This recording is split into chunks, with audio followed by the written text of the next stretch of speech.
Sup, my fellas. Don't forget to leave feedback, and enjoy the story. The young man, looking at the entire city, felt hatred for the entire world. His eyes were wide with terror. He abruptly shifted his gaze. He had been abandoned as soon as he was born, treated like an animal, beaten at every opportunity. There was no reason to love this world. Everyone laughed as they looked at him. The boy frowned, distrusting people, no matter what. The men standing before him were angry. The protagonist, his mouth open, roared. He struck one of his enemies in the head. The young man spun around, starting to beat the second. The protagonist put on his hood. He had always been alone, so he left alone. Everything changed on January 1st, 2020. Dungeons and monsters emerged from them all over the world. The destruction in the cities left many dead. Along with the dungeons, divine beings began to appear, imparting their special powers to a small group of people. This group of people, using these abilities, could destroy dungeons and transform into players. People, seeing a player defeat a monster, believed that one day they would save the world. The players themselves, taking advantage of the chaos, began to earn mountains of money. For the protagonist, all people were strangers until he met a blond man in the crowd. Sejong, clad in shining armor, stood in the middle of the crowd. The warrior was one of the first 7 players to gain power, an heir to the sacred light. Sejong selflessly helped the weak by slaying monsters. For the sake of saving the world, he could rush at the demon. The young man's gaze abruptly shifted. The boy had slain the demon. The blond man frowned, looking at the demon's body. Blood gushed from the monster's wounds. Sejong, turning around, declared that he would destroy the very last boss in the game. The protagonist, standing to the side, was surprised. The boy moved his lips and said that he would save this world. The young man frowned, shocked. The Messiah Guild crest appeared in the boy's darkness. He believed that brave men who wanted to save this world were gathering around Sejong one by one. The protagonist fought, cutting down monsters. The girl fired arrows. An arrow struck an ogre's head. The warriors fought the monsters together with the protagonist. For the first time, the boy met people he could trust. He stood calmly beside them. The people laughed, while their leader frowned. The protagonist grinned. The man laughed and took a mug of beer. The blonde approached the group and began to scold them. The guild members gathered around the fire. The boy smiled, thinking he could change the world. Now, standing before the enormous gates, he said that now only the final battle remained. Sejong moved his lips. Stopping behind the boy, he said that she might be the last. The protagonist spun around abruptly. The blond man drew his sword. Woojin's face twisted in pain. He gritted his teeth in anger when Sejong said that if it weren't for him, they wouldn't have been able to achieve this. The boy fell to his knees, a curse cast upon him. The protagonist narrowed his eyes. Bracing his hand on the floor, he asked if he had really planned all this. Barely raising his head, he asked why he had done it.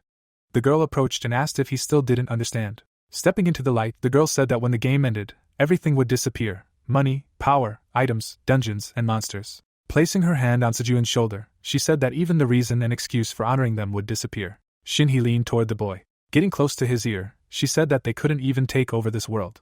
The boy's eyes widened in shock. He involuntarily looked up. He found himself back in the darkness, before people laughing at him. Woojin's face twisted in anger as he roared. He coughed up blood poisoned. The blood splashed onto the ground and began to smoke. Shin, adjusting his hair, said the curse had only poisoned him, which was pretty cool. She chuckled and said that for the others, ordinary poison was enough to kill them. Woojin frowned deeply. He couldn't help but think of his comrades. His body began to tremble. Clenching his fist, he said he trusted them, wanting to save the world. He roared, saying they had decided to eliminate him when he got in the way. Throwing up her hands, the girl said he was right, for he had gotten rid of the dragon slayer John and the others himself. Turning around, Shin said they had the right to rule this world. Sejong frowned when Woojin called out to him. Closing his eyes, the boy screamed, telling Sejong to try to justify his actions with his filthy mouth. The couple calmly left, ignoring Woojin. Parting his lips, the protagonist cursed. His body began to fall forward. A moment later, he fell to the floor. Light appeared in the dark tunnel. A truck emerged from the tunnel. The protagonist jerked his head up. His eyes widened in shock. He began to feel himself, realizing that he had definitely been stabbed and died. Looking at his hands, he froze. He looked at the man across from him. Soldiers were sitting next to him, murmuring something. The truck pulled onto the highway. The driver's mouth dropped open in shock. He slammed his foot on the gas pedal. The truck spun around and barely stopped. The man's eyes widened in horror. Enormous ogres stood right in the road. He slammed the wall, saying there was a crowd of orcs in front of them. Soldiers with weapons jumped out of the truck. The orc turned his head. The monsters rushed at the people. The man, trembling all over, told them to get ready.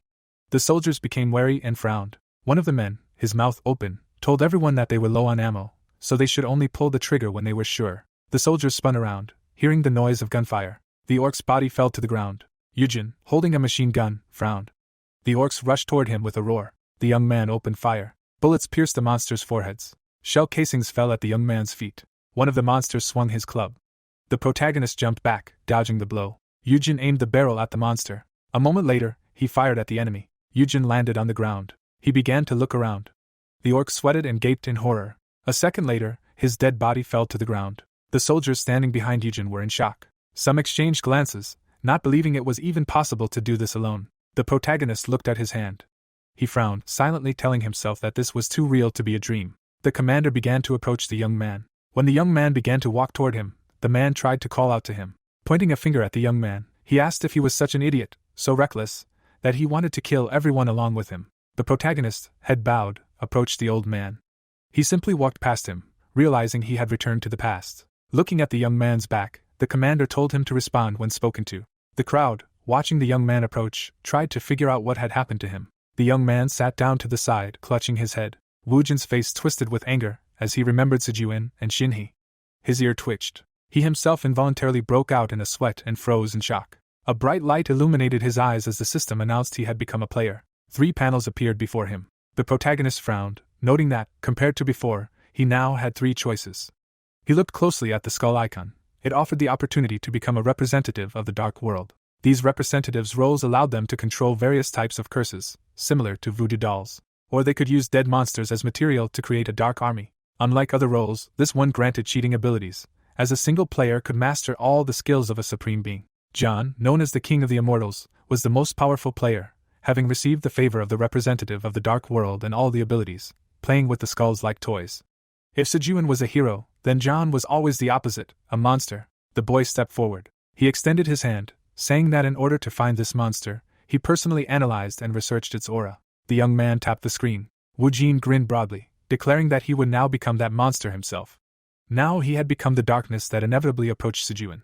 Guilds are commercial organizations for player associations. Each guild has a flag and a crest. Of all the guilds in Phoenix, it was possible to gain money and power by any means necessary, which is how it became the second largest guild in Korea. Against the backdrop of corruption in the Phoenix Guild, the Messiah Guild looked even more ideal, and their crest glowed with holiness. The events take us to the Phoenix Guild headquarters. The man, holding out the sheets of paper, said that this was a contract for joining the Phoenix Guild. Sitting down at the table, he explained that each dungeon clear incurred additional expenses.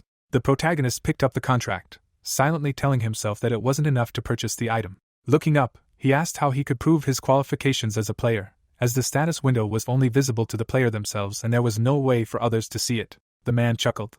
He placed a couple of sheets of paper on the table, explaining that these were unique skill pages for representatives of the dark world. He should choose one and tear it up. The man raised his hand and pointed at the sheets. He adjusted his glasses, saying that if he were a player, he could see everything with his own eyes. Yujin looked at the sheets of paper in surprise. Among them was a page for the hemotoxin skill. The boy's eyes widened in surprise.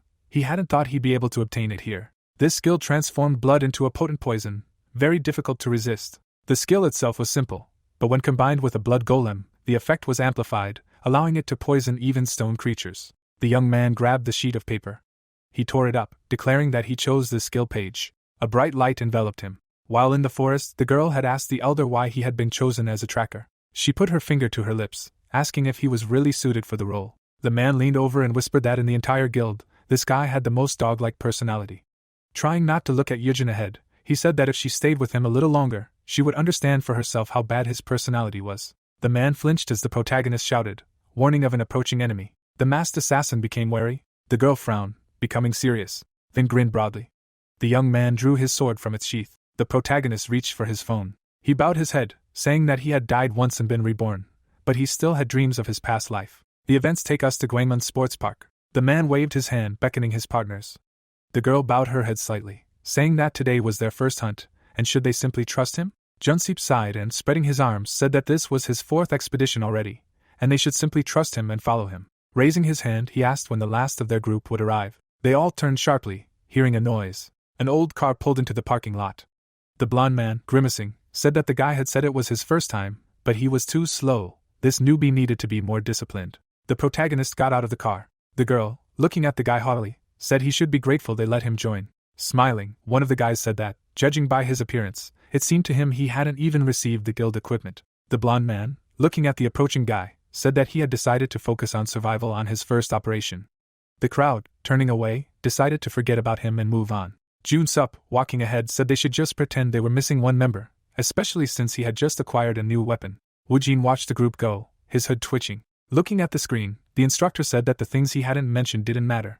The main thing was to remember their goal and the conditions under which it must be accomplished. Wiping away sweat, the worker said that if they had any questions or anyone wanted to cancel, they should say so now. Looking at the people at the table, he said that if there weren't any, they should check their inventory again. The man called up the inventory panel. Jun-sup smiled and grabbed his shoulder. The girl, meanwhile, was having fun with the blonde man. The protagonist tapped the table, realizing he didn't know anyone here. He chuckled, silently telling himself that he wouldn't have to worry about them. Soon, the group found themselves in front of a portal to the dungeon. Jun-sup, pointing to the portal, said that they would be even more surprised once they entered. The protagonist removed his hood. The girl stepped through the portal.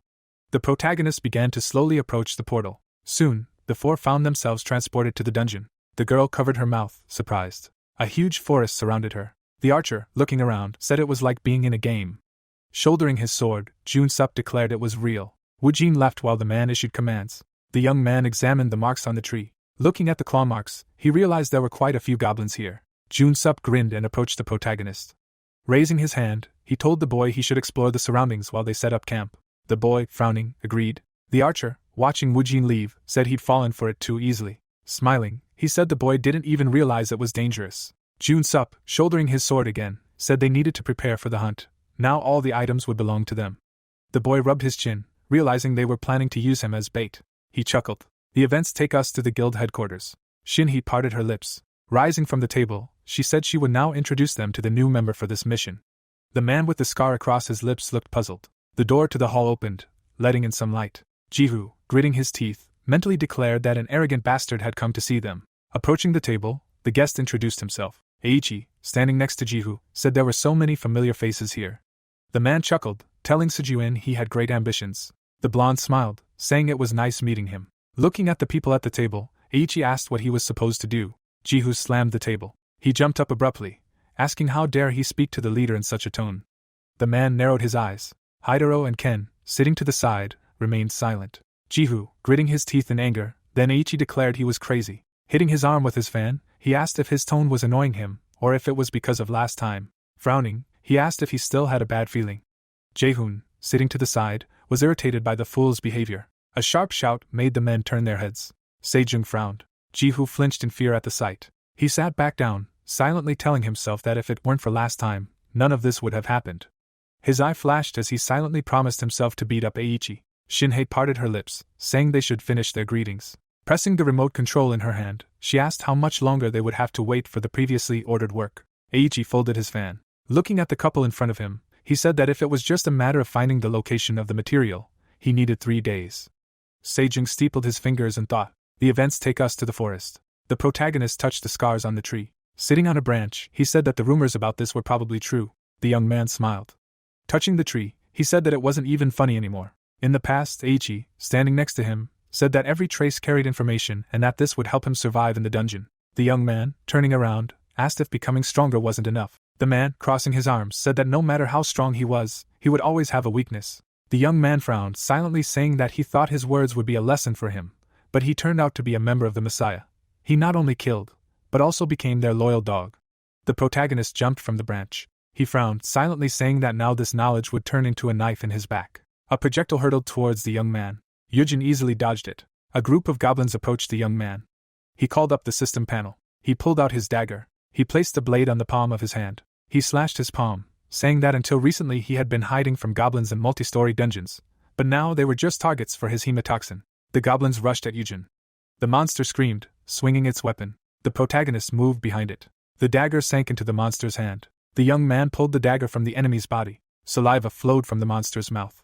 The young man easily dodged the goblin's attack. The young man frowned, mentally telling himself that he was poisoned, but still moving. Apparently the poison wasn't that potent. The monster leaped upward. Yujin jumped back, dodging the attack. The young man twirled the dagger in his hand. A moment later, the blade sank into the goblin's head. The corpse fell to the ground. Yujin smiled, silently telling himself that the goblin's strategy was easy to predict, so these creatures would be easy to deal with. Looking at the crowd in front of him, he said that stalling would only cause them to continue gathering. The young man summoned a whip. He swung it, activating the Goblin King's whip. The monsters trembled all over. The protagonist, smiling, said he had prepared it in advance. The group walked through the forest. Something rushed past the trees. The girl turned sharply, puzzled. Her eyes widened in shock. A group of monsters was running straight toward them. A member of the group's eyes twitched. One of the goblins appeared directly in front of the mage. Blood splashed on her face. She cracked an eye open. Blood began to pool on the ground. Jun-sup, who appeared before her, told her she had no need to fear mere goblins. Tears welled up in the girl's eyes. The knight laughed. The blond man, clenching his fist, also smiled. The man smiled nervously, silently remarking that it was fortunate he had prepared his long sword. A group of goblins stood frozen in front of him. Jun-sup frowned. His sword was lodged in a monster's body, preventing him from removing it. The man frowned. One of the goblins struck him on the head. The player fell to the ground. His party members were frightened, seeing Jun-sup fall. The man's entire body shook with rage. He began to rise, calling for help. The girl began to tremble. The warrior clutched his weapon tightly in his hands. He closed his eyes and screamed. A moment later, the boys rushed forward with a shout. Screams echoed through the forest. One of the goblins was cut across his chest. He fell to the ground. The monster trembled in terror. Yujin grinned, glaring at him. The goblin turned and ran away. The boy's whip rushed after him. The whip wrapped around the goblin's neck. A moment later, he squeezed its neck. The monster fell to its knees. The protagonist glowed brightly due to his level increase. Smiling, the boy said that they were weaker than he thought, and yet even he attracted attention with so many. Behind the boy, numerous corpses of the creatures remained. Clutching the whip in his hand, he said that only fools brandished heavy swords. The group sat on the ground arguing. The warrior raised his head and asked what had happened to the newcomer. Frowning, Jun-sup said he must have died, since there was no news from him. The two men began arguing among themselves, while the girl trembled with fear. Jun-sup's gaze shifted to the side. The mage's eyes widened in shock. The boy's mouth gaped in astonishment. Everyone immediately stood up, hearing a noise. A cry of pain was heard from deep in the forest. The protagonist had leveled up by killing a couple of goblins. The boy frowned when the system reported that he had acquired the skeleton warrior skill. He raised his hand and summoned a reference book. A huge book appeared right in front of him. Taking the skill sheet in his hand, he said he couldn't believe he already had this skill. John, the immortal king who could control an army of the dead with his own hands, possessed this skill. However, on the other hand, this skill wasn't perfect. Its flaw proved fatal, allowing the protagonist to kill him. Only monsters killed directly by the caster's hands could be sacrificed. Thus, the deceased monsters first turned into souls. Then, the necromancer transformed them into skeletons. Tearing up the leaf, the young man said that at least he would save a little time. Approaching the corpses, he said it would be easier to distract the enemy and hunt. The young man reached out to the corpse. Mana enveloped the goblin's body. A moment later, its body began to dissolve. A few seconds later, the skeleton began to rise. The protagonist narrowed his eyes. The skeleton rested its hand on the ground. Then it stood before the young man. Looking at the glint in the skeleton's eyes, Yujin said he liked the glint in its eyes. A smacking sound echoed through the area. A skeleton warrior finished off a fallen goblin. The hero rubbed his chin and remarked that the mob wasn't as strong as he'd expected. The warrior turned around. His magical power was too low. Couldn't Yujin do anything about it? The skeleton nodded. The man placed his hand on its head. Using it as a primary weapon would be difficult. A shadow fell across the hero's face. He looked closer and wondered if this was really what he thought it was. A large pile of player corpses lay scattered beneath a tree, their rotting bodies hanging like puppets. One commonality among all monsters, from the weakest goblins to the strongest dragons, was a desire to harm humans. Unfortunately, most newcomers overlooked this. Yujin moved on and saw a cave. He had no reason to be merciful to these monsters. In the darkness, a group of players lit a fire. The warrior glared at his feet and began cursing at the common goblins. The mage scratched her head. The archer looked at everyone and asked what they should all do now. His face expressed sadness. They had clearly underestimated this dungeon. Sophian shook his head and said he couldn't die like this. He frowned and declared he wouldn't forgive those damn goblins for this. Now he abruptly stood up and shouted that they couldn't die here. The team looked at him in surprise. The player waved his hands and asked what was wrong with the others. They had had a hard time, but they could still handle it if they tried. The archer pointed ahead and said he didn't mean that. The big man froze and decided to clarify. The scowling archer pointed ahead and warned of something above their leader's head. To everyone's surprise, a sign appeared above his head, announcing a level increase. The man stared at it. He wasn't even in combat. What was going on? He only knew that the level increased when someone on the team fought. Could their newcomers still be alive? Someone was walking in the darkness with a torch. While everyone was thinking, someone was warming their tired feet. Yujin followed the bodies into the cave, the most effective way to kill a crowd of goblins. He smiled slyly and said, "Do this." He threw the torch. The light source hit the floor. A moment later there was an explosion. The pile of firewood he prepared immediately burst into flames, black smoke filling the cave. The goblins' noses twitched. They began to turn around. They pointed toward one of the passages. A few minutes later, their throats spasmed from the smoke. 2 had already fallen to the ground. Someone continued pointing toward the dark passage and groaning. The entire crowd perked up. They ran to find the source of the smoke. Meanwhile, the summoner stood before a wall of fire. From the other side of the firewood pile, blows began to be heard. The man took a closer look. Horrible green creatures began to push through the fire, and the wood with eerie screams. A pile of green arms protruded from behind the wall. The hero smiled and suggested at least burying the dead players along with their killers. The flames spread to the protruding arms. The flames grew larger with the new living fuel. The fire spread to the forest outside, and the representative of the dark world was pleased with the man's cruelty. After a while, the skeleton and Yujin looked at a handful of ash. The man frowned. Looking ahead, he said it was strange. His hand reached for his whip, thinking it would at least help them see his face. With that, he stepped out into the fresh air, slightly uncomfortable, and suspected he was hiding somewhere. A sound came from behind him in the firewood pile. The skeleton warrior turned to find the source. The cave began to collapse with a roar. The skeleton looked in fear at what appeared before him. A huge goblin breathed steam. The owner behind him unwound his whip and said he was starting to get tired of this place. He frowned and thanked the boss for showing up. The goblin boss glared at him. He gritted his fangs. He picked up his club. Before the guild intervened, millions of newcomers had died in this dungeon, all because of this monster. His hand began casting magic. In a dungeon with first-level goblins, an encounter with the hidden Goblin King was tantamount to a meeting with death. The whip infused with magic. The man swung it. Now he held a sword. The hero had no intention of allowing this monster to take any more lives. The skeleton looked at his master's new weapon in surprise. He took a few steps forward. Yujin looked at him. The skeleton stood as if mad, his arms swaying slightly, eager for battle. He stared ahead. But when he turned to look at his master, faint lights blazed in his eye sockets. The summoner grinned proudly. The skeleton's gaze changed noticeably. After some thought, the hero propped himself up against the wall. He handed the skeleton his sword. The boss smiled and growled. The skeleton took a short step. A moment later, he lunged. The goblin flinched, the small warrior rushing towards him. He began to back away. His legs retreated uncertainly, the warrior quickly behind them. He delivered a slashing blow to the tendons. Yujin looked at this in amazement. A memory of a huge dungeon boss amidst the flames appeared in his mind. The party looked at him in horror, asking how they could kill him. Yujin walked forward, clad in armor, saying to attack the legs. He drew his sword and said that if they knocked him down, they'd have a better chance of winning. He then looked ahead.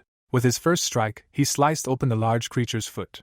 After the first leg, the warrior moved on to the second. The hero froze in surprise. The skeleton returned to the front lines. He paused briefly and then dashed to the side. In an arc, he circled around the monster to get behind it again. Yujin's eyes widened. He'd recognize his warrior's style among hundreds. His style was identical to his own, and at that moment, the skeleton plunged his sword into the goblin's head. The man rubbed his lips. The skeletal servant's fighting prowess. He knew its power would influence him. He smiled, having never imagined the servant could copy his style. The skeleton handed the sword back to its master. Before returning to the past, he could handle almost any weapon, and even in the guild, there were only a few people capable of fighting him one-on-one. The skeleton stared at the hero in confusion. Lights flashed in his eye sockets, and the gentleman decided he needed to reconsider his plan. A blue light fell on his face. A system window appeared. The representative of the dark world appreciated his achievements, and sent him a legendary skill page as a reward for his efforts. The man took the page and looked at it with a smile. A guard ran to the edge of the tower, and shouted that the dungeon was clear. The manager jumped up from his desk and ran out of the trailer, everything around him bathed in blue. His eyes widened. A large portal had opened, and a small squad was emerging. The uninjured were dragging the wounded, and the players had returned. The leader's mouth fell open. He couldn't understand how the dungeon could be cleared. It had only been a day. How was that even possible? The ambulance began administering first aid, and the master shouted that he was glad everyone had returned alive. He adjusted his glasses and asked where Mr. Wujin was. The players remained sullenly silent. The boss was covered in sweat, a guess already forming in his mind. He turned sharply, and a guard announced that someone else was coming out. The players turned with him. The hero emerged from the portal with his hands in his pockets. Jihoon froze, not expecting to see him there. With an epic gait, the summoner walked away, and the portal collapsed. The boss ran after him and asked him to wait. Seopyeon pointed at him, not understanding the dirty tricks he used to clear the dungeon. Wujin began talking to the guild leader. The big man glared at him, his head filled with curses. He looked at the summoner and asked who he was. Newspapers about player taxes were flying around the world. Huge screens on the rooftops were broadcasting a report. The announcer on the screen said that Sujuin had saved the world again. The man looked at the television in his room, clenching his teeth in anger. He slammed the table and said that all the news was only about those bastards. Jun Sup, bowing his head, said that they made them look like bastards who did everything for money. Smiling, the man said that this wasn't the first time, and what had happened in the dungeon anyway. Turning his head, Jun-sup said that because of Wu Jin, they almost died. Pointing to his forehead, he said that it was all because of the newbie. Raising an eyebrow, the man asked if that meant the rumors were true. Covering his eyes with his hand, Jun-sup explained that the rookie had joined them, so eager for the new items that he'd run into a crowd of goblins. Taking a glass, the man said he'd run after it to save it. When his companion protested and screamed, Jun-sup said he felt like he'd stepped in shit. The protagonist reached for the board.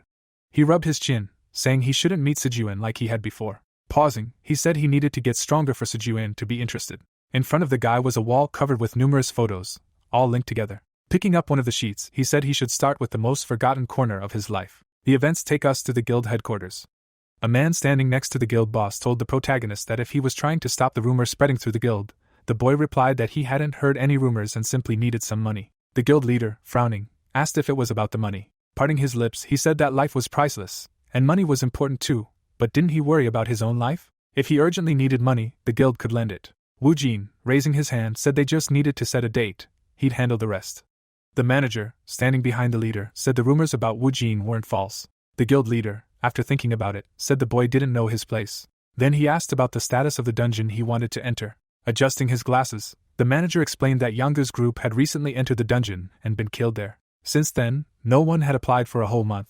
The leader turned and asked who Yanga was, and the subordinate replied that he was a rising star of Yanwang's faction. Glancing at the protagonist through the window, the man explained that he was trying to enter a dungeon Yanwang's specialist hadn't mastered. He wouldn't survive long, but they would still support him in some way. Wu Jin was looking at the phone in his hand. He spun around, sensing someone speaking ill of him. The young man smiled broadly, saying that in order to kill the hero, he would need to befriend the villain. He found Yanwang's contact information on the phone screen. The events take us to Chuncheon City Hall. A worker ran up to the protagonist. He raised his eyebrows, asking if he really had come alone. Seeing Wu Jin frown, the worker wondered if he couldn't find partners because he was greedy for money. Pointing to the side, the worker said they should head straight to the dungeon. The man frowned, thinking about how worried he was about this psycho. The portal glowed brightly, revealing a passage to another world. The protagonist was transported to the dungeon. Looking at the system screen, he mentally declared that clearing the dungeon was impossible at his level if he went alone. The young man summoned his sword, saying that if he could use the orc as a skeleton warrior, everything would change. Instantly, the orc appeared behind him. The young man's brows drew together. He slid between the orc's legs. His hand turned. The young man slashed at the monster's legs. Yujin frowned. Only a small wound remained on the orc's leg, though he was an ordinary monster. His skin was thicker. The monster pulled its club from the ground. The protagonist chuckled, mentally declaring that with such force, he would die in one blow. He swung his sword and said that if he could summon a skeleton, he'd have a chance of clearing the dungeon alone. The boy began to move. The orc looked down. The protagonist had to dodge the attack. One of the shards grazed him, leaving a wound. The boy jumped back. His legs skidded on the ground. Yujin moved behind the enemy, his gaze fixed on the scratch. The boy struck the leg. Then he began to strike all around the monster's calves. The orc didn't move, unable to keep up with the boy's movements. The protagonist ran back a little. The orc's body trembled. Blood gushed from the wounds. Yujin began to approach him. The beast raised its head and raged. Raising his sword, the boy said that a beast without legs is no longer scary. Blood began to spread across the ground. The events transport us to the real world. The two men sat on the sofas opposite each other. Sechin chuckled, saying that this thing was interesting. China, raising his hand, asked what he was staring at. The man smiled. He placed the documents on the table, indicating that he should take a look. The young man looked down. He picked up the report on Yujin. China, moving his lips, said that he was a newcomer who had recently awakened and had cleared the dungeon himself. Grinning contentedly, the broker said that he had just entered the second cave, and this time he was alone from the start. Pointing to the report, China said that even he had had difficulty at first. Did he really mean to tell her he trusted some paper with an unknown source? The secretary entered the office. China winced in alarm when she asked him if there were any problems with her report. His pupils suddenly shifted. Turning his head, he said he thought everything was too perfect, since she'd received such precise information. Placing the tray of coffee on the table, she said it was her job. Drinking his coffee, the man declared the information 100% accurate. Sechin, noticing the abandoned drip bags, froze. Pointing to them, he shouted angrily, saying he'd already told her not to buy instant coffee. The girl calmly sipped her drink. Then she opened her eyes. Pointing to the drip bags, she said they were coffee left over from the meeting with the Phoenix Guild last week, and this report had been prepared on the back of used paper. The man smiled, saying instant coffee was the best. Beaming like a Buddha, he said that if they couldn't trust Secretary Lee, then they couldn't trust anyone else in the world. China was astonished at his comrade's stinginess. He narrowed his eyes, realizing why the broker had gone bald at such a young age. Soon the glass was empty. Raising his hand, Sejong asked how the purchase was going. The girl, parting her lips, said there were a few good dungeons, but the price was too high. China, frowning, asked if there weren't any dungeons left from the ones he'd recently purchased. The broker's eyes lit up as he said that if he started going to dungeons, they wouldn't have enough. Pointing to himself, the boy shouted that he'd only returned from the dungeon yesterday. Waving his hand, the man remarked that if a person rests too often, they'll soon become lazy. Workaholics like him are prone to illness. Sejong sighed. The orc, opening his mouth, roared. The skeletal warrior was shattered by his blow, bones falling to the ground. The protagonist, sitting on the corpse, said that due to his low skill level, his durability was rather weak. He jumped off the corpse. Smiling, the boy said that John once told him something. Mana gathered in the boy's hand. The orc stopped and frowned. The skeleton's hand burst from the flesh. The skeleton's mouth opened. A huge giant stood behind the boy. Smiling, he said that as long as his magical power allowed, he would have as many skeleton warriors as there were victims who had fallen on this battlefield. Orc corpses lay behind the protagonist. The monsters themselves were stunned, their mouths agape in shock. The sounds of battle echoed throughout the dungeon. The young man summoned the system window, receiving several level-up notifications. Rubbing his chin, he said they should stop fighting regular orcs and find an orc hunter instead. Drawing a map of the area, he said that as a solitary hunter, he thought he would lead a pack, but he didn't seem to belong to groups. The young man frowned. The skeleton crouched next to him. The boy glanced at the skeleton and asked if it knew anything. Resting a piece of wood against his head, he said there was only one place the orc hunter could be. Standing up, he said that if he was in that place, there wouldn't be any useful monsters there for him to use as sacrifices. Hitting the skeleton on the head, the boy said he only had this friend. Walking away, Eugen said he needed to think of something better. The crows landed on the monster's skeleton. The orc, opening his mouth, roared. The birds immediately flew away. The orc dragged the body of his comrade. Blood flowed from the wounds, leaving a trail of blood behind the orc hunter. The orc sat beside the monster's corpse, which lay among the rocks. The monster had bitten off a piece of meat with its sharp teeth. The protagonist hid nearby behind him.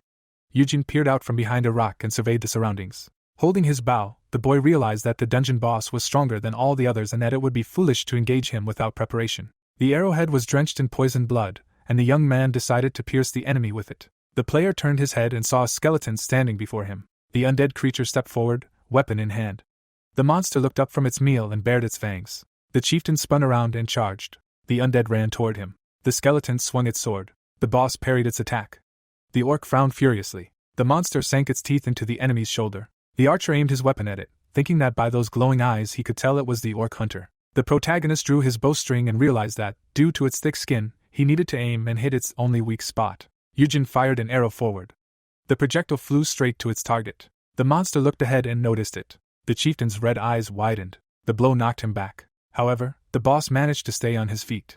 The orc braced himself with his hand on the ground. He grabbed the arrow protruding from his eye. It fell to the ground, spraying blood everywhere. The monster opened its mouth wide and began breathing heavily, the system signaling that the poison had taken effect. The boy lowered his bow and remembered that the weaker the point of impact, the faster the poison spreads.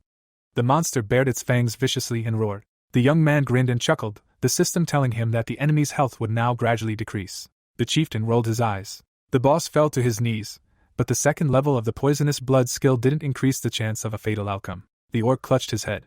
The skeleton swung its sword, and the player decided this effect would be enough and declared at the end. The dead monster collapsed to the ground before the reanimated corpse. A notification appeared in the air, informing the player that the dungeon had been cleared and that their level had increased. Approaching the pile of corpses, the archer concluded that the monster had devoured everything in its path and inquired if Yang Wang, a member of the party, was still inside. Bones rolled to his feet. The protagonist looked down and noticed something. A skeleton with shattered ribs lay among the corpses. Wu Jin reached for it, and realized that the orc couldn't have inflicted the injury. The boy knelt down and assumed the man had been attacked from behind, and that his opponent was someone accustomed to killing in dungeons. A phoenix symbol appeared, and it was unclear whether this was a deliberate assassination, but if they were members of Yang Wang's group, then money and items might have been the reason someone went to such lengths.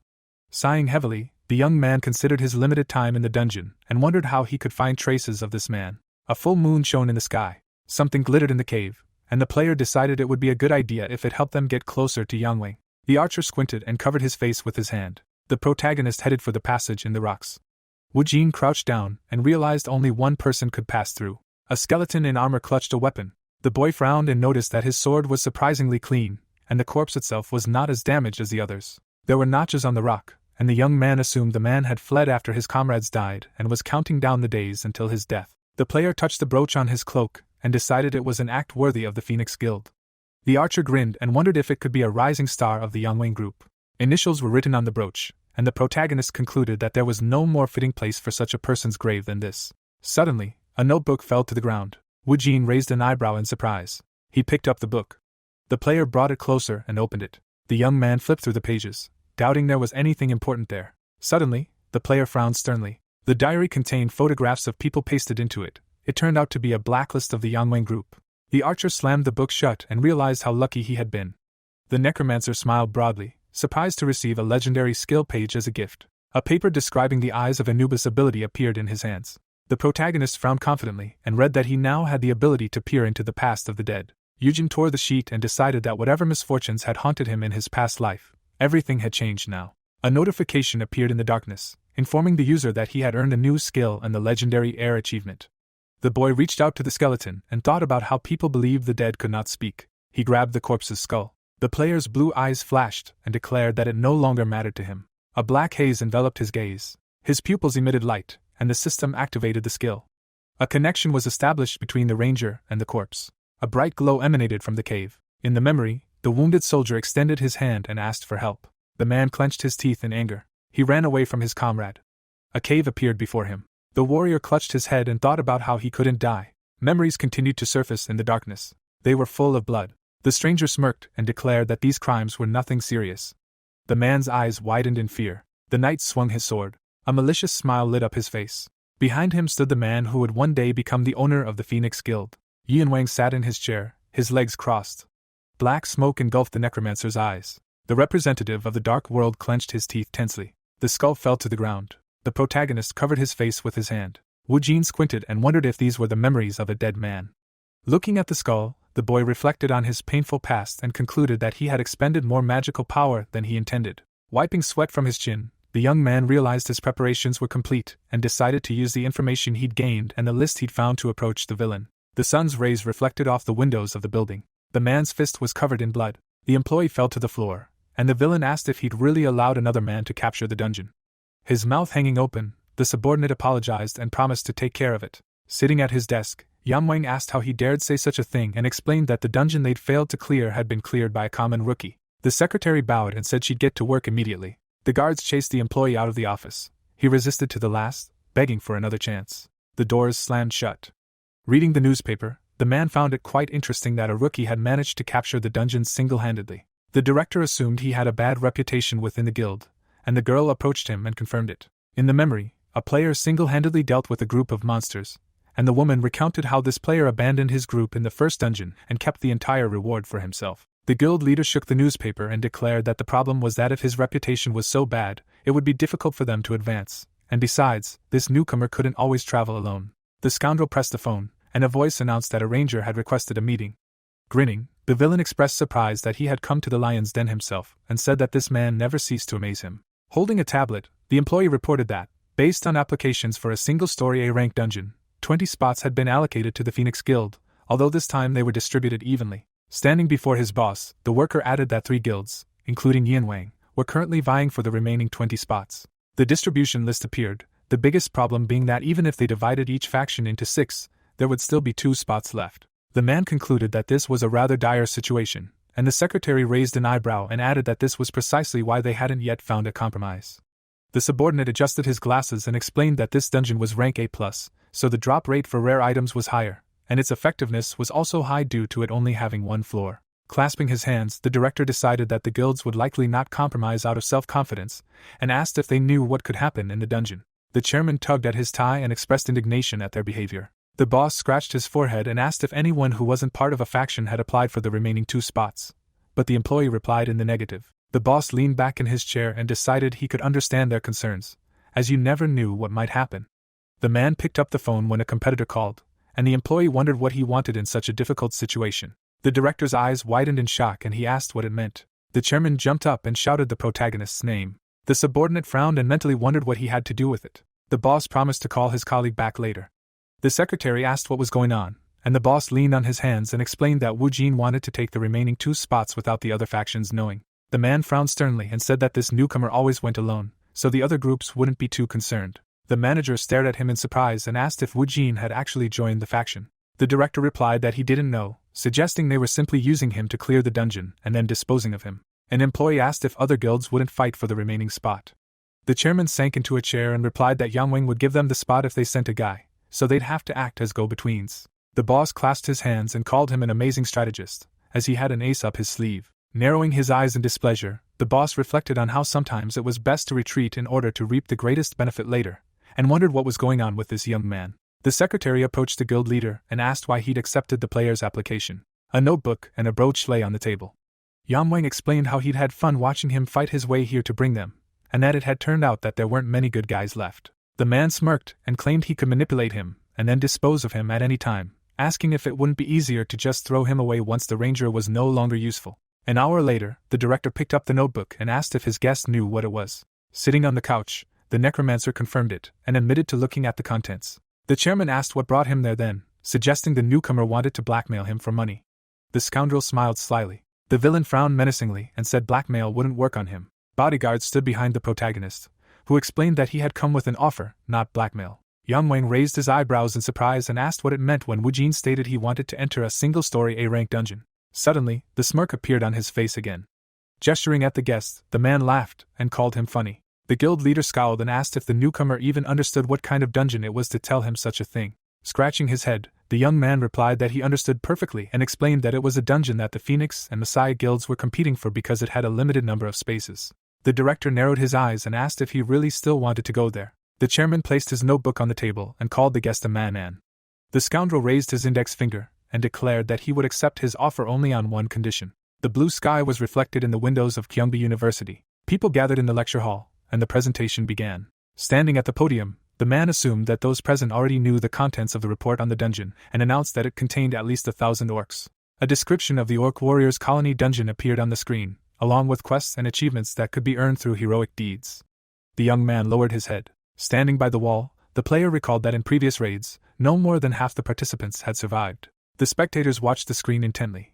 Only the elite representatives of each guild had gathered there. The ranger scratched his chin and decided it was impossible to conclude that all these deaths were caused solely by fighting monsters. The spotlight illuminated the speaker, a fact the necromancer was forced to ignore due to a lack of evidence. The representative of the Dark World frowned and realized there was a high chance the killers were other people, as this would be a good opportunity to eliminate rivals and steal items. The protagonist headed for the exit. Blue particles shimmered around the orc's fang, the reward for killing the boss. Eventually, it was handed over to the Messiah Guild for their enormous contribution to the cleansing. Wu Jin knew nothing of this at the time, but now it seemed strange to him.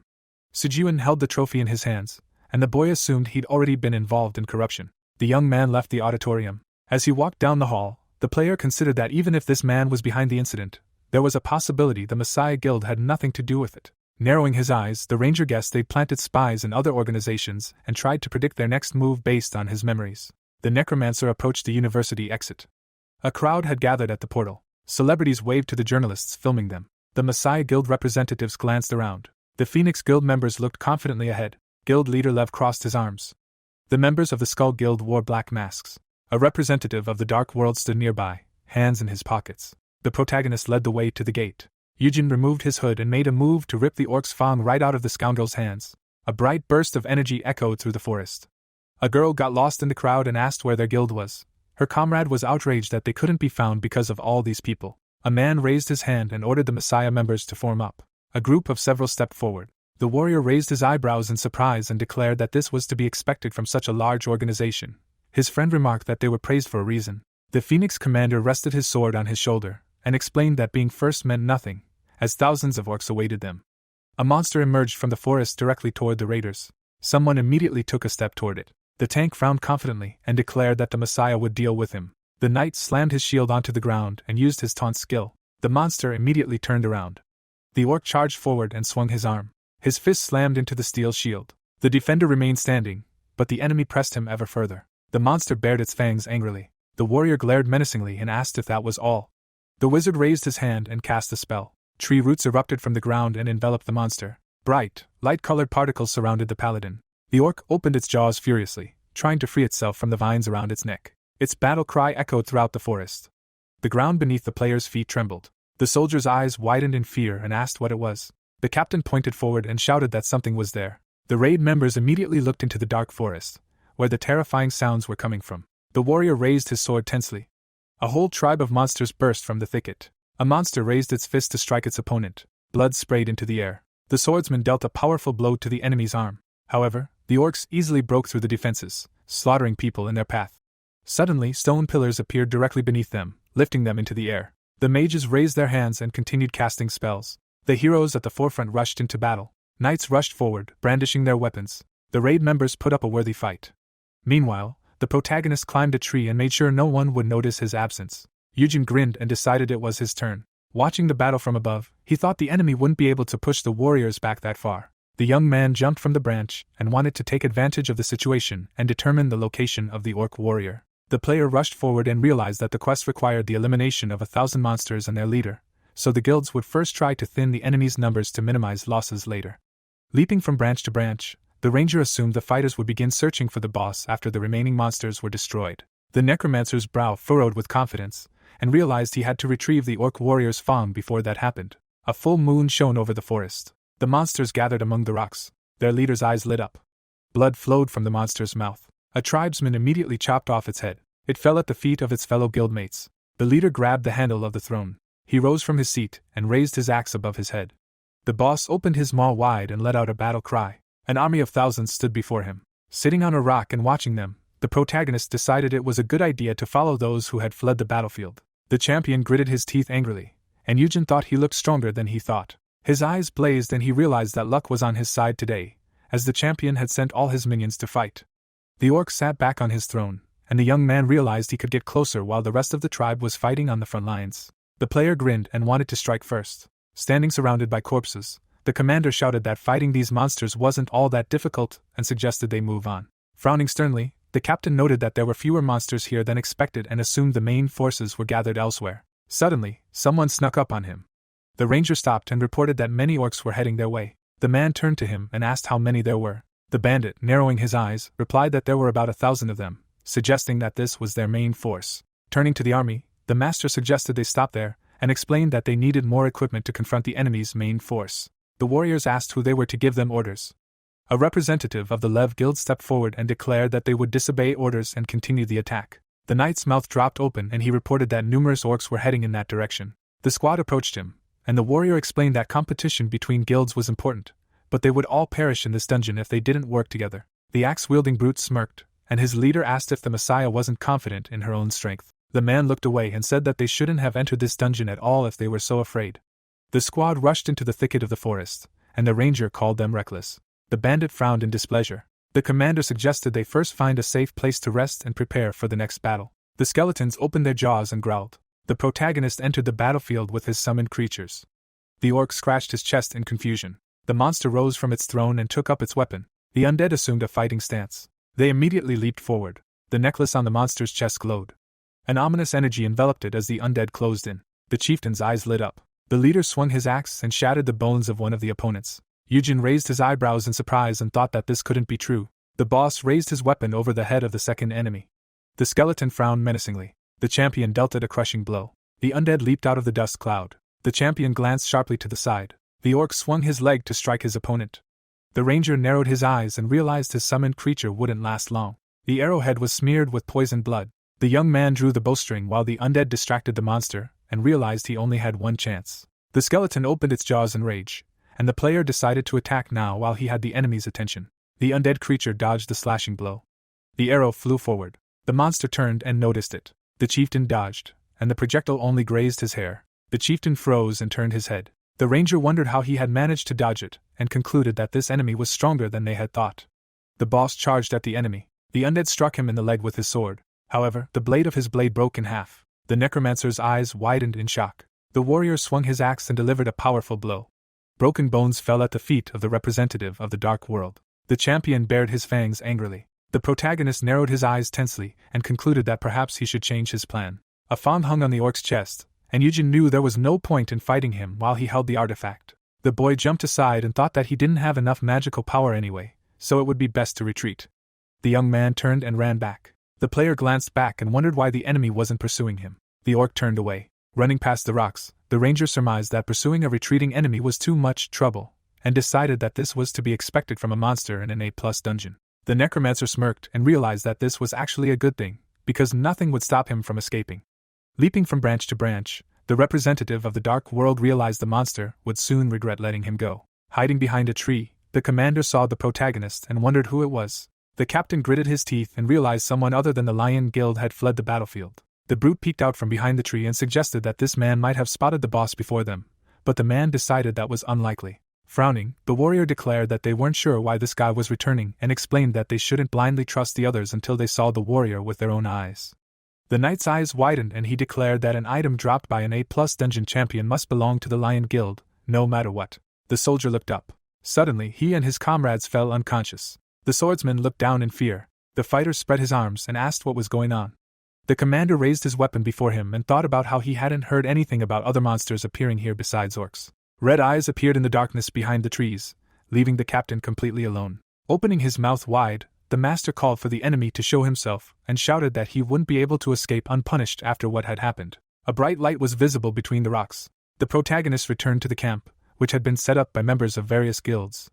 Eugen looked around and decided it was a good thing there were no factions interested in him. People gathered around a fire, and the boy wondered about the strange atmosphere, like a funeral. He noticed numerous graves nearby and was surprised that so many people had died on the first day. Looking away, the player thought something was wrong, as well-trained soldiers had gathered around, and assumed the battle between the guilds had already begun. The man approached the fire and remarked that his comrade looked terrible, despite his abilities.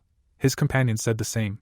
Crouching on the ground, the warrior said his guild, Heichi, was alive and well and asked if anyone had news of the other guilds. The tank frowned and explained that the Lion Guild had suffered the greatest losses because their group had gone into the forest to retrieve items, but disappeared. The soldier raised an eyebrow and asked how that was possible, and the knight explained that their bodies had been so mutilated that they were unrecognizable. The ranger sat to the side while the heroes discussed how orcs cannibalized their victims, making the deaths of the Lion Guild members even more tragic. A fire burned on the ground, and someone commented on how unsettling it all was.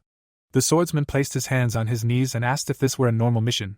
Would there have been so many dead and wounded? His comrade hoped at least someone would survive. The necromancer was still sitting on the rocks nearby, and the warrior declared that human life should be prioritized over objects, and such. The representative of the dark world frowned and considered the chances of so many groups being wiped out on the first day.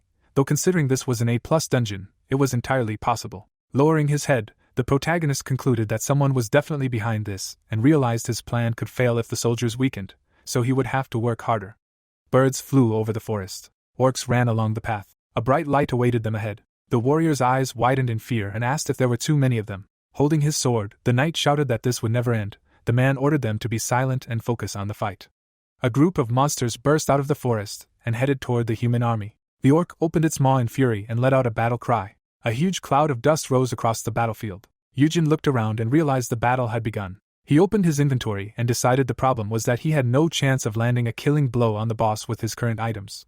He remembered how the skeleton's sword had broken and realized that using it as bait would also be impossible due to its poor survivability. The player scratched his chin and wondered if the undead knew how to shoot a bow. The ranger stepped back onto the battlefield before the orc. Shouldering his sword, the necromancer noted that the enemy was also uneasy today and invited him to begin the second round. A fawn on the monster's chest glowed. The monster grabbed the weapon and advanced. A powerful blow shattered the earth and kicked up sand. The monster lunged and swung its axe. Suddenly, something approached from the side. The chieftain's eyes widened. The leader raised his axe like a shield and deflected an arrow. The boss stopped, and an enemy projectile landed nearby. The warrior's furious eyes blazed. Skeletons stood by the rocks. The champion kicked a huge boulder toward them. The living dead ran to the side to avoid the blow. The undead continued to shoot even as they charged. However, the orc blocked all their attacks with his axe. The representative of the dark world found himself high in the air and concluded that the summoned creatures did indeed know how to use a bow. The protagonist smiled slyly, realizing everything was going according to plan. Eugen twirled his sword in his hands. The monster gaped in astonishment, not noticing his approach. The youth slashed through its body with his sword and landed on his feet. A precise blow severed the rope holding the thong. The artifact fell, leaving its owner perplexed. The young man caught the relic. A cluster of blue energy immediately appeared around him, and the system reported that the enemy had been weakened and its attack power reduced. The enraged chieftain bared his fangs and screamed. The chieftain swung his axe and slammed it into the ground. The player jumped back and dodged the blow.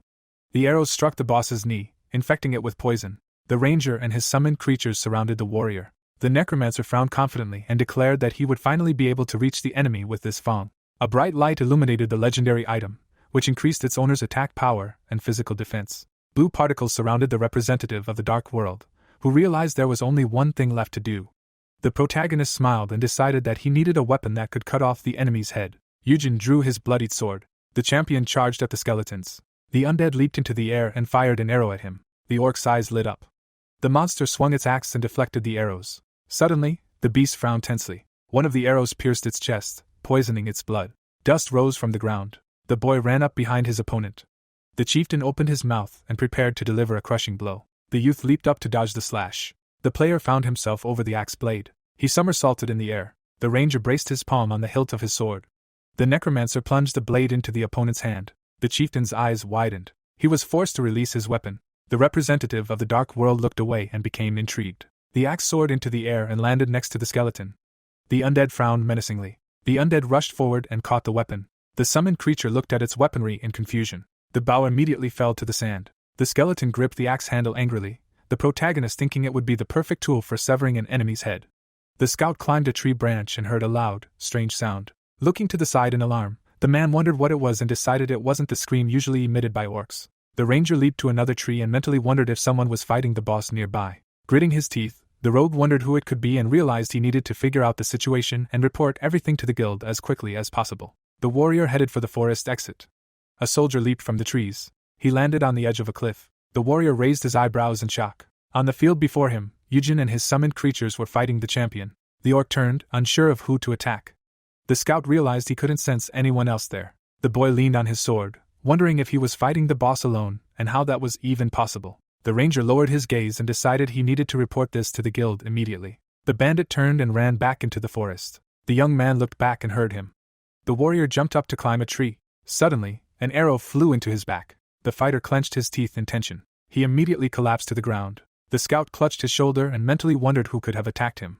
The man's mouth dropped open in shock and suggested that the other player might have noticed him and attacked him to keep the guild from finding out. The ranger looked away in horror. A man from the Skull Guild appeared next to him. The assassin looked at the bandit with disdain. The warrior's eyes widened, wondering what they were doing here. At that moment, a sword pierced him, and blood spurted from the wound. The assassin lowered his weapon. The dead scout fell to the ground. The scoundrel crossed out his photograph in his notebook and said there were 5 more men left. Holding a book in his hands, the villain declared that killing another person during combat made him even better. Perched in a tree, his comrade reported that half of the ranger's items belonged to the guild and asked him to remember to divide them. The commander frowned menacingly and asked if they really intended to kill the newcomer. The bandit replied that he wanted to get rid of him, despite his absence from the list. The captain raised his head and asked if it wasn't dangerous to attack someone who fought equally with the dungeon boss. The man raised an eyebrow, reminding the ranger that he would be very tired after the battle and claiming that killing him would be as easy as taking candy from a child. The assassin jumped down from the branch and asked his friend to follow him as soon as it was over. The assassin asked if there was anything else they needed to do. The scoundrel grabbed the scout by the collar. He dragged the corpse deeper into the forest and decided to throw the body to the orcs for disposal. Meanwhile, the protagonist hid behind a tree. Yujin's brows furrowed tensely. The desert beyond the forest was quiet. The guild members surrounded the dead monsters. Guild leader Phoenix smiled and noted that they had completed the task faster than expected. The soldier said they would complete this dungeon in no time if they continued at this pace. Looking back, the captain agreed with him and suggested they ease up on the task and return to the rear at the first opportunity. The man grinned maliciously, thinking that by tomorrow everyone would be preparing for the boss fight, and said they should begin preparing for the main event. Suddenly, system windows appeared in front of all guild members. The warrior raised his eyebrows in confusion. At the same time, red alerts appeared in front of the heroes, indicating they had defeated the orc champion. The knight gaped in shock and asked what this meant. The men gathered in groups and began discussing who could have done this. Frowning, the Messiah Guild commander wondered how this could have happened, and remembered that the main groups of each faction should have been busy fighting the orcs. A ranger approached him and asked if this meant the missing members of the Lion Guild were still alive, but the captain doubted it. The man narrowed his eyes suspiciously, wondering if their rivals were bluffing. Blood dripped from the axe blade. The protagonist stood before the warrior's corpse, the system rewarding him with a level up and a new achievement. Yujin tore open the page, hoping the catalog would grant him another useful skill. Suddenly, his eyes widened. A Grim Reaper's book, containing the power of Osiris, appeared in his hands. Looking at it, he realized it was some kind of inventory for storing summoned creatures, and he wondered if he should try using the new item. The artifact emitted a blue haze. A black aura enveloped the skeleton. A huge amount of energy erupted from the relic and crashed down on the living corpse. A bright flash erupted in the player's hands. Ancient runes appeared on the book. At that moment, the whirlwind vanished, leaving behind only clouds of dust. The ranger commented that this was unexpected. The cover featured the inscription, "Orcs and Skeletons," and the necromancer decided to simply summon them at the entrance to the dungeon, eliminating the need for him to deal the finishing blow to the monsters. The representative of the Dark World smiled, realizing that with this book, the most significant drawback of the summoning skill would disappear. The trees in the forest flashed past. The Phoenix Guild commander ran along the path, and the soldiers asked where he was headed if the boss had already been killed. The captain's mouth dropped open, and he was well aware of this. Gritting his teeth, the man explained that they needed to see what had happened to come up with an explanation, and asked what his subordinate was going to tell Yinwang when they got out of here. The soldier's eyes widened in fear at the sound of that name. The squad rushed forward, leaving dust in their wake. Hiding behind a tree, a member of the Skull Guild said that the orc champion had been defeated faster than they had expected. The heroes gathered in a clearing, and the assassin suggested a change of plan, leaving the man who had killed the boss alone and eliminating the remaining targets. The assassin glared menacingly and asked what had happened to the newcomer who had stayed behind to restore order. The bandit, narrowing his eyes, replied that he'd asked him to follow them and promised to teach him a lesson when this was over. Frowning angrily, the scoundrel explained that his superior would be greatly concerned if their identities were revealed and stated that in the worst-case scenario, they should be prepared to commit suicide. The villain raised his hand and said they no longer had time, so they needed to move as stealthily as possible. The man looked around and sensed something approaching. A newcomer ran out of the forest thicket, and the commander was outraged by the noise he was making. It turned out he was being pursued by orc skeletons. The captain's eyes widened in shock and he wondered if his subordinate had provoked the ranger. The undead were rapidly approaching the group from the Skull Guild. The assassin raised his eyebrows and asked if the soldier had truly lost his mind to bring them here. Turning to his comrade, the assassin asked what they should do next, claiming the enemy now knew their location. Frowning furiously, the villain wondered if the necromancer knew anything, and realized that the battle would inevitably attract the attention of the other guilds, and then it would all be over.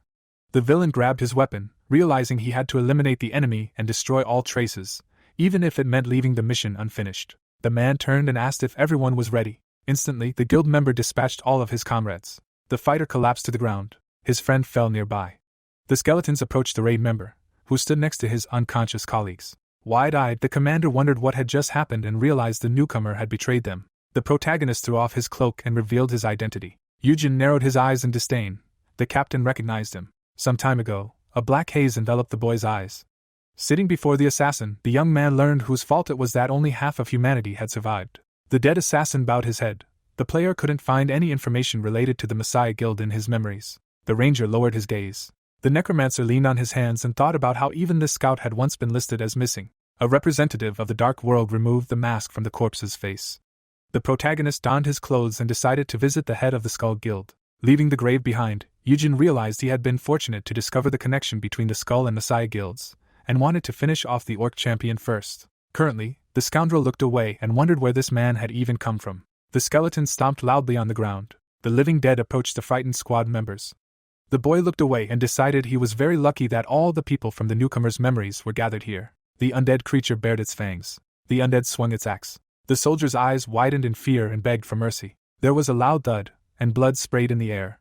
The young man approached the enemy, and the villain reflected that this man killed without hesitation, meaning he had done this before. The commander looked up and declared he wasn't going to tell him anything. The captain reached under his robe and realized he would be nothing but a hindrance to the leader, even if he managed to escape alive. The assassin drew his sword and concluded he had only one course of action. The assassin pierced his own chest with the blade. The player looked at him in surprise. The scoundrel collapsed to the ground, and the ranger called his action utterly useless. The villain lay in a pool of blood, and the necromancer supposed he should be grateful, as the enemy had just proven he possessed useful information. A small fountain appeared in the memory, and someone said that these enormous changes unfolding in the world would provide Japan with an opportunity to advance. A small house stood in a clearing, and the stranger declared that they would collaborate with Sejuan of the Messiah Guild to lay the foundation and then expand their influence.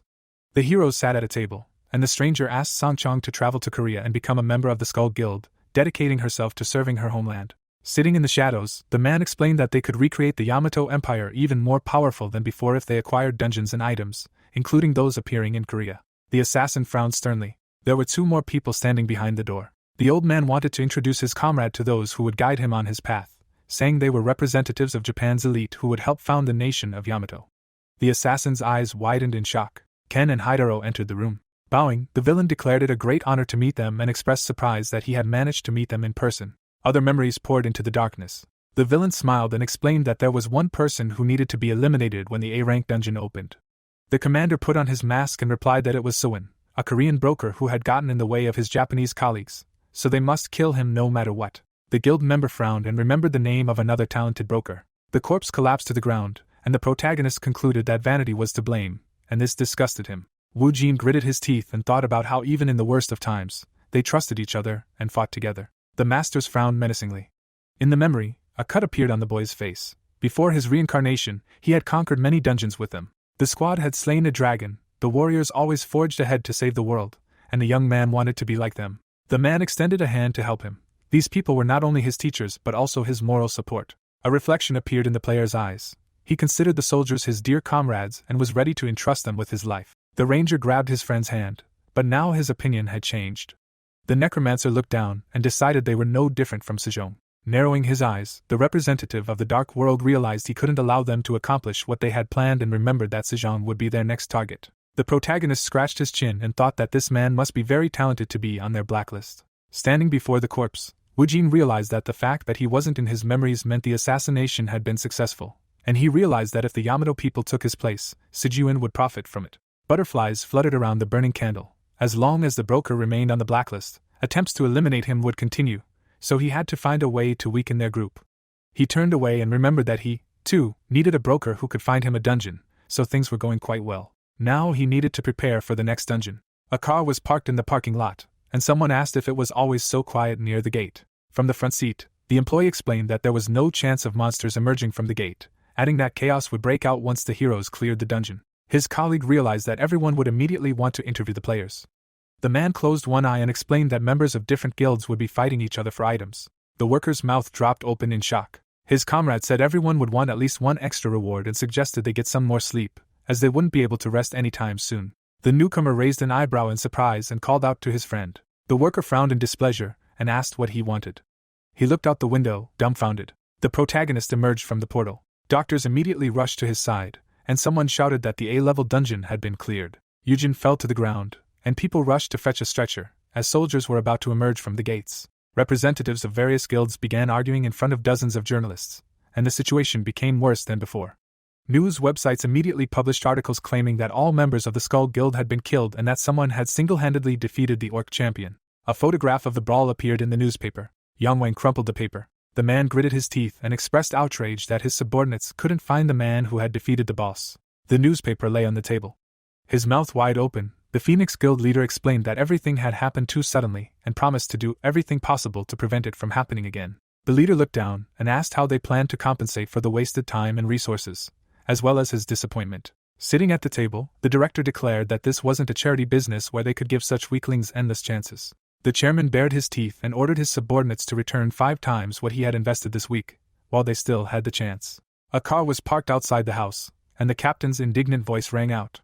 The villain asked about Wu Jin, and the secretary approached him and explained that the boy was in the hospital, injured in a dungeon. The villain frowned, surprised that the young man had been injured in a simple, one-story dungeon. The secretary narrowed her eyes and explained that it wasn't a monster that had injured him. Yang Wang realized he'd been attacked by members of another guild. The woman narrowed her eyes and suggested it would be better to hear the story directly from him.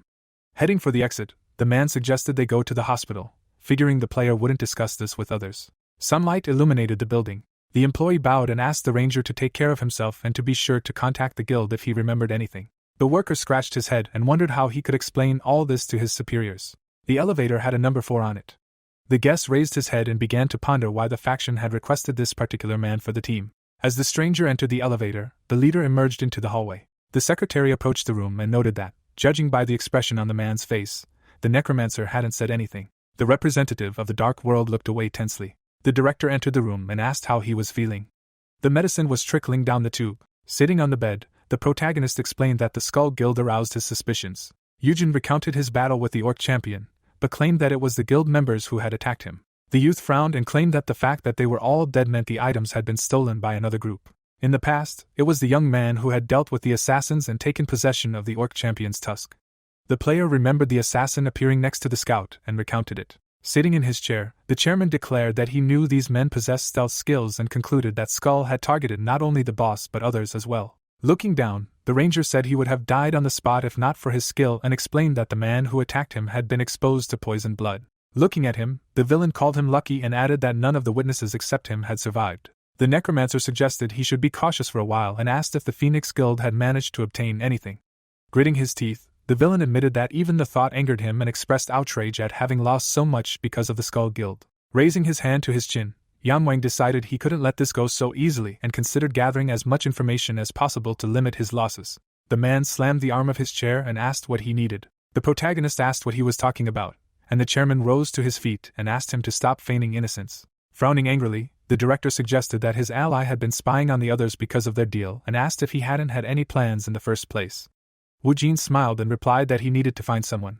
His brows furrowed sternly. The young man explained that he needed a man named Sechin, adding that he was a famous broker. Smirking, the chairman asked how he knew about him and advised his ally to pick up the phone if he received a call from an unknown number. The villain left the room, declaring that he was a rather arrogant man who handpicked his clients, but was still a professional. Looking back, the villain asked the young man to keep what had happened a secret, and warned that if rumors spread, the situation would only get worse. The player narrowed his eyes and said he understood perfectly. Yan Wang bid him farewell and slammed the door. The ranger rose from his bed, thinking that everything was going according to plan, even if the guild leader didn't trust him completely. There was a closet by the bed. The director knew nothing of the connection between the Messiah and Skull Guilds. The necromancer glanced out the window and concluded that as soon as the chairman began searching for information about them, Sijuan and the masters would turn their attention to him. Smirking, the representative of the dark world realized the villain didn't know he'd inflicted these injuries on himself, and decided that now he had the opportunity to focus on improving his strength while the guilds competed with each other. As the car drove along the road, the villain asked if such a large guild as Skull didn't have a single sponsor. Holding up his phone, Yan Wang said they conducted financial transactions by selling items abroad. With arrows spreading across the planet, the man decided to explore black markets outside of Korea and meet with the merchants who dealt with them. The leader smiled and suggested they might find common ground. Walking down the street, the protagonist realized someone should have contacted him by now. Wu Jin pulled out his phone when the call rang, thinking it was perfect timing. The boy held it to his ear, and Sechin explained that the deal could only be concluded after he demonstrated his skills. The young man stopped and demanded details, and the man promised to send them via text later. The player looked at the screen when the other man hung up. A long message appeared in the app, and the ranger was surprised that this man was using a single-story C-rank dungeon as a test, realizing their deal could prove very profitable. The building was adorned with colorful signs. The boy pointed at the leader and asked who the unfortunate man was, and the businessman replied that he was a new contender for the title of buyer. Closing his eyes, the employee reminded him that not much time had passed since the last incident, and asked what would happen if it was another assassin. Sei-chan rose from his chair and explained that even if the enemy had a whole truckload of assassins, they would still be useless. The employee said he didn't like the fact that this man was working with Yan Wang. Opening a desk drawer, the man explained that the new client could still be useless if he failed the test, adding that everything would be fine even if he tried to kill him. The broker tossed the phone and concluded that if the applicant possessed strong skills, they would one day be able to destroy all the dungeons and end the game. The drawer contained a pile of phones. The businessman said they needed people like that. The boy smiled broadly and identified himself as one of them. The boss approached him and explained that he still had a long way to go, as right now he couldn't even clear a dungeon alone. Smiling confidently, Sechin announced he was going to send the client to the Kobold dungeon and offered to see what would happen. The employee raised his hand to his chin and asked if it was too difficult. The man said he wasn't forcing him and that he could refuse at any time. Closing his eyes, the employee expressed outrage at his boss's lack of concern for business in such situations and complained of being hungry again. The broker reminded him that his subordinate had eaten a ton of food just minutes earlier. The car pulled up to the crater containing the portal. The protagonist exited and slammed the door. Looking away, Wu Jin wondered if the businessman wasn't planning on making money and concluded that this challenge wouldn't be easy, as this dungeon wasn't easy for the average person. He jumped into the pit and decided that this only applied to those who didn't know how to defeat kobolds. Looking through binoculars, the secretary reported that she was at a dungeon in Songpa, Ilsen. Picking up her radio, she added that the young man was approaching the dungeon and asked if she should start the timer right now. The chief looked at the device and was surprised that the ranger had already arrived. Smirking, Sechin called him hasty and asked about his preparation. His smile vanished when the woman reported that the necromancer hadn't brought anything special with him. The man wondered if this was recklessness or stupidity. The boy raised his eyebrows and suggested that client had simply lost his mind. The employee narrowed his eyes slyly and declared that the applicant hadn't prepared anything because he was overconfident. Lowering his head, the man decided that was true and thought to himself that it might be a bluff. A sign glowed on the building. Someone commented that the Messiah wouldn't pose much of a problem, as they still didn't understand the situation. Shoes were lying by the door. The man asked his comrade to calm down. Raising his hand, Jae-hoon explained that predicting what might happen in a dungeon was extremely difficult due to the vast number of factors involved, adding that it was a shame everyone had returned empty-handed, but at least there had been no major losses. Haidaro frowned and asked how he could say that after 5 of his students had died. The man frowned in confusion and denied he had been trying to offend him. Looking down, Ken assumed Sejong knew of their connection to the Skull Guild and asked if that wasn't why he'd offered them a job working on an A+ rank dungeon. The manager's eyes widened, realizing he'd said the wrong thing. The master confirmed that no one could know what might happen in a dungeon. The swordsman narrowed his eyes menacingly and asked if their people had really been wiped out along with the orcs. Employee Messiah stared at him in fear. Bowing his head, the worker apologized for his words and promised to resume his investigation if given a little time. Reaching for the bottle, the warrior replied that there was no need, as they had already begun their own investigation, and offered his comrades something to drink. Jae-hoon looked up tensely. Ken poured him some sake and explained that they were still allies of the guild, despite the current state of affairs. The master frowned sternly and declared that he wanted his comrade to understand how insulted they had been. The alcohol overflowed. The swordsman narrowed his eyes and added that if there were any differences between the comrades, a drink would help settle them. The man held the cup with trembling hands. The heroes headed for the exit. The warrior asked if they could really call themselves allies, and the manager confirmed it. The door slammed shut. Gritting his teeth, the Messiah worker realized he had underestimated these people and concluded that he needed to come up with another plan right away. Approaching the car, Haidaro asked about the casualties on their side. He had a phone in his hand, and the master said he understood. Sitting in the car, the fighter asked if everything had happened as they predicted. The archer confirmed it, and explained that the people on the kill list had nothing to do with it, meaning it was done by someone with less than stellar skills.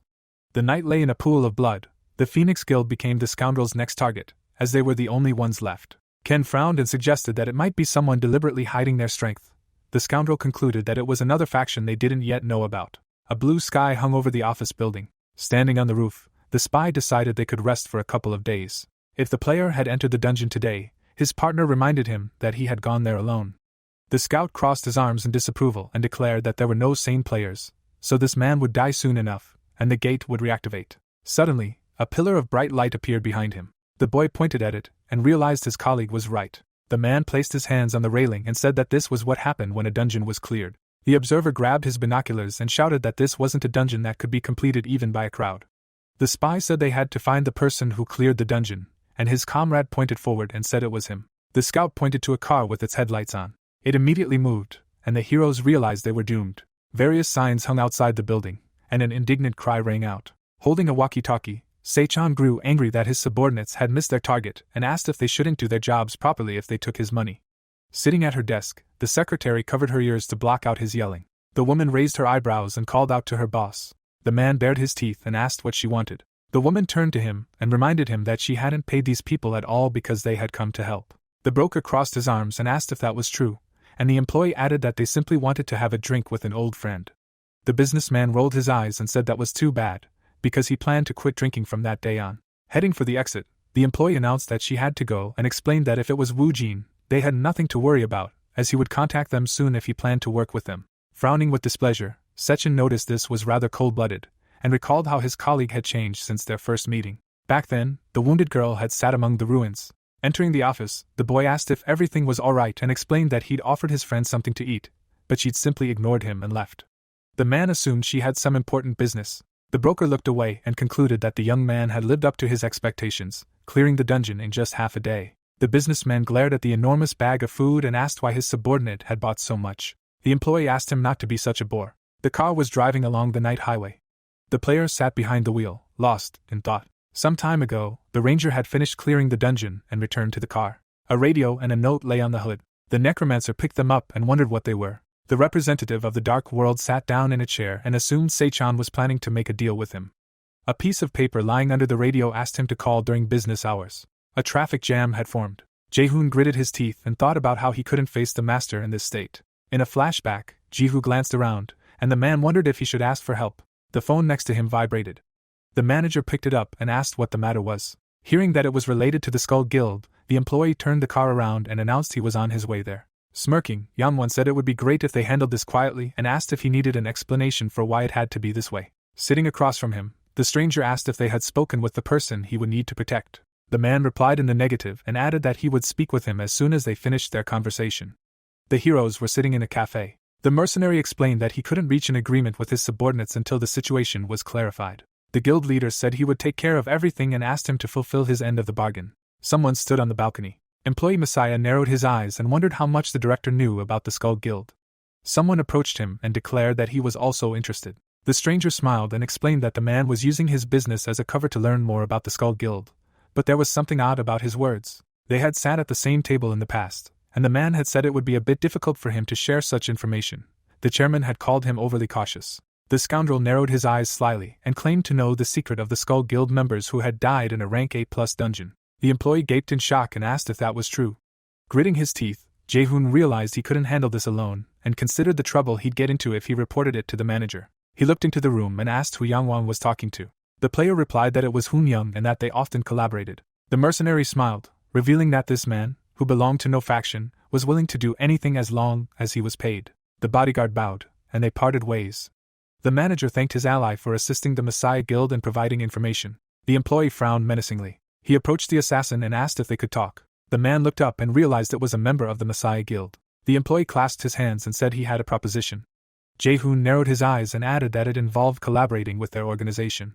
The player grinned and asked what he was talking about, and asked him to speak more simply. The young man frowned furiously and declared that he was talking about a business that would bring him a good profit. The cars were stopped at a traffic light. The secretary glanced around and announced that she'd managed to capture a public dungeon and asked if her boss usually used other methods. The woman narrowed her eyes and suggested that it would only complicate matters if they intervened directly. Yang Wang pulled out his phone and deduced that the Skull Guild must have acted after all this noise. A call appeared on the screen, and a man said that now that the location and supporting cast had been chosen, they should prepare the stage for the protagonist. The manager sat alone at a table in the cafe. Employee Messiah bit his fingernail and wondered what guild leader Phoenix was planning. Earlier, Han Young had frowned and explained that he'd been asked to protect a newcomer. A list of people appeared on the screen, including the name Woo Jin. Looking at his phone, the worker realized the young man had been in an A+ rank dungeon and doubted he'd go up against the Skull Guild veterans alone, making it too obvious a bait. The car was parked by the fence. The young man picked up the radio and concluded he'd passed the test. Sechin confirmed this and suggested his client was hiding his true skills. The player looked down and replied that he'd only shown his skills because he'd been asked. The radio screen lit up, and the man asked if he needed to purchase a dungeon and reported that he'd placed a list of the dungeons he'd defended in slot 19 at Ilson Station. Getting out of the car, the ranger said he needed to do a few more things beforehand and promised to call in a few days. The broker frowned and said he'd wait. Raising his eyebrows, the boy asked if they really wanted to make a deal, claiming his intuition told him the man was dangerous. Smirking, the businessman asked if his gut instinct had ever been right, reminding him that their work was inherently risky. Sitting in the office, the necromancer asked if he really needed to act as bait, and Yang Wang confirmed it. Leaning on his arm, the man explained that it was only a matter of time before they reached the Skull Guild, noticing his ally's fear. The representative of the Dark World bowed his head, and the leader asked if he wouldn't have lost his life if he had simply sat and done nothing. Smiling, the director declared that he had specifically hired a couple of experienced men, and asked his comrade to trust him and enter the dungeon with them. Frowning, the protagonist said his life was on the line and asked if there was any reason why they had to do it this way. The chairman, narrowing his eyes, replied that he owed several debts to these people and described himself as someone who hated being indebted to anyone. Woo Jin turned down the corners of his lips and declared he'd like to increase his payment. The scoundrel smiled slyly and thought his ally had taken the bait. The boy furrowed his brows confidently, mentally reaching the same conclusion. The villain snapped his fingers and agreed. The secretary placed a sheet of paper on the table and explained that the boss had prepared something for his comrade. Yang Wang explained that his survival rating would increase if he himself became stronger. The young man looked at the table and realized it was a skill page. The player went outside and remembered how, in his past life, the head of the Phoenix Guild had met with the Yamato faction and ended with him turning to betrayal. The ranger looked at the sky and decided that this was the end. The necromancer pulled out the page and was surprised that his enemy had proven so useful. The raid members walked through the gorge, fuming that with such a high ranking, they would have to pay off their debts for the rest of their lives. Commander Phoenix looked back and asked his subordinates to remain silent. The captain crossed his arms and declared that the director had abandoned them, and the soldier said that was unfair. His mouth wide open, the soldier shouted that it wasn't even their fault, and that they didn't know who did it, and asked how long they would have to stay in this dungeon. Someone was hiding behind a rock, and the soldier suggested that his comrade kill a few more monsters if he had so much free time to whine. The masked man's eyes gleamed. The men gathered under the bridge. Han Young put his phone to his ear and reported that all preparations were complete. Then the man hung up the call from Yang Wang. The mercenary smirked and asked if they really just needed to hand over Woo Jin, and Jae-hoon confirmed it. Glancing at the suitcase of money, the bodyguard assumed it was too little and asked if they shouldn't pay a little more, considering how important a client they were losing. Raising his hand, The young man explained he was willing to give them more money after they finished the job and offered to find them another client. Squinting slyly, the villain declared he wanted to strike a deal with Messiah and figured that if that happened, there would be no need for an extra fee. Standing opposite him, the manager said he couldn't arrange it because it was a personal request and had nothing to do with the guild. The heroes bowed, and the car drove away. The villain watched it go and concluded that they would all be rich when this was over. His subordinate was surprised that there were such people in the Messiah Guild. Hyen Wing smirked and decided that not everyone was as vile as Sijuan. The man glanced back, dismissing it as unimportant and explaining that they should take advantage of the opportunity and enjoy life after receiving the money. The men emerged from the portal, the dungeon cleared. A man in a black suit ran up to the Skull Guild members. The Phoenix employee gaped in shock and wondered if all their comrades had perished. The employee introduced the players and recalled that they were all professionals from the Yangwang faction. He turned and asked the Skull Guild members to stop. The hunters silently got into the car, and the Phoenix representative tried to find out what had happened to his guildmates. The brute glared at him when the employee explained he didn't know what to tell the families of the victims. The villain grinned broadly and declared he had torn them apart beyond recognition. After that, the car drove away. Holding a phone in his hand, the villain reminded them that the master had asked them to be careful not to make unnecessary noise. Matsumoto, holding the phone to his ear, reported that they had just finished work and asked about the next mission. Jae-hoon, his mouth hanging open, shouted that he had found the target and asked his allies to hurry and come immediately so as not to miss the opportunity to deal with him. A long message about a dungeon with lizard men appeared on the screen. Sunlight illuminated the mansion. Standing by the window, Yunwan thought about the foreign faction in Korea and decided that this would be a great opportunity, as long as he made good use of the Skull Guild. Scratching his chin, he realized that working solely here would be a waste of time and supposed that even if everything went wrong and Wu Jin died, he would at least have information about the Skull Guild. The guild leader glanced at his watch and realized that it was almost time. People had gathered at the military camp. The protagonist narrowed his eyes in displeasure. Han Young came out to greet him. The young man bowed and introduced himself. The mercenary offered to do everything possible to clear the dungeon and mentioned that another team was running a bit late. A car pulled up behind the young man. The bodyguard smirked and announced that it was them. Members of the Skull Guild emerged from the car. The player frowned menacingly. The ranger looked away and asked where the restroom was, and the villain offered to go there together. A sign on the door read, "Toilet." Standing next to it, the villain deduced that this was the newcomer they needed to escort. The ranger realized that Yang Wang had been talking about him. Smiling, the man reminded them that the dungeon would open very soon and offered to talk on the way back. Extending his hand, Han Young warned them not to be seen together inside the dungeon and explained that they would follow the newcomer and always be close. The necromancer scratched his chin. The mercenary suggested an ambush awaited them on the second floor, adding that if they started killing each other from the start, clearing the dungeon would be difficult. Looking away, the bodyguard asked his ally not to worry so much and declared that he simply needed to trust them and enter the dungeon. The representative of the Dark World raised an eyebrow and agreed. The villain asked him to enter the portal first, so as not to raise suspicion. The protagonist headed toward the building. The villain smiled slyly, deducing that it would be easier than he thought. A bright light filtered through the treetops. The heroes gathered in a clearing. A warning appeared in the air, warning them to eliminate a goblin hiding on the floor. Someone assumed the first level was exploration-related. The man's mouth dropped open and he declared that the clearing requirement wasn't that difficult, so they should split up and proceed one at a time. Han Young extended his hand to the newcomer and offered to lend him someone to keep him company. Chinook grinned and volunteered. Frowning, the mercenary explained that they didn't have much time and suggested they quickly find and kill the goblin to advance to the second floor. The squads parted ways. The bodyguard glanced back tensely. Yujin nodded to him. The boy glanced away suspiciously. He watched the Skull Guild squad and decided that the real fight would begin on the second floor. Matsumoto closed his eyes and asked why they weren't following the newcomer. Narrowing his eyes, the assassin replied that he had an escort and said it would be very troublesome if things didn't go according to plan. The assassin asked what would happen if the player escaped, and the scoundrel closed his eyes and expressed outrage at his words. The villain frowned menacingly and wondered if his subordinate didn't trust their skills. Looking at him, the soldier asked his comrade not to be offended and reflected on how he had come here to get rid of Han Young and his men as soon as this was over. The mercenary sat down on a tree root and asked what the ranger was doing right now. The fighter replied that he was hunting orcs, using the poison blood skill to capture them. The bodyguard scratched his chin and asked if there was anything else.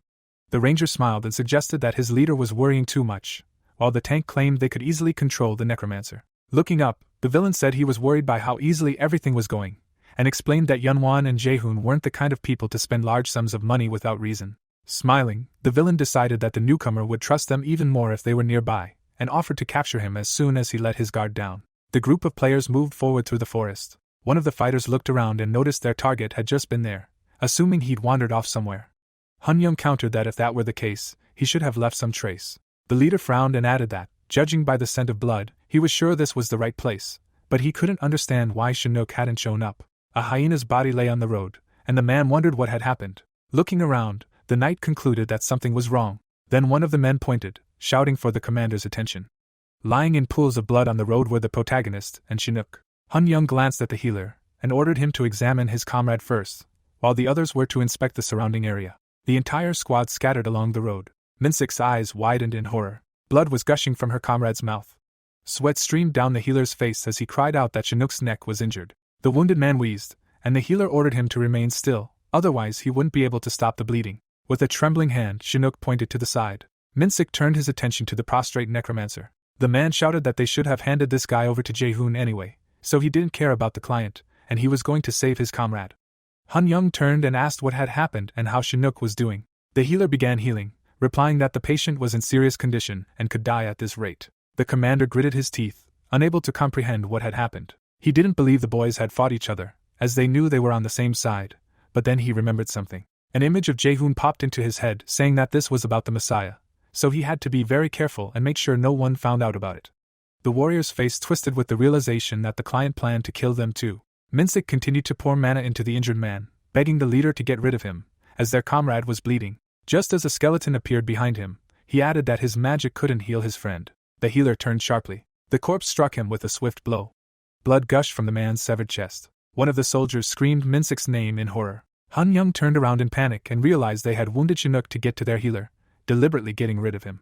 The commander glanced at the bald man and assumed Jae-hoon was deceiving them. He should have known, given the strange request. The survivors were surrounded by corpses. Meanwhile, the client glanced sideways at his companions and asked them to conserve energy. The big guy put his foot on the monster and declared that they simply knew he was handsome since they kept stepping on him. Jae-hoon waved his hand and countered that it wasn't that, most likely because of the terrible smell. He'd asked them to tone down their cologne next time they entered the dungeon. The guy sniffed himself and was indignant. How could he say such a thing, considering that cologne cost a lot of money? The leader pointed at the big guy and reminded him that many monsters are sensitive to smells, then noticed that more of his fans were coming. Glancing back, the fighter said that everything was fine as long as he provided good fan service. The hyena opened its mouth. The blonde grabbed the monster by the throat. He raised it above his head. His eyes filled with rage. With one movement, it tore the enemy in half. Another hyena swung its paw at the man, but the limb met a fist. A powerful blow from the big man shattered the monster's head. The enemy fell at the fighter's feet. The blonde glanced sideways at the man. The third hyena glared at the man. Meanwhile, at the other end of the dungeon, Han Young gritted his teeth and asked how the scoundrel dared betray them. The protagonist stood over the fallen enemy and noted that for a dying man, he wasn't exactly being honest. Wu Jin frowned and added that he was no longer surprised to see players using their power solely for their own gain, but his greed had surpassed all bounds. The warrior flinched when the necromancer asked, hadn't he himself said that everyone's worth is measured differently? And he became enraged. He remembered how, not long before, he had been asked why someone from the Messiah was here, and what was so special about this guy Wu Jin, considering how Yin Wang and even Jae-hoon were interested in him. Then Hun Young grinned and replied that the client had asked him to spare the protagonist's life, clearly intending to ask him something, and the others had decided that if they couldn't kill him, their leader wouldn't be able to enjoy his hobby. The player rolled up his sleeve, revealing his scars, realizing what he was talking about, and said he could fill it out next time, since there were plenty of people to hunt. The bald man curiously counted the notches and admired that the leader had indeed killed many, this one from the last time, when 3 had begged for their lives. With a smirk, the man added that it would be nice to receive more such requests, since they earned more by killing 3 players than by clearing a dungeon. Hun Young's smile turned sinister, as he added that everything had a price. The boys didn't notice that their future victim had heard every word, until their leader added that they should kill using a method that suited the price. The young man drew his sword, declaring that he was becoming curious about the cost of a bounty hunter's life. Then, with a single strike of his blade, he ended his life. The player turned away as the enemy's head fell to the ground. That same night, in the forest, the necromancer looked down at the goblin, musing aloud that his enemy was hiding in the same place as when he himself conquered this dungeon in his past life. Looking at the monster's face, the young man added that it was now time for him to move on to the next level. With a smirk, Wu Jin added that the Skull Guild members were waiting for him. The goblin's blood spilled, and the system reported that the first level of the dungeon was cleared. At the same time, a pillar of light rose behind the Skull Guild members, and they couldn't understand how the first level had been cleared. Jae-hoon turned around and reminded himself that Hun Young was supposed to be waiting and send him a signal if he found the goblin. Matsumoto narrowed his eyes and concluded aloud that, judging by the leader's reaction, things weren't going according to plan. The swordsman lowered his head and added that the first level had been cleared so suddenly. Perhaps the other group was planning to advance to the second level and wait for them to appear to kill them, which was all too obvious. The fighters rushed toward the light. Jae-hoon frowned, silently deciding that the enemies had figured out his true plan and couldn't believe that he would be the first to be stabbed in the back. Meanwhile, the protagonist stood near the entrance to the second level. He touched the door with his palm. A huge passageway opened. Woojin's face expressed determination as he moved to the next level. Meanwhile, in the real world, a conversation was going on about items that most players didn't purchase before entering the dungeon. Yanwon placed his hand on the table and asked what the problem was, and the secretary replied that someone had purchased a flask to collect the liquid, and she found that strange. The girl knew that blood, bodily fluids, monster skin, and other things sold for high prices, but the dungeon wouldn't have any valuables for the target to sell, so she reported it to the guild leader. The man rubbed his chin sullenly, muttering that buying a flask while his life was in danger was odd, and he couldn't understand what this Yujin was thinking. Meanwhile, the members of the Skull Guild reached the entrance to the next level. Matsumoto narrowed his eyes and wondered out loud if those guys had already reached the second level first. They could be waiting in ambush, something worth keeping in mind as they ascended. The big man placed a hand on the commander's shoulder and said that thanks to someone, he'd be able to have even more fun during the hunt. Didn't he need to show his gratitude? The commander thought he'd make Han-young pay for her humiliation. The squad followed Matsumoto to the second level. The fighters emerged onto the shore of the lake, and the huge lizard sleeping at the bottom of the tank opened its eyes. The swordsman frowned, surprised. He'd expected the traitors to attack immediately, but he'd been mistaken. The big man hadn't noticed he'd snapped some rope while suggesting the enemies were simply hiding in fear. The fighter looked down. At that moment, arrows flew at the squad. They managed to deflect the projectiles with their weapons and armor. But the flask shattered, spilling a red liquid. It soaked the player's clothes. The blonde looked at the stain and realized it was blood. He saw a broken flask used to collect the liquid beneath his feet and didn't understand what was happening. The leader picked up the broken flask, and while his comrade complained about the stench, he tried to understand why no one had seized the opportunity to attack them. Eugene peeked out from behind a tree and apologized for this. He simply thought the enemy liked the stench. The villain frowned when he recognized the protagonist, demanding they stop fooling around and tell him where Han-young was, or if they really thought they'd be safe after betraying him. The necromancer narrowed his eyes, as he'd expected. This guy thought he was on the same side as the bounty hunter. The young man extended his hand and said he was aware of the plans to kill Han-young and his team afterward, and hadn't expected Jae-hoon from the Messiah Guild to follow them all this way. The water churned behind the enemy as the player added that now was not the time for pointless chatter. Matsumoto spun around, trying to figure out what kind of monster was approaching. A huge lizard leaped out of the water with a roar. The fighter standing behind him looked up at him. The next moment, his head disappeared into the monster's mouth. The others were horrified. The monster was greedily devouring their comrade. The swordsman turned sharply and demanded to know what Yujin had done. The necromancer showed them the flask and informed them that he had doused his enemies with goblin blood. He added with a smirk that it was also the lizard warrior's favorite snack, and since he had spilled so much of his favorite sauce on them, they would make an excellent meal for him. Matsumoto flew into a rage and roared that he would kill the traitor. The swordsman drew his blade and rushed at the hero. The big man turned to him and shouted that he couldn't abandon them like that. The necromancer parried his opponent's attack. Matsumoto grew even more enraged and threatened to claw the young man's eyes out alive. But Yujin only smiled and declared that his opponent had only barked and never bit. Then something caught his attention. The engraving on the sword's hilt belonged to the master. The young man pressed harder on his opponent's blade, admitting that he thought he was a simple man when he'd arrived, but now realized he was the master swordsman's apprentice. Matsumoto's eyebrows rose, and he asked how he knew. Meanwhile, Jae-hoon looked around, wondering where Han-young's men were. The necromancer wasn't the main problem here. While the big man fended off the lizardman's attacks and shouted at the leader not to stand there, he thought the four of them would have no trouble clearing this dungeon even if they were alone. But there was one problem. The fighter tensed, holding the monster back, demanding help. The villain frowned, thinking that a second group could appear at any moment, while their forces were scattered. At that moment, the monster stood up, towering over the group, and Jae-hoon realized that the dead might end up alone. Their weapons clashed again with a clang. Matsumoto narrowed his eyes at the enemy and asked how he knew who his teacher was. Yujin smirked and declared that his master was losing his touch. To think that someone like this would be his apprentice. The swordsman attacked the enemy with increasing anger, demanding that he shut up. The enemy was secretly glad that he had fallen for his provocations, but he was clearly an experienced fighter and would be difficult to defeat with the sword alone. So the player bit his lip. Matsumoto, meanwhile, charged the protagonist again. The youth dodged a circular strike from the enemy's sword. The swordsman watched the necromancer closely, but the necromancer suddenly spat blood, which hit the enemy in the face. The boy jumped back, groaning in pain. Matsumoto tried to wipe his face, indignant that Yujin would dare spit blood in his face, but was immediately notified that he had been poisoned by hemotoxin. As the swordsman's eyes grew bloodshot, he considered that since his opponent was using poison, a prolonged fight would put him at a disadvantage. So the fighter intercepted the blade and declared that he would not waste time and finish the necromancer right then. As the boy's sword pointed upward, a swirling cloud of air began to form around it. The protagonist raised an eyebrow, recognizing the technique. He remembered it was an attack skill available only to those chosen as slayers of the holy light. The boy lowered his sword and looked over his arm at his opponent. A wave of light erupted from the blade. Yujin watched tensely as the attack approached. A cloud of sand rose into the air. Matsumoto closed his eyes, feeling the poison's effects begin to take their toll on his body. His hands trembled, and he silently cursed that he should have brought him back. But suddenly the necromancer appeared behind him, and the swordsman's eyes widened, wondering if his enemy had survived. While the youth swung his weapon, the enemy wondered how he dodged the blade of destruction. Several precise strikes landed squarely on the fighter's body. At the last moment, his eyes widened. Matsumoto remembered the training session when the dummies had been cut from their positions. He breathed heavily back then, mentally triumphant that he could finally use the blade of destruction, just like his teacher, but had only been able to use it once. The master frowned at his student and admitted that he was doing a good job of imitating him. Ken looked at the youth and added that his technique was still too complex for him to use in a real fight, given the state of his arm after using the blade of destruction only once. The teacher raised a finger and explained that the move possessed immense power, and Matsumoto should refrain from using it against an enemy who knew of its weakness. The swordsman only sighed. Ken turned his gaze to the mown-down targets and warned that if the apprentice encountered a monster that remained unharmed even after using the blade of destruction, it would catch and kill him.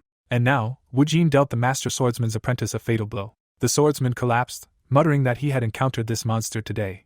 The big man turned to his comrade, shouting his name. The lizard's tail immediately knocked the fighter back, and he dropped his weapon. The boy was slammed into a tree with force, blood pouring from his mouth. Panic filled Jae-hoon's face. His companions had reveled in the fact that they were the master swordsman's apprentices, but they were all useless. A shadow fell across the man's face, because on top of everything, Han Young and his men had never shown up, meaning there was no way to win now. The scoundrel turned to the necromancer and offered him a truce. They didn't need to fight each other. The protagonist glanced sideways at his opponent when he again asked for a truce to conquer the dungeon together. Otherwise, at this rate, they would simply become monster food. But the young man smiled and advised him not to worry about it. The hero turned to a surprised Jae-hoon and added that killing these guys would make it easier to clear the dungeon. The blonde's eyebrows rose as he asked what the necromancer meant. At that moment, a skeletal hand emerged from the ground. An army of the undead rose around Wujin. The young man patted the nearest skeleton on the head and asked how he could trust the scoundrel after the latter had tried to finish him off just moments ago. Jae-hoon's eyes widened as he realized his opponent had more than just blood poisoning in his arsenal. Then the man turned abruptly. The lizard warrior opened its mouth behind him, but the villain managed to jump away. The monster's tail whipped up behind the man. The blond man closed his eyes, covering his face with his hands, but the tail fell nearby. The player looked at the monster in surprise. It turned out that the big guy had come to his senses and simply chopped off the lizard's tail. Jae-hoon winced at being called the Messiah's dog. The fighter glared at the former leader, reminding him that he'd been begging for help for ages. But this bastard now stood there, begging for mercy. At that moment, the monster's remaining tail rose, and the player was caught in its tight grip. The monster stared straight at its prey, raising the man to its eyes. The man frowned and demanded that the stupid lizard remove its stinking head before he choked on the stench. But the monster simply squeezed him tighter, causing Jae-hoon to curse beneath him. The player watched this scene and decided that if he wanted to get out of here alive, he had no choice. The bastard continued to frown, realizing he couldn't handle the enemy on his own. The man gripped his sword and decided he had to escape first. Jae-hoon kicked up some dust, mentally adding that he needed to hide until the other guys conquered this dungeon. As he broke into a run, the scoundrel thought he'd deal with the rest later. The most important thing was to survive. He couldn't die here so miserably. He was running as fast as he could when something flashed past him. The player turned, noticing it. He saw a skeletal soldier attacking a huge lizard. The blonde looked at it in shock. He hadn't thought the undead could move like that. It almost looked like a high-level player. Jae-hoon couldn't tear himself away from the spectacle, noticing that there were already 5 of these skeletons there, and it dawned on him that Wujin was truly powerful. As the monsters continued to fight, the scoundrel realized that the necromancer had likely gotten rid of his allies' team, which explained why they hadn't appeared yet. The lizard growled at the undead, while the blonde remembered how they'd killed a member of the Skull Guild in an A+ dungeon, and everything fell into place. The boy shuddered as he realized he simply needed to get out of here and report this. But at that moment, the lizard decided to turn its attention back to the man, forcing him to flee. The skeleton stopped the monster, swinging its sword at him. A few precise blows to the paws, and the monster's eyes widened in pain, while Jae-hoon tried to understand why it was chasing him while ignoring the dead. At that moment, the lizard fell to the ground. The system reported that its blood was poisoned. The villain looked back hopefully, voicing the hope that the monster had been defeated. But the giant stubbornly rose to its feet. The monster's gaze swept the clearing around itself. The blonde stared at the lizard in horror, mentally cursing its tenacity. And then the monster looked back at the man. He panicked, unable to believe that this creature was following only him, as if the skeletons were invisible. As Jae-hoon broke into a run again, the protagonist declared that he felt better now that he was distracting the lizard warrior. The scoundrel glared at the youth, who suggested he hadn't fully grasped the situation. Wu Jin narrowed his eyes and added that it had happened back when people could only rely on their level and items when clearing dungeons. A lump of mud had landed in the other man's palm. The huntress couldn't understand why she would apply it to herself, and the commander explained that while he didn't know the details, he had heard that the lizard warrior didn't have the best eyesight. Scratching his cheek, he added that by applying mud to themselves, they could camouflage themselves. Then he turned to the protagonist, asking if he was right. The latter glanced back with a smile. In the present, the youth smiled too, wondering out loud if all was well with these guys now. At that moment, the monster began chasing Jae-hoon again. He narrowed his eyes, realizing he couldn't run away from it forever. Then he headed straight for his enemy, though he didn't know why, except to assume the lizard was only targeting players. The boy changed his trajectory, deciding he shouldn't suffer alone. And rapidly approaching the necromancer, he wanted to force him to participate. But Wu Jin remained calm. One of the undead blocked the villain's path. Then the blond man jumped. He tried to leap over its head, indignant that some undead creature dared to block his path. The man's plan had largely succeeded, but at the last moment, he spotted another one. A sword strike landed squarely on Jae-hoon's forehead. The villain fell right between two skeletons. His eyes widened in horror. The blond man stared ahead as his mask flew off. The skeleton ran to the side. The confused boy remained sitting on the ground. The lizard man was getting closer, but at the last moment, it collapsed on the sand next to Jae-hoon. The protagonist winced. The scoundrel tried to stand, but immediately cried out that his leg was injured. He turned around abruptly, and saw that the undead had finished off the lizard man, and were now looking at the man. A look of joy appeared on the player's face. If the monster was killed, then now he could get out of here alive. At that moment, Wu Jin moved toward him, thanking him for distracting the lizard man from his name. The man looked up at the necromancer, and when the latter said it was time to wrap things up, he clarified what he meant. Jae-hoon frowned and offered to talk. He promised to do anything if the young man would simply help him escape the dungeon. But Wu Jin pointed somewhere behind the scoundrel, and said that his request for rescue should be handled by that guy over there, not himself. The blonde turned sharply. He saw the lizard warrior rise again, and the necromancer suggested he was curious about why the monster was pursuing only one. The boy explained that the lizard's eyes acted as heat sensors. Naturally, he had no interest in the cold skeletons. The player tried to rise again, but the monster's mouth was rapidly approaching. Meanwhile, news of this dungeon and its main boss was spreading across the media, as the Phoenix Guild refused to enter it. And its leader was watching the broadcast. The secretary, looking at her tablet screen, remarked that no one could have imagined such a problem would arise while the guild master was planning to conquer a 6-level dungeon. It couldn't have been worse. The girl scrolled through the comments and reported that her prediction had come true, and public opinion of their guild was simply terrible. Yang Wang frowned and declared that listening to weaklings was a waste of time. They needed to focus solely on one goal. Shinha from the Messiah Guild appeared on the TV screen and announced that they were postponing their entry into the dungeon, as even if it was a matter of utmost importance, they still had plenty of time to prepare for conquering it. Sechin scrolled through the comments on his phone, noticing that even such a strong guild had postponed their entry. Chin, still eating his noodles, reminded everyone that it wasn't called the Death Snake for nothing. France, America, and Japan. 2 years had passed since it first appeared in these countries, and yet they still didn't know much about this monster. He continued chewing and added that not a single player had ever returned alive from hunting this monster. There was no point in even discussing difficulty when it came to it. The broker scratched his beard, musing that it was terrifying to even imagine such a dangerous monster had appeared in the country, even though there hadn't been any information about it. He narrowed his eyes, considering how the people had accepted the Messiah Guild's decision without any doubt, but he doubted they truly announced it without ulterior motives. Sechin scrolled down and exclaimed that this couldn't be true. With a smirk, he suggested his friend take a look at these scoundrels. The broker sank onto the sofa and asked what would happen if all the guilds postponed entering the dungeon. China replied that it was obvious. Only the fearless would band together, though it might be difficult to clear the dungeon.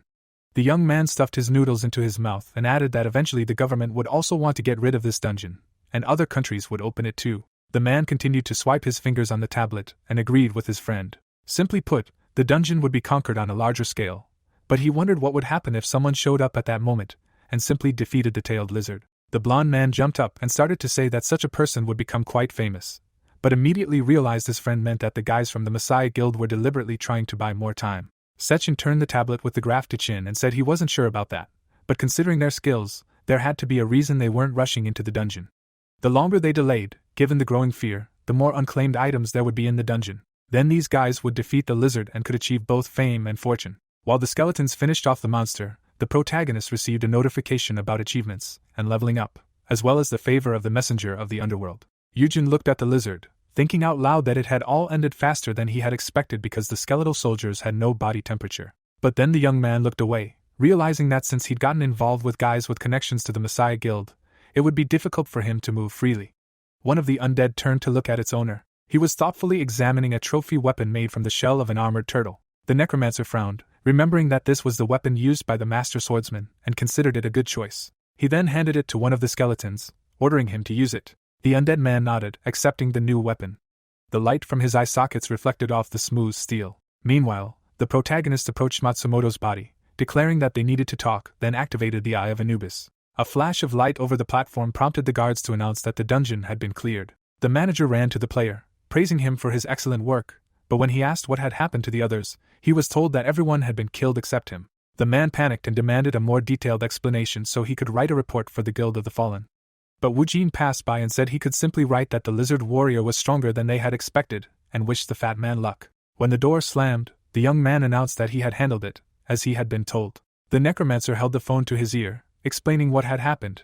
As Yang Wang had predicted, one of the men aiming at him had wielded a sword of a unique rank, which had once belonged to a master swordsman. The protagonist reached into his pocket and added that the master was an important member of the Messiah Guild and also the head of the Yamato faction, which in turn was the main branch of the Skull Guild. At this, the man narrowed his eyes. Wu Jin looked at the television screen and added that he hadn't found anything else, but he could find out more if he looked into it further, promising to contact his interlocutor later. The necromancer then turned off the lights in the room. The young man knew there was a bug hidden behind the screen. The player headed away from the building, then looked back at him with a smirk. The necromancer knew about Matsumoto's conversation with the manager, and when the manager asked if they didn't trust him enough to plant a bug, he replied that it was simply a special precaution, as he would be interacting with someone the guild was monitoring. The swordsman pulled his mask up when the interlocutor added that he had planted it behind the television to keep him informed, and the player agreed. The protagonist walked away, grinning as he contemplated the idea of the Skull scoundrels falling into their own trap, but now he was wondering how their guild would deal with Yang Wang. Then his phone rang. His expression turned dissatisfied when he saw it was from Guild Master Phoenix, and he muttered that he shouldn't have mentioned the devil. Yang Wang grimly informed him that he'd heard about what had happened and wanted to know how everyone except Wu Jin had been killed, but since luck was on his side, he'd asked if he had anything for him. The necromancer raised an eyebrow and said he hadn't been able to find out anything else, as he'd been focused on survival, but he assumed he'd found out the location of the Skull Guild's main branch. The young man opened the car door when his interlocutor asked him to come to his house tomorrow to discuss the details, and the other man bid him farewell. The protagonist started the car's engine. He soon arrived at Ilsen Station to find the 19th storage locker. He headed toward the boxes, musing that Second was a rather cautious broker.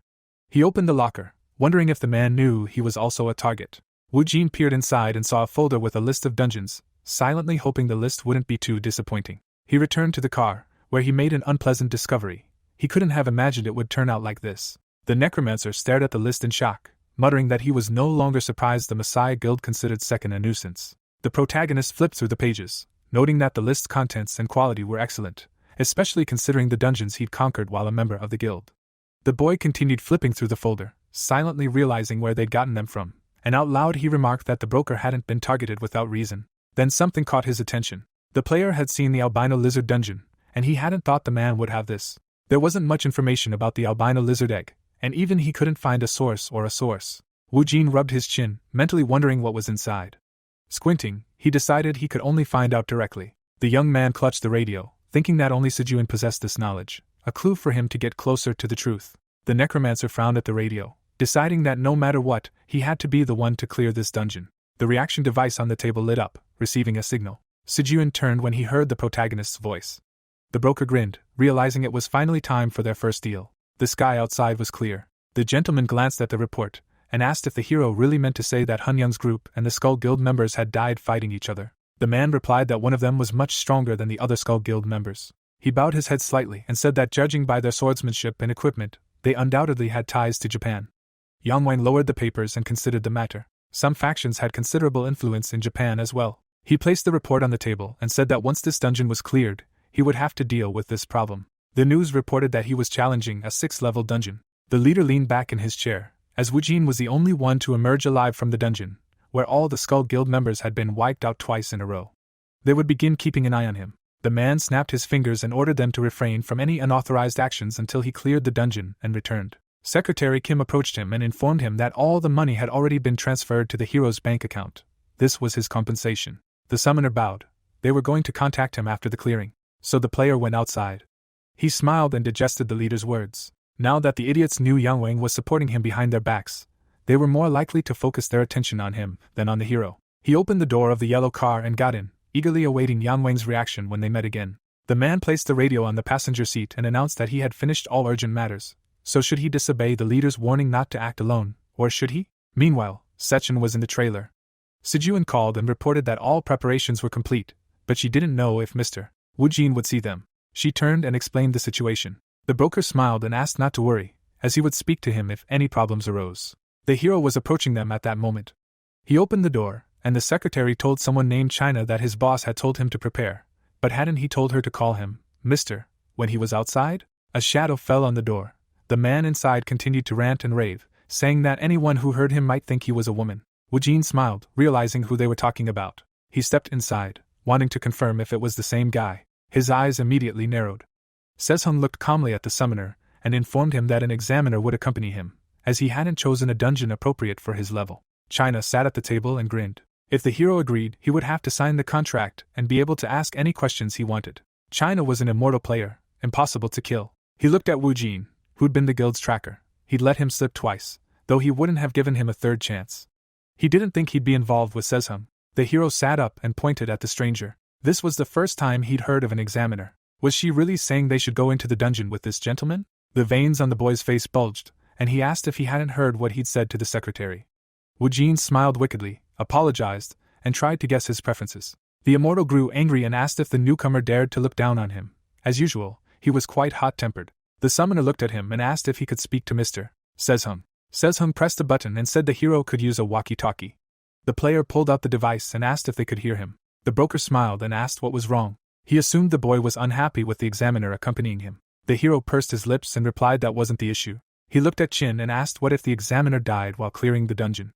The blonde stared at him and wondered if the boy was really threatening him. The master laughed and said the hero had nothing to worry about, as the examiner was experienced enough to defend himself. Wu Jin turned abruptly. China stood right in front of him, silent. He snatched the radio from the summoner. He raised it to his mouth with a grumpy expression and declared that their new client was a crazy idiot, and if they entered the dungeon and he wasn't what they expected, he'd simply dispose of him. Okay. This question enraged Sechin, and a verbal altercation ensued. China held the radio away from his ears, but the boss's loud voice still blew his hair back. The secretary coughed into her fist and decided that normal conversation was over. She asked if she should escort the men to the dungeon entrance. The players exited the trailer, and the immortal turned to the player and told him not to even dare lie or anything. Yujin hung his head as his new partner explained that he had no mercy for the people who bared their fangs against him in the dungeon, and hadn't let any of them escape unpunished. Judging by the hero's memories, he wasn't bluffing. He smiled. He just met the immortal Chin here. Wasn't he lucky? The girl was watching them through the mesh window. She'd radioed that the men had just left, but would everything really be alright? The two figures were gradually moving away. Sechin threateningly declared that if Chin didn't return, either would Yujin, because then he would become their enemy. A portal began to open in the dungeon. The system sent a warning about defeating 111 direwolves. Chin donned his armor and asked if the hero wasn't glad he'd angered him. He promised to do his best to ignore him. A grin appeared on his face, wondering if the man could catch so many beasts alone. He would sit here and watch until the hero begged for his life. He sat down on a rock and ordered them to begin. Yujin frowned at him. The immortal pulled a candy bar from his inventory, expressing pity for the hero and asking if it was really that hard for him to cope alone. He took a bite and declared that his kindness had become a problem. He smiled and told him to kneel and beg for forgiveness if he wanted his help, and then perhaps he would lend a hand. The necromancer frowned, deciding that the immortal had received the blessing of the river Styx. Only those whose halo is a stern fighter for life can gain this legendary skill. Even if your head is cut off or your heart is torn out, you become immortal, unable to die. The man turned away with a grin. The examiner probably thought he was lucky to have an immortal body, but if he'd met him, the skeleton soldier had been summoned. China looked in surprise at the newly appeared mob. It stood before the man with his sword. The newcomer smiled at the curious man, determined to make him understand it had all been his imagination. Some time passed, and the sounds of battle echoed through the forest. The skeleton cut down a wolf, which fell at his feet. China called the newcomer and asked the name of his friend, the one who fought so well. The blond man continued to grin, He'd always been curious, but now he understood. His skeleton stood amidst a pile of corpses, and now the examiner understood how a hero clears dungeons alone. He frowned, still in disbelief, even after seeing it with his own eyes. He thought the fragile skeleton would be a hindrance, yet he could swing a sword like a high-level player, and besides, the number of skeletons he could summon increased with each level. The man turned his gaze to the player, realizing he could be a dangerous foe. Wu Jin silently watched his servant at work. As expected, he was an unusual man. He turned to the elder and asked how he was. China came to his senses and said, "Fine." He hadn't thought he'd need his help. He pointed back and said he'd tell Sechin about him as soon as they were done. China frowned. Something about the hero bothered him. He stood up and asked if Wu Jin had really spoken to him informally just now. Black smoke billowed behind his stone. The man turned sharply. A new skeleton warrior had been summoned. A whole pile appeared around the perimeter. The immortal chuckled nervously and asked if he thought the cute skeletons were acting more aggressive. What had the hero done? Wu Jin rubbed his chin and asked if the examiner hadn't said he would just sit and watch until he begged him. The blonde laughed and clarified it was just a joke. He stretched his neck and repeated that he was just joking. It was his fault, as he hadn't meant to insult the player. He took a few steps. He lunged. He tried to strike the hero, relying on a distraction with words, but the hero only smiled. He caught the immortal and threw him over himself. The sky suddenly appeared before his eyes. China's eyes widened. The horizon was clouded by the summoner's shadow. Trying to attack him first instead of the skeletons was a good attempt. The elder noted that the hero was moving as if he had foreseen everything. The warrior rolled back and stood up. He realized the idiot had been hiding his skills until now. Why had he come to them? Was it for him or for the boss? The blonde glared angrily. He didn't know what the summoner wanted, but he wouldn't get anything from him, since he knew how to keep secrets. 2 skeletons approached him, and their master said it didn't matter. 4 blades rushed at the elder's head. The sharp end stopped at his neck. A minute later, he was already bound, and, as it turned out, he was hanging from a tree branch. He screamed and demanded to be lowered, asking how long he'd been hanging. Yujin watched him silently, and the blonde asked if he was really going to starve him to death. The summoner silently cut the rope. The elder fell to the ground. The man smiled and said he'd give him a chance, then asked him to prepare. A sword appeared in his hand. The hero had shown him his skills, so now it was his turn. China looked at his captor in confusion. He'd asked him to act as bait so the skeleton warriors could attack easily, and then he'd let him go. The man angrily asked if he really wanted him to follow his orders. Yujin pulled out a rope, began to pull it taut, and asked if the player really wouldn't do this. He came closer, looked down, and asked if he should be hung up again. China smiled nervously and conceded the hero was right. He no longer had any objections, being the better tank. They untied him, and after a while, a fight ensued. The blonde man tore the wolf carcasses apart with his blows. More beasts advanced, mindlessly charging. Several began to attack from each side. The immortal began to take wounds, crying out that there were too many monsters. A second after these words, he was buried under a living pile of dire wolves. His hand reached upward, like a drowning man. The pack leader approached the pile. He sniffed and turned abruptly. A skeleton stood staring at him, holding a large sword. He raised it above his head. Together, the skeletons began a massacre. Beasts were thrown against tree trunks. Their bodies rolled head over heels on the ground.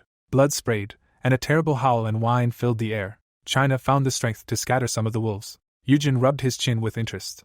A dead mob hit the trunk of his tree, where he had been watching. Distraught, China continued tearing the wolves apart with his bare hands. Blood dripped from his bracers and gloves. The man staggered wearily. All the enemies around him already lay dead. The blond man breathed heavily and glanced around. He looked at the newcomer standing on the tree branch. His level had increased. He smiled and noted that, while not as easy as before, the blonde was still not so easy to kill. He watched with a smirk as the elder trudged forward. He would be a nice asset in the future. Night fell. The players ran forward. China looked back wearily and declared this madness. More wolves pursued him. The elder watched Yujin flee from them and noted that he hadn't even given him a break. Another blow felled another beast. The skeletons silently did their work, only screaming silently. Their movements and cruelty defied fatigue. China exhaled heavily, clouds of steam. He turned and looked away wearily. A wolf had latched onto his leg armor, and the man began to suspect there was one more beast left. Slowly, he grabbed the surprised wolf by the head. He tossed it to the skeleton and allowed it to take its place. The skeleton lowered its gaze, and after the kill, the system reported that the players had cleared the first level of the dungeon. The immortal looked at the hero's servant, and said they were overworked because they had found the wrong master. The summoner watched this conversation from the sidelines, the elder noting that the skeletons worked hard, unlike the others. He raised his hand and offered a high five. The skeleton looked furiously at the raised hand. He turned away abruptly, embarrassing the player. The player glared at him indignantly and shouted, asking how dare he ignore him. He reached for the doll, but it retreated. Wu Jin continued to stand under the tree, listening to the player continue to argue with the mute servants. He frowned, noting that the immortal warrior was indeed different from how he remembered him. A mighty man with an immortal body, he fought against the Messiah Guild, and at the time, he was one of the strongest people he recognized. To utilize his immortal body, he employs a method of fighting that utilizes bone, not flesh. The hero had been unable to quickly approach him because of this destructive method, and looking at him now, he didn't see the malice he once harbored. There must undoubtedly have been a trigger that changed him, and Neo has no memories of Second, but it seems they were very close in the past. Perhaps the leader's death awakened Chin. The hero continued to rub his chin, deciding that all this meant that if Second remained alive, there was a high probability that the Messiah Guild would be excluded from the blueprint for the future. He looked at the player again. It turned out the man was frowning at him, unaware of the summoner's intentions. He remembered how he fled from the wolves. He lured them here so he could deal with them without dying. It wasn't just a coincidence, it had happened continuously, right during his recovery. This wasn't just analyzing monsters and dungeons, but something that could only be accomplished by someone with an absolute understanding of what was happening. This kind of sensation wasn't just a high-level ability. A bead of sweat rolled down his face. He didn't want to admit it, but the hero was superior to him in every way. Yujin finally approached him and suggested they move on to the second level. He smiled slyly and promised that everything would be much better on the second level than here. A pillar of light flared in the darkness. China adjusted his hair. He was so tired he thought he'd die. He glared at the summoner, and declared that he'd been working all day. Couldn't he at least take a break? Yujin pulled a sheaf of flasks from the window. He handed a handful to his warrior and asked if he was a good runner. The elder looked at him in confusion and asked what the question meant. At that moment, the flask shattered. The man hunched over in fear and asked what the hell the hero was doing. He grinned maliciously and warned him that he'd better run right now. The trees behind him began to shake. Something was rapidly approaching. China reacted quickly and turned. A huge creature poked its head out of the foliage. The lizard-like creature grinned maliciously. The immortal twisted his mouth, cursed, and said he couldn't even relax. Sechin read the newspaper headline and noted that things were about to get even more tense. He sat on the couch in front of the desk. They predicted this would happen, since the Messiah Guild had refused to participate, but... He looked at the secretary and asked how long the foreign guilds list would be. Sujuin sipped coffee and replied that they'd finished compiling the list this morning and needed to analyze and compare it. They still had time before Chin returned. They had to hurry. Sujuin looked at the boss and asked if he'd be okay. Meanwhile, the one she was worried about was running as fast as he could. He was drenched in sweat and looked back angrily. The enormous creature was already breathing down his neck. He couldn't understand how they were hunting him now. The skeletons were attacking. Chin noticed their maneuver. He didn't know why, but he felt like this time he needed to act as bait. He braked sharply and skidded across the ground. He turned to face the boss. Slowly raised his hands and angrily asked how this was any better than the first level. He promised to kill the hero as soon as they got out of here. The monster tried to eat him, and Chin grabbed its jaw. Wujin watched from a tree branch. He frowned and chuckled. There was a thunderclap. A player's foot flashed through the dust. The creature pressed against him, but he held its jaw, preventing it from closing. The immortal grinned wickedly and suggested they not delay any longer. The skeleton leaped to attack. The blonde smiled and suggested they get it over with. A second skeleton joined the attack. They landed on the neck and plunged their swords into it, the albino lizard succumbing to the blood-poisoning skill. Another skeleton plunged a sword into the creature's carcass, and it fell to the ground. China stepped back, watching the corpses at work. He noted that they looked as if they had been individually trained to such a high level. If it had been anyone else, the skeletal warriors would have been summoned for support, and to stall for time. The system reported that due to the lizard's poisoning, its health was beginning to decline. The creature twisted and screamed, crushing everything around it. It attacked with its tail, and the skeleton ducked easily. The monster spun sharply, and the skeletons leaped off its carcass. It looked at one of them, its red eyes darting quickly around. The skeletons looked at it as if it were their worst enemy. The lizard shook its head back and forth. The player was surprised and realized it couldn't see the warrior skeletons, so it was pursuing only him.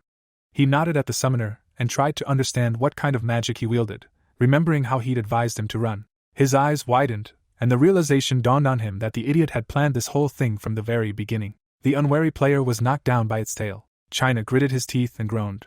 At incredible speed, he knocked down one of the trees. He hit a second one, knocking it down as well. Dust rose from its fall across the clearing. Branches flashed above the wall of dust. The player stepped forward. He gritted his teeth and held his side.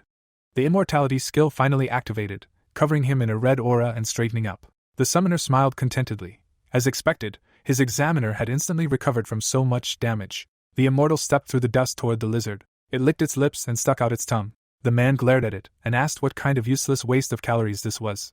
His hands were covered in streaks of mana. The examiner spread his legs and assumed a fighting stance. Then, in an instant, he made a long dash. The lizard backed away. Golden spikes appeared on the player's wrists.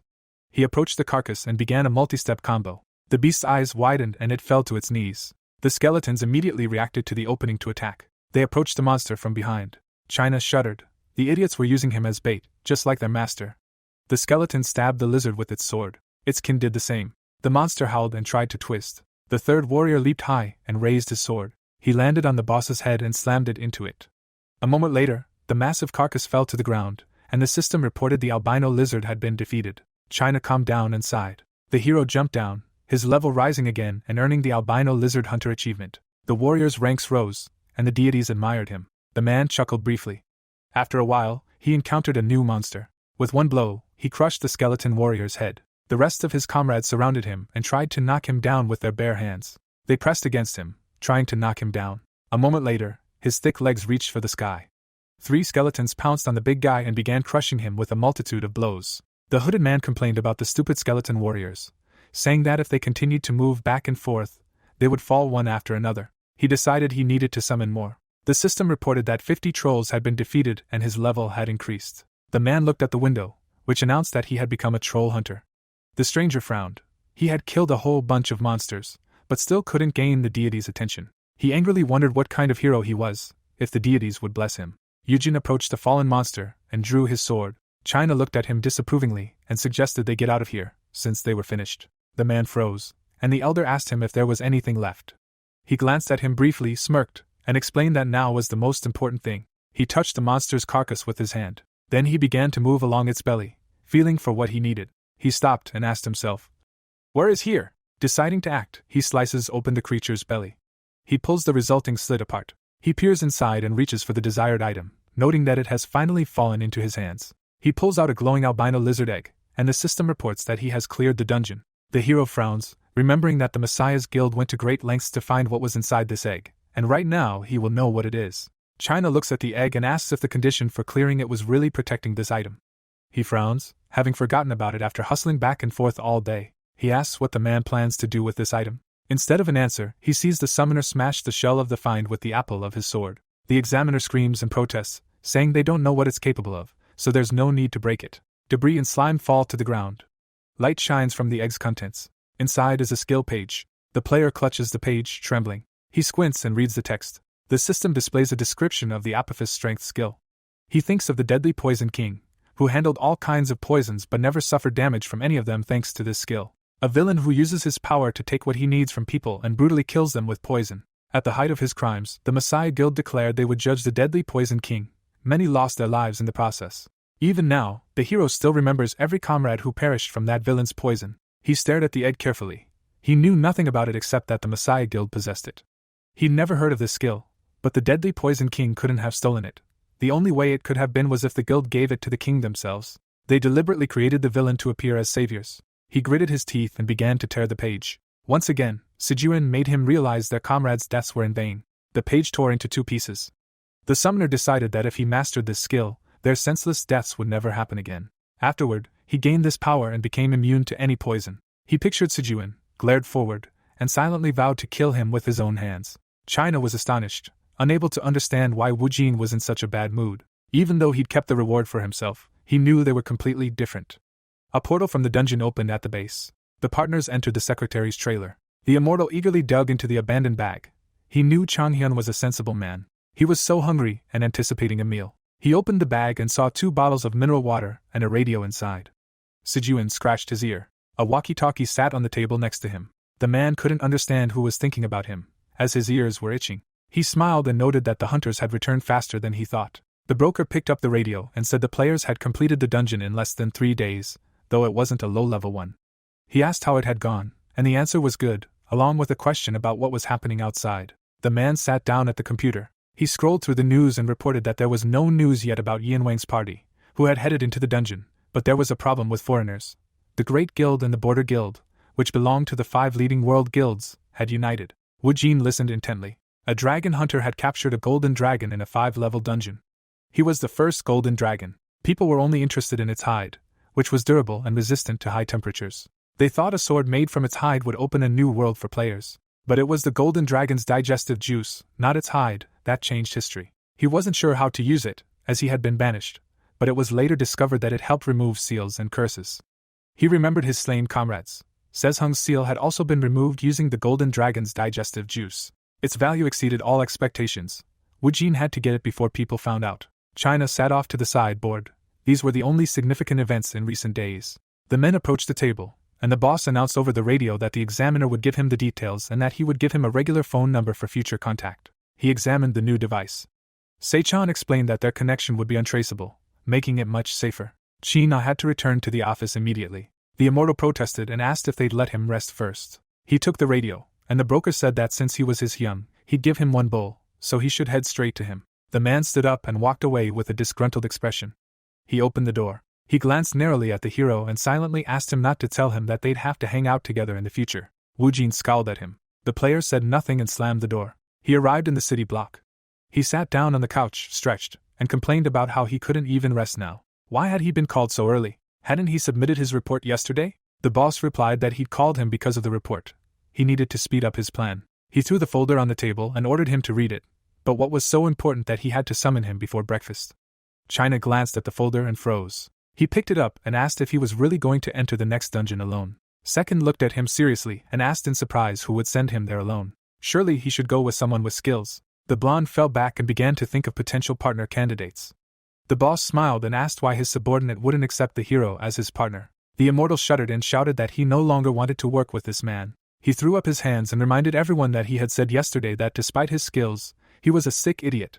People should at least have a sense of camaraderie. Second reached into his inside pocket while the player was saying that if he had to work with that man again, he would go on a hunger strike. He pulled out a listening device and started recording. There, his voice said he needed a partner who wouldn't interfere in battles, who wouldn't care about his personality, since only skills mattered. Hyun-nim laughed and asked if China remembered saying that. The blonde covered his face in shame and declared that it was very cheap to record and store such things. The man smiled and said that he had already registered them both anyway. He had given them the perfect bait. China's mouth dropped open in surprise and he began peppering the leader with questions. He looked at him and smiled slyly. In the abandoned outskirts of Seoul, it was already night. Wu Jin was working in a makeshift workshop. He was sharpening a sword blade on a stone. He wiped it with a rag. The blade was seriously damaged. He should take it to the workshop. After some thought, the man looked at the device on the table. His hand reached for the case. The summoner opened it and examined the contents. Ever since he'd wanted to kill those guys from the Skull Guild, things had gotten more interesting. He wanted to try using this item when he met them.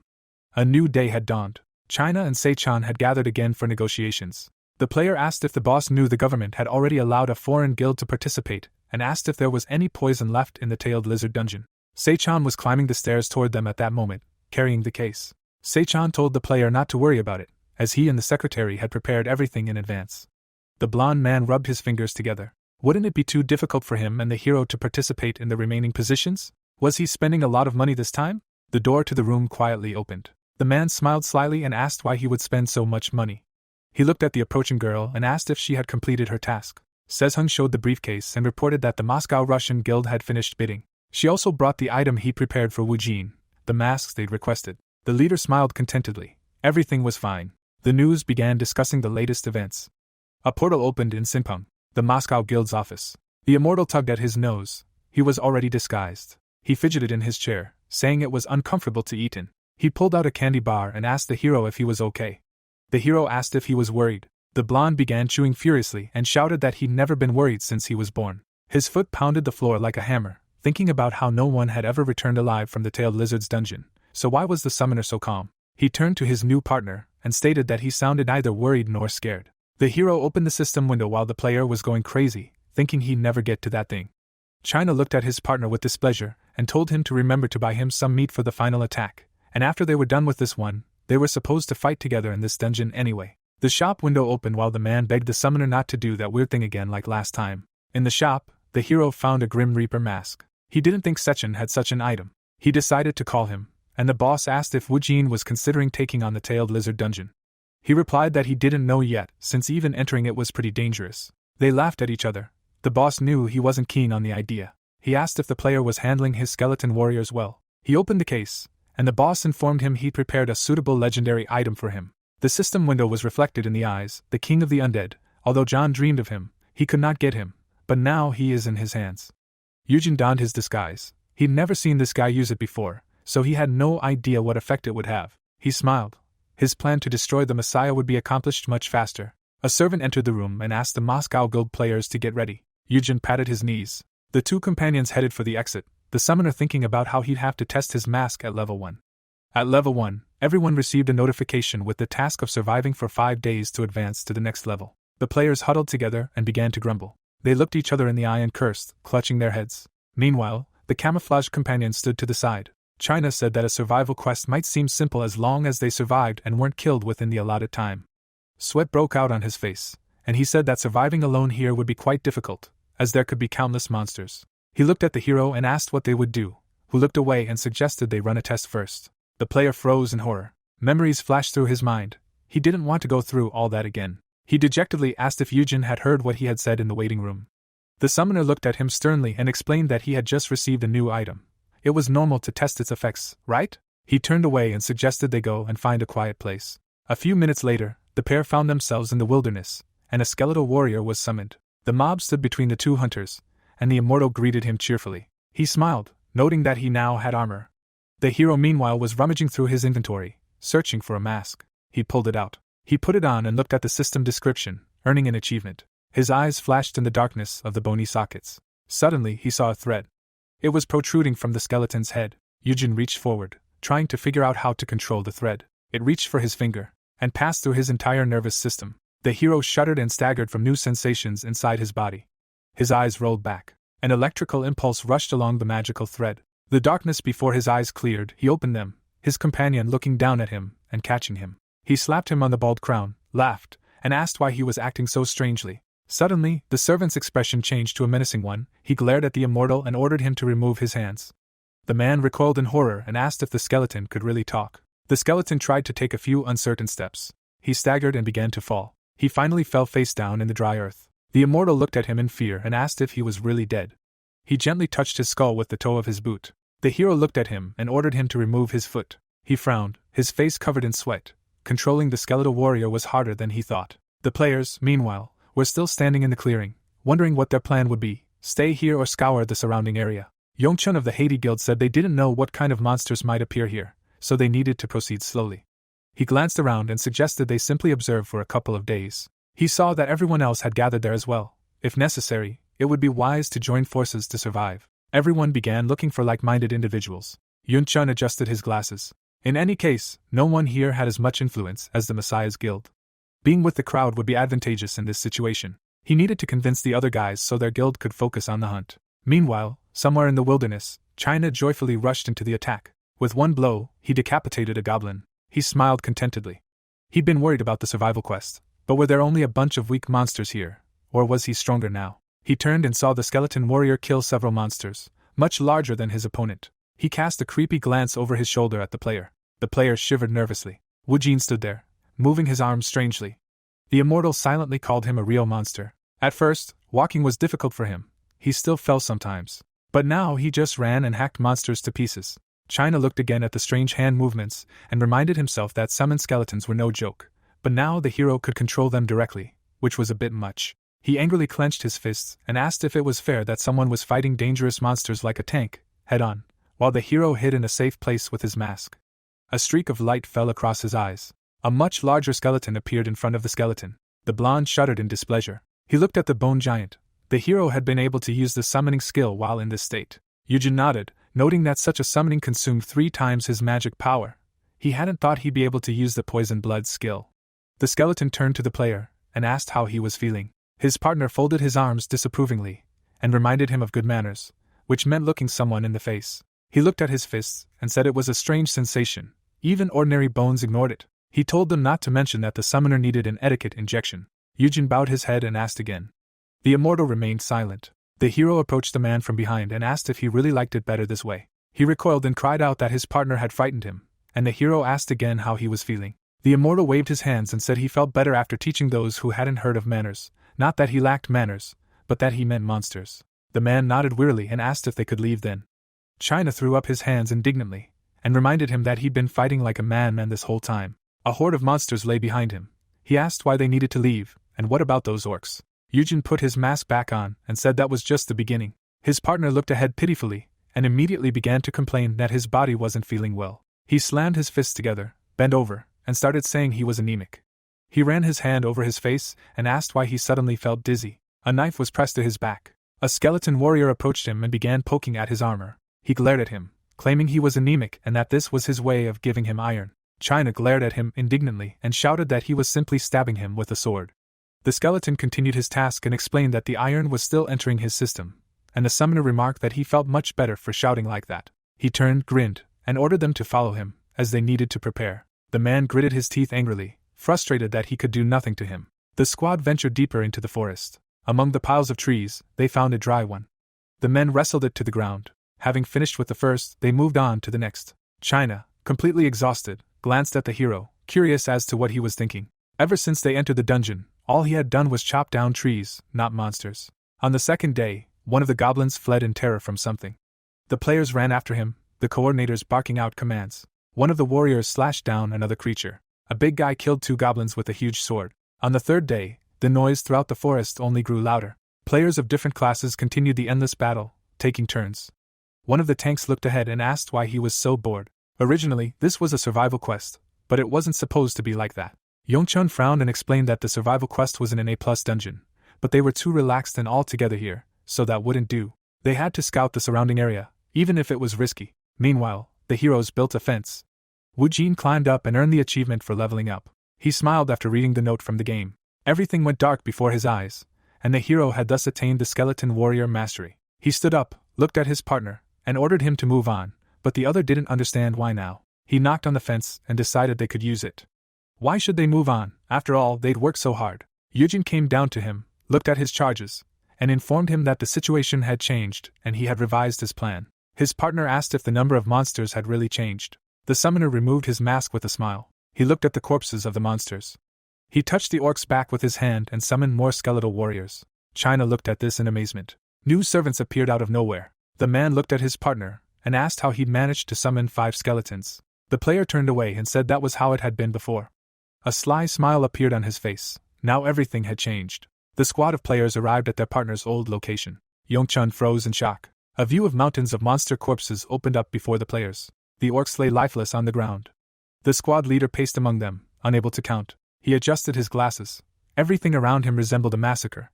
But what kind of man could do such a thing? He thought he'd gathered all the talented men, but who had he missed? One of his men pointed ahead and shouted that there were even more corpses on the other side. The leader slowly raised his fingers to his glasses. He followed his subordinate and tried to clarify.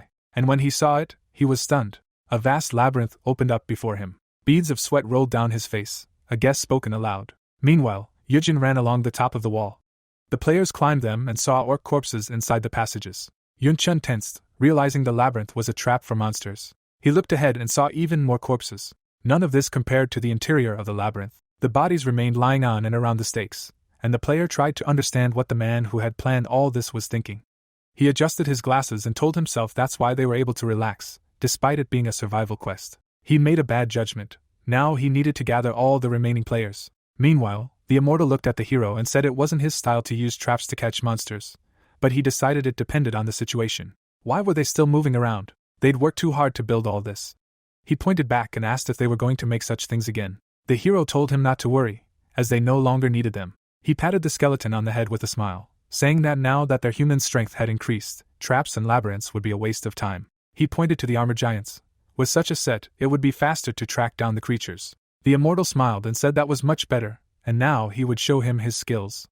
Suddenly, the hero pointed his sword at him. His comrade raised his hands and asked why he was doing this. Yujin turned away and explained that he would lead. The partner slammed his fists together and promised to give it his all. After a while, he was completely swollen and breathing heavily. He dragged himself along behind the summoner and begged him to wait. Sweat poured off him, and the man asked if they could rest for a bit. A skeleton approached him. China looked at him warily. The skeleton shook its head and trudged forward. The player became enraged and began shouting at the skeleton's back. It silently retreated. China's face fell, unable to understand where the hero got such incredible stamina. His fighting style was completely different from his own. He attacked with bare hands head-on, and therefore his stamina quickly wore off. While the hero attacked his enemy from behind and deftly avoided damage, it was an effective fighting style. The man glared ahead. It was sad, but he wanted to learn this style too.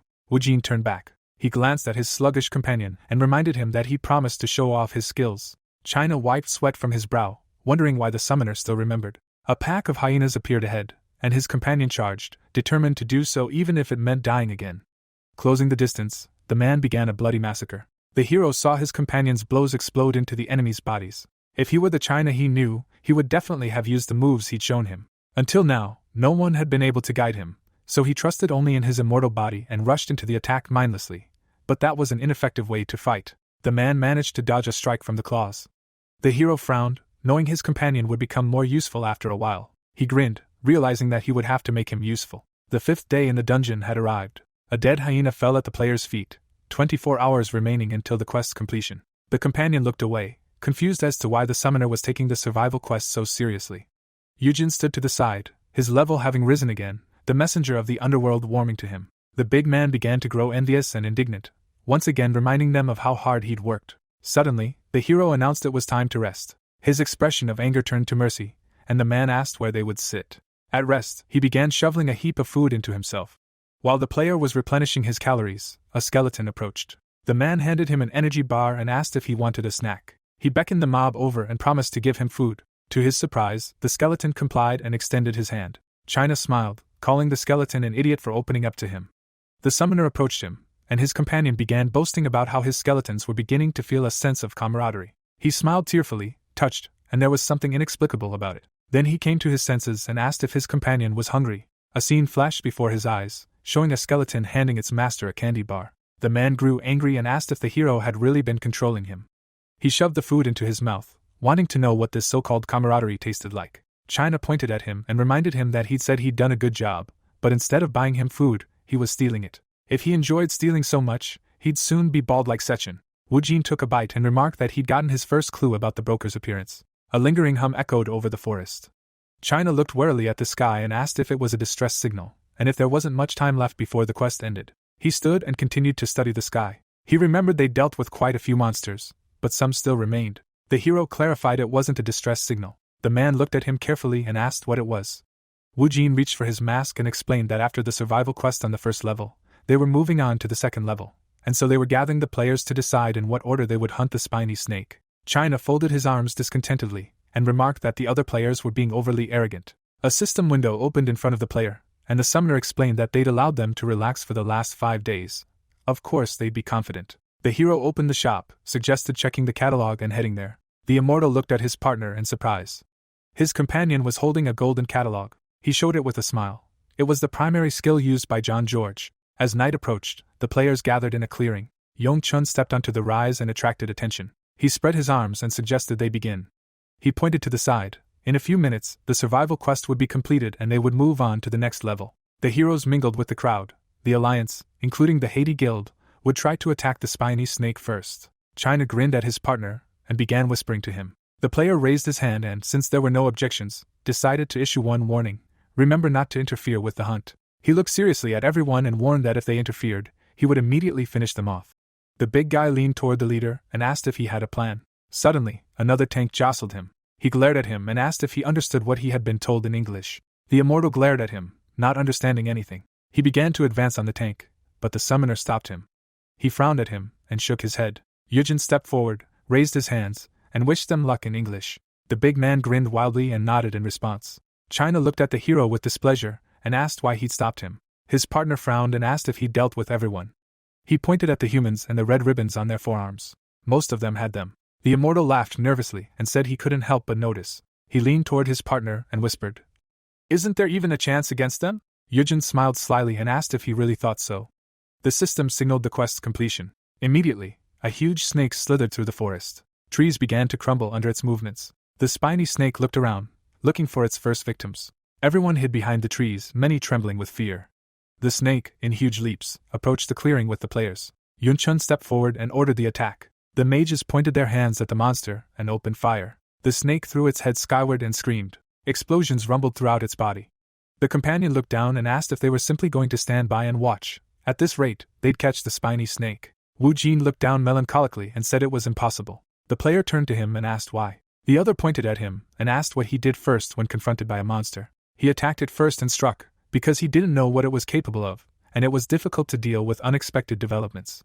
If you show your best at the very beginning. The summoner pointed at the battle and spoke correctly. Another explosion of magic sounded. The hero asked if he would also go and strike that snake. The tank froze, completely at a loss, and said it would be better to get rid of it right away with so many people. The players attacked with all their weapons. Wu Jin asked, if this was such a simple task, then why had no one conquered this dungeon? Were they short on people? Yongchun peered closely into the cloud of smoke. He shouted and ordered them to move in that direction. The snake released its spines and rushed forward. It swooped a few meters above the ground. The tanks looked up, unable to do anything about it. Yongchun smiled slyly, knowing that if things continued like this, it was only a matter of time before they caught it. He was already dreaming of becoming the first player to kill the spiny snake. The monster released more needles. Her eyes widened. The needles began to burst from the ground, destroying everything around them. Peaks rose high above the forest floor. The red mass swept past at incredible speed, changing the terrain. It made terrifying arcs and crushed everything beneath it. China tensed. He noticed that those guys had prepared everything and even predicted the spiny snake would escape. Yujin looked down and warned that it was starting. He frowned and explained that the snake never attacked properly, and besides there were some kind of needles on its body. Didn't he find that odd? Yunchun shouted, ordering them to continue the attack and advising them to focus on the head. Another volley of shots headed towards the target. They hit the red scales, and everything was shrouded in smoke. One of the mages spotted something. A huge tail was flying straight at them at incredible speed. The blow landed squarely on them. 100 meters later, an undamaged head emerged. It froze and looked ahead. A surviving mage remained in the dust. A tank had found him and ordered him to gather his strength so they could continue the attack, as they were assigned to defend this territory. But the battered youth only gave him a silent look. The shielder struck the torso and began to hold back the new attack. The boy scooped up a handful of earth. He ran out into the open, gathering his courage. New shots aimed at the snake. Yongchong shouted that the creature's movements had slowed and gave the order to advance the battle line. A crowd of players rushed to attack. A terrifying, twisted silhouette stared at them through the smoke. It soared high into the sky in a straight line. Yongchong shuddered. The snake's body swelled and sprouted spikes, becoming like a mace. The troop commander screamed in fear and ordered the attack to be halted, remaining in their positions. Holes appeared in the snake's body, and energy bolts flew at the people. A chain of explosions thundered. Beams pierced the ground and raised walls of dust. The snake retracted its spines and screamed. A sonic wave reverberated throughout the forest. Wu Jin looked ahead. He suspected the spines were coated with deadly venom, and knew they weren't just spines. His partner looked down in surprise and noted that this was a powerful attack. The snake continued to ravage the forest. Yunchun shielded himself from a strong gust of wind. His glasses cracked, and he looked ahead in shock and asked, "Is that all?" One of the tanks appeared next to him. The commander knew the snake had some kind of ace up its sleeve, but this was just a long-range attack, not much of a problem. There were numerous wounded around, and the snake's spines were embedded in the ground. One of the soldiers looked carefully at one of them. He broke off a piece of the snake, those needles that had flown out of its body. He hadn't expected them to break so easily. They were also empty inside. The snake appeared above the forest. Yongchun looked at it, and shouted that it no longer had any needles. He turned to the survivors and ordered them to attack it before it could recover. A scream from the attacking players rang out over the forest. A crowd of fighters rushed towards it. Yongchun adjusted his glasses, proud of his work. The squad was still advancing. One of the warriors spotted something ahead and shouted at another fighter. He looked at him and told him to stop messing around. One of the players coughed up blood. He fell to his knees and doubled over. The man stopped and tensed. People began to fall, coughing up blood and choking. Tank watched in amazement at the horrific scene around him. His cheeks swelled with blood. He couldn't understand what was happening here. Everyone had been poisoned by the spiny snake. The survivors retreated in fear. One of the soldiers turned to the commander and shouted that they had suffered serious damage. Most of them could no longer break through. The commander froze in surprise and asked if it was poison. He gritted his teeth and looked at the hollow needles around the perimeter. He realized they were laced with poison. He trembled. All the tanks had fallen, meaning the poison was deadly. A skeleton hung from one of the trees. He watched the people suffer and plead for help. His eyes narrowed. He found it disgusting. Chin twirled around him, asking what was going on. The hero explained that the spiny snake's venom had thwarted their plan and they were now retreating. The soldier was astonished and began asking a ton of clarifying questions. He gritted his teeth and asked if they had really been laced with them from the start. The summoner looked at him and said that wasn't the case. He explained that before the massive attack, the main squad had already taken damage, and if the spikes had been laced with poison, the dealers would have been hit first, not the high-health tanks. The immortal paused thoughtfully and asked how that had happened then. Had they really been poisoned at that moment? He thought so. The attack had been too smooth. It wasn't called a deadly poisonous snake for nothing. Yujin stood up and said they wouldn't join the humans. He looked ahead with a smile and said that now that they'd found the hidden cards, it was their turn. The skeletons behind him prepared for battle. The hero began to descend the cliff, warning that he would go to the spiked snake alone and asking him to wait and prepare. His partner looked at him in confusion and declared that he wasn't here to follow his orders. He turned with a grin and replied that he could go to the spiny snake then, and that he had no objections. The big man waved his hands in confusion, implying that he would intentionally remain there and carry out his orders. The snake slowed to a leisurely pace, poisonous smoke emitting from its holes. The summoner followed it, hiding behind the trees. The poison was odorless and easy to miss, which was why the players had let their guard down. Now he understood why all the attacking groups had been defeated so quickly. He looked at the corpses. They had already suffered irreparable damage by the time they noticed the poison, but it was different. Eugen coughed into his mask and activated the power of Apophis, negating the poison's damage and further enhancing his poison blood skill. A satisfied smile appeared on his face. The player continued on and found something. A decent weapon lay on the ground.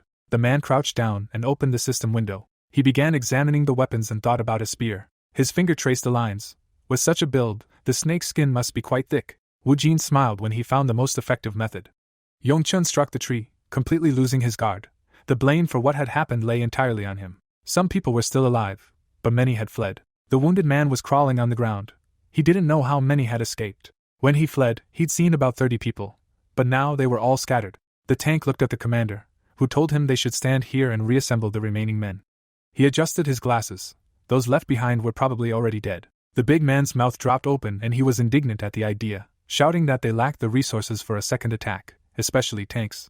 Yongchun looked at him sternly and said they would only lose more men if they searched for the dead. He'd be better off reorganizing the attack force and trying again. The soldier froze in surprise. The commander no longer expected victory, but returning there would be like killing himself. He slapped himself in the face and cursed. The wounded were scattered across the area, some still alive. Many clutched their splitting heads. They had no choice but to abandon their comrades. What was the point? Yongchung's hand trembled.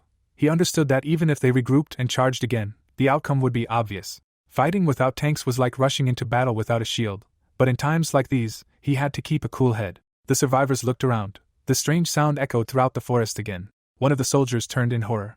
Yongchung dispatched a scout and ordered him to report the current coordinates of the spiny snake. The player leaped onto a tree branch. His eyes widened at the sight. He dropped to one knee, as a crowd gathered below. He looked down and shouted that they probably wouldn't believe it, but the snake was currently fighting a player. Yunchun froze and asked again. The others also began asking, raising their heads. The scout pointed to the side and repeated. He said that if they didn't believe him, then let them go up and see for themselves. Yunchun angrily clenched his teeth. He realized that someone could breathe poison. The squad member's eyes widened in surprise, unable to believe this was actually happening. Yongchun frowned, thinking about how it was impossible to get close to the spiny snake due to its venom. The monster raged through the dense forest, and the man wondered how the newcomer had managed it. The player shuddered tensely and suggested that the venom might have simply vanished. He clenched his fist, concluding that there might be survivors there. The warrior looked around when the commander shouted that they should go there too. His mouth wide open, the tank asked if they really had to do that, reminding them that it was tantamount to suicide. Scornfully narrowing his eyes, the captain declared that the spiny snake's venom had vanished, deciding this was the perfect opportunity to right their past wrong. The monster bared its fangs and hissed. Several arrows pierced its body. Skeletons stood in the clearing. The undead continued firing at the target. The protagonist glanced to the side and realized the projectiles couldn't pierce the reptile's thick skin. Eugen leaped onto it, and thought there was a simple way to bypass this defense. He should just poison it. The archers fired several more arrows. They pierced the boss's head but broke. The orcs looked at the enemy in confusion. The spiny snake approached them and opened its mouth. The undead jumped to the side to avoid the blow. The monster darted between the trees. The boy leaped at it, spear in hand. The youth twirled it in the air. The player plunged the weapon into the enemy's body and poisoned it. The monster turned, preparing to attack. The ranger reached into his inventory and declared that he was going to poison it through the holes left by the spikes. The necromancer approached the fresh wound and guessed that they were the same as human pores, so it must be very painful. The reptile bared its teeth and stuck out its tongue. The representative of the dark world smirked and concluded that the enemy had pretended to flee last time to lure the humans closer. The boss charged, and the protagonist realized the humans had no idea it was a trick. Eugen raised his spear and thought about how the insignificant spikes were deliberately ejected from its body to leave behind holes that released massive amounts of poison. The young man threw the weapon forward. The spiny snake's eyes widened. The spear pierced its head. The monster began writhing in excruciating pain. Leaping from branch to branch, the young man rushed into the forest. Looking back, the player noticed that the enemy was making a lot of noise due to its size and wondered what it would be like to be poisoned. The orc fell to the ground. The warrior looked up and expressed indignation at his ally for ordering him to remain as still as possible while he charged forward. Gritting his teeth, the brute asked who would want to collect dead monsters here, deciding that the leader was treating such a talented man poorly. The tank made an obscene gesture at the skeleton and became extremely angry. The knight hid his hands behind his back and asked since when the undead had been standing here, and the undead asked if everything was ready. The defender, closing his eyes, confirmed it and asked if the reptile would definitely crawl here. Frowning menacingly, the skeleton declared he had no time for explanations and asked his comrade to hurry up. Looking sternly ahead, the ranger concluded that everything was ready and decided to begin. The path stretched far beyond the horizon. The undead were fighting the boss. Suddenly, the undead looked back. His blue eyes glowed. The sword fell to the ground. The orc looked back and saw the spears.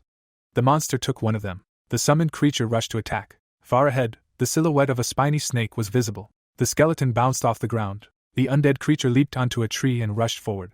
The living corpse plunged the spears into the monster's body. The beast raised its head and screamed loudly. The reptile looked back and saw the orc. Its mouth opened in confusion. The boss approached it to attack. Another monster immediately bounced off its body. The summoned creature leaped up and swung its spear. The poisoned weapon once again pierced the places where the spikes had been. The skeleton struck the beast's head precisely. The protagonist narrowed his eyes and promised to make the enemy live up to his name. The spear pierced the reptile's pores. The undead struck again and again, poisoning its enemy. The boss opened its mouth wide. The undead watched from the sidelines, standing in the clearing. The orc frowned sternly and said that the enemy's size meant the poison's effects were delayed. The monster threw its spear forward and hit its mark. The summoned creature leaped onto the spiny snake. It ran forward along its long body. The skeleton leaped upward as the monster began to writhe. The undead caught the spear in midair. The undead creature turned and looked into its enemy's glowing eyes. The orc pierced it again, reducing its stats and resistance. The reptile opened its mouth in terror and hissed. The boss tried to shake the enemies off, but they held tightly to their spears. The spiny snake tried to flee the forest. The monster pushed away from it. The summoned creature grabbed a branch and concluded that the monster could no longer cope with the amount of poison in its body. Eugen smiled. The beast returned to the path and crawled forward. Dead orcs lay in its path. A powerful explosion echoed through the forest as the envoy of the underworld skill activated. The reptile was engulfed in flames. The boss rose into the air and narrowed his eyes. The spiny snake darted in another direction, and the skeleton considered the pointlessness of this. The monster crawled toward another pile of corpses. The beast approached it and opened its mouth. Suddenly, the reptile's eyes widened as the skill activated again. A series of explosions thundered. A pile of newspapers, containing information about the Phoenix Guild's failure, fell onto the table. Picking them up, Seichan decided that this was the end of the elite troops that Yangwang had assembled with all his might, and he suspected that the appearance of a 6th-level dungeon might offend his pride. The man rested his hand on the back of the sofa and asked his subordinate to rent a car and send it to the entrance of the spiny snake dungeon. The secretary asked if they weren't supposed to leave for another week. The broker smiled and reassured him that he hadn't spent so much money for nothing, explaining that the newbie should have focused on demonstrating his skills and not paying attention to his surroundings. The woman peeked out from behind her monitor and suggested that in that case, they shouldn't rent a car from a junkyard, since they were undercover as Russians. The woman rose from her desk and promised to prepare a car for the diplomats to get them out of any possible chaos. The businessman wondered how much it would cost. Sezhung looked back when her superior called out to her and asked if diplomats drove small cars. The subordinate replied in the negative and slammed the door behind her. The squad watched as explosions erupted around the spiny snake. The warrior frowned tensely, wondering if the newcomer had not only anticipated the enemy's escape route, but had also deliberately set off the explosions to force them into a specific corner. The monster curled into a ball before the protagonist. The wounded beast opened its jaws in rage, and the system reported that the poison had spread throughout its body. Eugen smirked and assumed the enemy was panicking, but it was too late. The skeleton fired an arrow at it. The beast immediately turned and looked at him. The undead creature released the bowstring again. The reptile bared its teeth and hissed. Another undead creature immediately fired at it. Frowning confidently, the young man declared that avoiding the attack was pointless and explained that its health would also diminish over time. The squad ran along the forest path. Rushing forward, Yunchun considered the screams that had been going on for some time and figured it would attract most of the people entering the dungeon. He gritted his teeth and wondered who this newcomer really was. A system window appeared before the heroes, informing them that the boss had been defeated. The soldier raised his hand and concluded that they could safely leave the dungeon alive. The ranger begged him not to be foolish and explained that if they did everything correctly, they would be able to steal the skin of the spiny snake. The commander's eyes widened in shock and he asked if the newcomer had actually killed the monster. The warrior turned and called for him to follow. The captain ran forward, thinking that they couldn't leave the dungeon empty-handed. The Haiti member gritted his teeth, wishing he could at least see the victor's face. The protagonist smiled, and the system awarded him a unique achievement that increased his stats. A bright pillar of light fell upon Eugen, his level rising. A notification appeared in the air, asking him to extract the magical pearl of the yellow dragon from the body of a spiny snake. Standing before the corpse of the giant monster, the boy realized that this would be quite difficult. The squad members rushed to the scene when someone suddenly came out to greet them. Yongchun flinched when the stranger warned him in English not to approach. A warrior raised his hand to the group, a tank asked why he was blocking the way, and a man tried to explain that they weren't trying to cause trouble. The commander, with his hands raised, said they simply wanted to look around. The captain smiled and added that he meant no harm. Skeletons stood behind the knight. The undead creatures bared their fangs. These creatures were effective against the spiny snake, as they were immune to the poisonous gas. Gritting his teeth, the Haiti member realized something was wrong and thought about how these ridiculous undead couldn't successfully carry out an attack that even a dozen players couldn't finish. Birds rose above the trees, and Yongchun realized he needed to see the boss's corpse to be sure. The squad member's eyes widened in shock. The man looked up in fear. The foreigner turned, his mouth hanging open. A reptilian skeleton appeared from behind the trees. The commander frowned piteously and asked if this was the boss. The captain rushed toward the soldier, hoping the necromancer wasn't trying to summon a monster like the other undead. A Haiti member ran up to the stranger, wanting to see the summoner's face. Yunchun ran past the warrior. Suddenly, a fist appeared in front of his face. The knight grabbed the man and knocked him down. The commander frowned in horror. His body collapsed to the ground. The captain gritted his teeth and asked what was wrong. The brute glared at him and warned him to stay away. Opening his mouth in anger, the player asked his subordinates to memorize his face and said it was time for them to get out of here. The protagonist stood before the animated corpse of a spiny snake. A pearl shone beneath its ribs. Yujin's brows furrowed with confidence, relieved he didn't have to search for her. The system reported that his skill rank was too low to summon the boss. The monster's skeleton began to crumble. Its bones fell to the ground. A huge cloud of dust rose above the trees. A black silhouette was visible in the dust. The young man picked up a magic sphere. The description said this artifact increased mana regeneration by 200%. There was a car parked in the parking lot. Sitting at his laptop, the employee explained that they had been there for a week but still hadn't received any news. His colleague placed his hands behind his head and declared that no one had expected this expedition to be successful from the start. The employee thought it would be amazing if the clearing actually succeeded. Turning away, the journalist explained that he wanted this to be over quickly and suggested he finish this job. Suddenly, the reporter jumped out of the car when someone shouted that the dungeon had been cleared. The man's eyes widened in surprise and he asked what was going on. A crowd of people had gathered at the gates, eager to know who was in charge of this dungeon. Yongchun raised his hand and asked where the Haiti Guild support team was, and a member of the staff replied that they were here. Frowning furiously, the commander ordered them to stop the Russians and shouted that they had killed the spiny snake. Tank pointed at the men in white suits and declared that they were the ones. The protagonist walked past photographers who wanted to interview him. Security blocked the journalist's path so Wu Jin could get to the car. The captain was stuck in the crowd and couldn't squeeze through. The car immediately drove off. Its license plate had all zeros, and the Haiti member realized they couldn't cause a scene with the embassy representatives. Crossing his arms, the warrior concluded that the commander had spent well and was glad that they had a chance to rest. China removed his mask and asked about the item that had dropped from the spiny snake. The young man pulled out his phone, and the employee asked him to speak up, explaining that he worked for him for a reason. He raised the phone to his ear and said he just emerged from a dungeon. Sitting at the computer, Sei-chan asked how he liked the role of Isaac. The player replied that he wasn't very pleased and inquired about the news.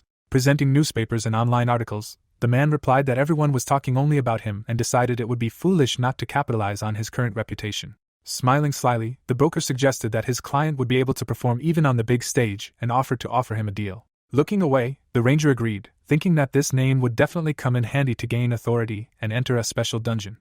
Seijun handed the documents to her boss, and the businessman reported that something interesting had happened in the meantime and asked if his friend knew Yangwan, the bodyguard. Hayami leaned on her sword, and the director explained that she'd led the team into a 4-level dungeon, but no one had survived. He explained that this happened often, so it didn't seem out of the ordinary. Sechin looked at the tablet, and added that they'd checked some information and discovered that the party had a spy from the Skull Guild, sponsored by the Yamato faction.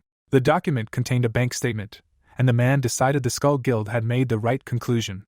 The necromancer narrowed his eyes and asked why he needed this information. The broker asked him not to pretend, claiming to know about his connections with the Phoenix and Skull Guilds. The protagonist recalled finding a tracking device on the computer in the office and realized the wiretap had been activated.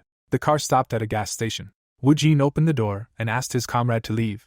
China smiled broadly and asked if they'd be getting food for all their hard work. The employee said he'd love some udon with fried tofu, and the boy approached his car and offered to let him into it. The employee's eyes widened in shock and he asked what that meant. Sitting in the front seat, the enraged player expressed outrage at the loss of their expensive car, declaring it looked worse than a junkyard car. He grinned furiously and asked who in their day drove such a hideous car, and the boy replied that it was his. Scratching his head, the boy explained that compact cars were actually the best because they needed very little fuel, and decided he needed to be a patriot. The ranger frowned in displeasure, and remembered the food allowance in his glove compartment. China opened it, and the necromancer offered to take the money. The employee beamed with joy and asked if they'd actually been given the food allowance. The employee opened the envelope, but only a couple of coins fell out. The player broke out in a cold sweat and silently looked ahead. Newspapers were reporting that foreigners had conquered a Korean dungeon. A video interview with Yong-chun had surfaced online. Numerous indignant comments appeared on the forums, people upset that their compatriots couldn't clear the dungeon. Sejong looked down and reported that the mood in the press had shifted from curiosity to hatred, especially because of the interview with the Haiti member.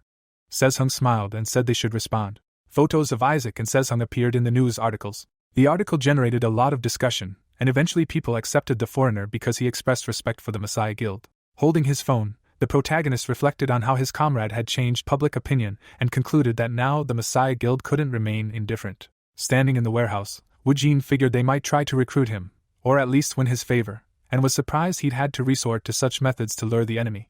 Weapons were stacked on pallets, and he eagerly awaited a response, thinking he needed to prepare thoroughly before the enemy contacted him. He looked down and read the news about Yin Wang clearing a 6th-floor dungeon. He smiled, delighted. The man walked out to a crowd of photographers. The guild leader waved, and the secretary ran up to him with urgent news.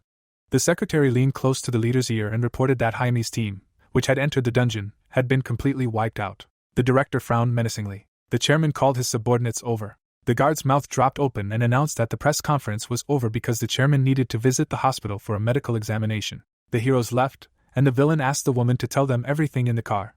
The employee stated that a press release would be prepared and published by the Phoenix Guild. The car's headlights flashed. Sitting in the back seat, the employee explained that a few days earlier, an anonymous informant had sent them a bank statement. The villain asked if they could trust him. The secretary raised her hand to her chin and said she didn't know the reason for sending them this information, but it was partially true. Dead players lay on the battlefield. The girl explained that, according to the investigative team's report, most of the team members died from stab wounds, so they weren't killed by monsters, but only Phoenix members were in the squad. Enraged, Yang Wang broke his tablet in half and asked if a traitor had appeared among his royal guards, meaning the Skull Guild had deceived them. A blue sky hung over the Messiah Guild building. People sat around a round table, pondering what to do with the Phoenix Guild in the future. Shin raised an eyebrow and suggested leaving the leader to the mercy of public opinion. Ken looked away and reported that he was working with the Skull Guild and trying to get rid of this chaos. Slamming the table, the woman declared that now was not the time for rash actions and asked what had happened to the last Lizard Warrior dungeon. One of the chairs was empty, and the player assumed that even Jae-hoon, who had been on their side, was already dead because he'd gotten into this mess. She asked if her ally was planning to expose their relationship with the Skull Guild to the world.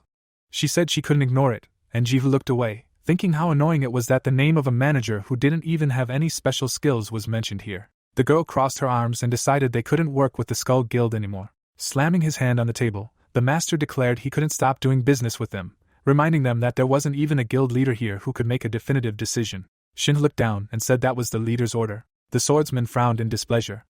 Haidaro silently looked away. The heroes walked down the hallway. Coming out to the car, the warrior asked his friend what he thought about the matter. The fighter looked around and concluded they couldn't stand it any longer. The master agreed and declared it was time to part ways with the Messiah Guild. Sunlight illuminated the mansion. Standing in front of the desk, the protagonist asked if Jaime's team hadn't been highly skilled, saying he never thought something like this could happen. Yang Wang frowned menacingly and explained that he'd wanted to establish a business with the Skull Guild for profit, but now it would be better to destroy them. Wu Jin bowed his head and remained silent. The boy's lips drooped.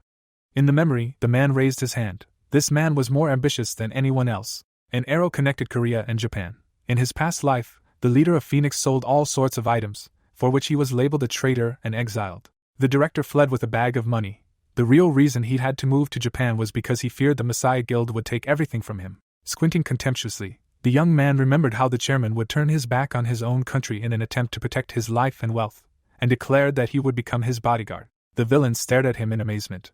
The player assumed Phoenix wanted to use him to deal with the Skull Guild, saying he didn't want to be discarded once he was no longer useful. Tapping his fingers on the table, the villain expressed surprise at the idea and reflected on how he planned to win him over, even if he had to threaten him. Yang Wang slammed his hand on the table, realizing he didn't care about his true intentions as long as his ally could get rid of his enemies. The man extended his hand and asked if his comrade would really destroy the Skull Guild in exchange for his protection. Raising his eyebrows, the ranger confirmed this and added that he, too, had much to repay them for. The leader smirked, realizing he'd been expecting such an answer. The necromancer stepped outside and concluded that from now on, all responsibility for his actions lay with the director. The representative of the Dark World glanced back and decided he was very grateful for that. A clear sky hung over the office building. Sitting at his desk, the man announced that the contract terms would be amended to the highest level. The protagonist rose from his chair and declared that he would be under his supervision. Wu Jin left the office and slammed the door behind him. Adjusting his glasses, the secretary asked how he had managed to become Yang Wang's royal guard, and recalled that the newcomer had joined the guild less than 6 months ago. The employee doubted it was just a matter of reputation, but the boss clasped his hands and suggested it was something they weren't even aware of, because the head of Phoenix doesn't make decisions like that without a good reason. The elevator stopped on the 6th floor.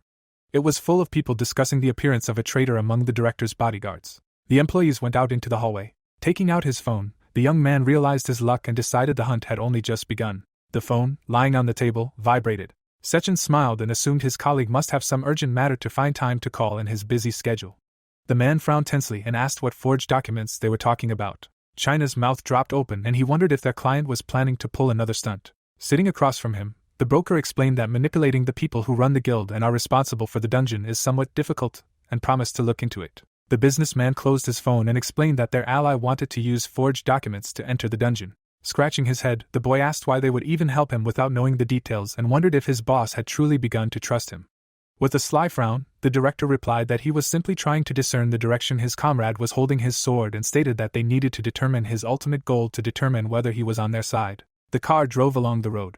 The scoundrel raised his eyebrows in surprise when he heard that Wu Jin intended to destroy the Skull Guild. Yang Wang had met the employee in the hallway before, and apparently, Phoenix was determined to declare all-out war on the Skull Guild. Scratching his chin, the villain decided they had a great opportunity, as most of the guild members would be entering the dungeon today, adding that they couldn't rule out the possibility that the enemy was using fake documents.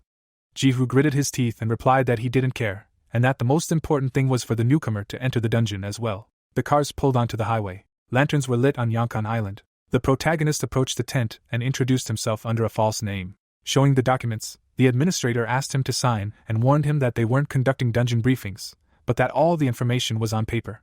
Picking them up, Wu Jin read that it was a D-level dungeon, capable of holding 61 people, and realized there was no better place to deceive people. He got into the car and realized that the dungeon was clearly a trap for him. Suddenly, a bright light blinded him. People got out of their cars in the parking lot. The young man looked at them and thought he'd expected to see experienced people here. Sechin raised an eyebrow and asked why Jihu's name was on the documents. Sijuan approached him and informed him that a member of the Messiah Guild would be joining the raid under a pseudonym. The broker stated that this was the very dungeon their client had gone to.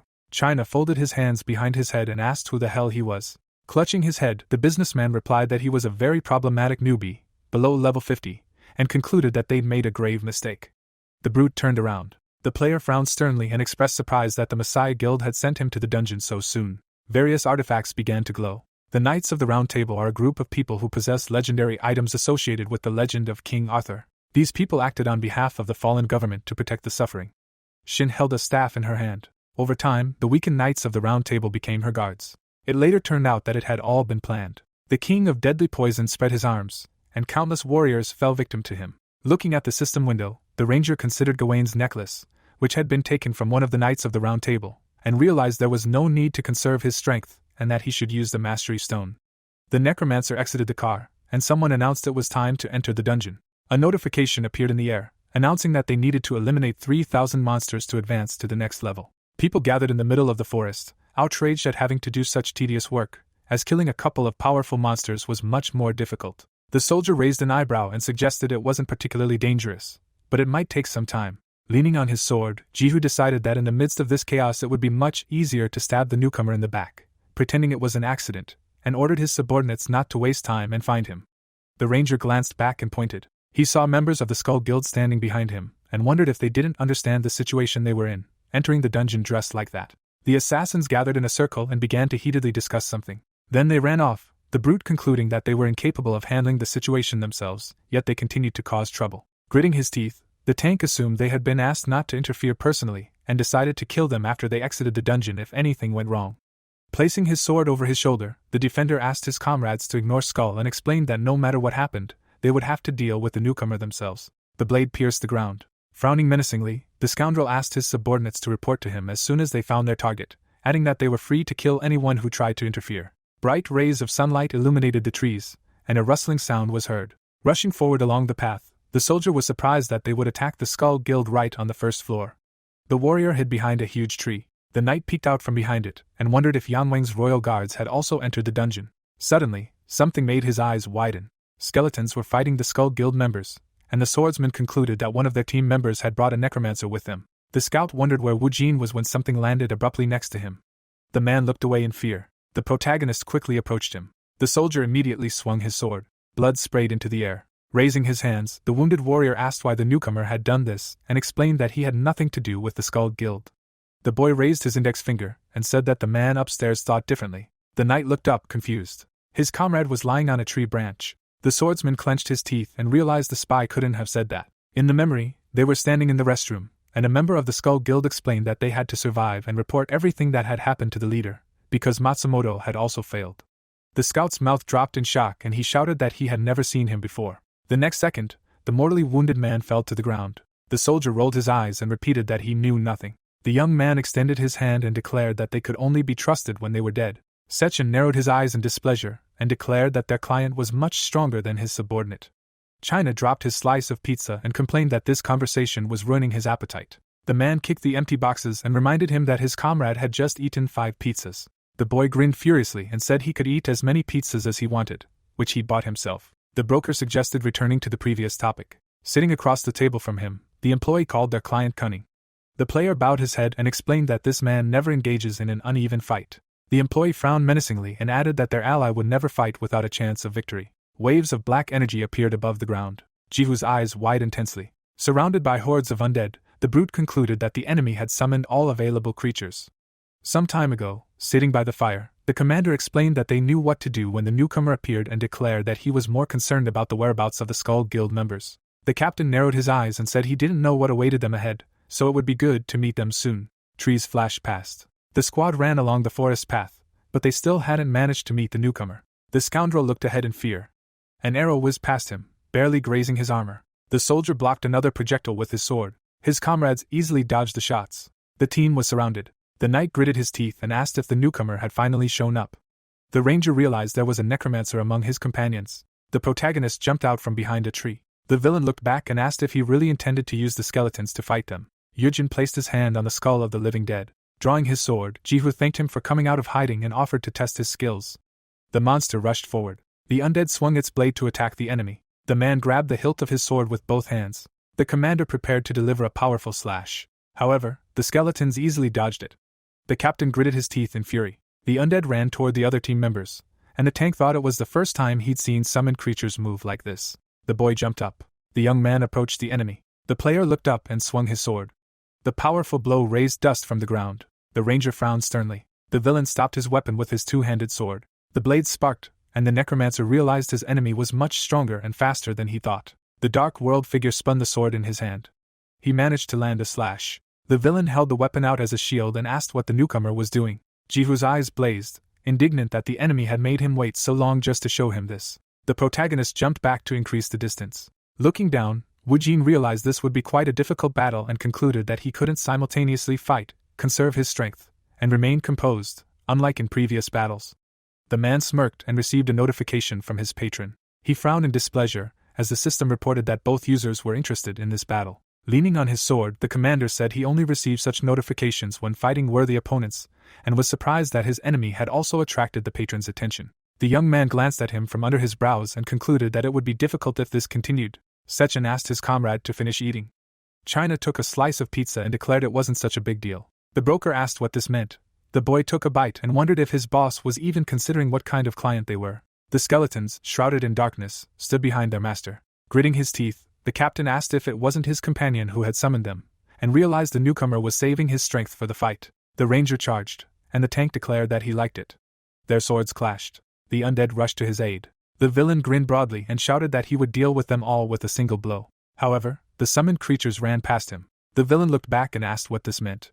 The necromancer assumed a fighting stance, and Jihu realized that the enemy hadn't been after him all along. The undead had attacked the team members. Grabbing his arm, the soldier pleaded for help, shouting that there were too many monsters and that they couldn't handle them. Without taking his eyes off the enemy, the man asked what kind of cowardly actions this was. The representative of the dark world smiled and declared that his enemy couldn't even comprehend the situation they were in. The commander grinned maliciously. A necklace shone on his chest. The golden cross began to sparkle. The captain plunged his sword into the sand, and a powerful aura enveloped him. The protagonist narrowed his eyes slyly, thinking that the enemy had finally used their relic. Skeletons approached the enemy from behind. The tank gritted his teeth in displeasure. With a single blow, the villain cut down the undead. Their bones scattered around. Yujin frowned sternly and decided that this item, which belonged to the Knights of the Round Table, had a stunning effect. Now it was time to move on to the next stage. The young man lowered his weapon and ordered the summoned creatures to retreat. The villain turned tensely, wondering what this meant. The undead scattered in all directions. The young man also fled the battlefield. Jihu assumed that the enemy was trying to hide because they couldn't win in open combat, and he realized he had to get rid of them before the other guilds cleared the dungeon. The man spread his arms, shouting that he would follow him, and ordered his subordinates to deal with the skeletons. The tree leaves rustled. The player ran forward, thinking that the commander hadn't changed at all and that his confidence in his own strength was simply incredible. The necklace sparkled, and the ranger decided it wouldn't help him at all, remembering that this artifact significantly increased all of its wearer's stats. The necromancer frowned, realizing that the enemy had no idea how to use it properly. The representative of the dark world smirked and compared it to pearls found in a pig's hooves. The protagonist glanced back and noticed that the enemy was pursuing him. Yujin narrowed his eyes and concluded that the difference in stats was hard to miss. The captain gritted his teeth and silently vowed to catch up with him at all costs. The tank leaped over the monsters, thinking that the newcomer wouldn't be able to escape him after using the sun's blessing. Suddenly, a bright light illuminated his face. A powerful explosion echoed through the forest. The team members saw a gigantic cloud of black smoke. The ranger's mouth dropped open and he asked what it was. Looking back, the knight declared that their leader couldn't be defeated with a simple explosion and reminded them that they needed to quickly dispose of the remaining skeletons and join him. Suddenly, an arrow struck him. The warrior staggered and nearly fell to the ground. A living corpse emerged from the trees. Cutting off the arrow with his sword, the soldier ordered his comrades to gather their strength and explained that they shouldn't underestimate the pawns, as they were stalling for time. A black silhouette appeared in the cloud of smoke. The villain spread his arms and urged the hidden newcomer to stop running and engage him in a fair fight. Blinking with 2 fingers, the player declared that he would lose to him in a fight and explained that the enemy would need to run faster to catch him. The ranger charged forward again, and the villain declared that he would tear him apart with his bare hands once he caught him. Jihu rushed after his target. The man furiously knitted his brows and activated the haste skill. The commander approached the newcomer and swung his sword. The necromancer looked back. The captain frowned furiously and wished him death. Suddenly, the ground gave way beneath his feet. The tank looked down in fear. The villain had fallen into a deep pit. Dead orcs lay at the bottom. A second explosion thundered, leaving a gigantic crater in its place. The villain grinned angrily and called on his opponent to stop playing with him. Standing at the edge of the pit, the protagonist decided he didn't understand the concept of strategy, and asked if he thought he was playing catch-up because he was bored. Jihu wondered what they were even talking about. Wu Jin looked down and explained that developing a strategy based on the enemy's weaknesses, topography, and considering all possible scenarios are the basics of combat. The man's brows furrowed tensely, and the boy declared that such boisterous and useless leaders, who rely only on their own strength, bring nothing but harm. In the memory, the commander emerged from the gate, and the journalists were discussing how no one but him had survived. His mouth hanging open, the captain ordered them to be silent and shouted that he would destroy anyone who tried to talk to him. Someone stepped forward and suggested that the Messiah member didn't regret the deaths of his subordinates. Tapping his fan against his head, Eiichi explained that instead of a brain, he had muscles incapable of emotion, and reminded him that he had repeatedly warned him that the location they had chosen for their camp was dangerous. The enraged tank charged at him and asked who he was to lecture him. The hunting dog narrowed his eyes in displeasure. He managed to dodge and avoid being grabbed. The soldier tripped the villain, who immediately fell to the ground. The warrior turned and shouted that it wasn't his fault, that his group members were too weak and died. Approaching him, a member of the Messiah accused him of killing his teammates, and called him a useless leader. Frowning angrily, Jihu realized that the enemy's tactics closely resembled Eiichi's and silently vowed to kill them with his own hands. The protagonist approached the pit and declared that the time had come. Raising his index finger, Yujin explained that he didn't need to verbally command his summoned creatures and asked why the enemy thought he'd ordered them to retreat. The man's eyes widened, realizing he'd been deliberately lured here. Looking down, the young man concluded his enemy had understood and asked if the sun's blessing wasn't supposed to end. The necklace glowed, and the commander wondered how he knew the duration of his skill. The captain's mouth dropped open and he asked the enemy who he was. The young man grinned, surprised the warrior still didn't know. The heroes looked at each other in silence, and a strange sound erupted. The tank glanced at his relic as the system announced its effect had ended. The villain grinned as the player rejoiced at being so easily tricked. Suddenly, the skeletons ran up to the villain, and the ranger concluded they had finished their work. The summoned creatures surrounded the pit. The necromancer narrowed his eyes slyly and claimed his opponent was so focused on catching him that he hadn't even noticed where he was. The representative of the dark world remembered the map and explained that they were not far from where they had first encountered each other, as they had been running in circles. The corpses of the team members lay on the ground. The protagonist placed his hand on the monster's skull and said that his summoned creatures had killed all the guild members and managed to get here quickly. Jihu's eyes widened in fear, wondering if all his comrades had been wiped out. The man clutched his weapon and asked how the newcomer dared to look down on him. The ground beneath his feet crumbled, and the system reported that the user had used the skill. Speed! The commander leaped into the air, leaving behind a cloud of dust. The captain approached the enemy and raised his sword to strike. The blade ended up above Wu Jin's head. The tank looked down tensely. The giant skeleton defended its master, brandishing its weapon. The young man smirked and warned his enemy not to overdo it, as they were just getting started. The car sped along the nighttime highway. China leaned on his arm and wondered if his boss wasn't overloading him with work. A photo of the villain lay on the seat, and the boy asked why he, of all people, needed to check on this man. Some time ago, while sitting at his desk, Sechin had asked his friend to go to the dungeon of the two-headed dogs and explained that it would be more peaceful if they checked on a client. Closing his eyes, the employee expressed confidence that their ally would emerge safe and sound, so they didn't need to check anything, and asked if his boss really thought he would lose after everything that had happened to him. The broker scratched his chin and said that even if he won, they still needed to confirm one thing to come up with the next plan. The businessman rubbed his hands, deciding that the newcomer would want to know their goals. The director frowned and added that he would probably want to know the reason they created a fictitious persona named Isaac, or the relationship between the Yangwang faction and the Skull Guild. The man glared forward and declared that they would have to say they were continuing to assist the newcomer, knowing that the Messiah Guild was behind it all, as part of a larger plan to eliminate them. Placing the envelope on the table, Sechin explained that if their client killed Jihu, it would be difficult to discern his true intentions, adding that they needed at least confirmation that he would continue to cooperate with them. The cars drove along a well-lit road.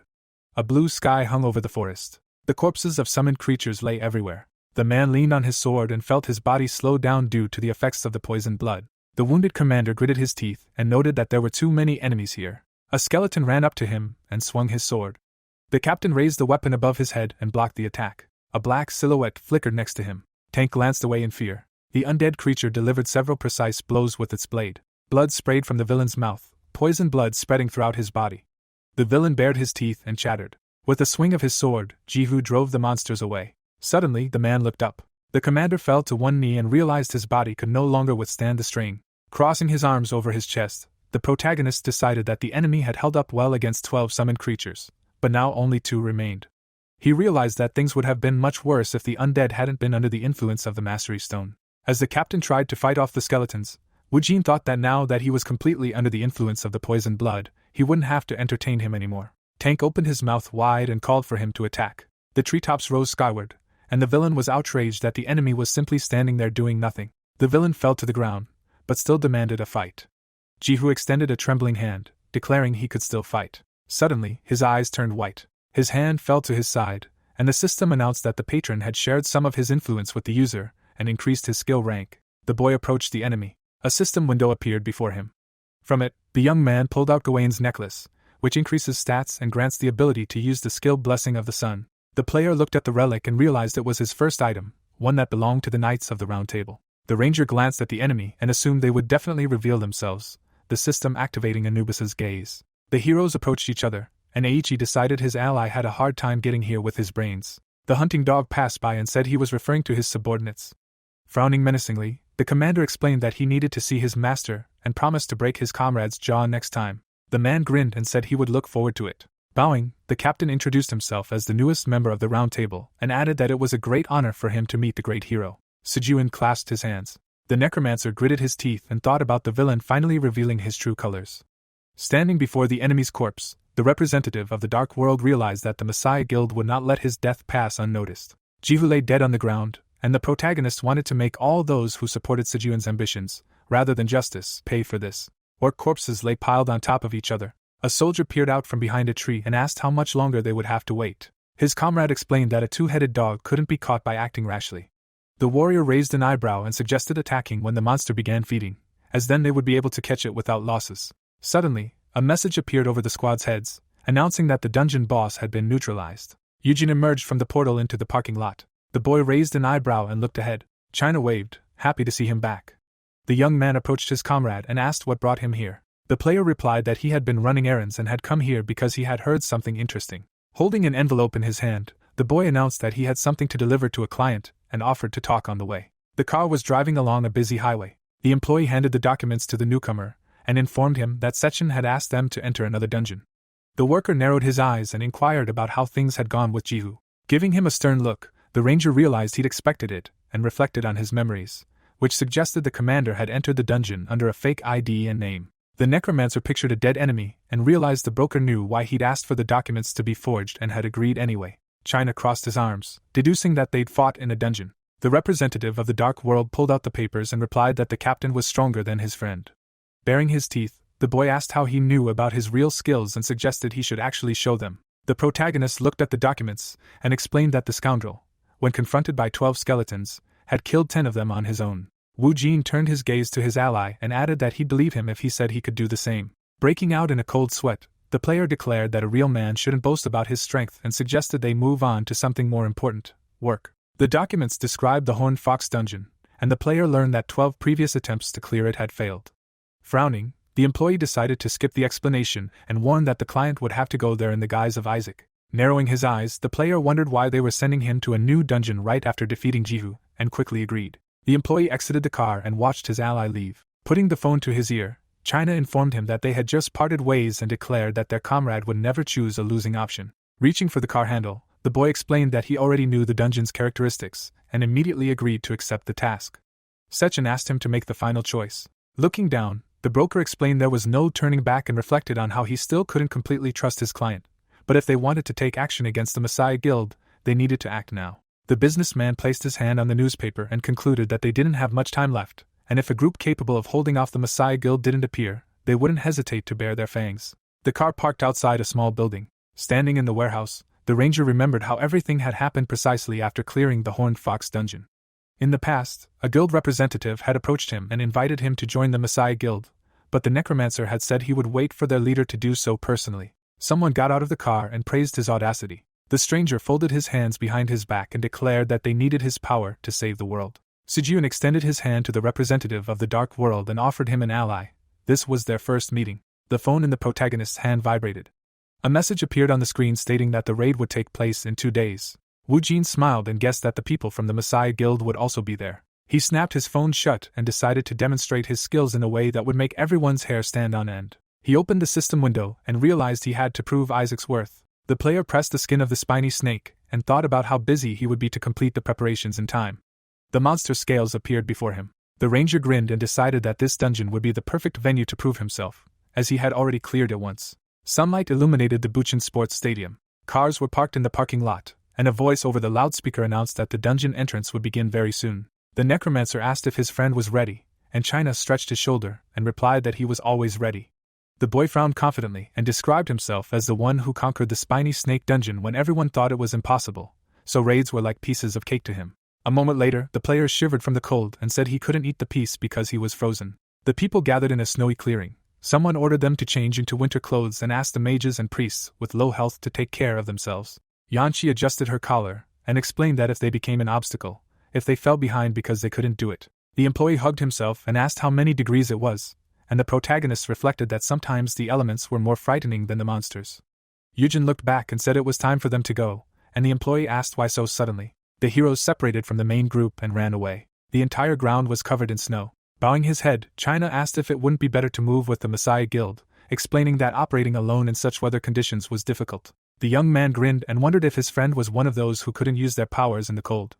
The boy's mouth dropped open and he declared that wasn't the case. Placing his hands on his hips, the player reminded him of his nickname, Siberian Brown Bear, adding that this temperature felt more like a light breeze to him. The young man raised his eyebrows and warned that this dungeon would be harder than the spiked snake dungeon. The employee's eyes widened in fear and he asked how much harder it was, to which the ranger replied that they would soon find out. The necromancer moved on and suggested they move on, lest they freeze. The employee asked his comrade to feed him properly, at least this time. Frowning menacingly, China asked what their plan was, suggesting they build a fortress again like last time, as this was a survival quest. The Dark World representative turned to him and said that wasn't necessary, and the boy was relieved they wouldn't have to work with their hands. Suddenly, the player's eyes widened. A black aura enveloped the skeleton. The undead surrounded their master, and the employee inquired where they got such armor. Pointing at the summoned creature, the worker declared that his ally should have made the effort, since he spent the money, and noted that it was the skin of a spined snake. Baring his teeth angrily, China expressed outrage that the client had pocketed the entire reward, and reflected on how much it would cost to make just such armor. The protagonist smiled and said his share was supposed to be delivered to the office. Frost covered the tree trunk, and the boy became furious with his boss. Sechin scratched his ear and wondered who was remembering him. Yankee glanced to the side and noticed the Russians were missing. The squad had gathered huge logs, and the girl asked if anyone had seen where Isaac had gone. A soldier approached her, and replied that they had been busy setting up camp. The woman wondered if her subordinate had forgotten his superior's orders. The commander raised her hand to her chin and realized that clearing the dungeon was important, but even more important was figuring out whether they should form an alliance with this Russian. The captain looked back and asked her comrades to finish building the camp before she returned. The warrior suggested sending scouts and said she didn't have to do it herself. Looking back, the Messiah member declared everything was fine and explained that she needed to see for herself. The wolves bared their fangs. The skeletons easily dispatched the entire pack. The players struck the enemy hard, crushing them into the ground. The undead slashed at the predators' bodies with their swords. The undead struck a powerful blow as the beast pounced. Yanchi's eyes widened in surprise and she wondered what it was. She gritted her teeth and realized that this summoned creature was different from any skill she'd seen before. The man hid behind a tree and asked what they should do.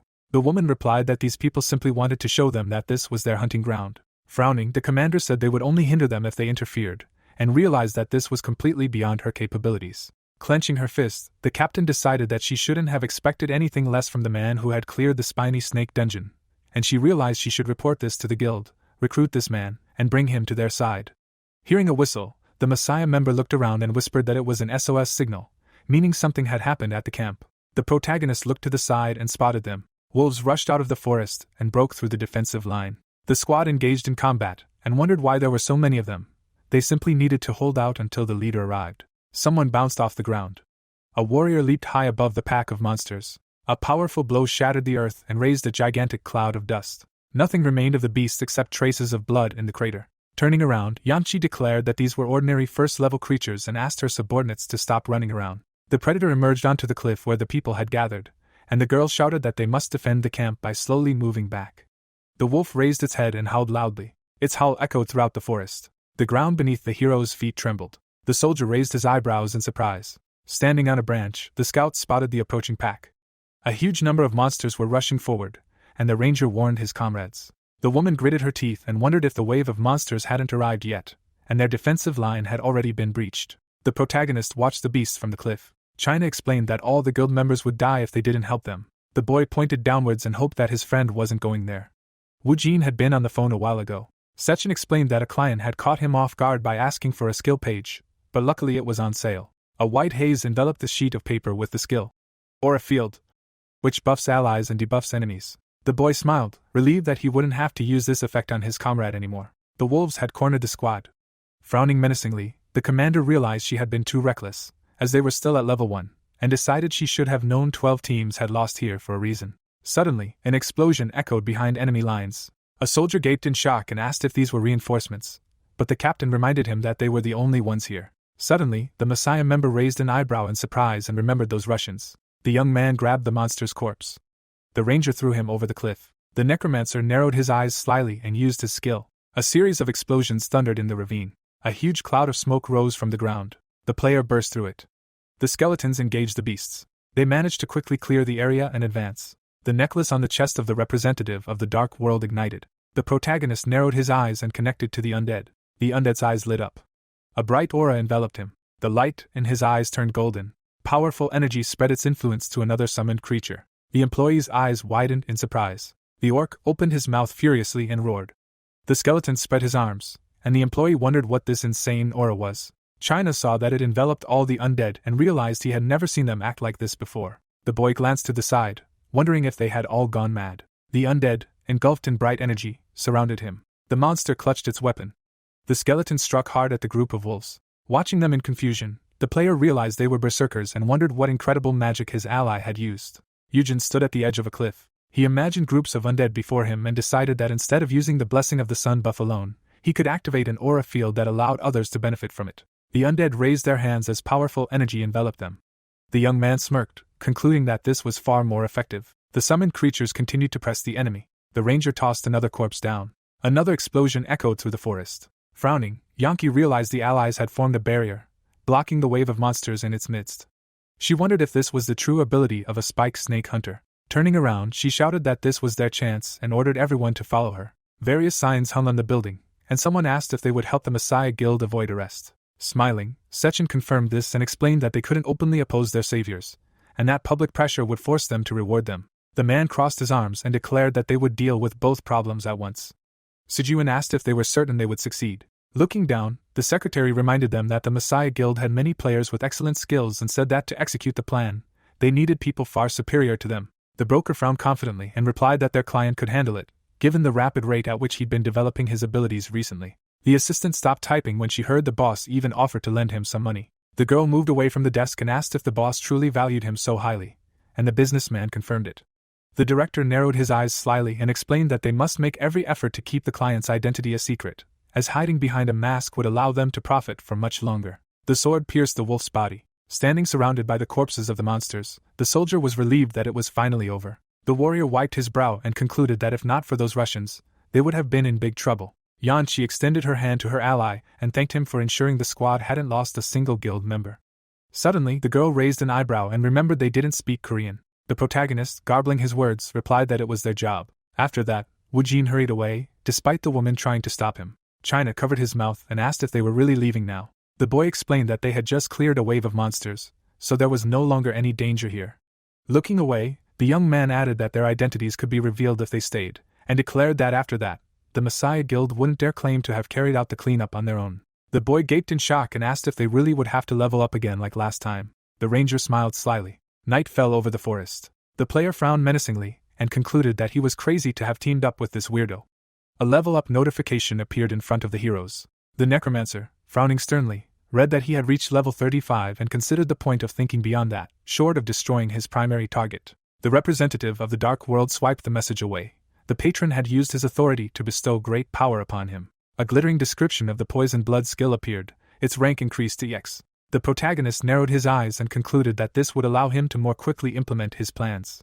The employee crossed his arms and asked why he had such a serious expression. The employee grinned maliciously and expressed indignation when Yujin informed him that there was one more thing they must do before proceeding to the next level. Suddenly, China's eyes widened in surprise when he heard that they needed to eat, as they would need even more energy on the second level. The ham was roasting over the fire. Chewing the meat, the boy finally felt like they were on the same team and offered his friend a taste. The boy asked if his comrade would definitely not pass out mid-battle, even with his immortal body skill. Taking a bite of the ham, the player laughed and declared that he wasn't a weakling who would pass out mid-battle.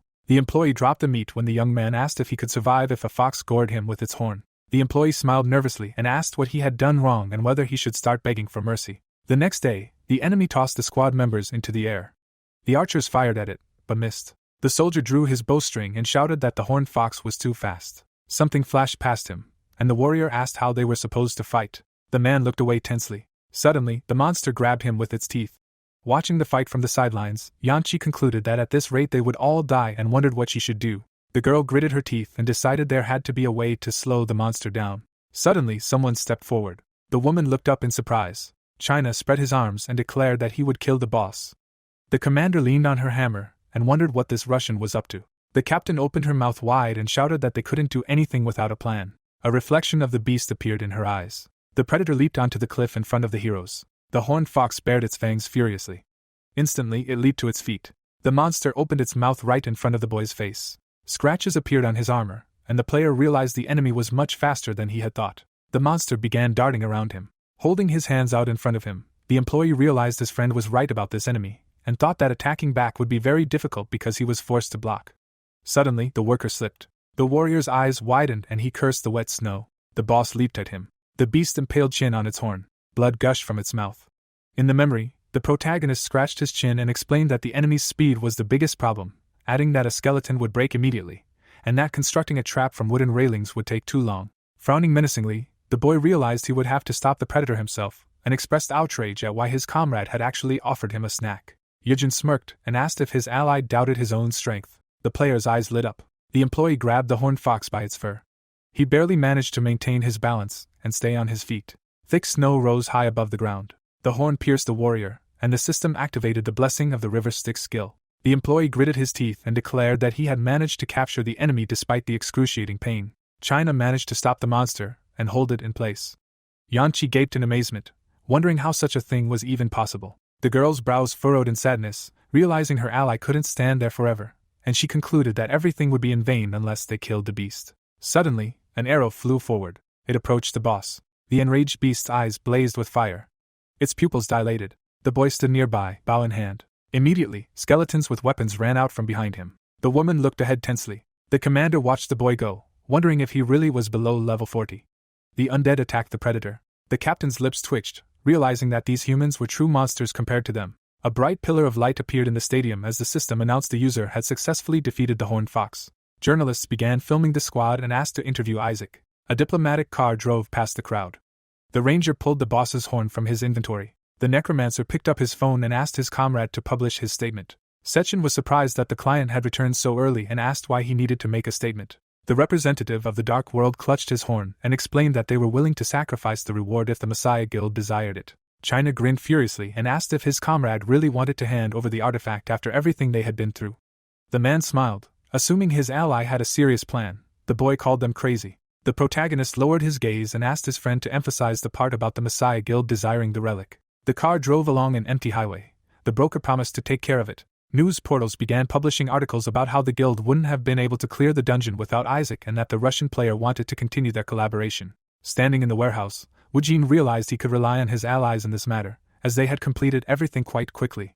A ringtone appeared on his phone screen. The car parked outside the mansion. Yang Wang held the remote control, and the TV was broadcasting speculation about Isaac's true identity. Sitting at the table, the man explained that everyone was talking about this Russian player. The guild leader smirked and declared that his comrade was doing a better job than expected.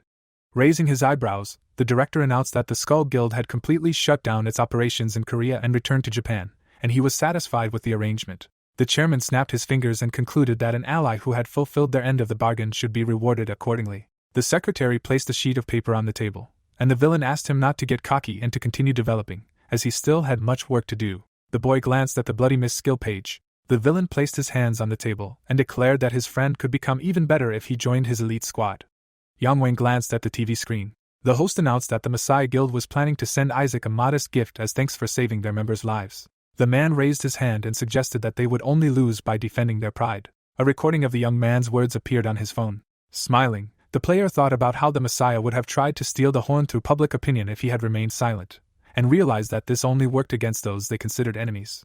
Looking at the glittering artifact, the ranger decided that after such a gesture, the guild wouldn't dare call him an enemy, and assumed the scoundrels would try to save face as merciful heroes. With a sly frown, the necromancer realized they would have to pay a huge price for this, and said that their losses would depend on what they rewarded Isaac. The Dark World representative picked up the skill page and deduced that his ally wanted him to focus on leveling up. Sitting across from him, the protagonist asked if he could provide him with a few dungeons to level up in, and the guild leader replied that that would be no problem. Frowning, the director asked for an invoice and promised to take care of the rest. Wujin grinned and thanked him. A news clip appeared on the screen, and the host announced that the Messiah Guild was planning to generously reward the one who risked their life to save the world. Munching on a choco pie, China decided that their client had staged the whole donation charade knowing it would happen, and he was outraged that he would receive both the fox horn and the gift from Messiah. The boy popped the pastry into his mouth and wondered what they would send him. Sechin replied that it would be a golem summoning skill. The player leaned forward and asked how he knew, and the man explained that they decided everything before the public announcement. Smiling broadly, the broker said it was always best to give a gift before the press found out, adding that the guild had offered the skill themselves, and they'd accepted.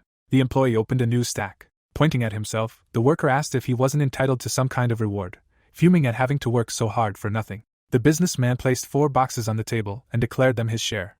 The director frowned slyly and asked if food as payment wouldn't be enough. China shook with tension, and Sechin explained that he'd been saving them specifically for this occasion. Pointing at the pile of boxes, the boy shouted that he knew perfectly well they were gifts sent to them by people who thought they were Russian, and declared that he, too, wanted a skill or item. The cardboard box contained empty choco pie packages. While devouring one pastry after another, the player asked what his boss was looking at for so long. The man explained that he had received a dungeon acquisition request from Ian Wang. Raising an eyebrow, the employee asked if they hadn't intended to end their partnership, reminding him of the time his boss had yelled at him and called him someone who only cared about lining his own pockets. Reading a book, the broker explained that the guild leader wanted to acquire several dungeons for his new elite soldier, and remarked that he took good care of his subordinates. The employee slumped over the sofa and asked who they were talking about. The businessman replied that they knew each other very well. The employee, crossing his arms, realized it was Wu Jin and asked if they really wanted to work together to blackmail him. The director replied that it was called business. Sechin placed the document on the table and suggested that it looked quite good. Taking the paper, China read that it was a survival quest and said that dungeons that made this immediately obvious were quite rare, so the boss should be able to make a good profit. The document stated that the team had to survive on the second floor for 7 days. The boy handed the paper to the boss and decided it looked like the perfect place to level up while risking their lives. The man asked why the employee was handing him the document. The employee asked what it meant, and the broker raised his hand and asked him to pass it on to Wu Jin. The document fell from the stunned player's hands, and the broker asked if he needed to level up too. The paper fell on the table, and the employee declared it wasn't the best idea. The businessman was pleased that his subordinate was starting to understand dungeons and asked him to hurry. A blue sky hung over the forest. The employee looked down in displeasure, indignant at having to go into a dungeon with this man again. The protagonist glanced back and suggested they start with a light stroll. A sign hung on the building for Hansung Group, the #1 financial company in South Korea. A crest depicting a cross appeared. This organization had become the most influential in the world, sponsoring the Messiah Guild. A nameplate sat on the table. Someone reported that Jihu had entered the dungeon with the promise of capturing Wu Jin, but never returned. Sitting at the table, Shin asked why he needed to do something no one asked of him, and expressed outrage that Gawain's necklace had been stolen, as it needed to be returned no matter the cost. Biting her lower lip, she considered how easy it would be to find a replacement for Jihu, and decided they didn't have anything that could replace Gawain's necklace. The masked man's eyes lit up. At first, the Skull Guild's frequent failures hadn't seemed like a big deal. The masters stood back to back, and that small spark turned into a flame, creating tension between the Messiah Guild and Ken and Hidaro. The crest was shattered, and the seemingly perfect alliance began to crumble. Yang Wang grinned maliciously. He was the source of all the trouble, and the woman realized she should have dealt with him sooner if she had known how things would turn out. The director placed a finger to her lips, concluding that now that his powers had grown so much, she needed to proceed gradually. The player turned her head and asked what had become of the newest member of the elite squad. A subordinate asked if they were talking about Wu Jin. The man adjusted his collar and explained that they were doing everything possible to get rid of him, but Chief Phoenix was protecting him with all his might, so they couldn't even get close to him. The employee added that the chairman was supplying the soldier with items and skill pages. Shin raised her hand and asked him to stop making excuses. The girl frowned sternly and declared that she wanted to know about the plans to eliminate him. The employee lowered his head and reported that they had already formed a team to capture him, and that Aichi would lead it. Narrowing her eyes, the woman suggested she could trust the one holding Lancelot's ring and asked where he was now. The subordinate replied that the hunting dog had left for Kaesong City, fully prepared. Holding the skill page in his hands, the protagonist rejoiced at reaching level 40 and the opportunity to use the gifts he'd received. Wiping his chin, China reflected on his ally's growing admiration and decided that only he could level up so quickly and so easily. Spears protruded from the pit. Setting traps after exploring the area was more important than it first seemed. The monsters bared their fangs. The boy knew not only the type of monsters and their numbers depending on the dungeon, but also their locations, and he also had information on the most effective ways to defeat them. The boy frowned menacingly, concluding that all this seemed like it had happened to him before. The ranger grinned and declared that he could escape unscathed even from a tiger's den. Standing before him, the player suggested they calmly and leisurely clear the dungeon, since they had already achieved their goal. Raising his index finger, the necromancer replied that he had learned new skills to put them to use, adding that this way they would understand how much offensive power they truly possessed. After a while, the representative of the dark world emerged from the portal. The employee fell to his knees, and Sejong immediately ran to them. The girl looked at her friend with concern and asked if he was all right. The woman sat down next to him and assumed he was injured. The employee's empty eyes widened and he said he was very hungry. China fell to the ground and declared that even slaves were fed. The protagonist asked if he could meet Sejong, and the secretary confirmed this. The assistant handed him a phone and asked the client to contact the boss through it. Putting the phone to his ear, Wu Jin thought that the broker was probably in Kaesong and said he wanted to go somewhere. Sejong looked at his phone and concluded that of all the possible options, it had to be Kaesong. He imagined the map and imagined how, after the gates appeared, isolated North Korea had cracked open a small door for the rest of the world to help. That door was the small city of Kaesong. Handcuffs and blood were visible, everyone had free reign, and destroying the dungeon meant absolute permissiveness. As a result, Kaesong became a haven for players who had committed crimes, and over time, it became completely consumed by the thirst for profit. The bus was heading to North Korea. The boy was trembling with fear. A hooligan approached him and asked if he was a porter helping them retrieve as many items as possible from the dungeon. The disguised protagonist adjusted his glasses and replied that it was a lie. The stranger smirked and said it was clear to everyone that he was new here and didn't look like someone wanted for a serious crime. He asked if Wu Jin had tricked anyone. The entire bus was filled with passengers with creepy smiles, until the bully said that most of them were rapists and murderers, but they weren't touched because they were gamblers. The guy grinned broadly and added that they could return any time if they found a way to get money, then asked how the protagonist had ended up there. The young man fidgeted with his fingers, saying he had been betrayed by someone he trusted. The stranger sat down next to him and said he had no idea who the traitor was, but he had to pay. Then he walked away and finally told Wu Jin to call him if he needed help. The protagonist pushed his glasses higher, his eyes shining brightly. He imagined Sejuan's face and thought he would definitely make him pay for betraying the entire world. A message on his phone said these people were expendable, so there shouldn't be any problems. The bus slammed to a halt. 4 people approached the vehicle and told the passengers to disembark. A light was on in a tall building, and someone asked in shock if Kaesong was in North Korea. Jin was cleaning his mouth with a toothpick, saying his friend was crazy to go there, saying the worst villains gathered there. The man closed his eyes and called the guy crazy. Then he jumped up and, with his mouth wide open, yelled that he had come here at night to suck him dry. The blond man raised a finger and said that Wu Jin had mentioned the skin of a spiny snake yesterday, to which Seichan replied that he had no idea why the player was going to Kaesong anyway. He closed his eyes and added that it was very inopportune. They sat across from each other, and the man explained that there was a monster stronger than the main character. Seichan touched his chin and said that he was currently around level 50, and at that rank, no one could compare to him. He silently hoped that the two wouldn't run into each other. China raised an eyebrow and replied that it was impossible for anyone stronger than their comrade to exist, and even if there were, his name would surely be well known. The man opened his mouth and replied that he had probably already heard of Eiichi, the Messiah Guild's hunting dog. The scoundrel had spoken on the phone about how he would soon begin preparations. A crowd surrounded him, and he informed them that the Queen wanted them to maintain their current leveling rate because of their next target. As passengers disembarked, Eiichi announced that their next target was Yujin. The protagonist exited the vehicle. He saw a crowd in the distance, discussing their orders. The leader narrowed his eyes and said that since the new victim was known, they needed to quickly clear this dungeon and begin their investigation. He then asked about the porters. A subordinate stood before him, saying they'd received a message from the man they'd left in charge and that everything was fine, so they could continue with the plan. Yujin pursed his lips and thought he hadn't expected to meet Eiichi like this. After all, just a few days ago he'd been avoiding him like no one else. He imagined the warrior's silhouette and thought that this hunting dog would tear anyone to pieces for the Messiah Guild. Having barely reached level 100, he was limited in his actions because that level was too high. He recalled their previous encounter and wondered if that was why the Messiah had to raise a new dog to work in the shadows. He imagined the blonde man and thought he'd learn all this later. But if things hadn't been that way, the scoundrel wouldn't have come looking for him personally. The protagonist frowned and decided he shouldn't underestimate Eiichi, as he'd likely already obtained Lancelot's ring, and if he wasn't stopped now, this monster would be impossible to stop. A system notification appeared in the air, informing the players that they needed to defeat a red orc to advance to the next level. Blood splattered. People ran to their comrade, shouting that one of the porters had just killed one of their men and escaped.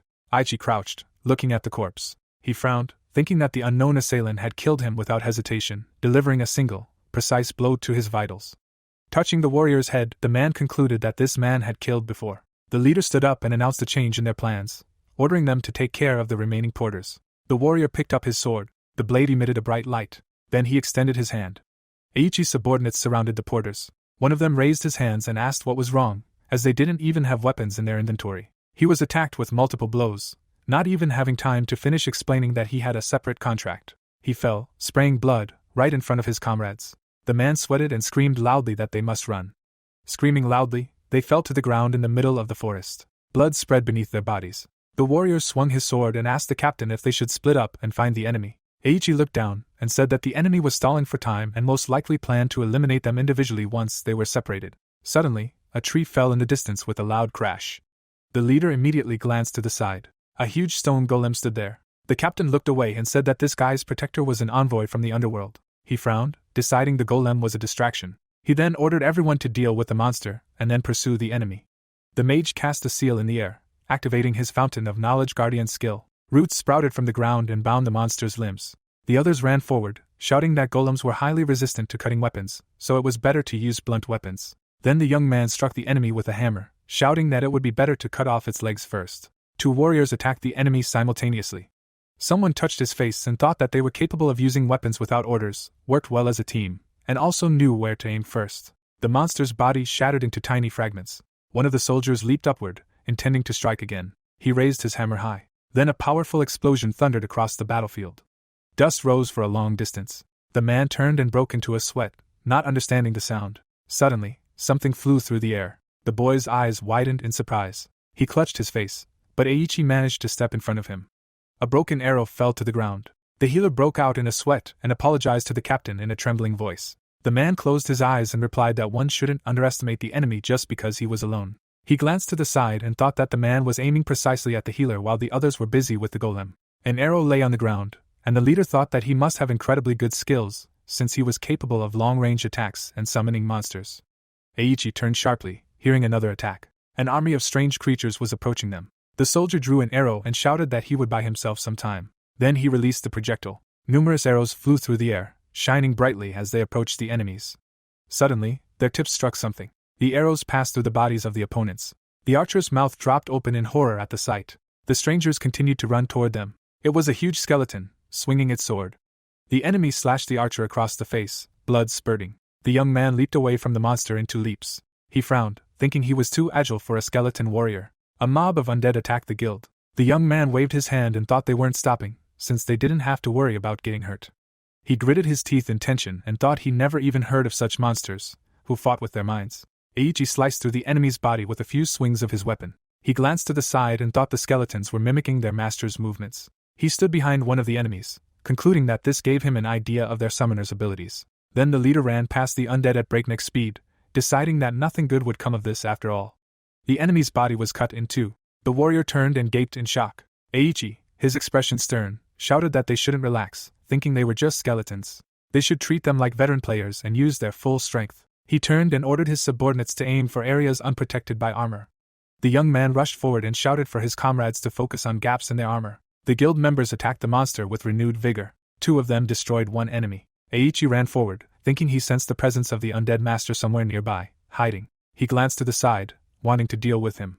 In the distance, he saw a man in a cloak. The leader stopped abruptly, falling to his knees. Then, with lightning speed, he rushed toward his enemy. The man swung his sharp sword. A white flash appeared in the air. The captain had cut only a shred of clothing. He frowned and looked away. Another flash of light. A man was visible behind the cloak. The protagonist had adopted a disguise with a skull mask. Eiichi frowned, thinking it was the spiny snake hunter, Isaac Ivanov. The skeleton fell to the ground and shattered. The warrior gritted his teeth and declared that they had only 2 enemies left. The protagonist's face was hidden by the mask. He and Eiichi stood facing each other, and the soldier couldn't understand why he had attacked them, considering they were on friendly terms. Suddenly, Yujin turned around and decided it was time to put the second part of the plan into action. He and the remaining monsters fled from the guild. The leader frowned, thinking that if they gave the necromancer time, they would lose their advantage. The soldier opened his mouth wide and shouted that they must catch the enemy, to which the captain replied that they would wait until they learned his intentions. The boy rushed forward, shouting that they didn't have time for this and that the necromancer was clearly weakened. He disappeared behind a tree, and Eiichi guessed the protagonist possessed more than just summoning skills. He opened his mouth wide and ordered his subordinate to retreat, as it was a trap. The next moment, a powerful explosion was heard. A brown fog rose in the forest. The warriors covered their mouths, unsure of the ominous smoke. The captain turned and shouted for them to be ready, as they didn't know what would happen next. The fog still hadn't lifted. The knight clasped his hand and apologized for losing his composure. Suddenly, he coughed up blood. Eiichi looked down, and realized his blood was black. The healer ran forward, shouting that he would help his comrade now. Suddenly, the leader raised his hand and explained that it was too late. Then the soldier fell to his knees. He began to tremble, declaring that it was only poison and that he was still fine. He ran forward, shouting loudly that he didn't want to die here. Suddenly, a bright streak flashed through the air. The captain swung his weapon. His subordinate fell, and he thought that nothing indicated the protagonist was using poison, but he had used it, and it was so deadly that his soldier died instantly. Blood sprayed past Aichi's face. He couldn't understand why the enemy hadn't used this skill from the start. Suddenly, he glanced sharply to the side. Black blood was streaming down the face of one of the guild members. Another had the same thing on his ribs. The boy clutched the wound on his hand and asked why the mist wasn't clearing. The captain opened his mouth wide and loudly ordered everyone to retreat from the toxic smoke. The healer's eyes widened in shock and he claimed he felt nothing, but then abruptly fell silent mid-sentence. Then, all the guild members began to fall under the poison's influence, and Eiichi thought this was exactly what Yujin had intended. He wanted the toxic fog to strip him and his subordinates of their protection. Suddenly, a huge skeletal warrior appeared behind him. The man turned around. He jumped back and realized the enemy was targeting his subordinates. The protagonist appeared next to him. Red and blue flashes were visible. The 2 men were left alone on the battlefield. Eiichi frowned when the system notified him that an executioner of Holy Light had taken an interest in this battle. The blond man looked up, and the system also informed him that an envoy from the underworld had taken an interest in this battle. A golden light appeared in Yujin's chest, and the captain thought he might die if he wasn't careful. A tall building was visible. The secretary approached the man and informed him that the protagonist had gone underground. Second touched his face and concluded that his comrade was targeting the Messiah Guild, and he would make a fine ally if he returned alive. He raised his hand and informed the girl that the time had come. The broker frowned and said he was referring to the pharaoh's power. Fallen warriors lay on the ground. Eiichi had destroyed the skeleton while Wujin knelt nearby. The captain glanced away and asked if the enemy had finished with all his tricks. Blood was pouring from the boy's mouth, and he thought that even though he had used all the effects of the sun's blessing on himself, there was a huge difference between them, and this scoundrel was far stronger. Kneeling, the protagonist reflected that he had been overconfident when he thought he was ready to face Eiichi.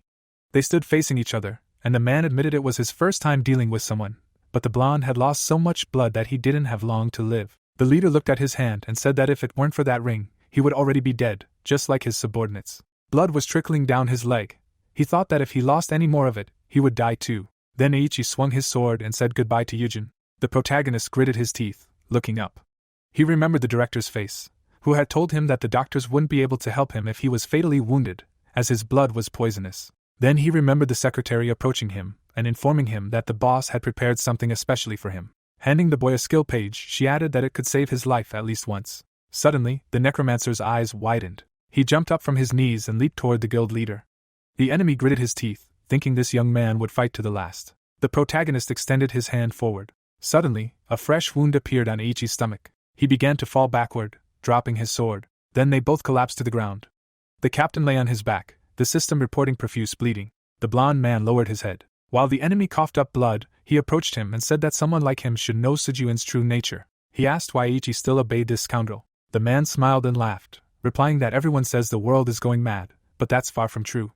Black liquid flowed from Wujin's mouth as the enemy remarked that for those with power, ruling the world is justice, and that it's foolish to try to ignore the laws of nature. The necromancer removed the ring from his finger. Holding the artifact in his hand, the young man said that he was stronger than the leader, and therefore he should easily accept death at his hands. Trees were visible. A bright light appeared in the sky, and the system reported the opening of the Eye of Anubis. The protagonist frowned. A man in a black suit stood before him. He handed him a radio and told him to take it. Wu Jin held the device to his face and asked if there was any problem with killing the Messiah's guard dog. Second held the radio in his hand.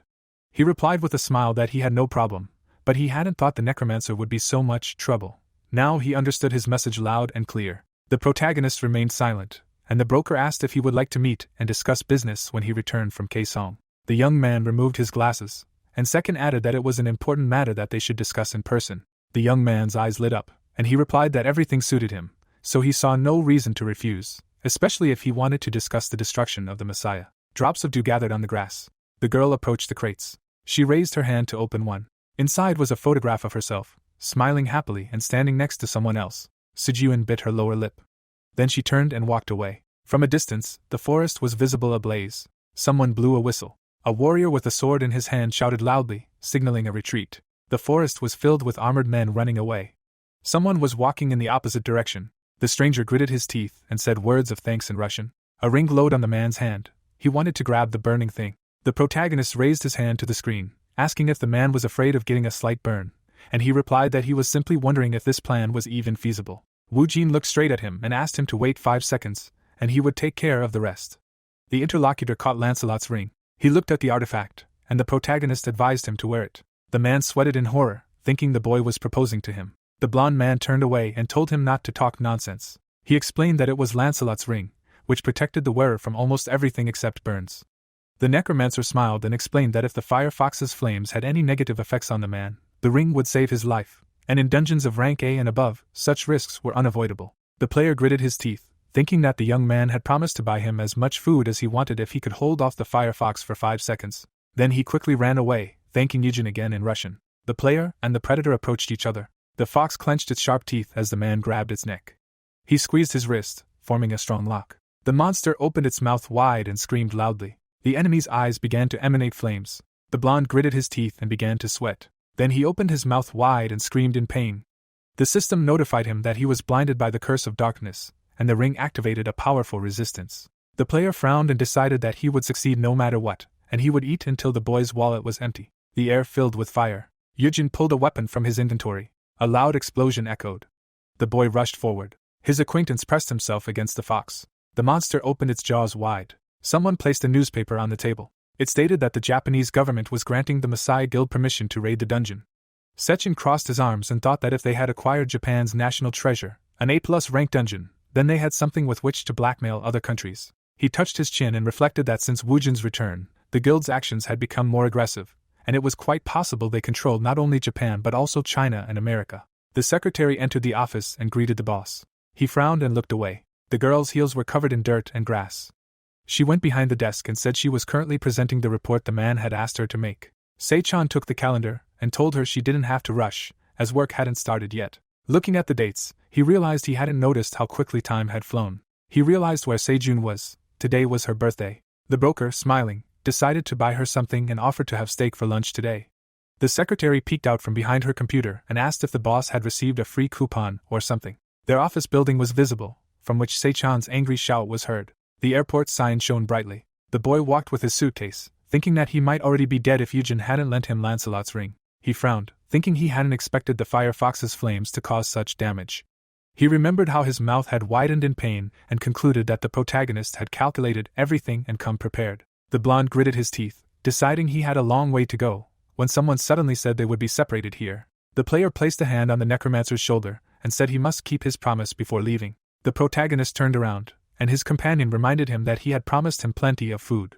The boy, with a serious expression, said he had only lasted 4.9 seconds. China grimaced in anger and shouted that this was nonsense, and that he had lasted at least 50 seconds. Wu Jin walked away from him while he ran after him, screaming loudly, begging for food. Someone was reading a newspaper, reporting that Isaac Ivanov had successfully cleared the Firefox dungeon. Yang Wang smiled and said that at first he thought he was just a fool hanging around. The protagonist sat across from him, agreeing with his words. A secretary entered the office and announced that she needed to report something to the president. The protagonist looked away, and the girl added that she'd return later since there was a visitor. The man looked down and replied that she could say it now. Sejun approached him and told him that John, the man they'd been trying to recruit, had joined the Maasai Guild. The protagonist frowned, thinking about how much later they'd begun collaborating. He remembered Eiichi's face and assumed that his murder might have set the chain of events in motion. He decided he needed to understand the situation and adjust his plan. Yang Wang leaned back in his chair and said he'd wanted to use John to keep the Messiah in check, but now he'd become a threat. A long wooden table sat in the center of the office, and the president concluded they'd have to come up with a plan B. Wu Jin looked down and asked about Isaac, whom he just mentioned. The man frowned and replied that it would be wonderful to recruit him, but they had no information on him, so it wouldn't be easy. The secretary held up a tablet, explaining that this guy had recently been appearing quite frequently on the black market, seeking to acquire a skeleton knight skill page. Yang Wang touched his face. Then he smiled and suggested that it might be much simpler than he thought. The protagonist smiled slyly too. A full moon shone above the skyscraper. Shinhee approached the guy and informed him of Eiichi's death. She sweated profusely and added that all his subordinates had met the same fate. Closing her eyes, the girl reported that the base in Kaesong had been destroyed without a trace. The blonde man turned around and asked who dared provoke them like that. The girl trembled with fear, explaining that one of Yang Wang's men had been spotted in Kaesong under a false name, and that they had made the first move. She stood at a distance, and the boss asked how she had reacted. Shinhee, sweating profusely, said she had already taken action. She recalled signing the document and said that soon, the reckless attempt to keep the Messiah Guild under control would lead to the villain's demise. Yang Wang and Spell shook hands. A silhouette appeared on the screen.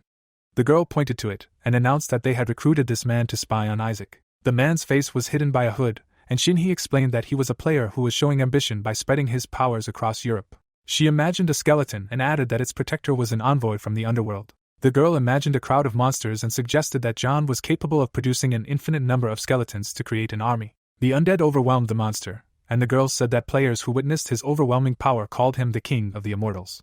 John sat on a skeletal horse, wearing a hood. In the center was a round table, and the girl said that instead of the mysterious Isaac, it would be easier to deal with John, since he was open about his intentions. Shin looked away and added that because of this man, they had suffered too many losses, so they would use the king of the immortals to keep an eye on Isaac. She flinched in fear when Sejong placed a hand on her shoulder. The girl turned around, and he said she was right, because the greater their desire, the easier it was to deal with them.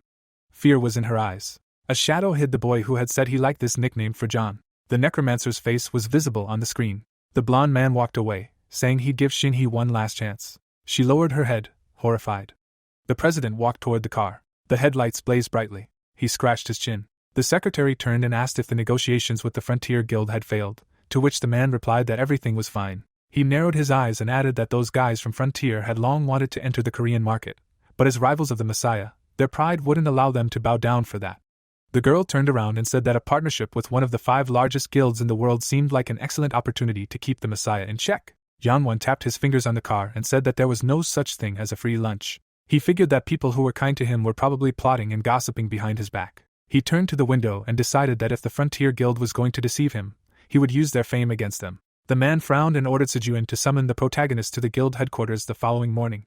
The Phoenix Guild building was visible. Wu Jin raised an eyebrow and asked if he simply needed to work with Frontier. The president raised a finger and replied that he simply needed to gain their protection and level up peacefully. They sat across from each other, and Yanwon announced that they would be going to the dungeon in 2 days. The elevator arrived at the first floor. The protagonist took off his jacket, thinking that to maintain control of the Messiah, he had to involve third parties. But these actions seemed a bit obvious, and Shinhee had probably already guessed at all of Yang Wang's plans. He held the clothes in his hand, thinking that it was highly likely that Frontier and the Messiah were working together behind the scenes. Then he took out his phone and decided that relying on guesswork was a bad idea, so he needed more data. The lanterns shone brightly in the night. The necromancer sat at the table while someone discussed the meeting with Frontier. The man smiled broadly and said he was glad to have joined Yang Wang's elite squad. Someone slowly opened the door. Jamie smiled and announced that he was part of the Frontier Guild's legal team. He stood in front of the table and explained why their guild was doing everything possible to ensure their safety. Leafing through the documents, the lawyer said it would be in their best interest for newcomers to follow their rules. From now on, they were forbidden from entering any dungeon without a boundary escort. Looking straight ahead, Jamie added that they were not to do anything in the dungeon. The boy stood up and, stunned, asked what he meant. The man pointed at the contract and reminded him that it only specified safety during leveling. He placed his hand on the boy's shoulder and added that the document made no mention of respecting their rights and freedoms. Then he forcibly seated the newcomer in a chair. With a creepy smile, Jamie told them not to even think about undertaking any action in the dungeon and simply allow their guild to spoon-feed them like small children. The lawyer returned and said he would personally inform Yang Wang that the contract was being annulled due to their unwillingness to cooperate. He then approached the door and concluded that he would assume they agreed, and they would be heading to the dungeon in 30 minutes. The young man looked down and assumed they were planning to control the president's men under the guise of fulfilling the contract. He then put the phone to his ear and stood up. Someone said they needed to drastically change their plans. Sechin looked at the documents, saying that entering the dungeon wasn't the best idea, and after some searching, he realized that Messiah and Frontier were in cahoots. He stood by the window, commenting that Messiah's recent actions were strange, but he hadn't expected them to join forces with one of America's strongest guilds. The broker looked away and suggested Wu Jin abandon the dungeon, but the boy replied that he underestimated him. Standing to the side, the protagonist said that to catch a tiger, one must enter its lair, but Sechin disagreed, considering this reckless. The necromancer smiled and said they wouldn't be talking now if he weren't reckless, and now wasn't the best time for negotiations. The man sweated profusely and decided they needed to come up with a new plan as soon as possible. He remained silent when the protagonist asked him to keep him updated on any new information and to deal with the consequences. Then he smiled and agreed, telling Wu Jin to rampage as much as he wanted, and he would deal with the consequences. A bright light shone in the middle of the forest, and the system announced a level increase. Several people were visible. The players looked at each other. One of them yawned and said that this was already their 3rd dungeon, but he still couldn't get used to them just sitting around doing nothing. The guys sat nearby, saying it wasn't so bad because they were earning money without working hard, and at this rate, they would soon be able to clear the dungeon with Yan Wang. The player looked away, saying there had been no official announcement, and his companion replied that they had already begun recruiting players for the elite squad. The protagonist frowned and suggested that the Frontier Guild was accelerating its purges to weaken the Phoenix Guild president, and that their plan would be much easier to execute once he entered the dungeon. The system reported a purge. The players rose from the rock and began to stretch. Sam placed his spear on his shoulder and said he hadn't given them permission to stand up. The protagonist turned around, and one of the newcomers said they had seen a notification about the purge's completion. The blonde frowned and reminded them that they weren't here to make friends and that they were forbidden to do anything in the dungeon unless ordered.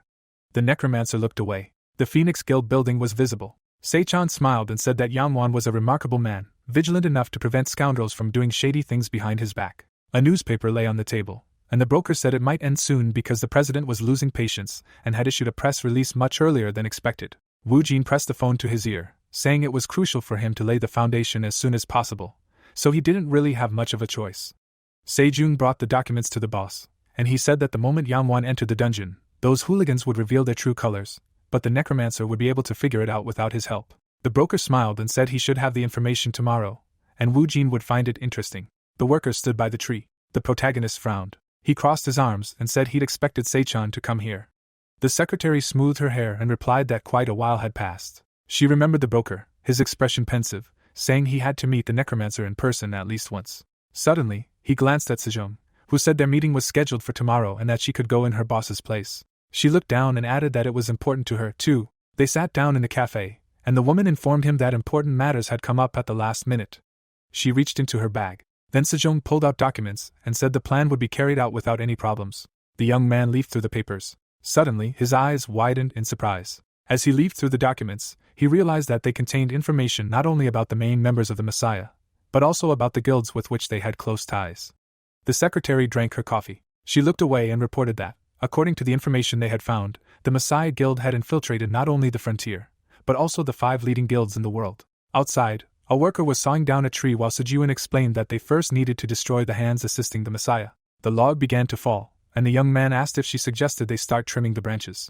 The secretary looked straight ahead and confirmed this, adding that only then would they see a glimmer of hope. The sun shone over the felled tree. Then the girl placed a folder on the table and said that such payment should be more than enough. The protagonist opened the folder and raised an eyebrow in surprise. Sejuan looked down and said that the information contained in this document was priceless. It contained a list of items used by the Messiah Guild. She pictured the faces of the villains and their artifacts, adding that it also included suspected Messiah rats in the 5 leading guilds. She even included legendary items. The young man smiled and replied that she was right, and this payment was more than enough. He flipped through the report again. Inside was a dossier on a man named Sam Oliver. Wu Jin remembered his face and realized this guy had been following him. Now he knew he wielded Percival's spear. The player frowned and asked the girl to pass on a message for Seichan. Then he pointed to a photo of the blonde man and asked the boss to get him the same one as last time. A bright light was shining behind the fence. The muscleman raised his hands and asked what had happened to the guy and why he kept zoning out. Sam, with a goofy smile, replied that he was just lost in thought and that they only had to eliminate one guy. The bearded man chuckled and said he expected there to be many, then called his partner lucky. Sam's sweat dropped and said the other teams had to deal with the 4 and 7 people. He thought he'd considered himself lucky too, until Chief Naomi called him. The woman was sitting at the table with him, telling him that Yanwan had already entered the dungeon, so they could begin today. She held documents in her hand, asking if the young man had taken good care of Percival's spear. She informed him that the protagonist had survived several assassination attempts by other guilds and was high on the hit list. The woman frowned and said they hadn't lent the spear to the player for his pretty eyes. The blond man gritted his teeth and thought that he had to succeed no matter what. He couldn't let his weapon be taken. The guild members gathered to enter the dungeon. The system notified them that they must survive for 4 days to advance to the next level. Sam looked up and thought this was a stupid quest, and if their target started to run away, they would have to pursue him for 4 days. His eyes reddened as he thought that if the target were to survive and advance to the next level, things would become much more difficult. Yujin stood nearby. Then he turned away and realized they were planning to make their move on the first level. The boy smiled, thinking it was time for him to make his move. Sam's legs were visible, and they asked him when they were starting. The blonde, narrowing his eyes, asked back whether they really needed to drag him along, and suggested finishing it off quickly, taking him aside, finishing him off, and making it look like an accident. The protagonist walked away, and someone heard his destination. Yujin's lips lifted. The boy's gaze snapped to the side. A moment later, the protagonist bolted, and someone ordered him captured. Holding a weapon in his hand, the spearman clarified what they were doing and shouted for them to run after him. The protagonist ran past the warriors. The young man, raising his eyebrows, asked what had suddenly happened, to which he was told that he must have eaten something wrong. The man, spreading his arms, remarked that the foul air was the least of their problems, and that it was about to get even more stifling. Trees could be seen rushing past in the dark night. The players, running through the forest, couldn't figure out where Yujin had gone. The knight, clenching his jaw, said he thought they'd lost him, as the trees obscured their view. His partner then suggested they split up and tried to find him, as he couldn't have gone far. Turning his head, the fighter countered that this was a survival quest, and the place was teeming with monsters, and if they split up, they'd expose themselves to even greater danger. When they asked him what to do, he replied that they needed to go back and discuss it with Sam. The protagonist stood in a tree, and the players discussed something he couldn't have guessed. Suddenly, the protagonist landed on the ground. The boy stuck his hand into a magical space. Holding the ring between his fingers, the young man said that due to tight security, he had never had the chance to test it, but now the opportunity presented itself. A terrifying monster appeared. Yujin imagined the beast surrounded by powerful flames, and at the same time announced that a trophy of war had been obtained in the A-rank Firefox dungeon, an Ultra Plus ring. The artifact shone brightly, and the system recorded its stats. Suddenly, the artificial intelligence announced that all skill ranks had been increased by 1, and the skeleton warrior ability had gained a new level. Smiling, the protagonist thought he could finally summon a new skeleton warrior. A second later, the monster's paw appeared. The protagonist sharply turned his gaze to the side. A huge number of wolves were visible, and the young man muttered that it was just in time and that he should increase his strength a little. A view of the warriors opened up, and it was clear that everything was not going according to plan. The man, holding out his hand, asked if it was possible someone had leaked the information, or if there was a traitor among them. He couldn't explain it otherwise. Sam, parting his lips, replied that if someone had leaked the information, he would have brought reinforcements rather than run away, or even come here in the first place. The knight, sweat pouring down his face, asked what he was planning to do, as they couldn't just wait for him to show up. Looking away, the blonde man urged them to calm down, and explained that now that they were here, they would have to make the most of this quest, and they wouldn't kill monsters until they collapsed from exhaustion. He also suggested focusing on finding him quietly. There were bodies lying on the ground, and when they asked the guy if he'd killed them, he said he'd gotten rid of them before things got out of hand, adding that they needed to move before the monsters were drawn to the scent of blood. The fighters were seen running quickly through the forest, and the young man thought that so far everything was going according to Chief Naomi's information, but he wasn't easy to handle. Clenching his jaw, Sam muttered that no matter how hard he tried, he couldn't comprehend what was happening. The players moved past the remains of the monsters, and then the blonde man wondered if he had been hunting when he ran away. Turning his gaze to the side, the boy was greatly surprised. Suddenly, a powerful explosion sounded. Shielding his hand from the smoke, the young man realized that everything had now fallen into place. They themselves had become the target. Holding his weapon in hand, the spearman shouted that it looked like a trap and that they should prepare for the impending attack. The man, jaw open in pain, reported that his arm had been wounded and asked for treatment quickly. Confused, his brows lowered, the warrior asked if it was a skeletal warrior. Suddenly, the undead creature attacked him. The fighter turned around and exclaimed that he should do something. The knight added that he couldn't see anything because of the dust, and at that very moment, a magical beam flew at him. Clenching his jaw, Sam muttered that at this rate, he'd be rid of them faster than they could strike back. Suddenly, the system indicated that the wind wall skill had been used, after which the hunter thrust his spear into the ground. A thick haze erupted from its force. The blonde man glanced back sharply. A huge skeleton swung his sword. The boy quickly jumped back. His spear broke in two. Then the young man dropped the weapon to the ground. Frowning menacingly, the hunter remarked that he never would have thought he'd use it here. Suddenly, the player drew Percival's spear, and the system recorded its stats. Eugen, peering from behind a tree trunk, muttered that Percival's spear was the third legendary item in the Knights of the Round Table set, and had already encountered a player wielding it. Sam furiously attacked the skeleton, and at that moment, the protagonist added that since it had enhanced penetration, its strike could not be blocked by armor of a unique rank. A huge hole appeared in the monster's body, and it occurred to the protagonist that the wounds inflicted by this spear could not be healed for a certain period of time. Eugen's gaze was serious. Dark energy was visible near his feet. The hunter raised an eyebrow in surprise. The boy, standing next to the fallen enemy, wondered why they were retreating. A leg of the undead appeared. The young man frowned sharply. Suddenly, a skeletal beast appeared. The player, looking to the side, realized he was moving too quickly. A second later, the monster took off. It leaped in all directions, leaving magical traces, and Sam thought he had decent speed. The blonde held his spear tightly.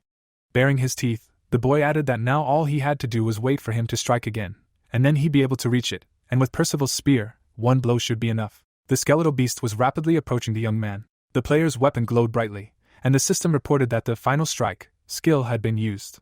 A moment later, the hunter lunged toward his opponent. Sam sharply drew his spear. The monster dodged the blow. Through sweat on his face, the blonde was very surprised that he had dodged it. The undead creature appeared at the boy's side. The boy's eyes widened in confusion. The monster bit the hunter's arm, and he wondered how a mere skeletal warrior had managed to jump back at the right moment. The monster could be seen swinging the player back and forth. Imagining the undead transforming into a skeletal beast, Eugen explained that despite their sharp fangs and claws, a skeleton warrior in beast form was no different in strength from a skeleton in human form, and that human-type skeleton warriors could freely use various weapons, while beast-type skeletons were incapable of doing so. The monster seemed to move quickly, and then the protagonist added that, due to their humanoid body structure, human-type skeleton warriors did not move as quickly as beast-type skeleton warriors, who did so on all fours. The undead placed a paw on the blonde's back. Sam, clenching his jaw, thought he couldn't die here. Extending his hand, the boy muttered that even without an arm, as long as he could lift Percival's spear, there was definitely a chance. Suddenly, legs appeared near his weapon. The protagonist, raising the spear, noted that no matter how good it was, until he could strike, it was useless. Eugen narrowed his eyes and said he didn't know why they were targeting him, but since that was the case, any further conversation would be pointless. Jaw dropped, the young man shouted that he was simply following orders and had no choice. If he spared him, he would cooperate and tell him everything he knew, but if he killed him, he would become an enemy of the entire Frontier Guild. He also asked if he thought he could handle them. Then the protagonist lifted the corners of his lips. After a while, a view of a tall building opened up. Jamie, his mouth wide open, exclaimed that they had a serious problem. The madam, sitting at the desk, asked what he was talking about, to which she replied that she needed to check something urgently. A USB drive was inserted into the computer, and at that moment, the man reported that all their agents defending the entrance had been eliminated. Sweat trickled down the lady's face, and she could hear them shouting for the bastard to stop. The fighters fired toward the dark corridor. Suddenly, Sam attacked them with his spear. The girl's eyes widened, wondering what was going on here. The blonde man was covered in blood, and afterward, the lady couldn't understand why she had been so harsh with him. The lady's body shook as she heard him say it was over for Eugene, asking if he had forgotten their conversation, and then her assistant said he hadn't expected Sam to betray them. Clenching her jaw, the lady thought this was an emergency, and if Sam had betrayed them, knowing who was behind her, she was finished, and therefore she had to personally dispose of them before they found out. Suddenly, a large car appeared. The young man, arms crossed, said he had nothing to worry about, as the cleanup had been successful. The blonde man, smiling, explained that since the current task was completed, it was time to move on to the next step.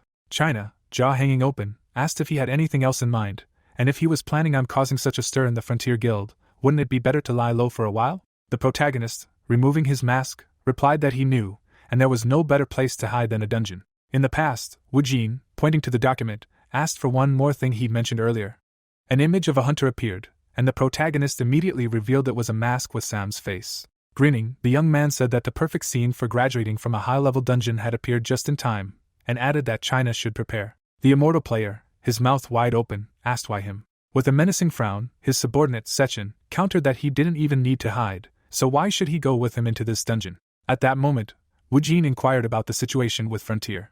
The broker, sitting at his desk, said that no movement had been detected yet, and it seemed Chief Naomi was trying to handle this matter on her own without reporting it to her superiors. The protagonist explained that if that was the case, then it could be assumed that not the entire Frontier Guild was involved. The man, holding the phone to his ear, replied that they couldn't be sure yet, but Naomi could be an informant for the Messiah Guild, which they were hunting. Looking down, the protagonist muttered that the Frontier Guild was one of the 5 largest guilds in the world, and it seemed that the Messiah's filthy paws hadn't yet reached the foundations of Frontier, and even Sam's memories contained no information about any leaders other than Naomi. The rare item dealer, holding out his hand, noted that in any case, everything had already gone wrong, because Sam had betrayed them, and Chief Naomi would try to resolve this incident on her own before Yanwang arrived.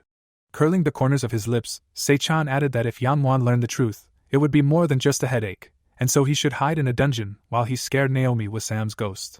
Turning his gaze to the side, Wu Jin said he was just about to do so, at which point the broker asked if he had already chosen which dungeon he would visit. His mouth slightly parted. The protagonist replied that he had chosen an A-rank dungeon in Taiwan, specifically the Frozen Forest Screamer. Lowering his eyebrows, the man asked why that one of all. The rare item dealer exclaimed that this dungeon had 23 failed attempts to clear it, and then China, clenching his jaw, wondered if he was crazy and if this was the dungeon he wanted to drag him into. The gentleman asked if he was aware that the Messiah had attempted to clear it 4 times, each time unsuccessful, and that other guilds had also temporarily halted their attempts. The protagonist then parted his lips and admitted he knew. Introducing a fearsome orc, the young man explained that even before his journey to the past, it hadn't been completely cleared, with the last number of failed attempts being 43, and that most of Taiwan was overrun with monsters because no one had been able to close the dungeon's gates. A small castle appeared, and the young man added that there was a level restriction for entering this dungeon, which is why even Sejong hadn't been able to do anything. A level 60 sign appeared, after which Wu Jin explained that he, too, wouldn't be able to clear it if his level exceeded 60. An open chest was visible, and the protagonist then said that if there was anything in this dungeon that could help in the fight against the Messiah, it would pass him by unnoticed. Lowering his brows, the protagonist considered that the information he possessed was insufficient to deal with him. Sechin remarked that, knowing him, there was no point in trying to stop him, as he would find a way anyway. At that moment, China, clenching his fists, muttered that the broker shouldn't give up. The man exclaimed that they would do something crazy again, causing sweat to stream down the immortal player's face. The rare item dealer asked Wu Jin what his chances were, to which he, looking to the side, replied that even with precise calculations, it was less than 10%. Grinning, the gentleman thought he probably meant the chance of failure, then declared that that would be enough. His subordinate's pupils suddenly turned white, and he realized it was all over, with a 10% chance of surviving. Holding the phone to his ear, the protagonist explained that as long as he wielded Percival's spear, he had no equal at level 2. Then Sechin said he'd make all the arrangements, and it would be easier if he used a different name. He also asked if anything else was needed. The young man, smiling, suggested requesting the Messiah's support through public pressure, then remarked that the guild couldn't handle it, so why bother? Newspapers appeared, stating that Isaac's next target was a 2-level dungeon in Taiwan called the Frost Forest of Cruelty. Newspapers were also visible, discussing the protagonist's request for the Messiah's help, with people saying it was about saving the world, and therefore the guild would be happy to help. The man parted his lips, wondering if the protagonist was heading to that dungeon in Taiwan. The stranger, holding his phone, thought they couldn't pass up this opportunity. The screen was visibly bright. Suddenly, the news reported that Messiah's promise to provide Isaac with unique class equipment could become a problem, to which Sechin, smiling, said that wasn't bad. China, sitting on the couch, asked what good meant and how they would cope with only one unique item. He then exclaimed that they should at least give them a legendary one, since they were planning to clear the dungeon they hadn't cleared. The broker, reaching into his jacket, asked if he didn't understand that it wasn't that simple, and then explained that if things continued like this, Messiah would have to fork out for more expensive items if they wanted to save face. The rare item dealer extended his index finger and added that, more importantly, the price had definitely dropped due to the incident. The immortal player asked what he meant, and the girl, shuffling her legs, replied that it was exactly as he'd said, and the price for clearing the Tutor A-rank dungeon that the Messiah had failed had been changed to a unique class item. Sezhung, tugging her suitcase behind her, said that now, if anyone else cleared a higher tier dungeon for the Messiah, they wouldn't be able to get away with just unique items. The young man's eyes widened in surprise and he exclaimed that they would now be able to obtain legendary items for clearing 3-tier and higher dungeons that the Messiah had failed. The man smiled, thanked the secretary, and remarked that the young man finally understood. At that moment, the lady announced that, as he had requested, these were the details of Sam's dummy route and a final expense report. Open-mouthed, the girl added that they had shared some clues with the Frontier Guild to help them find his false route, which should save them a fair amount of time. Holding a folder in his hand, the gentleman replied that it was excellent work and asked if they were leaving soon, while China inquired if the secretary was working outside the office today. Suddenly, Sejong pushed a suitcase toward him. Sejong, looking ahead, asked if he was joking and why the secretary would go there. He then remarked that the immortal player was supposed to be heading to a dungeon in Taiwan, and the secretary, perplexed, asked if it was right now. After a while, a view of Taipei opened up. The system reported the characteristics of the Frost Forest of Cruelty, and then the broker's subordinate, hands in his pockets, said that they were highly respected and knew that since the Messiah's failure, no players had yet been willing to challenge and clear this dungeon. Light could be seen falling on the center of the stage, and the young man added that they had gathered very quickly. Turning his head, the young man asked if he thought this was inspiring. Placing the documents on the table, the user explained that most of the players belonged to a guild that had failed to clear the dungeon, and from the outside, it might seem like they had gathered there to avenge their fallen comrades. Turning his gaze to the side, Wu Jin explained that not everyone had good intentions, and if 23 attempts to clear the dungeon with a maximum of 80 players had failed, that meant the items of approximately 2,000 players were buried there. A huge amount of equipment was revealed, and the protagonist added that among them there must be at least one legendary item. Narrowing his eyes, the protagonist said he was sure there were people who cared more about their own gain than about clearing the dungeon. Suddenly, a man in a suit opened the door and announced that there was 1 hour left until the dungeon's entrance. Wu Jin abruptly raised his hand. The young man, approaching him, asked if he needed anything. China's jaw clenched, he wondered what he was trying to do. The man in the suit widened his eyes in confusion. Then the protagonist stepped onto the stage. Suddenly, the girl slammed her fist on the table and shouted that the traces had disappeared. Jamie, crossing his arms, replied that, given the circumstances, it was clear to them that Sam was being assisted by someone, and their intelligence couldn't locate him. Naomi, her jaw hanging open in anger, thought this was starting to get annoying, then exclaimed that they should do everything possible to keep Sam and Wu Jin in one place, and if that didn't work, they would have to get rid of them, muttering that they shouldn't meet Yang Wang. After a while, a view of a tall structure opened up, and a question was heard asking if there was a problem. Sei-chan looked at the secretary, who said she thought it would be better if he saw for himself. The host appeared on the screen, holding a microphone, and announced that he would translate Isaac's statement. He then read that the protagonist thanked everyone who had participated in the cleanup, and was honored to be here with them. The man listened, his brows lowered, as he explained that he had only one goal: to save the world by finishing this game, and he would do everything in his power to achieve that goal, so they shouldn't stand in his way. The video interface was visible, and at that very moment, Sijuan, standing next to the broker, asked what they should do, as this wasn't part of their plan. Smiling, the rare item dealer explained that the video couldn't be blocked because it had already spread worldwide, and he had no intention of bothering with anyone who interfered with it. Besides, it was an outright declaration of war, so he knew his stuff. Suddenly, a multitude of players appeared. The man, his mouth wide open, asked what he meant by not getting in his way, and whether he meant they were in his way. His companion replied that it was Isaac, so it was logical, since he was on a completely different level. The young man frowned menacingly, and someone asked how he knew. The user looked ahead, and someone said that they had seen the Firefox in the dungeon, and it was beyond words. And next time they would see for themselves, because they were true monsters. China, raising his hand to his mouth, whispered why he had done that, since now everyone was looking at them because of this unnecessary provocation. After which Wu Jin explained that some people are difficult to persuade in a good way. Turning his gaze to the side, the protagonist added that, especially if they were bloodhounds who had come to collect the dead player's items, there was only one way to convince such people: by displaying superior strength and suppressing their will. The system then indicated that he had summoned a skeleton warrior. The protagonist touched the monster's head. Suddenly, a huge number of undead appeared. Frowning gravely, Yujin added that they needed to suppress their will to resist even the slightest. The player, brow furrowed in anger, wondered if these were the same skeleton warriors Isaac had been talking about, and instantly thought it was madness, and that he had to find the item before him.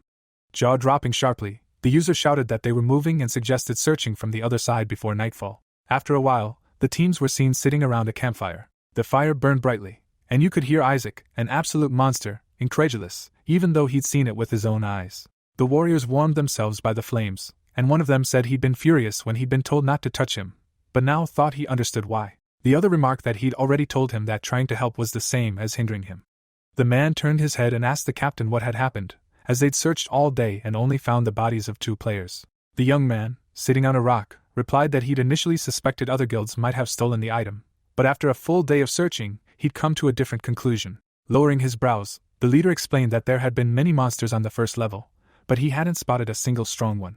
Imagining the fearsome orcs, the warrior said he doubted a player level 50 or higher could have died here, and the item they were looking for should be on the second level. The player, looking sideways, said that the bracelet should then be on level 2, after which the user asked him to be quiet. Suddenly, the young man leaped forward. He leaped high into the air. A skeleton lay on a tree branch. The swordsman, baring his teeth, wondered if he'd imagined the sound. Kicking the monster, the warrior inquired about the skeleton. Frowning gravely, the commander asked what had happened. The warrior, holding the undead body in his hand, apologized and replied that it must have been the sound swaying in the wind. A moment later, the player tossed it into the tree trunk. Sitting by the fire, the user explained that they must find this item for the Kunlun Guild, even if they had to confront Isaac. Yujin, wearing a mask, appeared and muttered that he'd left the skeleton warrior there just in case, but thanks to him, he'd gained useful information. He then added that he didn't recall such a bracelet. The system reported that he'd lost connection, and then the protagonist, looking down, thought that if the Chinese guild Kunlun, one of the 5 strongest guilds, had sent their tracker here, it must be no simple object. China, clenching his jaw, exclaimed that it had taken longer than they'd expected, and that his partners shouldn't say they were the only ones fighting. Narrowing his eyes, the protagonist noted that his guess was correct, as more than half of them were hyenas, who only sought the treasures of the dead. Clutching his head, Sechen's subordinate said he was glad so many players had gathered, but apparently they had to clear the dungeon again, and also inquired about when he could rest. Wu Jin said that once they reached the second floor, they would have some time to rest, causing the immortal player to smile happily and ask if that was true. The protagonist bit his lip sharply. Users could be seen shielding themselves from the wind with their hands, and the system indicated that he had entered the second level of the dungeon. The man, clenching his jaw, muttered that it was much colder here than he thought. The boy, shivering, said he felt his body turning to stone from the cold, then asked how they would fight in this state. The captain, lowering his brows, realized it was true that the temperature was low, but the goosebumps were clearly not only due to that, but also due to the trail of fear left by the monsters. The warrior seemed to frown menacingly. Chin's pupils suddenly turned white, and he whispered that there were no monsters visible nearby, and it was impossible that a monster using so much fear was on the second level. Yujin, turning his gaze to the side, noted that it might be more difficult than he expected. Imagining the swordsman, the protagonist thought that a living being's body freezes when exposed to the fear of monsters, and that this doesn't last forever, but in a life-or-death fight, a second's hesitation means death. A splash of blood was visible. The protagonist, clutching his chin, muttered that it wasn't a dragon, as they were in a 2-level dungeon. However, if they were excluded, there wouldn't be many fear-using monsters left. He then wondered how strong it would have to be for the emanation to be felt from such a distance. The fighter, jaw hanging open, shouted that their guild would be the first to search the surrounding area. A vast number of players opened up, and it was possible to hear them exploring first. Sechen's subordinate, frowning angrily, remarked that he should let her explore his backside, as that was called treasure hunting. He then asked if he was sure he didn't want to interfere, and wouldn't that disperse the fighting force? Wu Jin, looking to the side, replied that such people were useless in battle anyway, and it would be better to devise a plan without them, adding that they were also moving. Teleportation beams were visible between the tree trunks.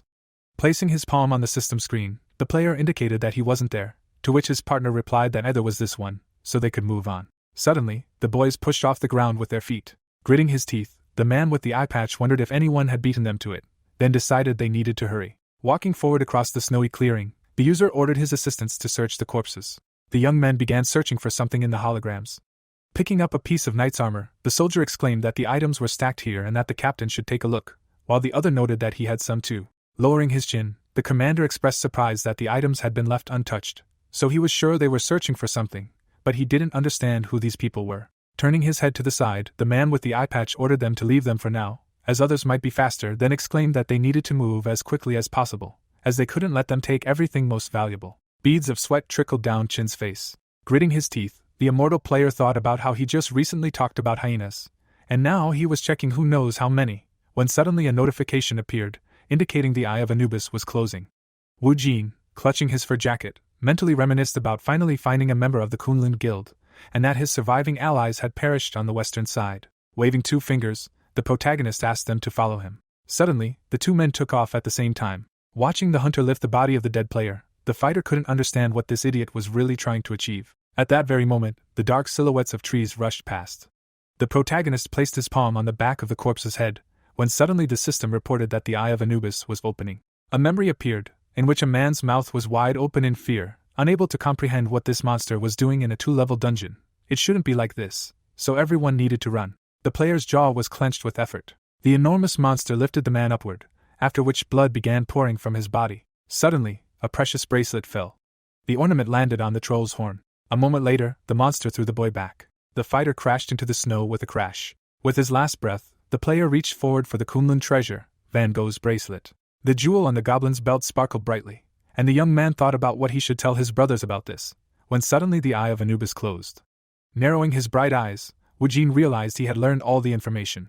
Only a broken bone remained where the user's arm had been. Folding his arms in displeasure, China expressed outrage at the need to treat the dead so roughly, no matter how valuable the item, adding that he'd tolerated it for some time, but couldn't bear it. Clenching his hands into fists, the immortal player couldn't understand why this was happening or whether he'd said something wrong, before exclaiming that Sechin, who liked to get everything for free, wouldn't have done such a thing. Grinning, the protagonist remarked that his partner was a nice guy.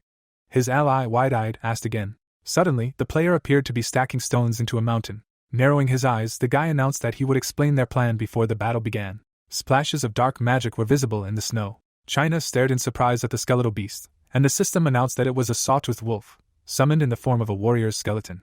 With an enthusiastic smile, the immortal player asked if he could ride it, to which he received an approving response. Mounting the beast, the young man exclaimed that it was simply marvelous, then inquired about when his partner had managed to prepare such a thing. Examining the spear in his hands, the fighter admitted he thought his companion could only summon humanoid skeletons, when suddenly the stats of Percival's spear appeared. Pointing at the weapon, the young man asked only that he not tell him that his plan was to mount him on this bone wolf and have him attack the main monster with it. Narrowing his eyes, the protagonist noted that China had learned to understand without his explanation.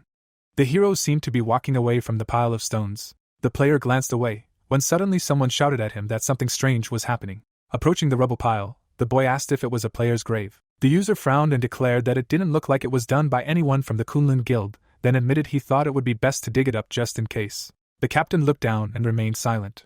Turning his head toward his allies, the team leader declared there was no point in wasting time unless it was their brother. At that very moment, something began to fall onto the snow-covered mountain of rocks. A view of icy, jagged cliffs opened up, and the men marveled at the ogre. China rode atop a skeletal beast and asked if it would be difficult, as weapons wouldn't easily pierce its thick skin. Eugene responded that he was more concerned about being a hunter.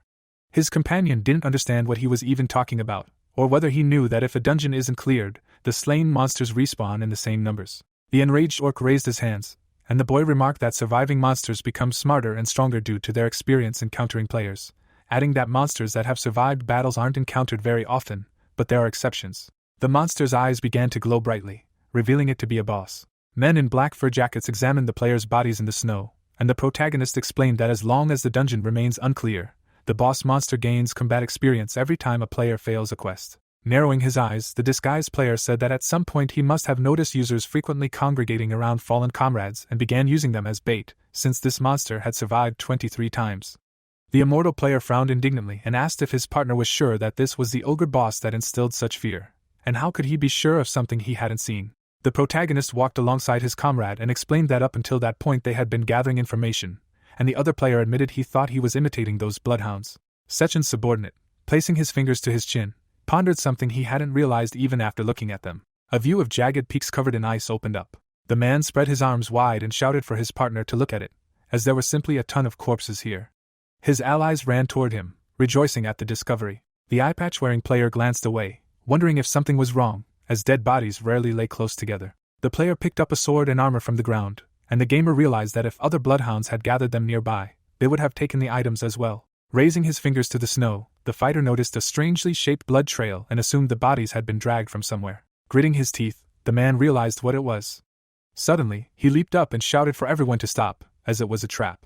Streams of dark magic began to erupt from the ground, and the player, confused by his companion's meaning, suddenly received a message from the system that an unknown fear had enveloped his body. A bright beam pierced the player's trembling head, and he realized his body was motionless. The fighter clenched his jaw in fear as he saw blood splatter behind him. Suddenly, his partner collapsed dead to the ground. At the same moment, the other team members slipped in the snow. A large shadow appeared on the man's black fur jacket. A moment later, the player's pupils visibly narrowed in alarm. The enormous ogre swung a wooden bat. Clouds of white smoke rose into the air above the blood trail.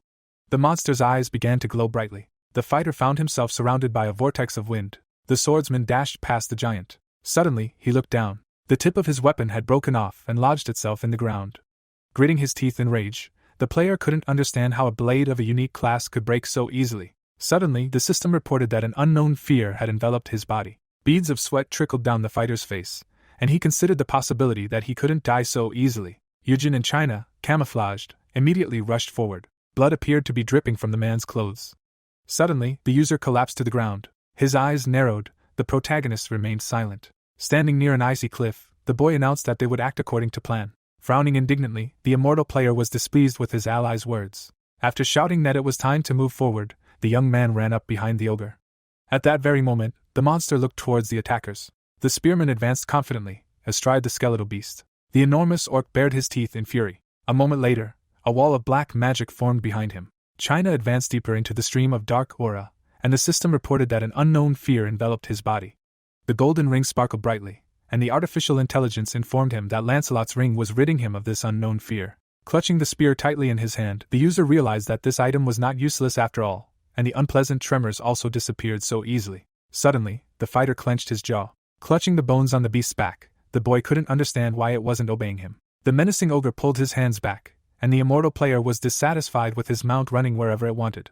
At that very moment, the warrior lifted his chin, simultaneously thinking about stopping, as this was going too fast. Chin's body jerked to the side, causing him to cry out loudly. The skeletal beast instantly burst forward beneath the monster's feet. The immortal player flew high in the air, above the opponent's body. Sliding down the icy cliff, Yujin, in the animal's form, declared that everything was going according to plan and asked his companion to hold on tight. The latter questioned whether he was in control, then cried out that it was risky, as he was trying to kill him. Suddenly, the user plummeted from a huge ice floe. The heroes landed on the back of a sinister ogre. At that very moment, a spear pierced the monster's shoulder. Looking down, Chin was surprised to see it pierce his hide, when suddenly the system reported that the monster's recovery ability had been significantly reduced. Sitting astride the strange creature, the boy wondered if it would take a while, although plenty of equipment was a good thing, and he didn't know when the skeletons would appear. The skeletal beast's eyes glowed brightly, and the protagonist asked for 10 more piercing blows. Transforming into human form, the hunter declared that he would take care of the rest. A moment later, an army of enormous skeletons appeared behind him, and suddenly a notification appeared stating that using the blood weapon skill allowed the creation of weapons using the caster's blood, but the weapons could vary depending on the caster's abilities. Tree branches were visible among the ice floes. A boy in a red fur jacket covered his face with his hand. Narrowing his eyes, the player wondered if the very fact that such a strong fear was spreading meant that the attack on the boss monster had already begun, and then realized that it had happened faster than expected, so he needed to hurry. The fighters, spreading their legs wide in the snow, shouted that they had found him. A skeleton in knight armor lay on the ground, and the users noticed inscriptions on it that resembled the secret language of their Kunlun guild. The symbols on the armor glowed brightly, and it turned out to be a message to meet a brother sleeping in the west and find the Kunlun property.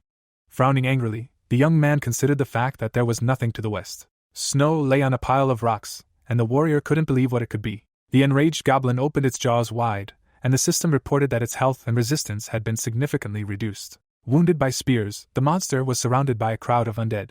A powerful stream of blood gushed from its body, revealing that blood poisoning was spreading throughout the monster. Clasping the spearhead with his fingers, China exclaimed that Percival's spear was simply amazing, as he couldn't imagine it could pierce such thick skin. The immortal player smirked and remarked that no dungeon could withstand the combination of Percival's spear and blood poison, to which Yujin replied that this was only possible if it was only a 2-level dungeon. Lowering his chin, the hunter considered the fact that 3-level dungeons had much stronger monsters, but this combination alone wouldn't be enough. A red light enveloped Sam's silhouette, and the protagonist realized that to defeat a worse monster, he would need to become stronger. A notification appeared stating that the ogre had been defeated. The achievement, Hunter of the Frost Forest of Cruelty, had been earned, and that an envoy from the underworld was sending him a catalog.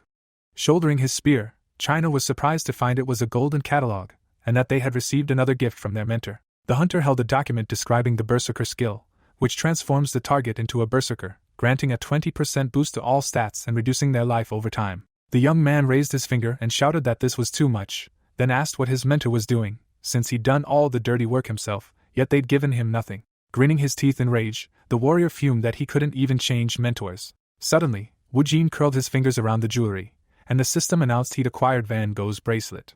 People stood on either side of a car driving down the road, exclaiming that the dungeon had been cleared and that the protagonist was sitting in it. 2 young men appeared amidst the crowd of fans, while everyone rejoiced that Taiwan had been saved and thus freed. Bringing his fingers closer to his chin, the fighter asked what they should do, since they hadn't been able to retrieve Van Gogh's bracelet from the dungeon. He added that if it had fallen into the wrong hands, they were in trouble. Frowning angrily, the player explained that for now, all they could do was report everything to the guild and wait, wondering what it would be like if he found himself in a dungeon in a situation where he was close to losing the legendary items.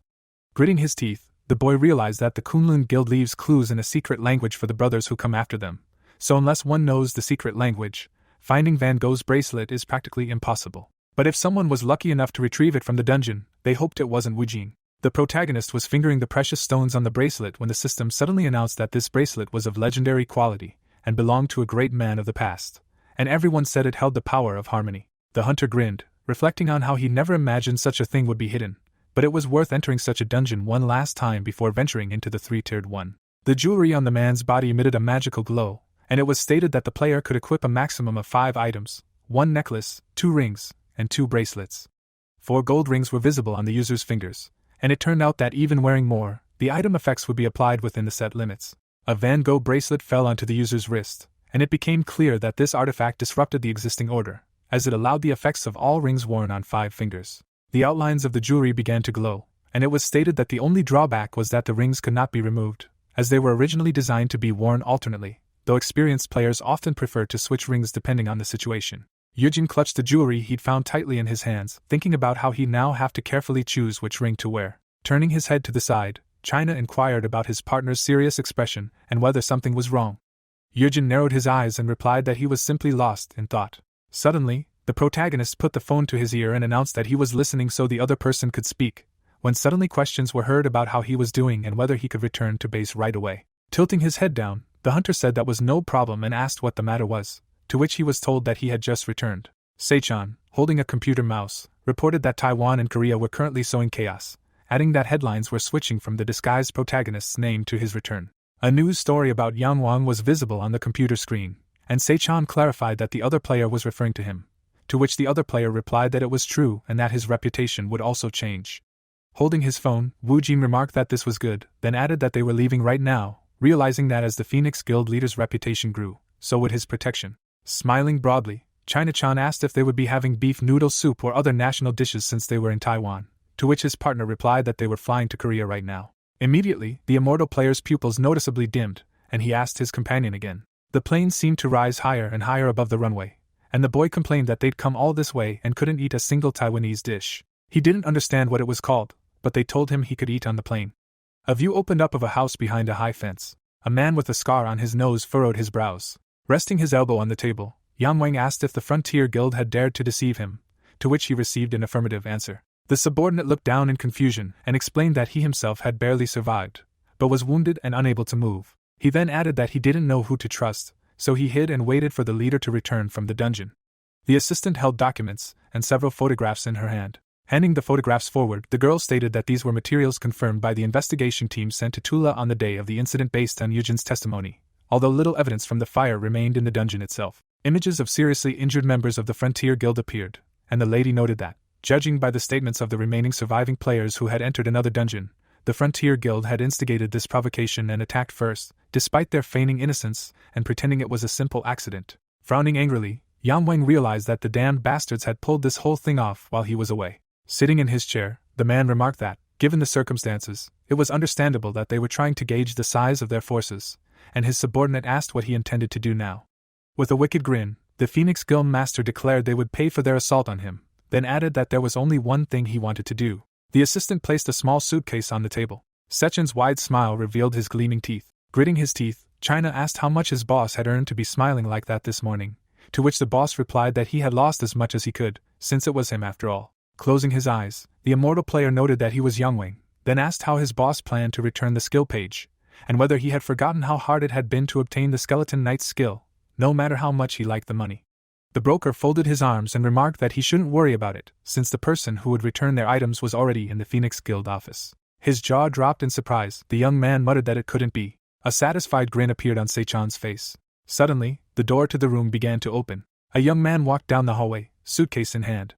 At the same moment, the player opened his phone. Throwing his briefcase onto the roof of the car, the hunter called out to Wu Jin, who asked how everything had gone. Looking away, the user explained that he had just been handed a Skeleton Knight skill page and told to deliver it personally. Scanning the Phoenix Guild news articles on her computer screen, the girl realized that Yang Wang was flirting with the publishing houses. She raised her finger to her lips, considering how unexpected this was.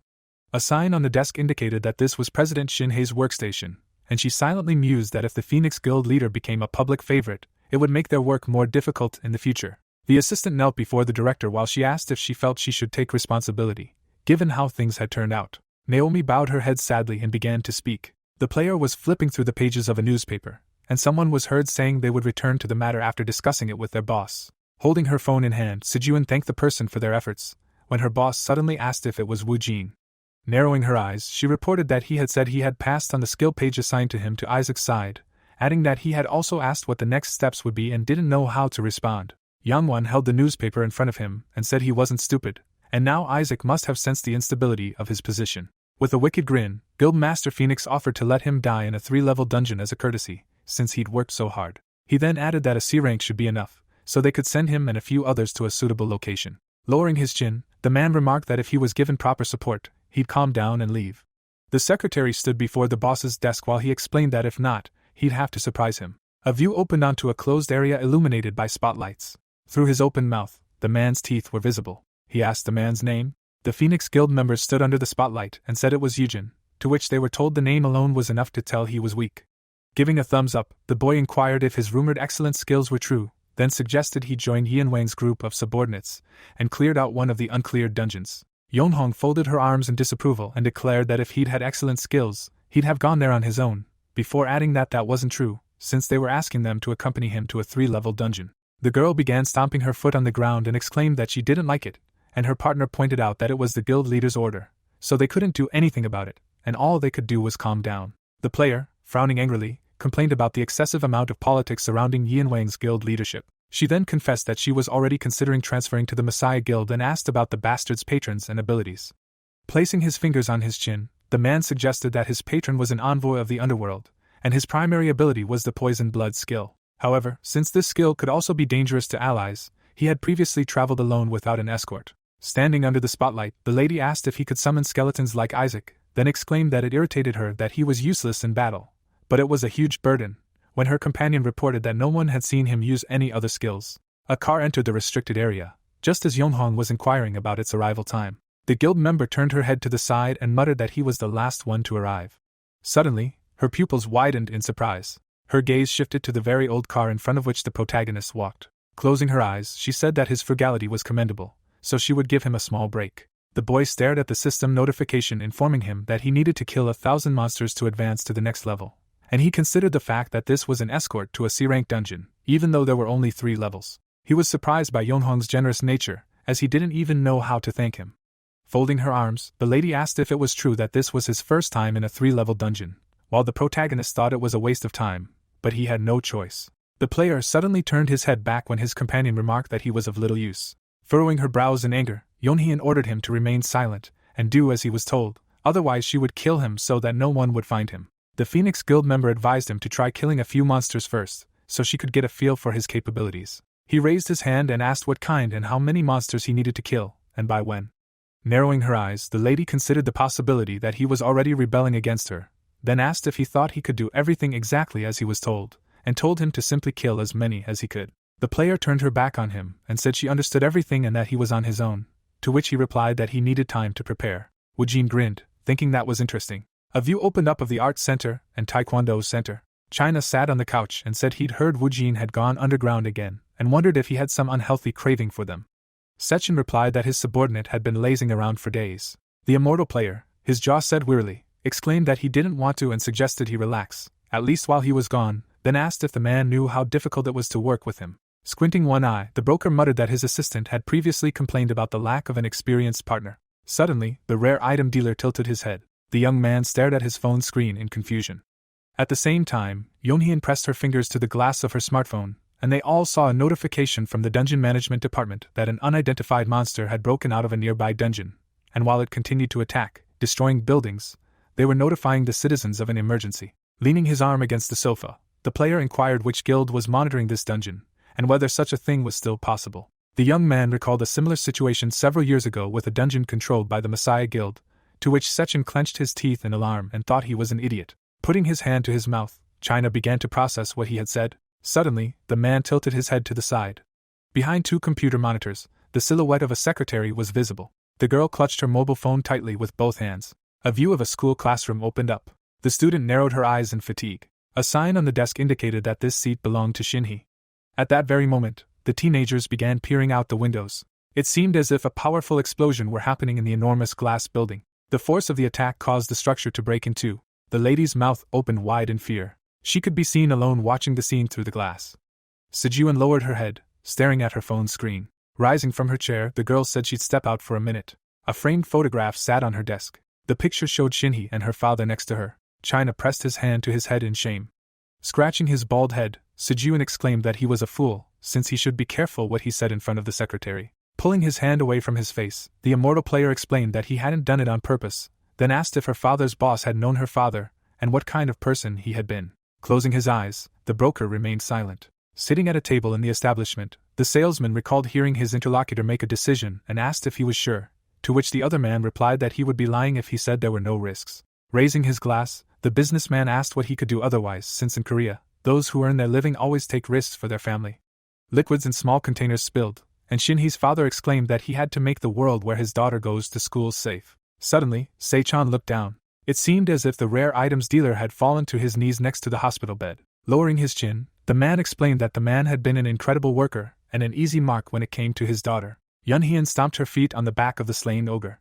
Looking away, the girl considered the fact that this was a C-rank dungeon, meaning there weren't any particularly strong monsters. Phoenix realized that at this rate, they should be able to reach the second floor by tomorrow without any problems, when a fighter suddenly ran up from behind and shouted to the captain that he thought she should take a look at Yujin. Her jaw dropped in displeasure. She wondered if something had happened, or if he hadn't been able to handle even one monster even after asking for extra preparation time. Gesturing behind her, the guy confirmed his success, then added that he thought it would be better if she took a look herself. Narrowing her eyes, she noticed their new partner was making a noise, then asked him to show her the way.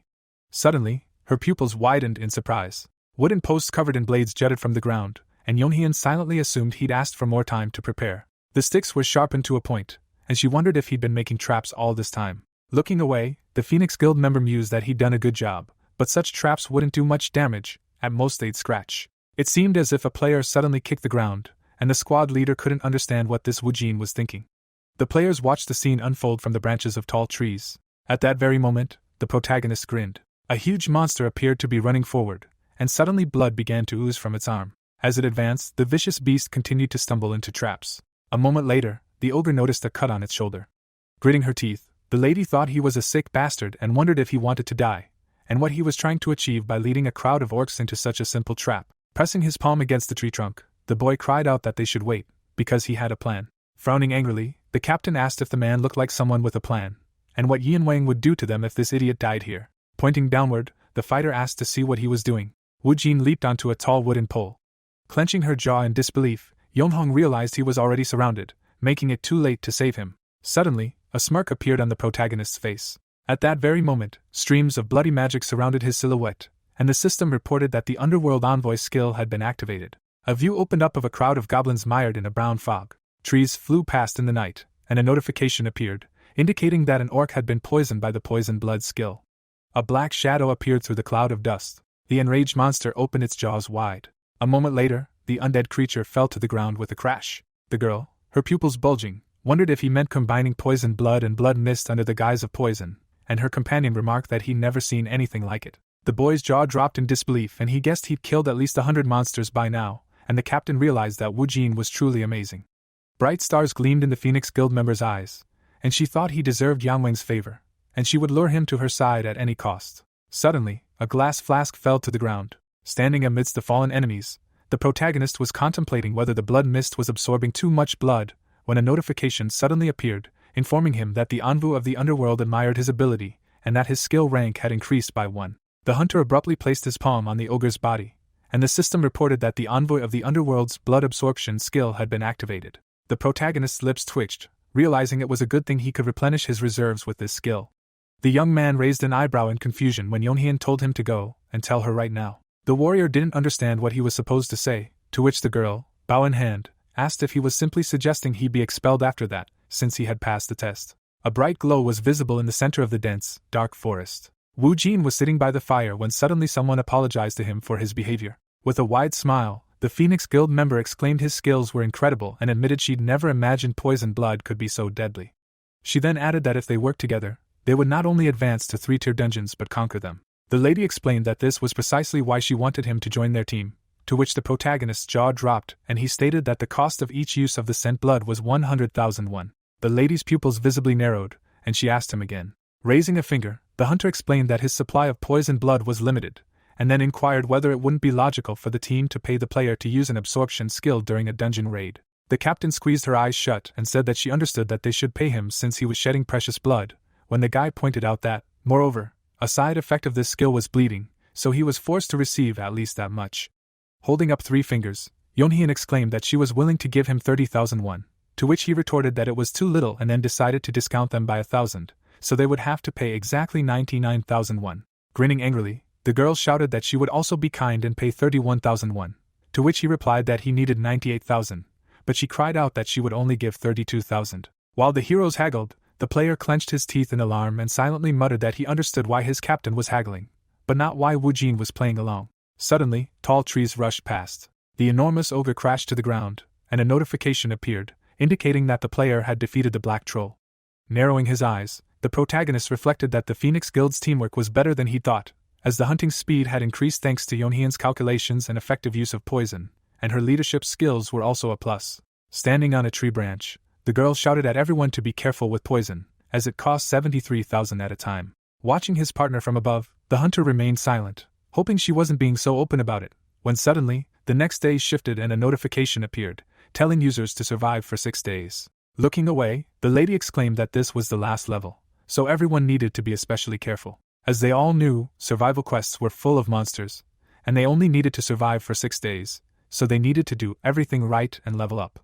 Gritting her teeth in displeasure, the Phoenix Guild member exclaimed that since they had unexpected expenses, they would do everything to ensure they were getting their money's worth. The warrior, jaw set, declared that they would go scout the area and determine the number of monsters, to which the captain agreed and asked them to be careful. Suddenly, tree trunks rushed past. The players stood on the branches, surveying the surroundings. At that very moment, a player leaped from one tree to another. The warrior spread his arms in confusion. Putting his fist to his chin, he wondered if something was wrong. After all, this was a survival quest, but there were too few monsters, and he was also concerned about the small size of this dungeon. Something large appeared beneath the tree roots, and the hunters shouted that they should wait and see. Crouching closer to the ground, the young man noticed that the footprints were enormous and he couldn't figure out who could have made them, but it was clearly no ordinary monster. Looking down, the warrior asked not to be told that this quest wasn't about fighting multiple monsters, but rather about battling a single boss monster over 6 days. The Phoenix Guild member's mouth dropped open in fear and protested his companion's words. The boys circled the footprints, shouting that this was bad, as such quests had a low survival rate due to the difference in difficulty compared to the initial rank of the quest. The warriors abruptly took off, deciding to report this to the captain as soon as possible. A view of petrified rocks opened up. Bright blue eyes suddenly appeared inside the dark cave. Yonhien bit her glove and wondered out loud if, of all the possible options, they had been assigned a survival quest. Her fighters confirmed this and added that the size of this dungeon was also unusual. Its area was smaller than normal dungeons, more like an island surrounded by rocks. The boy drew a circle in the sand and concluded that they needed to be careful running along its edge. The girl rubbed her chin, musing that since they had Yujin's poison blood, they could defeat even the strongest boss. However, to increase the survivability of individual team members, they needed to avoid exhausting battles as much as possible. The commander turned and announced to the others that they still didn't know the nature of the boss monster, so they should first try their best to avoid it and survive. Suddenly, a crash sounded behind the squad. Yonhyun turned sharply. The protagonist narrowed his eyes. The enormous monster growled menacingly. The fighters instantly assumed fighting stances, and someone shouted that it was a white troll. They couldn't figure out how such a monster could appear in a C+ dungeon. The captain frowned and ordered them to disperse. Then the first one drew her bow, preparing to fire. The arrow flew off the string, splitting into several under the effect of the multi-shot skill, even though the troll continued to run straight at the girl. The projectiles pierced its chest. Poison spread from the wound on the monster's skin. Yunhyun smiled contentedly, deciding that regardless of its regenerative abilities, the necromancer's poison skill could buy them a little time. But her smile instantly vanished. The enemy simply tensed his pectoral muscles, and the arrows flew off. The boss continued to rush the girl. The commander broke into a run, thinking that this would at least work a little, but apparently the poison was too weak. Yunhyun gritted her teeth, but she could see the poison spreading from the arrow's impact. The troll continued to pursue the girl. The protagonist watched wearily, debating whether to intervene, but decided it was time to prove his worth to Yunwan. Soon, the captain's whistle sounded beneath the tree. When the squad reassembled, she confirmed that everyone was safe. Relief washed over Yunhyun, and she called for Wu Jin. When the young man approached, the commander asked if it was possible to increase the amount of blood they were buying, and he agreed, but on one condition. The girl folded her arms when the necromancer suggested they speak privately, but when she asked if he intended to bargain again, he said no. The other soldiers watched tensely from the sidelines, trying to understand what the two were saying. The commander's eyes widened when she heard the protagonist's words. The player frowned and said he understood how difficult this decision was, as the lives of the entire team were at stake. Even if she rejected his proposed strategy, he would continue to cooperate, but at this rate, the death toll would be at least 4, regardless of whether they fought or fled. Blood spurted from the boy's thumb, and he used the bloody weapon skill. The blood transformed into an arrowhead. The girl watched as Wu Jin tossed the arrowhead into the bag, where he explained that the object was made by coagulating his blood, making it more effective than the poisoned blood applied to the arrowhead. Yonhyun called the young man a scoundrel. Taking the bag from his hands, she declared that she would personally finish him off if any of her teammates died because of his strategy. Then she headed back to her team, shouting as she went that they were having a strategy meeting. Soon, the tanks were at full strength, but by nightfall, they were completely exhausted, and when one of them asked if they'd be okay, and the other reminded them they'd been told to dodge, not block, the monster if they wanted to increase their mobility, they had no choice but to trust the captain. At that moment, the troll finally appeared from behind the trees. The boys immediately raised their shields, announcing the start of the operation with the taunt skill. The boss charged at the fighters, who immediately took off running. The bright light momentarily confused the monster. Then a wave of flame unleashed by the mages struck it. They, too, hurried away before the enemy recovered. The necromancer turned to Yonhong and ordered them to prepare. When the captain had earlier complained that white trolls were immune to fire, the young man retorted that he knew about that, but he hadn't said he needed to inflict damage with fire magic. As the nearby fighters rushed through the flames toward the monster, it became clear that the plan to obscure its vision had worked. The wide-eyed girl watched as her comrades actually managed to leave several wounds on the boss's skin. Then the archer fired that very arrow at the enemy. The arrow flew over the heads of the fighters, and they were sure the captain had hit the target perfectly before the wound had time to heal. The poison tip sank into the wound, the poison began to spread, and the system reported that the white troll had been infected with poisoned blood. While Yunhong celebrated her success, the protagonist mentally acknowledged that her skills weren't so bad after all. When the arrowhead hit the wound, it began to dissolve and be absorbed into the body, so even if the wound was instantly healed, it couldn't stop the poison. Then it all started again. Tanks provoked the monster, mages blinded it with fire magic, and melee fighters inflicted wounds. Yujin smiled, knowing that by the time the thick-headed troll noticed the same attack repeating itself over and over again, it would be too late. The troll soon stopped, its entire skin covered in traces of poisoning. It fell heavily to the ground, kicking up clouds of sand, and the White Troll Hunter achievement was earned. The fighters joyfully grabbed each other's hands in celebration, and the commander couldn't believe they'd made it without losses. While Yunhyun stared at the notifications in amazement, the necromancer smiled contentedly. When they descended, the captain asked the protagonist why he was actually there, and he suggested they discuss it outside the dungeon. The young man raised a finger and added, before he could forget, that they'd used his poisoned blood 217 times and assumed the archer would pay him back upon exiting. The commander's face fell in shock. Yunwang drummed his fingers on the table. He frowned, asking his interlocutor if she wanted to compensate for the incident. The man then smiled and stated that while nothing could replace the fallen guild members, he was willing to listen. Naomi bowed her head. The journalists at the press conference began raising their hands again. One of them reported rumors that a white troll had appeared out of nowhere in a 3-level C+ dungeon, and wondered how they'd managed to escape without a single casualty. Yeonhyun, with a calm expression, replied that they'd achieved this result thanks to the hard work of every team member, and she should also point out that the clearing wouldn't have been possible without Mr. Woojin's poison blood skill.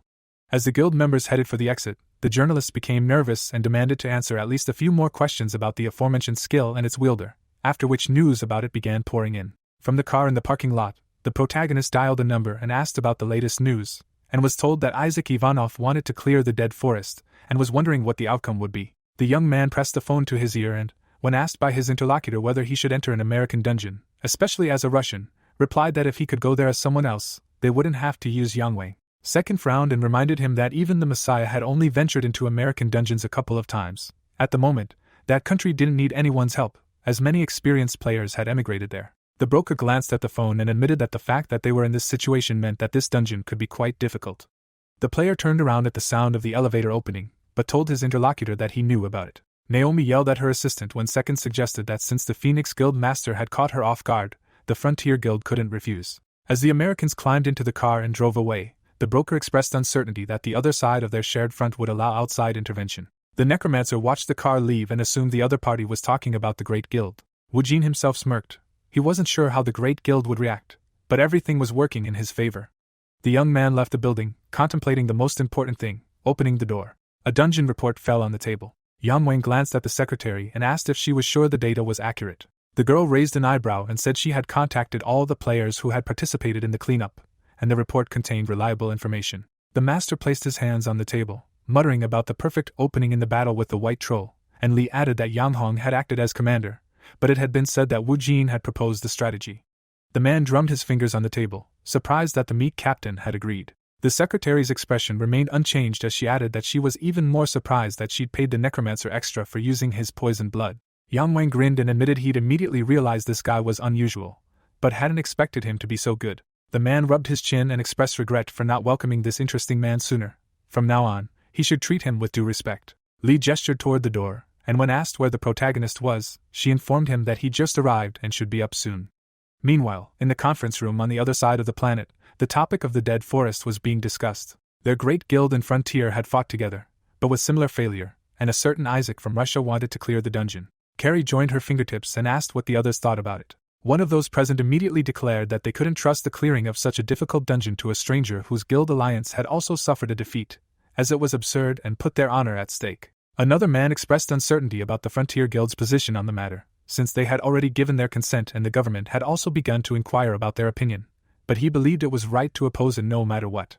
The master smiled and reminded them that the government hadn't refused their offer of an additional attempt, so why were they so worried about it? The woman rose to her feet and explained the reason the government had forbidden them from attempting the dungeon again, not because they doubted their ability to do so, but because they were concerned about the potential damage to their own guild if they failed. Carrie's expression darkened as she added that it was even better that way, since they could now use this as a pretext for government approval, and since they were already here, it was worth raising the stakes. The third guild member scowled at the leader, and when she said that anyone, be it an unknown Russian, a third party, or anyone else, could join, he asked what she meant. The woman broke into a broad smile and announced that they would post a reward that would be of interest to everyone, King Arthur's ring, for example. The man with the sideburns jumped to his feet and shouted that was out of the question, reminding Carrie of how much it had cost them to obtain it. The master looked at the indignant man and urged him to calm down. She said she would raise the stakes, not give away something for free. A lantern illuminated a van parked in the parking lot. Eugen's brow furrowed. While the young man examined the piece of paper in his hands, China explained that Sechin had asked for the skill, adding that it would suit him. The young man raised an eyebrow and added that he believed the opposite, as the necromancer kept his skeletons in the Book of the Dead or something similar, but the broker insisted on handing it over. The player smirked and countered that it would come in handy, asking her to tell the man he would definitely use it, while silently reflecting that the Book of the Dead could only store a limited number of skeletons. There might come a time when he encountered an opponent with more warriors, and then his position would be extremely disadvantageous. But with the power of the pharaoh, his chances increased. The blond man's expression became irritated when he asked a second time if the protagonist would be able to clear the dead forest. 2 of the 5 largest guilds in the world hadn't been able to defeat him together. China raised an eyebrow and added that since this was the dead forest, there must be undead there. Wasn't that a good combination for a necromancer, since he couldn't sacrifice the undead to the skeletons? Eugen pointed at his interlocutor and replied that he'd been worried about that at first, asking if he himself hadn't planned to fight the undead at the forefront, which surprised him. At that moment, the player's phone rang. While China was fuming, the young man answered the call and asked about the final decision. He was told the American government had agreed, but there were some minor issues. The protagonist frowned, asking for more details, and was told that it seemed anyone, not just them, could participate in the cleanup, and as a bonus, they promised to reward the guild that contributed the most with a legendary item. The necromancer looked displeased, realizing the great guild was overconfident, and inquired about the reward, which turned out to be King Arthur's ring. Soon, social media and the media were all over the place. At sunset, the plane landed in San Francisco. A waiting room was assigned to the Mokash Guild. China munched on a burger and suggested that the Great Guild truly wanted to clear the dungeon, offering such a valuable prize. The disguised necromancer flipped through the papers in his hands and countered that that wasn't the point, it was a provocation. They thought they would take the ring themselves. The necromancer even choked, cleared his throat, and asked if the Americans hadn't considered the young man a serious opponent. While the immortal continued eating, the protagonist returned to the documents and thought that the Great Guild understood that they could not carelessly underestimate their enemies, and they were not so stupid as to simply provoke other guilds. The protagonist clutched a piece of paper, realizing there had to be another reason for their confidence, and he had to find it. Meanwhile, at guild headquarters, an announcement was made that all raid participants, including leader Ellis, had successfully entered the dungeon. The master was looking out the window when the assistant asked if she really wasn't worried. With a tense expression, the mustachioed man added that he had no doubt in Ellis's abilities, but King Arthur's ring was at stake. The woman smirked when the man added that rumors had circulated, including within the guild itself, regarding the master's decision, and said he'd omitted something. The master turned and reminded them that she would offer the ring as a reward, but didn't say she wouldn't use it. The legendary ring was equipped. Soon, the players gathered in the dungeon. Ellis smiled, noting that everyone was assembled, then introduced herself, adding that she represented the Great Guild. The girl spread her arms and announced that before beginning the cleansing, she had proposed that all the guilds come to an agreement. China looked at the protagonist with displeasure and asked what they were negotiating about when they had only just begun, suggesting that the commander hadn't intended to agree on not fighting each other. Eugen lowered his eyebrows and explained that the Americans wanted to determine the order in which the guilds would attempt to defeat the boss, and that this order would depend on the guild's contribution to each level of the dungeon. The immortal folded his arms and clarified what contribution, like who could kill the most monsters, but what cooperation was needed, since the grand prize was at stake. The necromancer glanced sideways when his comrade asked if he would follow the original plan, simply watch and not interfere. The player turned his back to his interlocutor and announced that this was now a competition, so everyone would reveal their cards. Eugen looked at the dead lizard next to his feet and added, "Even the Great Guild," before using his new skill. Meanwhile, the Americans gathered on the other side of the forest, discussing what they would do while the others had been rushing from the start. Ellis opened her inventory and reported that they couldn't stand still while those brats were running around. The girl put on her ring. Then she took out Merlin's staff. The use of the two artifacts caused a strong wind to blow in all directions, and a flash of light erupted. A small dead lizard watched. The commander narrowed her eyes, and when flames surrounded her, she declared that she saw no point in dragging things out until level 2, and that it was time to explain to the others who was in charge right now. Eugen removed his mask, thinking that this was the Great Guild's trump card, so it was no wonder they were so confident. The young man lowered his head. He expected King Arthur's ring to be used in the dungeon, but he didn't know that Ellis also possessed Merlin's item, which was legendary, something like the symbol of Shin, who led the Knights of the Round Table. But that didn't mean it belonged to her from the start. The fact that the item had passed from Ellis to Shin meant there was a direct connection between the Messiah Guild and the Great Guild. The protagonist grinned, deciding it was even better that way. If he took possession of the item before it fell into Shin's hands, the effect would be more powerful than any of his attacks against the Messiah. China waved his hands, attracting his friend's attention, and asked again if they were simply planning to analyze the opponent's strengths on the first level, but the necromancer declared that plans had changed. The player raised an eyebrow, wondering if they couldn't prioritize the Great Guild, which held both Merlin's item and King Arthur's ring, and declared out loud that they would go all out from the start. A fire was blazing in the forest. The girl took a step toward it. Ellis confidently gripped her staff to summon the fire spirit. The flames roared forward. The attack engulfed the terrified orcs. The fire rose above the treetops. One of the Americans watched in shock, mentally noting that this was astonishing. As expected, with such a level of firepower, it was possible to attack the 4th level at once, not just the 3rd. But then a skeleton stepped into the clearing. The man noticed Isaac and his corpse. The latter looked calm. Ellis cast a disdainful glance at the Russian, and when her subordinate noticed the path was blocked, she couldn't understand how he had gotten here so quickly. Several more skeletal soldiers rose around the protagonist as the orcs' bodies began to disappear. The soldier clenched his teeth, and even when the captain's hand stopped him, He fumed that this scoundrel was feeding his undead the monsters they'd slain. The girl glanced at her assistant with displeasure and asked him not to fall for such foolish provocations. She asked for the score. The knight opened the statistics window and reported that they were in first place, and there was no need to worry. The boy smirked and added that Isaac's skills weren't as great as rumors had it. Ellis glanced sideways at the enemy and ordered them to maintain speed. The Americans immediately headed for the next zone, and the necromancer thought that at this rate, their firepower would outpace them. But he quickly smiled, deciding that such power didn't mean a quick hunt, since they didn't have the weapons they had. China looked at his comrade indignantly when he heard that he would have to do this again. The immortal folded his arms, and Yujin explained that they were the only guild capable of utilizing this strategy. Of course, this was only possible because he existed, and he couldn't understand why he was already so unsure. The warrior jerked his thumb at himself, and reminded him that the strategy was impossible without him, so he shouldn't show off. As he walked away, China demanded that the protagonist feed him after the cleanup.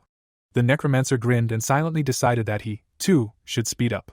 A skeletal knight rose from the ground, riding a dead horse. Meanwhile, Sechin was smiling as he read the news, noticing that the crowd's attention was focused there, and that the other guilds had begun betting as well. They would win, after all, and he wondered why scammers always bet on idiots. The man turned to the secretary and asked what Isaac's current lead was, and in response, he heard a number greater than 3, and advised her to look up the rest for himself.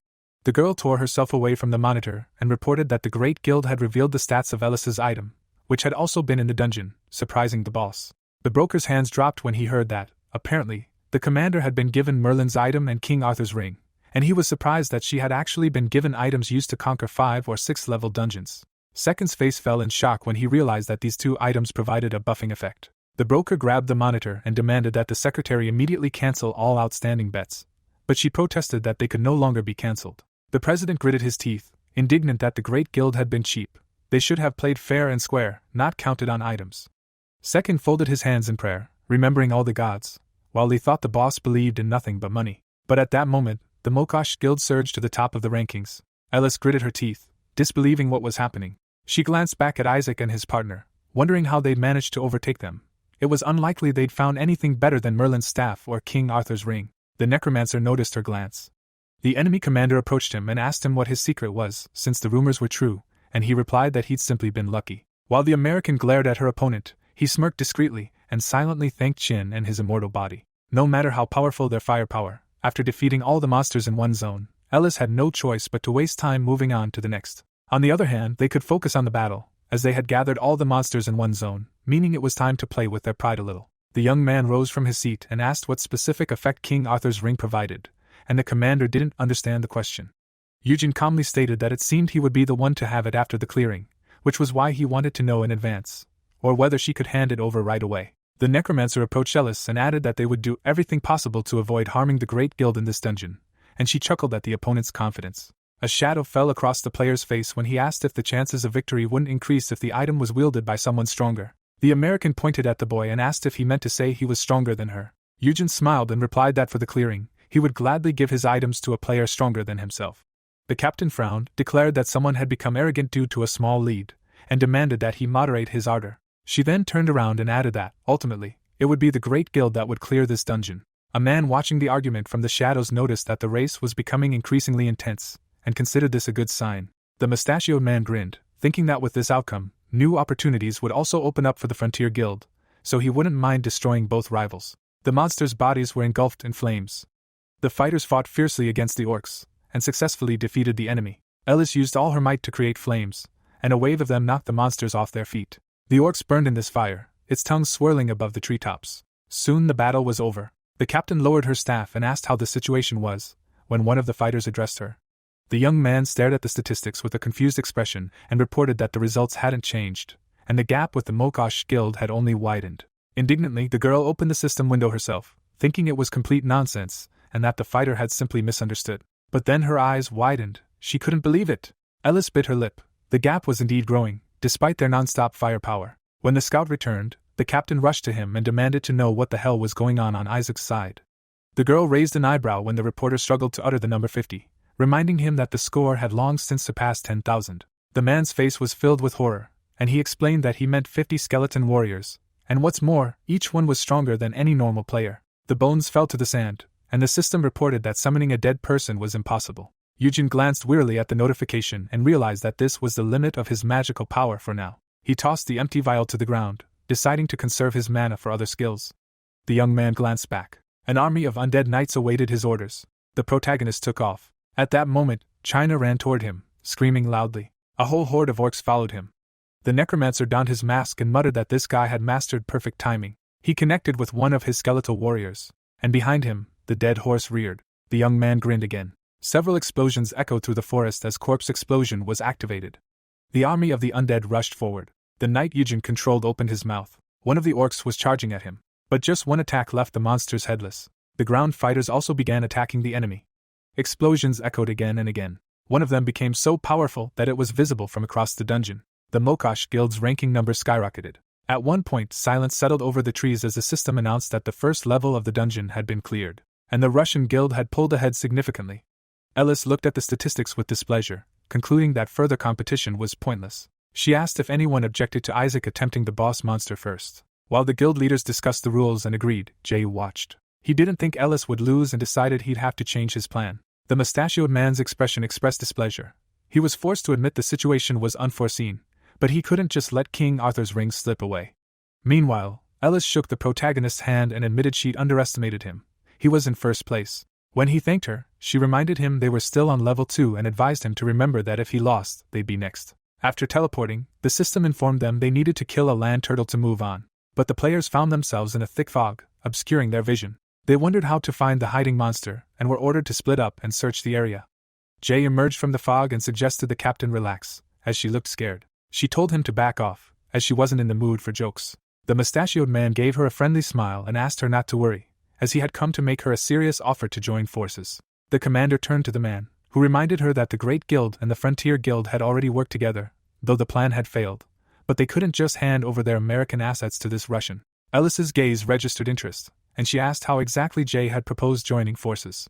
The man smirked and explained that accidents often occurred in dungeons, such as a group of monsters attacking from behind while the player was fighting a boss monster. The captain glared at him indignantly, trying to dismiss it as mean, but he advised her to come to her senses. This wasn't a situation where there was room for arguing about right and wrong. The mustachioed man spread his arms and added that if King Arthur's ring was slipping away from them, Ellis wouldn't be the only one asking questions. There wasn't much time left to clear the second level. With a smirk, Jay advised the captain to think carefully. Ellis's lips turned down, suggesting he was joking if he thought she'd agree to that. Frowning, Jay asked if his ally was really planning to give the ring to the Russian, and inquired what they would do if he actually managed to clear the dungeon. The girl narrowed her eyes disdainfully and asked if they, rather than him, had been prioritizing the boss. They would have tried the same trick. The man dropped his hand and decided not to deny it, but given the current situation, it would be better for them to join forces. The woman said she'd pretend she hadn't heard anything. The commander's brows furiously drew together, and promised to make the scoundrel regret it if he got in their way. The captain glanced away as a notification appeared, announcing that the land turtle had been destroyed. A cold sweat broke out on the old man's face, and the system reported that they had successfully cleared the second level. The monster's corpse lay on the ground. China's mouth opened wide, and he began breathing heavily. The boy fell to his knees and groaned in pain. The protagonist approached him and asked how he was feeling, and the player replied that his ribs were cracked. The employee grinned maliciously, and wondered if his friend would have been okay if he'd been in his place. Reaching into his inventory, the worker declared that they were only alive thanks to him, explaining that if it had been anyone else, they would have died 1,000 times over. Munching on snacks, the warrior explained that his blessing of the river stick skill had increased 3 levels during this time, and asked what his friend thought he had gone through to achieve it. Kneeling, China wondered why they were rushing off in such a hurry and reminded them that they had already earned the first attempt. Eugen smiled and replied that the scoundrels constantly trying to deceive them should not have a chance to catch up with them. The squad emerged from the gate onto the next level. Fog drifted over the forest, and the system reported that a sinister aura surrounded the users. The skeleton's red eyes glowed. People gathered in the clearing and began discussing who had actually killed the land turtle, but no one had heard or known anything. Rubbing his nose, a soldier wondered why it smelled so rotten here and decided the fog was even worse here than on the second level. Ellis clenched her teeth when a strange sound was heard. Jay frowned sternly. The warrior looked up in fear, as the system indicated that the black fog was slowly draining their life force. The power of Apophis skill icon appeared, preventing anyone from being poisoned by the black fog. China looked at the glowing ring on his finger. It had activated poison resistance. The boy looked at his comrade and thought that he simply couldn't have predicted that things would turn out this way. The soldier clutched his head and declared it too much, and the girl ordered everyone to calm down and take the antidote. After drinking the potion, the woman remembered she had prepared for everything in advance. But there wasn't enough antidote for everyone, and she realized that if things went badly, they would all lose their life force before the battle. Someone approached her from behind and explained that they would last half a day at most. The commander turned and said they were in the same situation, and the man concluded that they didn't have much time left. With a sly smile, the old man suggested his ally reconsider his proposal and asked if she really intended to wait for Isaac to make a mistake and then fight with the last of her life force. The heroes looked around when someone shouted that the Russians had left. Looking down, the captain declared she had no other choice, and thought about how she wouldn't be able to get the ring if he succeeded. The heroes shook hands. The knight, brow furrowed in confidence, called her decision wise and concluded that their chances of stealing King Arthur's ring had now increased. The warrior narrowed his eyes with glee and remembered that the antidote would actually last them almost the entire day. The black horse slowly advanced. A zombie arm erupted from the ground. China saw the monster at the other end of the field. Its mouth opened wide and screamed. The rider raised its severed head, and cracks appeared in the ground. A multitude of undead rose from their graves. The boy looked at the enemy army and asked if they would simply stand there and do nothing. The protagonist looked down and said they should pretend it was just a regular hunt. The player asked if they could pretend it was only after they had dealt with them. Eugen replied that they couldn't leave the front lines, lest they give the other guilds a chance. The boy smiled and explained that with time they would gain an advantage in the black fog, and decided to make the others beg him to clear this dungeon. Flames rose above the trees. Jay glanced to the side and realized something was wrong. The man exchanged glances with Ellis. The old man ran away, and the girl decided she had no other choice, thinking that there was no guarantee Isaac would succeed. Gritting her teeth, she realized she had to do this to protect the others, and concluded that they needed to win and get out of here alive. The empty antidote flask fell to the ground. The ghoul bared its fangs furiously. A powerful blow tore its head from its shoulders. China engaged the undead. The enemy army surrounded him, and the young man asked his friend to take it easy, the boy shouting that he couldn't relax in this situation. Birds took flight over the forest. The ranger looked around tensely. A tribe of orcs emerged from the trees. The necromancer smiled, glad they had arrived. Standing on a tree branch, the warrior saw a powerful explosion and asked what was going on. A series of explosions rumbled throughout the forest. The knight gritted his teeth, wondering if their enemy had prepared in advance. A gigantic cloud of black smoke rose from the thicket. One of the warriors bowed his head wearily as the black mist consumed his life force, and cursed. The man fell near a tree. The warriors tried to support each other, begging for patience a little longer, for they could not die so in vain. Ellis and her assistant watched tensely, noticing that more and more people were dying. The knight looked anxiously at the captain, warning that they were at their limit and that they had no time left. He urged her to make a decision. The girl gritted her teeth, knowing that the supplies of the prepared antidote had run out, and now they would have to cope with their dwindling strength. She wondered what Jay had been doing for so long. Ellis turned around when Isaac appeared in the clearing, assuming he had finally given up and returned. The captain snatched Merlin's staff from her inventory and declared herself ready for battle. Now it was the Great Guild's turn to demonstrate its might. A murmur swept through the crowd. The protagonist scowled at the warriors and announced that he was leaving this to them, returning to the battlefield. The girl was indignant, thinking the necromancer was joking. The young man glanced sideways at his rival when she stepped forward and reminded him that the moment he appeared, their guild's turn had passed. The commander frowned and added that the player had wasted half a day, so he should have let them deal with this. Saving the lives of everyone present was the most important thing. Eugene turned to the girl and explained that he had merely returned the wounded of the frontier to safety. Ellis's eyes widened when she heard this. Only then did she notice the man lying on the ground. It was Jay, clenching his teeth in pain, and the captain couldn't understand how this had happened. The girl glared at the protagonist and shouted that this didn't change the rules. He had returned, which meant it was their turn. If he had abandoned the battlefield, then his attempt had failed. The captain folded her arms and added that from now on, the Great Guild would act, and they would do it quickly, so they could save at least one more person. But the young man pressed his finger to his lips and asked her to wait her turn, as they were still fighting. A gust of wind emanated from the necromancer. Ellis's mouth fell open in surprise, unable to comprehend what was happening. But the player smiled and explained that even now, his partner continued to fight bravely. He had no time for pointless arguments, as he needed to return to the battlefield immediately to help him. Several people exchanged glances, wondering if Isaac had any other comrades, and some remembered the big guy. One of the soldiers rubbed his chin, recalling the fighter's name, while others remembered the gorilla-like blonde. Ellis pointed at the guy when he noted that most of her guild members were poisoned, and if they fought in this state, they would have a hard time surviving, let alone clearing them out. She stated that in that case, he must be having a hard time too, since he couldn't use his power. The girl frowned stubbornly, continuing to demand that they make way for them before it was too late. If they were in the same situation, it would be better for their team to join the fight, since at least they had the resources to do so. Eugen threw up his hands and protested that she was wrong. The fog had no effect on him, and the captain dismissed it as nonsense. But then Ellis froze as her comrades began discussing Isaac's victory over the spiny snake. She stared ahead, remembering that the spiny snake had spewed poisonous smoke, and the Russian standing before her had been the first to defeat it. The young man glanced around haughtily and declared that if all the guilds had cooperated from the start, the current crisis would not have arisen. It was presumptuous to organize a purge order. The protagonist extended his hand to the others and added that there was still a chance. They simply needed to defeat the Dullahan as quickly as possible, mobilizing all their remaining resources. Ellis took a step forward, gritting her teeth in anger, but her assistant stopped her, whispering that it was time for her to stop. The situation was too serious. The others also began exchanging glances, acknowledging Isaac's point. Instead of competing with each other, they should have fought together from the start, and their scramble for items had only worsened the situation. Another soldier even blamed the Great Guild. Everyone's gaze soon turned to Ellis, wanting her to be held accountable for her words. They couldn't understand what Isaac had done wrong, wasting more time by bringing the wounded to the Frontier Guild. The captain clutched her staff in her hands as the conversations continued around her.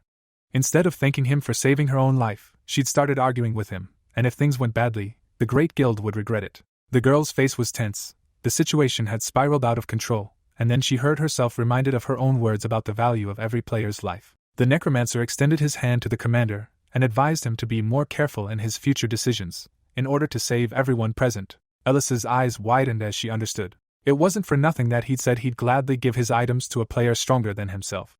The captain lowered her staff when the protagonist added that she already knew the answer, and everyone present would witness the Great Guild's noble request. There was a moment of silence, and all the soldiers froze, awaiting the decision. Meanwhile, the corpses continued to rise from the ground. China clenched his teeth in frustration, cursing out loud that this would never end, and he'd run out of steam before he even started fighting the Dullahan, not to mention his partner was in no hurry. But at that moment, Eugen appeared from the mist, informing the immortal that he'd held them off well. The blond man turned, cursing at the youth. He froze, his mouth open, as Merlin's staff appeared in his hands. The necromancer's magical power overflowed as the conditions of the Knights of the Round Table bonus were met. China gaped in surprise and asked where he'd gotten all these items, to which the protagonist replied that he'd already received all the prizes. Merlin's items were a bonus. The player smiled and suggested they break through and destroy the Dullahan. The immortal frowned, indignant, wondering how those two items would make any difference, how they were even supposed to fight their way through an army of zombies. The protagonist chuckled. The ground around them rose into the air. A golem rose above the army of enemy undead. Skeletal soldiers then emerged from the ground. Still smiling, Eugen activated Gawain's necklace, further fulfilling the item's set requirements. One of his skeletons began to tremble. Then, each summoned undead glowed with a golden light. China looked at this army in shock. The necromancer grinned again and asked if that was enough. The zombies' attention was captured. The monsters charged. Skeletal soldiers ran towards them. The golem towered over this army. China watched the scene with delight. He enjoyed the sight of the herd of zombies swarming the golem, and he commented on it. The protagonist grinned, saying that it would be ineffective to kill the zombies one by one, and now they could move forward with the plan. Behind the army of the undead, the boss finally appeared. Healing magic engulfed the healer's palms. Jay opened his eyes abruptly, sat up, and asked what was happening. The healer raised an eyebrow and warned the man not to move, as due to the fog's effects, even after healing, he wouldn't return to his previous state. The mustachioed man gritted his teeth when he heard that if not for Isaac, he wouldn't have returned alive, and he couldn't believe how things had turned out.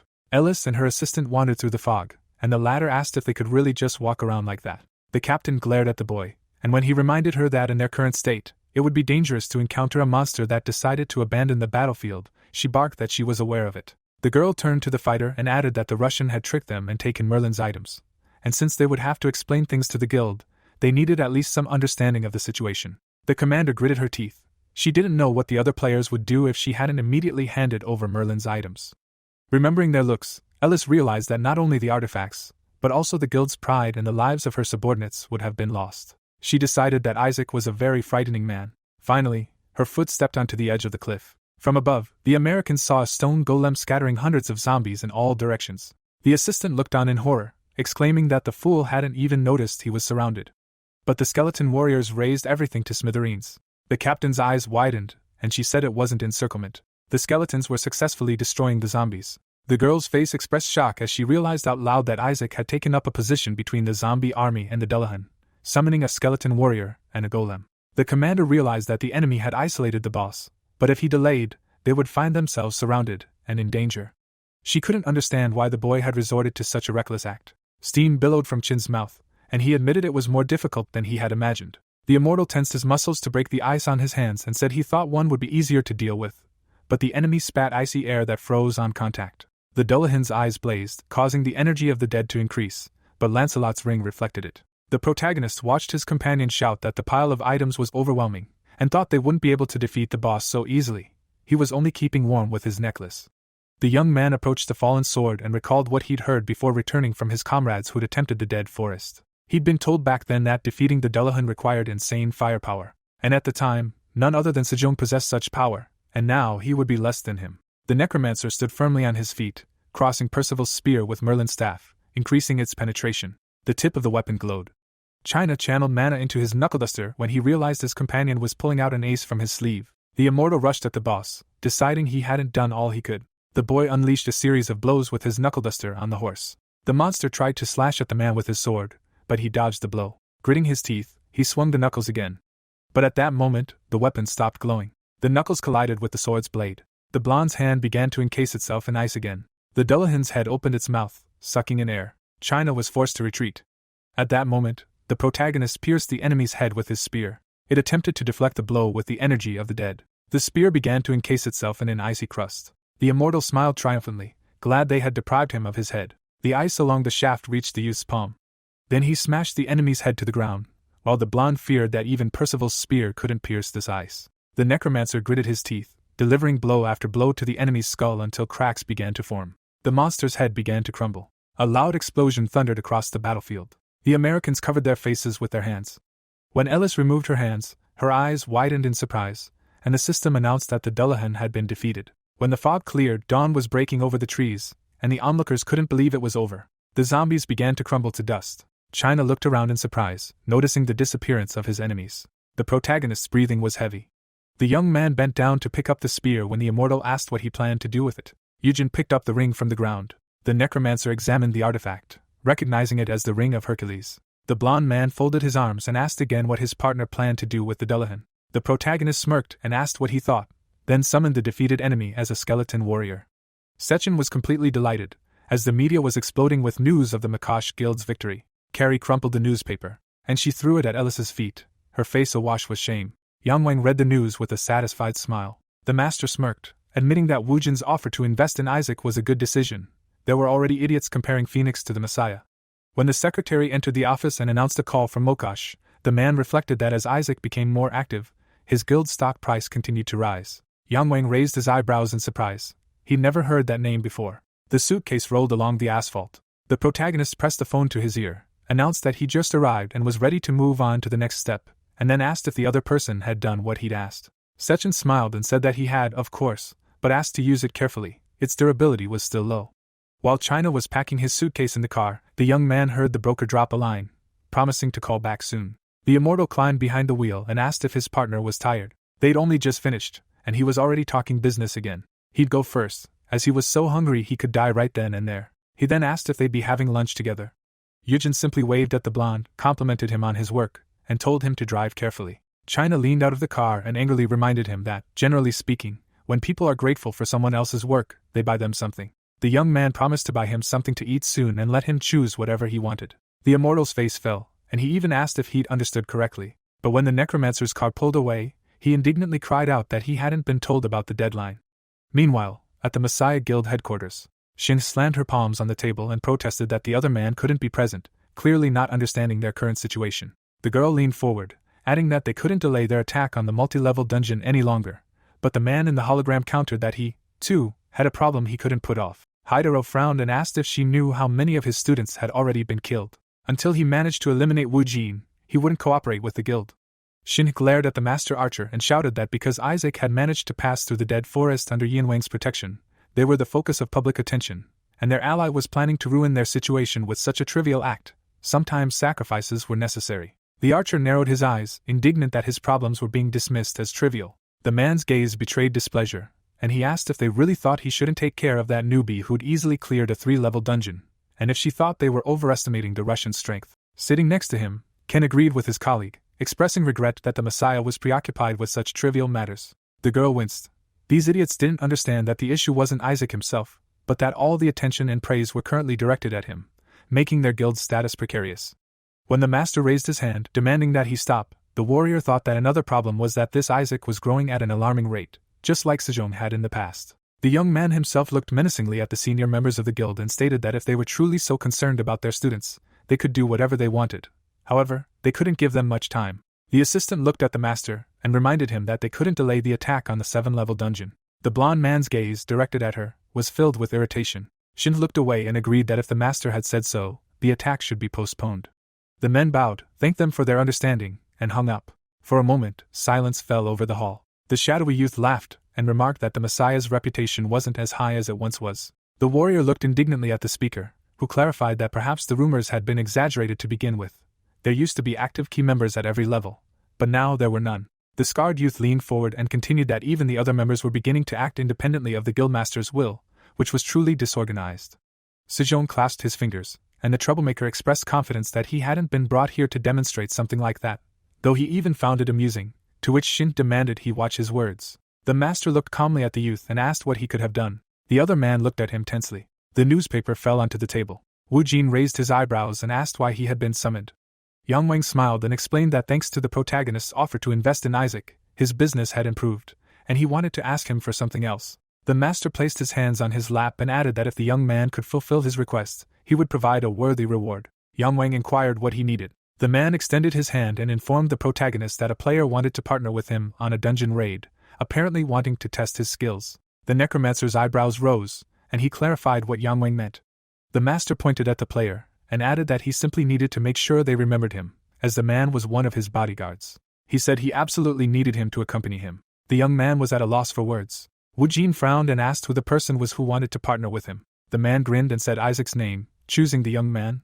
The entrance to the dungeon opened in the middle of an abandoned city street. The protagonist entered the fenced-in area and, when Yang Wang asked how the meeting with Isaac had gone, replied that everything had gone smoothly, and that he had been told about the test run, showing the dungeon report. The master frowned and reiterated whether the necromancer understood how important this was. No matter what, the boy had to succeed. A car pulled up behind him, and the man added that it would be beneficial not only for him but also for Wu Jin. The young man shielded his eyes from the headlights, and the man turned around, relieved that the right person had appeared.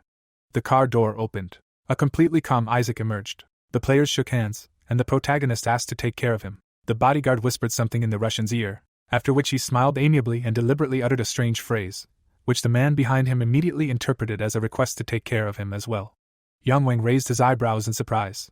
As his charges headed for the dungeon, the master muttered that Isaac was a little different from how he'd imagined him, thinking he had a more sinister image. Meanwhile, in the dungeon, China removed his disguise and, smiling, boasted that he'd acted perfectly, fooling Yang Wang himself, after which the immortal placed his hands on his hips and laughed, claiming he was simply an amazing actor, even asking if he should give up his gaming career and devote himself to the stage. His partner praised him, but he silently thought that in the future, he should have avoided the need for a stunt double.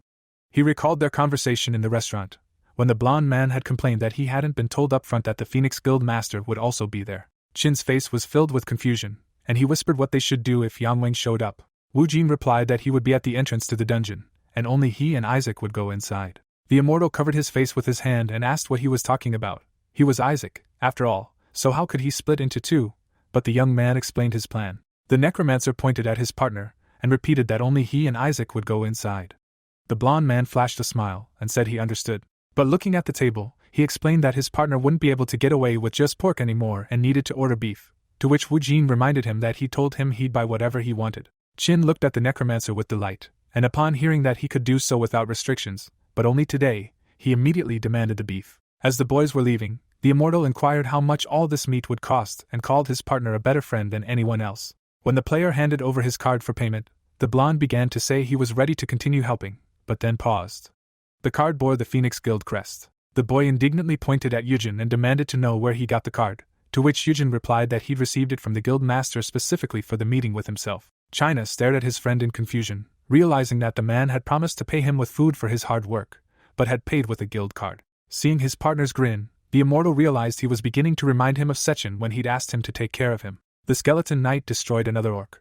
The undead actively scattered monsters during the battle, and a blow from the knight's spear from horseback reduced them to dust. Finally, the battle was over, and the players let out a tired sigh, while the protagonist received another gift from the underworld's messenger. China looked astonished, admitting he hadn't been able to see it during the fight with Dullahan, but now that he saw it, he found it surprising. The protagonist, however, had gotten the expected result.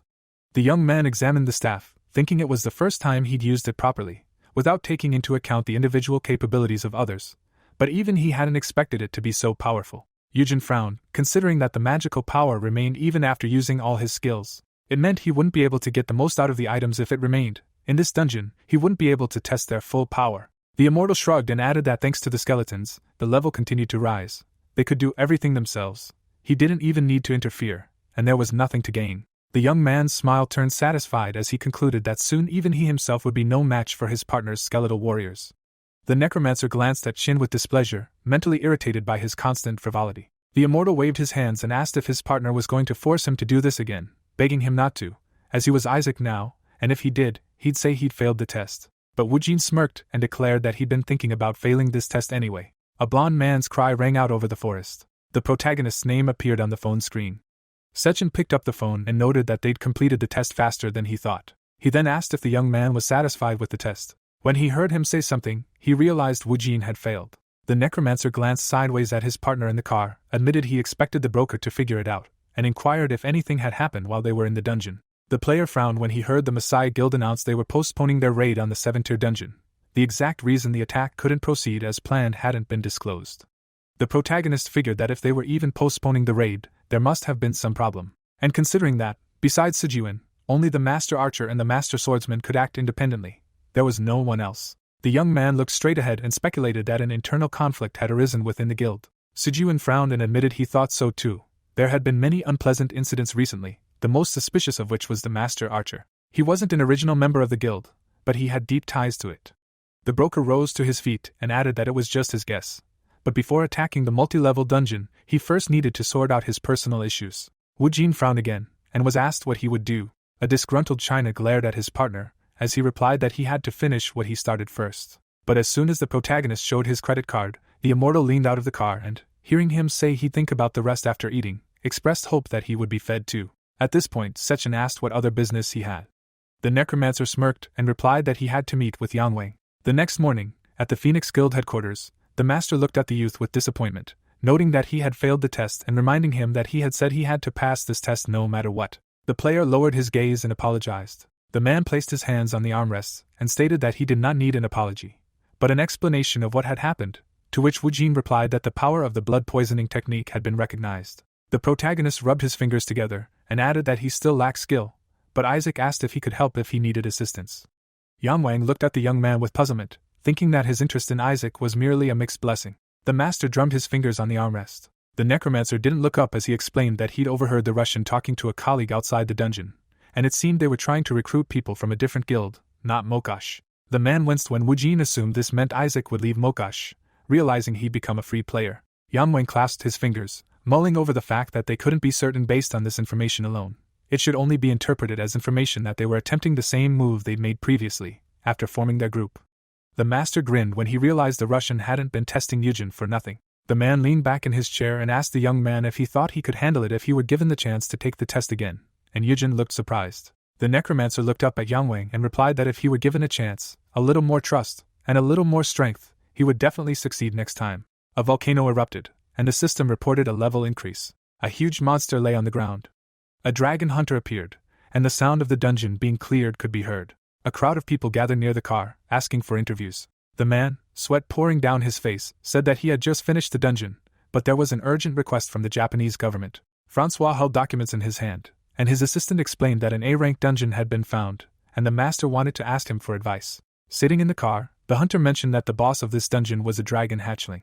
He then asked what he wanted from him, including whether he could recommend players who could complete the dungeon. The subordinate remarked that this meant he already had someone in mind. Throwing the papers on the seat, the warrior explained that it had been a while since he'd reached level 100, but he was tracking active players capable of completing the 3-story dungeon. Grasping his mustache, the butler asked what would happen if he recommended someone to the master, and that player refused. The warrior said that would definitely not happen, and then the man, jaw hanging open in surprise, asked how confident he was in that player. Francois, adjusting his glasses, answered affirmatively. After a while, newspapers appeared, asking whether Isaac should join in to slay the dragon, and also mentioning a solo raid on the dragon's dungeons. Yangwang sat at the table. The man, smiling slightly, wondered if anyone wanted to join the performance where Isaac played the lead role, and then thought that the more reckless the challenge, the more noble it was. A note appeared on the paper stating that Isaac would, as a result, complete the dungeon alone, and at that moment the gentleman muttered that it was good he managed to invest in him. The girl, holding a phone in her hand, said that Wujin had sent him a message, and thanks to the skill they'd given him last time, he'd been able to pass Isaac's test. Guildmaster Phoenix, lifting the corners of his lips, remarked that this was wonderful. The protagonist, lowering his eyebrows, asked for trust and a little more strength, as he would definitely succeed next time. A magical item lay on the table, and Yang Wang said he'd planned to give it to him as a reward for passing the test, and therefore could consider it an advance payment. Throwing the artifact to the protagonist, the man added that there would be no second chance, and he definitely had to pass this time, and if not, he didn't know what he'd do with him. Pressing a button on his phone, the gentleman said to have the secretary come in. The young man left the room, after which Guildmaster Phoenix asked him to call Isaac and tell him to run the test again, and the girl asked what to do if he refused. Frowning gravely, Yang Wang replied that he'd have to bribe her, and then the assistant asked what he meant, and he explained that he should send him the skill pages for the fire golem and the skeleton wizard. The man clutched his chin. The lady, looking at the phone screen, said that Isaac would like to go to this dragon cub dungeon with Wu Jin, at which point the gentleman said that it was understandable. Tapping his fingers on the armrest, Guildmaster Phoenix considered this to be a 3-tier A-rank dungeon, just like the Dullahan dungeon. They might call it a baby dragon, but it was still a dragon. Imagining the enormous monster, Yang Wang muttered that these creatures were difficult to attack, and therefore no one wanted to deal with them. However, since it was a young, immature dragon, the chances of a successful attack would be slightly higher. Placing his hand on the arm of his chair, the man added that if his bodyguard, Wu Jin, joined Isaac, the attack would be successful, which would be a big plus for him. Curling the corners of his lips, the gentleman announced that they needed to write an article and have his secretary call and gather journalists. Several articles appeared, all stating that Guildmaster Phoenix promised Isaac his full support. Sechin could be seen swiping his finger across the screen of his phone. The broker smiled and noted that, as expected, Yang Wang hadn't missed the opportunity and had taken full advantage of it, and even if he later found out he'd been exploited, he wouldn't have lost anything. The rare item dealer, standing across from Sijuan, asked her if she'd given the protagonist what he'd requested, to which he'd replied affirmatively. The girl, parting her lips, added that she also checked to make sure there were no issues with the merchandise. Glancing at his watch, the secretary explained that he should be inside the dungeon around now, and would probably be using it now. Suddenly, it seemed as if someone was touching the protagonist's cheek. Gina, lowering his eyebrows, said he didn't think he was going to put a mask on a skeleton, but it seemed to work. He also remarked that Sijuan had complained that it had cost him a lot, but it had been worth it, and even more realistic than simply putting on a mask. Standing behind the boy's body, the immortal player said the more he looked, the more amazed he became, then asked if he'd ever seen a doppelganger in person. Introducing the blue monster, Yujin explained that a doppelganger is a monster with the ability to transform and create a copy of another creature's appearance, and it's not easy to find because it usually hides underground in the form of other monsters, such as orcs and goblins.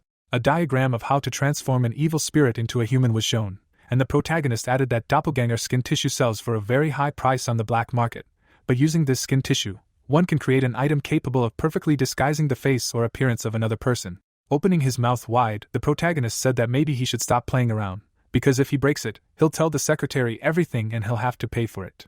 China, sweat pouring down his face, replied that he understood and remarked that he simply needed to put it in his inventory, and that it was so astonishing that he wanted to take a closer look.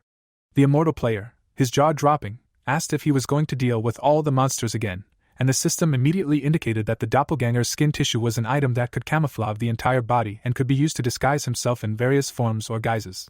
The young man, smiling slightly, said that this time he wanted to leave the third floor to him. Frowning in confusion, his subordinate, Sechin, asked if this was true. Holding his staff, Wu Jin replied that he could handle the first and second floors himself, but would entrust him with the dragon hatchling. At that very moment, the artificial intelligence announced that it had summoned skeletal warriors from the Book of the Dead, a fire golem, and a skeletal mage.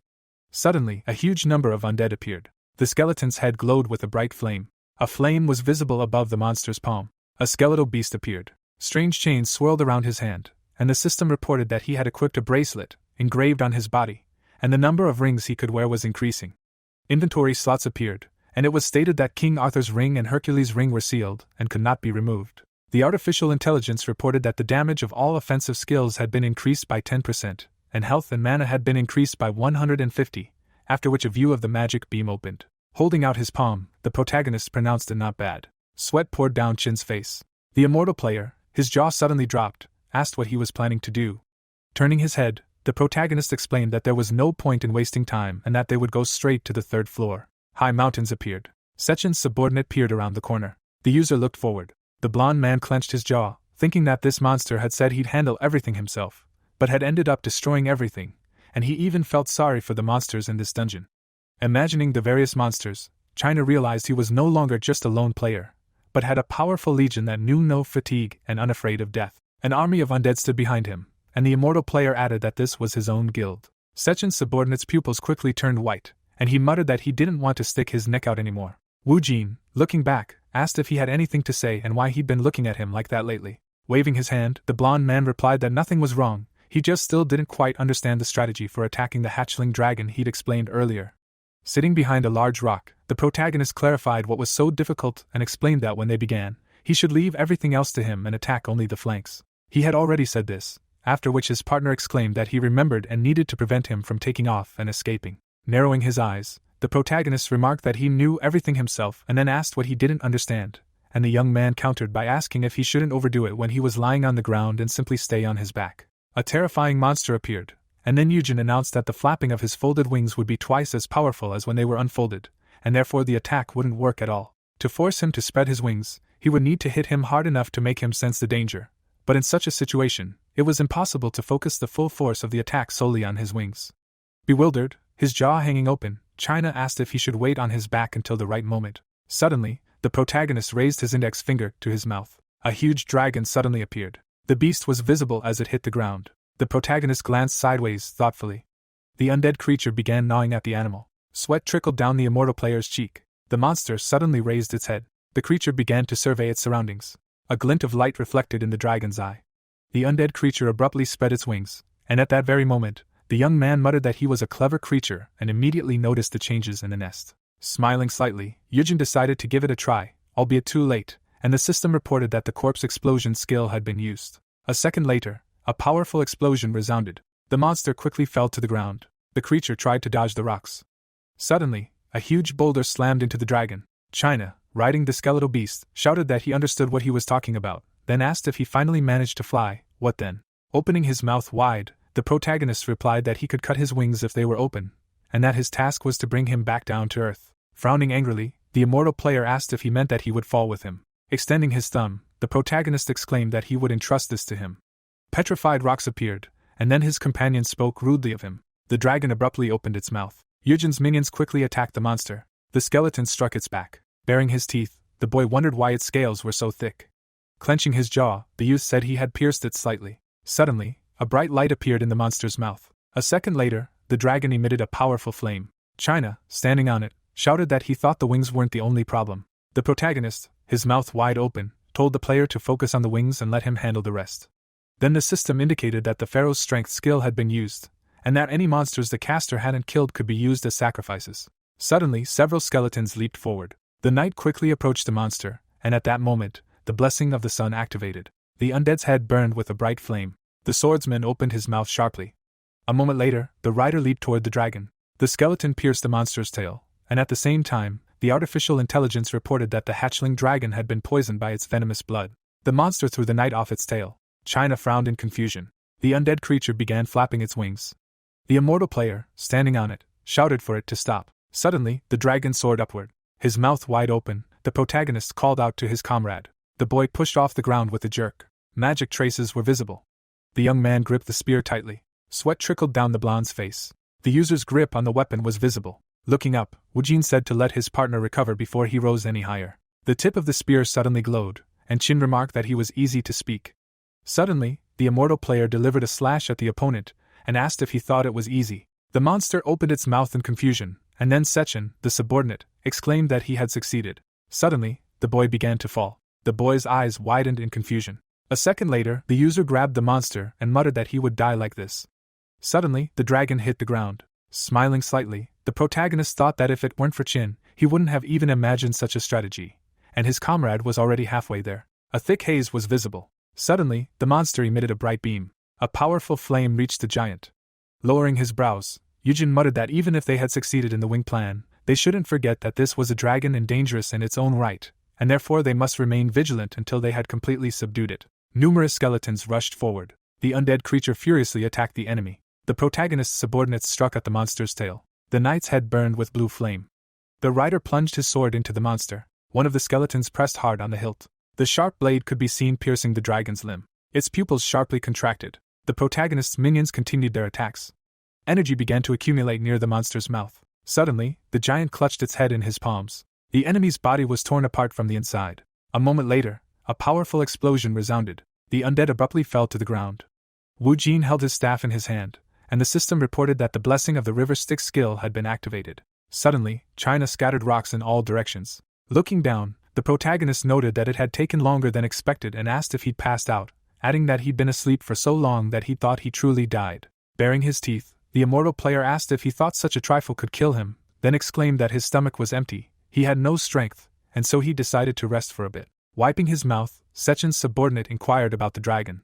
Smiling, the protagonist replied that while his comrade was resting, he'd played with it for a bit, and thanks to him, he'd finally managed to hunt it. Extending his hand, Wu Jin remarked that his partner had done a good job. The corners of his lips lifted sharply. Shaking the protagonist's hand, the young man declared that he had done everything. Scratching his head, the warrior said that he shouldn't try to buy him off with words, but rather that he should buy him some food as soon as they left. Suddenly, the dragon raised its head, and the protagonist announced that they needed to sort this out first. The monster opened its maw angrily. Suddenly, it sounded like someone was playing a board game. Ken, sitting on the floor, asked how many days had passed since Isaac and his group entered the dungeon, to which he replied that it had been 10. The sword master said he was surprised he was still alive, and at that moment, his subordinate, leaning down, remarked that many believed the chances of success were extremely slim. The master, smirking, remarked that if that were the case, he hoped they would succeed, and then they would be able to eliminate them themselves. The man, sweat pouring down his face, was confused. Hidoro thrust his hand into the deep container. The archer lowered his gaze. The swordsman frowned in confusion. A board game was visible. Parting his lips, the warrior said they would discard the small and take the large. The assistant's mouth dropped open, puzzled. Laying his head on the floor, the man exclaimed that he would dedicate his life to this mission. Suddenly, the system reported that the hatchling dragon had been defeated and the Dragon Slayer achievement had been earned, and China stared thoughtfully ahead. The defeated monster appeared in the distance, after which the immortal player shouted that he was a dragon slayer. Hitting the skeleton on the head, his subordinate, Sechen, praised him for his excellent work. Then the young man glanced sideways, confused. Wu Jin's eyes narrowed. Through sweat, the fighter announced that they were finished and asked what was wrong with his face and if there were any problems. Parting his lips, the protagonist replied that as soon as they left this dungeon, he thought he would die anyway. China, frowning angrily, asked what he was talking about. Looking down, the protagonist explained that as soon as they left, they would be sent to attack a fort or dungeon. The immortal player confirmed this was true and then asked what was wrong and what he was planning, while Wu Jin, crossing his arms, explained that starting at rank 4, the dungeon was a stage for high-level players over level 100. Narrowing his eyes, the protagonist added that it could be said that this group was at the top of the guilds, and naturally, such people enjoyed enormous political and economic privileges. Imagining the two men shaking hands, the protagonist said that even that wasn't enough for them, so they formed their own cartel to reap greater profits, and defined each other's territories to avoid intrusion. Ken appeared to be standing on a mountaintop, and the boy then remarked that those who possessed immense power and lived peacefully, contentedly, would one day have uninvited guests appear on their territory. The young man was seen pushing the master. The swordsman bared his teeth menacingly. Yujin grinned slyly and immediately asked what would happen if, among these uninvited guests, he saw the face that had previously proven annoying. Curling the corners of his lips, the protagonist clarified his thoughts on what would happen. Suddenly, Isaac was surrounded by a multitude of reporters, asking him the secret to his successful completion. Everyone had assumed he wouldn't be able to handle it, and how he was feeling. The players advanced, and the reporters asked to look at them. The man, his mouth wide open, exclaimed that it was his new comrade Isaac. The protagonist frowned gravely, and a voice asked if there had been any problems during the cleanup, and after he joined, what he would say about their first playthrough together. Baring his teeth, China thought he needed to get out of here quickly before anyone noticed he was a double. Meanwhile, the journalists were asking if he'd had any trouble communicating with them. The immortal player abruptly placed his hand on the clone's shoulder. With a thumbs up, Sechen's subordinate declared that no one could stop them. Clenching his fists, the young man shouted that they were insurmountable. Suddenly, the stranger's legs appeared. The man thrust his hand into his jacket. Unexpectedly, he pulled out a knife. Leaping forward, the assassin declared that he should die. China turned his head sharply. The immortal player attempted to attack his opponent. The enemy quickly jumped back. Through the sweat on his face, Sechen's subordinate wondered if he had dodged. The criminal could be seen breaking with his feet. The hooligan glanced toward the double. The stranger was grinning slyly. Suddenly, the assassin plunged the knife into the protagonist's clone. The warrior's jaw dropped in confusion.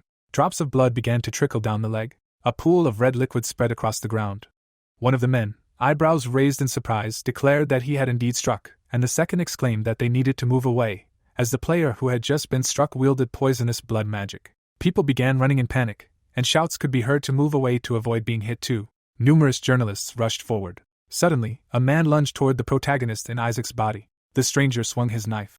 Yujin narrowed his eyes sharply. Suddenly, the hooligan was struck in the back. Ken appeared behind him. The old man, sweating, asked if that was the master swordsman over there. The warrior frowned gravely, and the reporters declared that they absolutely had to film this. The body of the protagonist's double lay on the ground, and someone asked where the ambulance was, adding that a man was dying there. The fighter lowered his gaze thoughtfully. In the past, Ken had apologized for entrusting him with this, causing the man's pupils to quickly narrow. The master, his mouth wide open, retorted that he shouldn't say such a thing, for it was a great honor to be of service to him even in this way, and even though his life was insignificant, he would certainly kill him to appease the souls of his comrades who had gone before him. The master parted his lips. Falling to the ground, the killer thanked him for watching over him all this time. The hooligan, bleeding, whispered that it was for the sake of the alliance. His gaze was confused. The swordsman narrowed sharply. China knelt next to the body of the protagonist, double lying on the ground. The immortal player covered the hunter's clone with a cloth, up to his head. Ken approached from behind and announced that he had come as a representative of the country to congratulate them on their successful completion, adding that no one could have known something so terrible would happen. Suddenly, Wu Jin, in Isaac's body, narrowed his eyes. While the crowd filmed the heroes with flash cameras, the master swordsman declared his sincere regrets. Newspapers quickly spread the news of the protagonist's death. A video appeared online, under which the hero of Japan sincerely regretted his death and promised to destroy all terrorists in Japan. A member of the government bowed and declared their regret for the current situation and promised to provide Isaac's team with a free pass to the dungeon. A wad of newspaper lay on the floor. The computer screen was shattered and sparking, and someone could be heard asking the director to calm down. Leaning his hands on the table, Yamwan fumed at the impossibility of calming down in the current situation. The assistant, chin down, remained silent. The man clenched his teeth in anger and exclaimed that she knew how much money had been invested in Yujin, then wondered how those idiots dared touch him. Suddenly, Guildmaster Phoenix slammed his fist down on the table. It felt like his desk had split in two, and he asked his secretary to find the terrorists behind this, then added that that wasn't enough and ordered them all to be brought to him. Bright lanterns hung from the roof of the building. Traditional Asian dishes were set on the table, and someone could be heard expressing their regret over the death of their colleague. Suddenly, China looked down in alarm. Ken closed his eyes and remarked that if he had arrived a little earlier, he would have been fine. The immortal player looked at his comrade in bewilderment. From the table, the master swordsman declared that this would never have happened. Narrowing his eyes, Yujin said it was all fine, because it was inevitable, then added that death always followed the players. The assistant put her hand to her mouth and explained that he was saying it was all fine because death always followed the players. Instantly, a smile appeared on the man's face. The powerful manager, wrapping his fingers around the glass, remarked that this was well said. Winking, the man from the shadow world added that they were like comrades.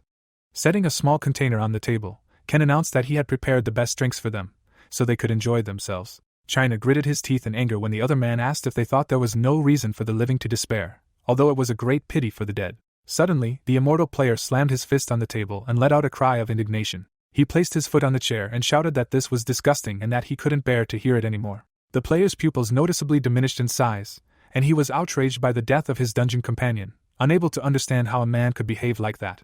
As he left the room, the young man exclaimed that everyone here was an ignorant bastard, and that he was so filthy he wanted to punch him. The master swordsman's lips drooped as China declared that if Yujin saw them now, he wouldn't be able to rest in peace. Taking a step forward, the immortal player admitted he hadn't thought Isaac was like that. His jaw dropped. The young man suggested he misunderstood, then cried out that he could handle things on his own, however he wanted, but he would go. The door slammed shut behind the protagonist. He put his fingers to his mouth in fear, but the maid remained silent. At that very moment, the girl leaned closer to the master's shoulder. Setting his glass on the table, the hunter suggested they finish their meal. The protagonist, narrowing his eyes, thanked them for the treat and then added that he would consider the dungeon proposal as soon as possible. Looking down, Ken remarked that he was sorry to end their conversation like this, but this was their first time encountering 4-level dungeons. He then asked if he could handle it alone without their help. Standing up in front of his interlocutor, the protagonist replied that he certainly couldn't. Grabbing his jacket with both hands, the player asked him to prepare a gift that would change his companion's mind. A moment later, Wu Jin emerged onto the dark street. A large screen on the roof of the building showed the news. A masked man held a sign calling on the Japanese government to apologize immediately. Citizens held up signs calling for the heroes of Korea to compensate for Wu Jin's death. A news anchor was visible on the screen, announcing that protests had been ongoing in Korea for 4 days. At that very moment, a joyful grin appeared on the protagonist's face. Walking forward across the bridge, the hunter asked his companion about his whereabouts. Putting his fingers to his chin, Ken mused that no matter how much he thought about it, he felt sorry. Furrowing his brows, the master swordsman inquired if Sakura was there. Kneeling, she replied that she was. Sitting at the table, the master said that if possible, he would like to win Isaac over to their side. He then asked if there was such a way, to which she replied that the situation was currently unfavorable on all counts. 3 chess pieces appeared, one of which was crossed out, and the assistant remarked that everything had been fine when they removed Wu Jin. A friendly relationship was evident between the figures of Isaac and Ken, and the lady explained that China had eventually become hostile towards them, adding that it would be difficult to convert both of them. Yin Wang's eyes began to glow with anger, and the fighter noted that, in addition to the protagonist's death, Guild Master Phoenix was furious, and if they lost Isaac as well, a confrontation with him would be inevitable. Shin folded her arms, and Sakura continued that if Messiah learned that they wanted to convert Isaac, she wouldn't let it go so easily. The girl's face was hidden behind a mask, and she declared that in the current situation, Isaac's defection would do more harm than good. Holding up his drink, Ken asked if she thought so. Ken closed his eyes and admitted his apologies, then added that, in any case, this man was someone they couldn't have. Abruptly setting the small container down on the table, the master swordsman wondered if it wouldn't be better to make it so no one could. Sitting at the table, the man ordered the Nemean lion pelt to Isaac, to which his assistant questioned him. Turning his head back, the master explained that it was payment for sending his comrade on his final journey to the underworld, adding that he thought it was quite cheap. A large jeep pulled into a dark courtyard. A mask lay on the seat, and China shouted that he was very angry. Yujin sat across from his partner and asked if this was because he hadn't had a chance to eat. The immortal player grinned angrily, unsure of who they were taking him for. The protagonist lowered his chin and clarified whether that meant it wasn't true when the boy asked if he thought he could simply sell himself for food.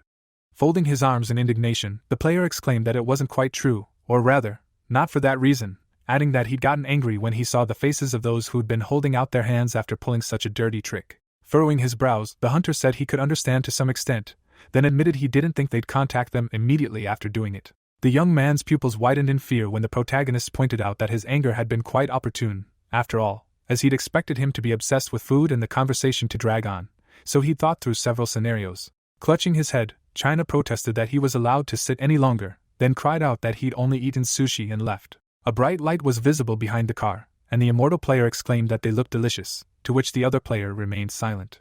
An image of Isaac and China appeared on the website, and it turned out to be news about how even the death of a comrade won't stop the hero, and that it was a one-on-one interview with him.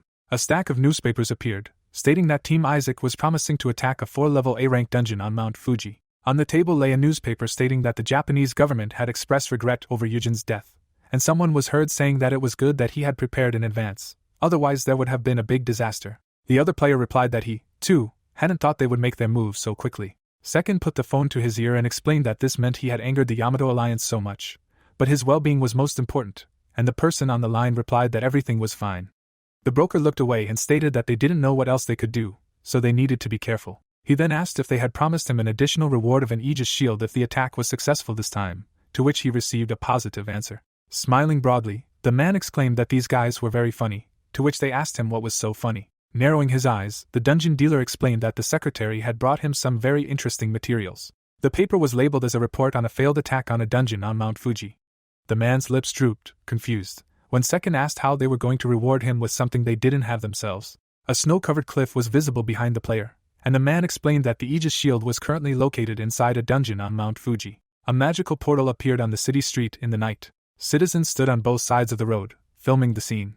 A reporter, holding a microphone, explained that this was the entrance to a 4-level, A+ rank Hellhound dungeon, adding that players from various guilds around the world were currently entering.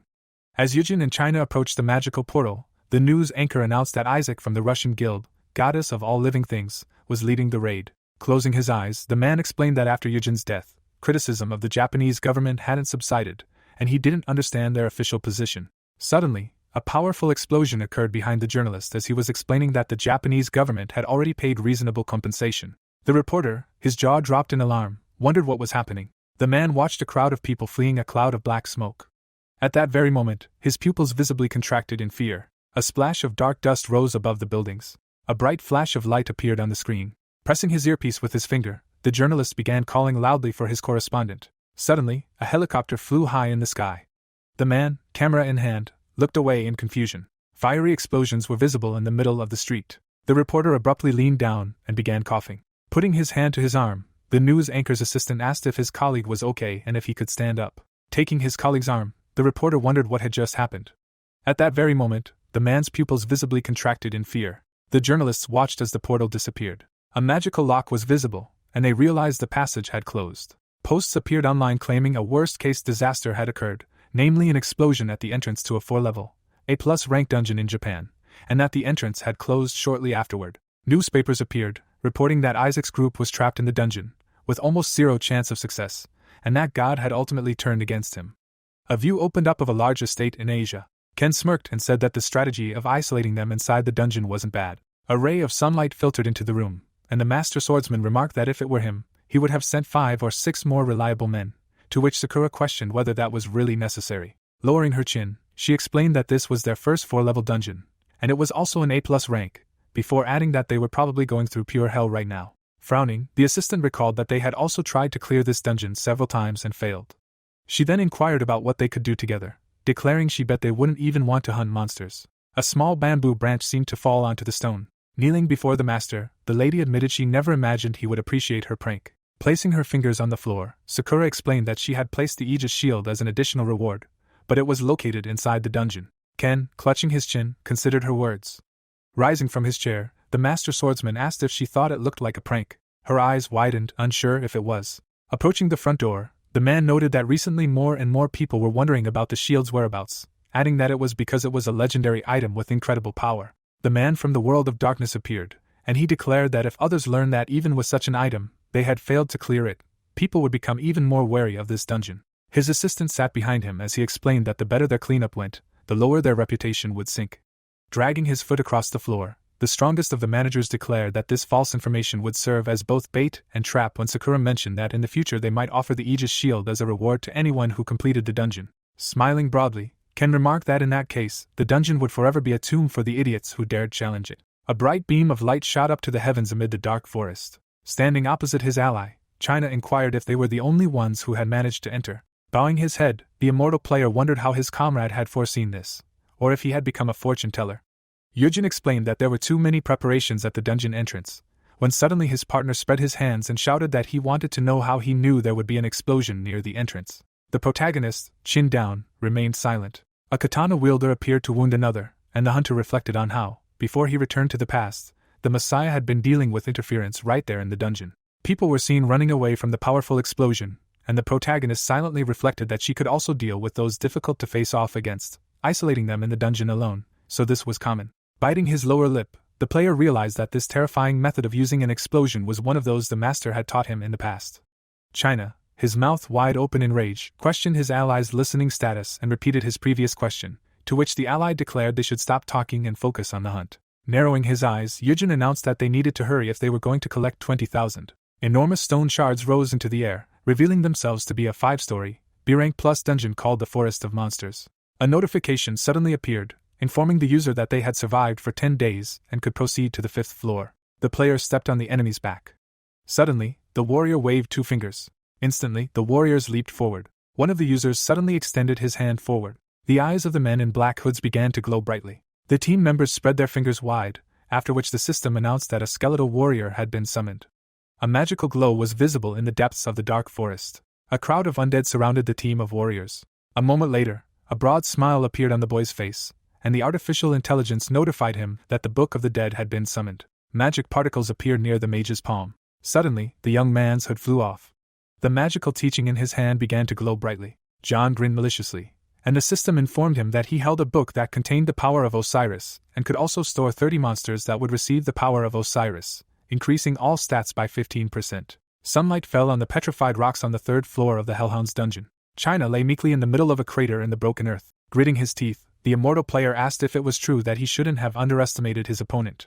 A bony insect emerged from the fur on his clothes and declared that it hadn't expected him to fight so hard, so it was surprising. The monster rose high and explained that players who challenged the 4-level dungeon most often died on the 3rd floor, then asked if he knew the reason. Grinning maliciously, the boy protested that he had no way of knowing, then asked what he meant by that. Frowning angrily, the player exclaimed that now was not the time to solve his riddles. A huge orc appeared on the field before him. Instantly, the young man kicked the ground. The sinister goblin spread his arms as the attack began. The monster's eyes began to glow brightly. A moment later, the ogre delivered a crushing punch to the ground. China clenched his jaw in rage. Suddenly, his pupils visibly contracted in fear. The troll slammed his fist straight into the player's body. The young man fell to the ground with a crash. After the fall, stone shards began to fly in all directions. The immortal player jumped down. The bone beast emerged from the fur on his jacket and declared that since it didn't like the riddle, it had no choice but to tell him the answer right away. He then added that this was because most players tried to conserve their strength for the 4th floor and ended up losing on the 3rd. The monster's eyes glowed brightly, and it explained that when attacking a dungeon, it was crucial to manage resources and stamina wisely, while also trying to conserve energy for the 3rd floor boss, which was tantamount to suicide. Grinning angrily, China protested that his ally, knowing this, had simply abandoned him and gone off somewhere, wondering when he would finally send the skeletal warriors here. China replied that he had hinted at this when asking the question, and besides, he knew for a fact that he could easily deal with the ogre alone. The immortal player's eyes widened in alarm when an ally pointed out that he was wearing the pelt of a Nemean lion, so he definitely wouldn't have any problems. A bright glow surrounded the boy's silhouette, and he realized that, if he thought about it, he'd already taken several high-damage hits without ever using the skill blessing of the river Styx. Suddenly, his clothing stats appeared. The user wrapped his fingers around the skeletal beast. It said that, seeing how hard he was to deal with it, he assumed he was mistaken and would immediately send backup. The player shouted back that he thought they would act as usual, so he was just biding his time, adding that he didn't need backup, as he could handle him one-on-one. Yujin appeared beneath the skeletal beast's mask. Bowing his head, the young man asked to leave this to him so he could do his own thing, to which the player replied that if he needed help, he could just ask. The menacing goblin seemed to tower over the player. Suddenly, the ogre's jaws opened wide in anger. China's jaw dropped in fury. At the same moment, the immortal player kicked the ground, revealing a view of petrified rocks. It seemed as if a man had approached a skull. Squinting, the protagonist announced that he had finally found it. A pile of skeletal remains lay before him. The hunter held his head in his hands, when suddenly the system announced that the Eye of Anubis was opening. The warrior held a golden shield in his hand, and someone could be heard asking if it had been mentioned that the master swordsman had lent them the Aegis shield, adding that in that case, there was nothing to worry about, as this dungeon would be easily completed. Gritting his teeth, the warrior fumed at having to do everything he could from the start, then added that he had been stalling for too long. Saliva splashed in the mouth of the ominous monster. Kneeling before the captain, the warrior apologized, arguing that if he hadn't saved his strength, he wouldn't have been hurt. The captain replied that he had no need to apologize, as he was only following his orders, so it was his fault. Handing the equipment forward, the team leader asked his assistant to take it with him and kill the hellhound, and then be sure to return it to the master for the sake of their hopes. Looking down, Yujin realized this meant the Aegis shield should now be on the 4th floor, and that they had gathered the most elite players and even given them a shield. But ultimately, the attack on the dungeon had failed. Placing his fingers on his chin, the protagonist wondered if there were any other reasons to be concerned about an A+ rank dungeon, given that the Aegis shield was one of the strongest suits of armor in existence. The metal equipment gleamed brightly, and the hunter mused that he could definitely block the attacks of a single hellhound, so this problem would need to be dealt with gradually. The corners of Ken's lips seemed to turn down, and the protagonist decided it would be much more interesting to exit the dungeon with the Aegis shield. His teeth were visible through his smirk as he contemplated the master swordsman's expression and how he looked forward to it. Suddenly, a hologram of the system screen appeared. The girl looked down. She saw numerous messages, all asking questions about Isaac's progress in the dungeon. Turning her head to the side, Shin reported that the master swordsman had disposed of Wu Jin from the Phoenix Guild, and Isaac's squad was isolated in the dungeon, with a high probability of their death there. Standing opposite her interlocutor, the lady noted that John was also acting according to plan, then added that public opinion was also shifting in their favor. Folding her hands in front of her, the Messiah Guild Slen explained that, at least, everything had turned out for the best for them, since they didn't even need to interfere, and their strategy had been sound. The young man smirked and asked if she found the situation amusing. Raising her eyebrows, she wondered if there was another problem. Turning his head back, Sujuin stated that 3 years had passed since the gate appeared in Central Seoul and asked if she remembered what had happened there. Turning to face his interlocutor, the young man recalled that there had been a man who had wanted him dead, and then added that back then, he must have been certain he wouldn't make it out alive. Blood seemed to trickle down Shinhee's father's face. Lowering her chin, she remained silent when her partner stated that he had been just as certain as she was now. The chair tilted back slightly, and one of the first 7 players remarked that, as far as she knew, he hadn't died in that dungeon.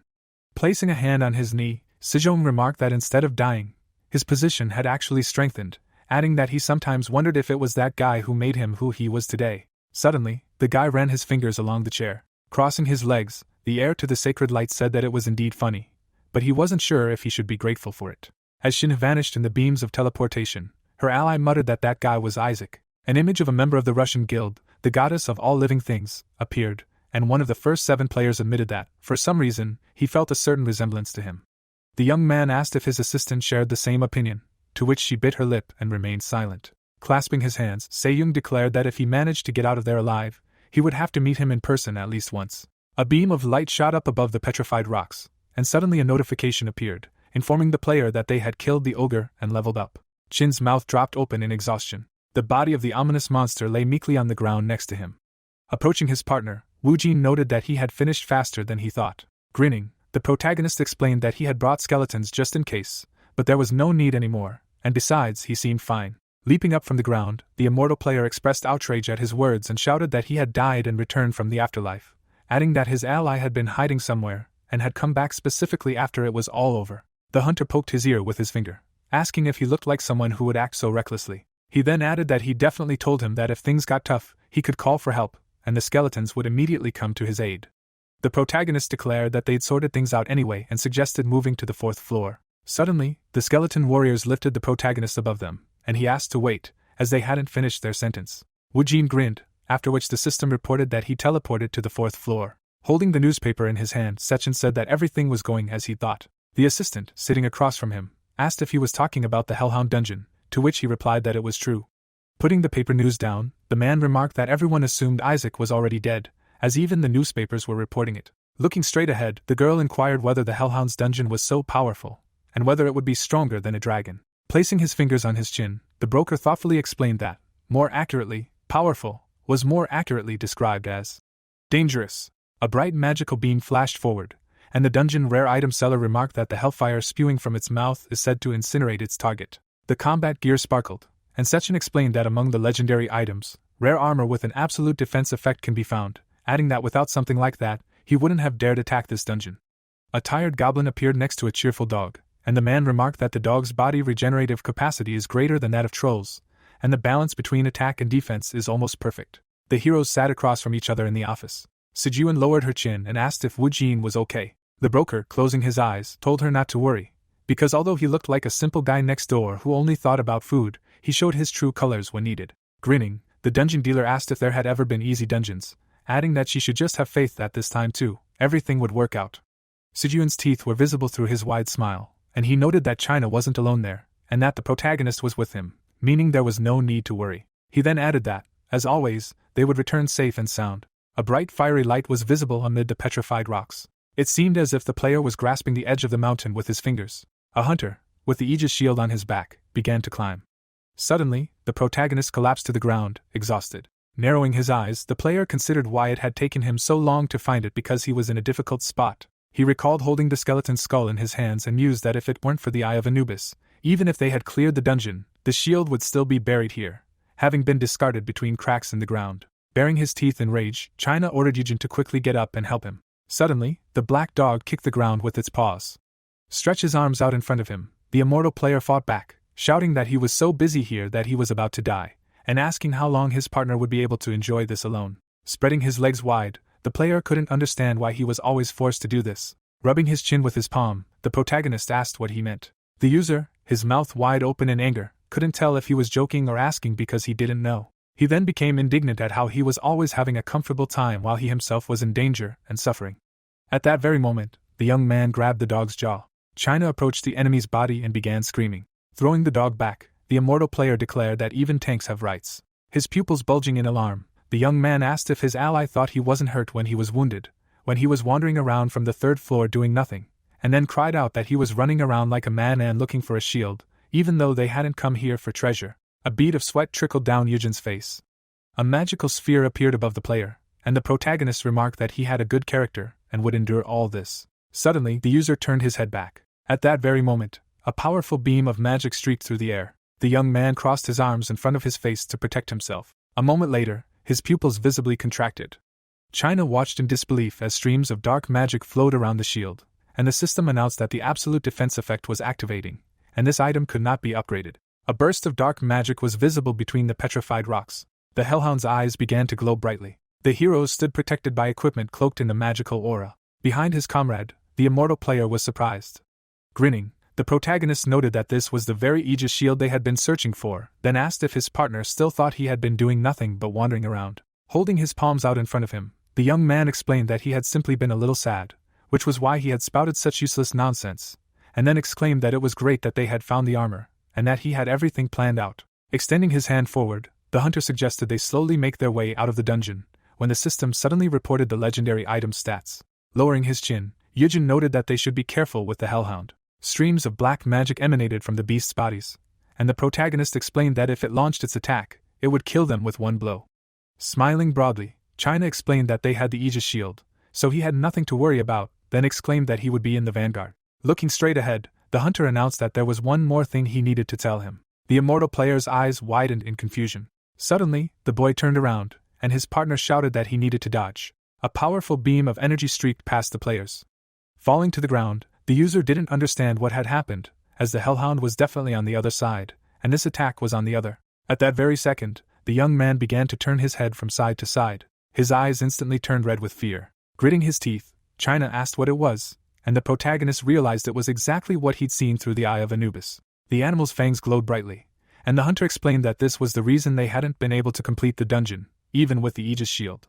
The black dog's silhouette was enveloped in an unusual glow, and it turned out to be because there were two hellhounds.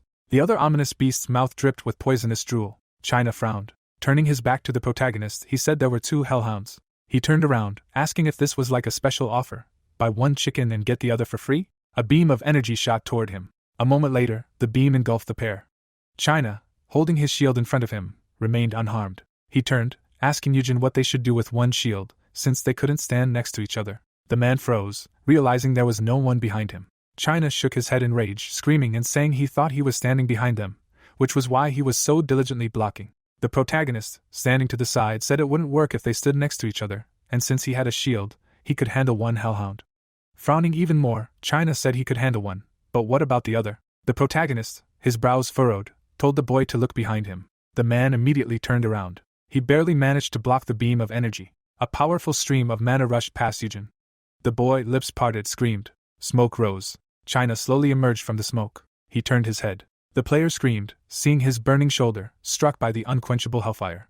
China began rolling on the ground, telling the protagonist to help him. The protagonist yelled at him, telling him not to panic and to just take off his armor. Part of the armor was thrown off. Standing up, the man asked if the heat was a problem. The hellhound opened its mouth. Its howl could be heard throughout the dungeon. Numerous wolves, hearing the howl, rushed toward the center. China, nervous, began to look around, saying that they clearly had more work to do. The wolf opened its mouth and howled. A huge army surrounded the couple. Standing next to the protagonist, China said that if this continued, simply being careful with hellfire would no longer be an option. With swings of his weapon and shield, he repelled the monsters. Looking after the young man, he asked where he was going. The boy chopped up the wolves' bodies in a second. He frowned, silently thinking that this hellhound reminded him of old times. The 8-story dungeon he had attacked with the other members of Messiah, boss Cerberus, was a member of the hellhound family. The young man turned his head. Then, the number of hellhounds killed by his hand was only 23. Wu Jin cut down the monster. He chuckled. The events bring us to the real world. Yang Wang, frowning deeply, asked if Wu Jin was truly alive. The secretary, handing over a letter, said it had been sent to them. The man, unfolding the letter, began to read it. The guild leader narrowed his eyes. The piece of paper contained Wu Jin's confession that he had faked his death. At the end, he asked for money for safe passage. Yang Wang grinned, saying that even if the boy were dropped off in the middle of the Eastern Ocean, he would return alive. Waving the paper, he told the secretary to be careful and prevent information leaks, and also to forward the funds. The girl, parting her lips, excitedly remarked that Wu Jin was acting too suspiciously, no matter how life-threatening it was. It was strange that he had kept everything a secret from them until now.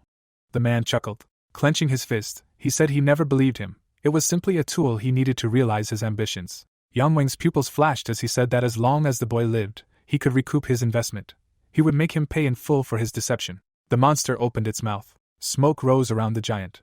China frowned, mentally noting that the young man had charged into battle without armor capable of blocking the hellfire. The protagonist easily dodged the beam of energy. Clutching his spear tightly, he charged forward. Yujin leaped to the monster's side. China turned, unable to understand how the young man, fighting a boss for the first time, could so easily read its movements.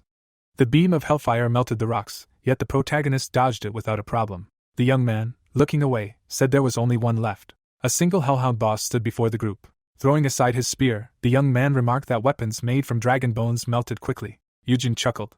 Multiple spears formed around him. The spears pierced the ground, appearing near the young man. The protagonist, picking up another spear, said he had prepared enough. The hellhound bared its teeth. The protagonist chuckled, saying he'd done everything he needed to. Raising his spear, he offered to finish the fight. The young man glanced away when China called out to him. The man stopped in front of him. The young man, frowning, asked what had happened. Bowing his head and grinning, China said he couldn't continue to be a stowaway. He had pride too. Grinning, he told him to leave the last dog to him. Eugen narrowed his eyes. Smiling, he asked if he was confident he could handle it. Handing the shield to the young man, the man said he was more confident than ever. Taking the spear, he said he didn't even think about becoming a burden to anyone. Mana enveloped China's body. He closed his eyes. He remembered the wounded secretary coming to them. They had jumped up from their seats, seeing her condition. The broker hugged the girl. She clutched his clothes and cried bitterly. And then China realized he had people he wanted to protect, so he had to become much stronger. The boy's pupils flashed. The events take us to a base in the middle of the Amazon. The soldiers lined up the slaves. The soldiers' headquarters was behind them. Putting a briefcase on the table, the man said it was payment for the bills. Shakira, crossing her arms, asked what it was. The man grinned, replying that it was payment for a request. The soldiers opened fire. Shell casings rained down. The blood of the dead began to spread across the earth. Opening the briefcase, the merchant thanked them for making his business so much easier. The girl picked up a stack of bills. Throwing it back, she said it was complete nonsense. Did he really think they were risking their lives for such a pittance? The merchant's eyes widened in fear. Shakira glanced at her banner and asked if the director had told him they only accepted payment in skill pages or items. The man standing before her said he was well aware of the terms of the deal with the Thunderbird Guild, but had been having trouble getting items lately. Smiling nervously, he explained that even with the money, he was having a hard time on the black market, and the remaining dungeons nearby were too dangerous. Shakira slammed the table. Standing, she declared that in this lawless zone of the Amazon, their leader's word was law. Grabbing the merchant by the robes, she asked since when such idiots as he dared speak. The girl, baring her teeth, said that if he said another word, she would rip out his tongue and throw it to a wild dog. The man immediately covered his mouth with his hands. Shakira swung her hand. She forced the merchant's mouth open. Tears welled in his eyes. Suddenly, lightning struck him. The corpse fell to the floor. Shakira turned around. The leader entered the room and asked if he hadn't told her not to waste time. Holding a skill sheet in his hand, he asked why she was torturing herself trying to negotiate with insects. Shakira was surprised to see the skill sheet she had been given. The glowing sheet read, Rich Summoning Skill. Fry frowned and told her to keep things simple. The events take us to the dungeon floor. The boss's enormous body was studded with bone spears. He fell to the ground, exhausted. China's eyes widened. He stood up abruptly and struck. His spear was intercepted. The man frowned, realizing this. The protagonist, holding China's spear, told him to come to his senses. Sitting down, the player asked if he had really dealt with the boss while he was down. The young man pointed behind him. China leaned over. Smiling, Woojin said he hadn't done anything, he'd handled it himself. The man smiled contentedly. Yang Wang tapped the table. Sitting at the table, he told his interlocutor that this wasn't the first time he'd surprised him, and he never expected to be so deceived. The protagonist narrowed his eyes but said nothing. The man in front of him, frowning deeply, said he truly thought he was dead. The young man in front of him said that if you need to deceive your enemies, you should first deceive your friends. Leaning back in his chair, the guild master said that was quite reasonable. He parted his lips. Yang Wang's eyes sparkled as he said that from now on, he'd better not try to fool him. Releasing his aura from his body, he said that such jokes irritated him greatly. The protagonist merely narrowed his eyes, saying he understood. Yang Wang pulled open one of the drawers. He placed a newspaper on the table. Looking at the two photos on the paper, he said that John was the one he'd mentioned last time. Clicking on his photo, he said that this guy had been really getting on his nerves lately, the media deliberately creating a rivalry, constantly reporting on it. Frowning, the man said that wasn't part of his plans. He just needed Isaac to shine alone. The man clutched the newspaper, telling the guy that he needed to somehow convince Isaac to crush him. The young man standing before him asked if he wanted Isaac to attract even more attention. He replied that it was indeed so, that he needed to maximize his investment. The protagonist, bowing his head, said that in that case, he needed Grozny and Dari. Yang Wang raised his hand in surprise and asked why him suddenly. The protagonist, parting his lips, replied that it was because Grozny had what Isaac wanted. The young man imagined a rich summoning skill. Another mannequin was cut open. The severed part fell to the ground. The swordsman wiped away the sweat. Turning to his subordinate, he asked if Isaac had asked for Solomon's ring instead of the Aegis shield. The swordsman replied that it was indeed so. Ken, closing his eyes, said that he was the one who offered the Aegis shield as a reward. If he wanted another item in return, it was an unavoidable procedure. Gritting his teeth, he said he couldn't understand something. His subordinate's eyes widened in fear. Opening one eye, Ken asked how the boy even knew they had Solomon's ring in their hands. He looked at the roof of the building. Rubbing his chin, the man said he had no doubt about his apprentice. The information leak was as if there was a rat among them. The apprentice bowed and said he was deeply ashamed, that he would find the traitor right now and deal with him and Isaac. His teacher objected, telling him to leave everything. The boy looked up, surprised. The man sheathed his sword. Turning away, he said the day would soon come when they would meet in person. The boy, raising his eyebrows in surprise, asked if he meant combat. Ken touched the hilt of his sword. Veins bulged on his forehead with anger when he said he needed to wait. Looking at the many mannequins ahead, he said he'd have to chop them up with his own hands to gain satisfaction. The events take us to the Amazon. Shakira, grinning, asked what she was looking at now. A ghost? Looking at the young man in front of her, she wondered if it was a zombie. The man chuckled, saying he was still a ghost. It was closer to his line of work. Crossing his arms, she asked if he was pretending to be dead for the world to see, planning to live in Isaac's shadow. Yujin spread his hands, saying it wasn't that important. Shakira slammed the table, asking if he was trying to tease her now. Flexing her fingers, she said he was now officially a corpse, so it wouldn't be a problem if she killed him again. The young man smiled. Clasping his fingers, he suggested they end this pointless squabble, as he hadn't come here to fight, but to see the leader. Shakira frowned, silently telling herself that this little guy was driving her crazy. Slamming her foot on the table, she said she'd only give him a minute to explain. The young man looked at his hands. Grinning, he asked if humans were included in the exchange. Shakira raised an eyebrow. The protagonist, smiling, said he wanted to know what he could get if he sold Isaac to the Thunderbird Guild. Grinning, she said that it turned out he wasn't here to negotiate on Isaac's behalf. It turned out he was going to sell him to them. Shakira jumped onto the table. Clenching her fist, she said she tried to be patient. The protagonist winced at the sound of someone else's voice.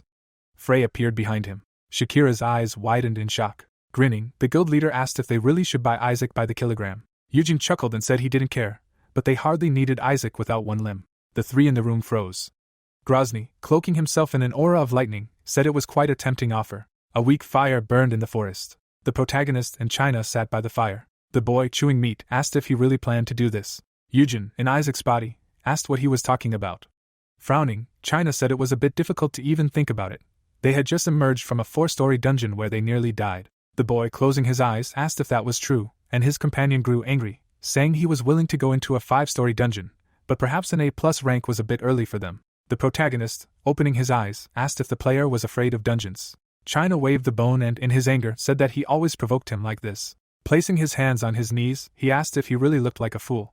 Eugene frowned sharply, indicating that someone was there. The man jumped up and turned around. He frowned behind him. A human figure was approaching them. The protagonist's eyes widened at the sight of her. Adjusting her hair, Michelle introduced herself as a member of the Messiah Guild. She blushed slightly. Bowing sharply, the girl said that she was a fan of his, and besides, this would be their first attack together, so she wanted to greet him. The protagonist froze, looking at her. The corpse's arm hung limp. The armored man wept, hugging the girl's body. His comrade hid his face behind bandages and a hood. The members of the Messiah Guild stood motionless, mourning their loss. China, laughing, said he was glad to see her. After adjusting his suit, he asked if she was a fan. Could he sign an autograph? The girl looked away. As China picked up a pen, Michelle ran past him. She handed the notebook to Eugene, asking him to sign it. China trembled as he saw the boy sign his autograph. He broke the pen in his hand in anger. A portal opened in the middle of the forest. 3 members of the Messiah Guild were already waiting there. The Thunderbird Guild members mostly looked gloomy. China stood sadly next to the protagonist. Frey, holding the marbles, said that, contrary to what everyone knew, Isaac was actually being controlled. He grinned and asked if it was really him. The protagonist, sitting across from him, confirmed that it was indeed so. Shakira, frowning, protested, but the leader, raising his hand, interrupted her. He frowned when Eugene said he'd heard he loved collecting, gathering items and skill pages, but there were supply issues due to level restrictions. The boy chuckled and said he could help attack the necessary dungeons. If they used Isaac, there wouldn't be any dungeons they couldn't enter. Shakira gritted her teeth in rage. Closing his eyes, Grozny said that the way he spoke made it seem like he wanted something specific. Grinding the marbles sharply in his hand, he said he didn't engage in obviously unprofitable businesses. Standing up, Fry said he didn't know what he wanted, but he wasn't particularly interested. If he wanted something, he should offer something more interesting. Turning around, he said he'd been interested in selling Isaac, but in the end, nothing special. Shakira chuckled. Flexing her fingers, she said he was putting on a show, but in reality, he turned out to be a complete idiot. The protagonist frowned at the leader. Parting his lips, he said that a Cyclops dungeon had appeared in the Amazon and that they were currently forming a team to attack it. The man stopped. Turning his head, he asked, "So what?" The guy replied, saying he'd send Isaac to clear the dungeon. The man chuckled, calling it the funniest thing he'd ever heard. Grinning broadly, he asked if he was sure he was sending Isaac, who just graduated from a 4-story building, and if he was really going to bring him to a 5-story building. Slapping himself in the face, Frey laughed, saying that was incredibly confident, but he'd also wished for a lot of crazy things when he was his level. The protagonist narrowed his eyes. Turning to the boy, Grozny said that if possible, they would talk again. The young man, parting his lips, asked what they would offer for Isaac. The man frowned, saying he had no intention of buying him. It seemed more reasonable, he argued, to buy him rather than Isaac, so would he work under him? The young man bowed his head and considered. Reaching inside his jacket, Fry said he would have to take a test, as he was a bit skeptical. Placing a sheet of paper with a skill on the table, he announced the start of the bidding. The sheet he placed on the table was a vampire skill. Now the protagonist frowned into the distance. Inside the dungeon, the landscape was rocky. Skeletons, along with China, fought against ogres. Dodging an attack, the young man asked the protagonist what he would tell Endon. The skeleton, Jaw Agape, asked what he was talking about. Turning his head, China said it would be immediately obvious they were on Grozny's side. Endon would definitely not tolerate such a thing. The necromancer smiled, saying he would relay everything to the leader. A huge fist rushed toward the surprised China. He ducked and dodged. The blows sent up a huge cloud of smoke. The man leaped toward the monster's head. With one blow, he felled the giant, asking the boy what nonsense he was talking about. A moment later, a huge cloud of smoke rose. The skeleton stood calmly, waiting for the smoke to clear. China's figure began to emerge from the smoke. The skeleton's jaw dropped in surprise. The blond man, placing his hand on the skeleton's head, asked if he was really going to tell him he had accepted Grozny's offer. The youth answered through the skeleton, saying that Envin couldn't be fooled, so the best option was to confess everything. Hitting the skeleton on the head, the youth asked how that could be the best option. Throwing up his hands, he asked if he really thought Envin would say he understood everything and let them go to Ivan the Terrible. He must understand his character.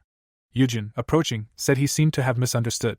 When China turned around, he said that if they told Envin about the deal, everything would be different. Smiling, he said he would consider them either traitors or those who had betrayed Ivan the Terrible. The scene shifts to the entrance to the Cyclops dungeon, day 23. Goblin corpses lay on the 4th floor.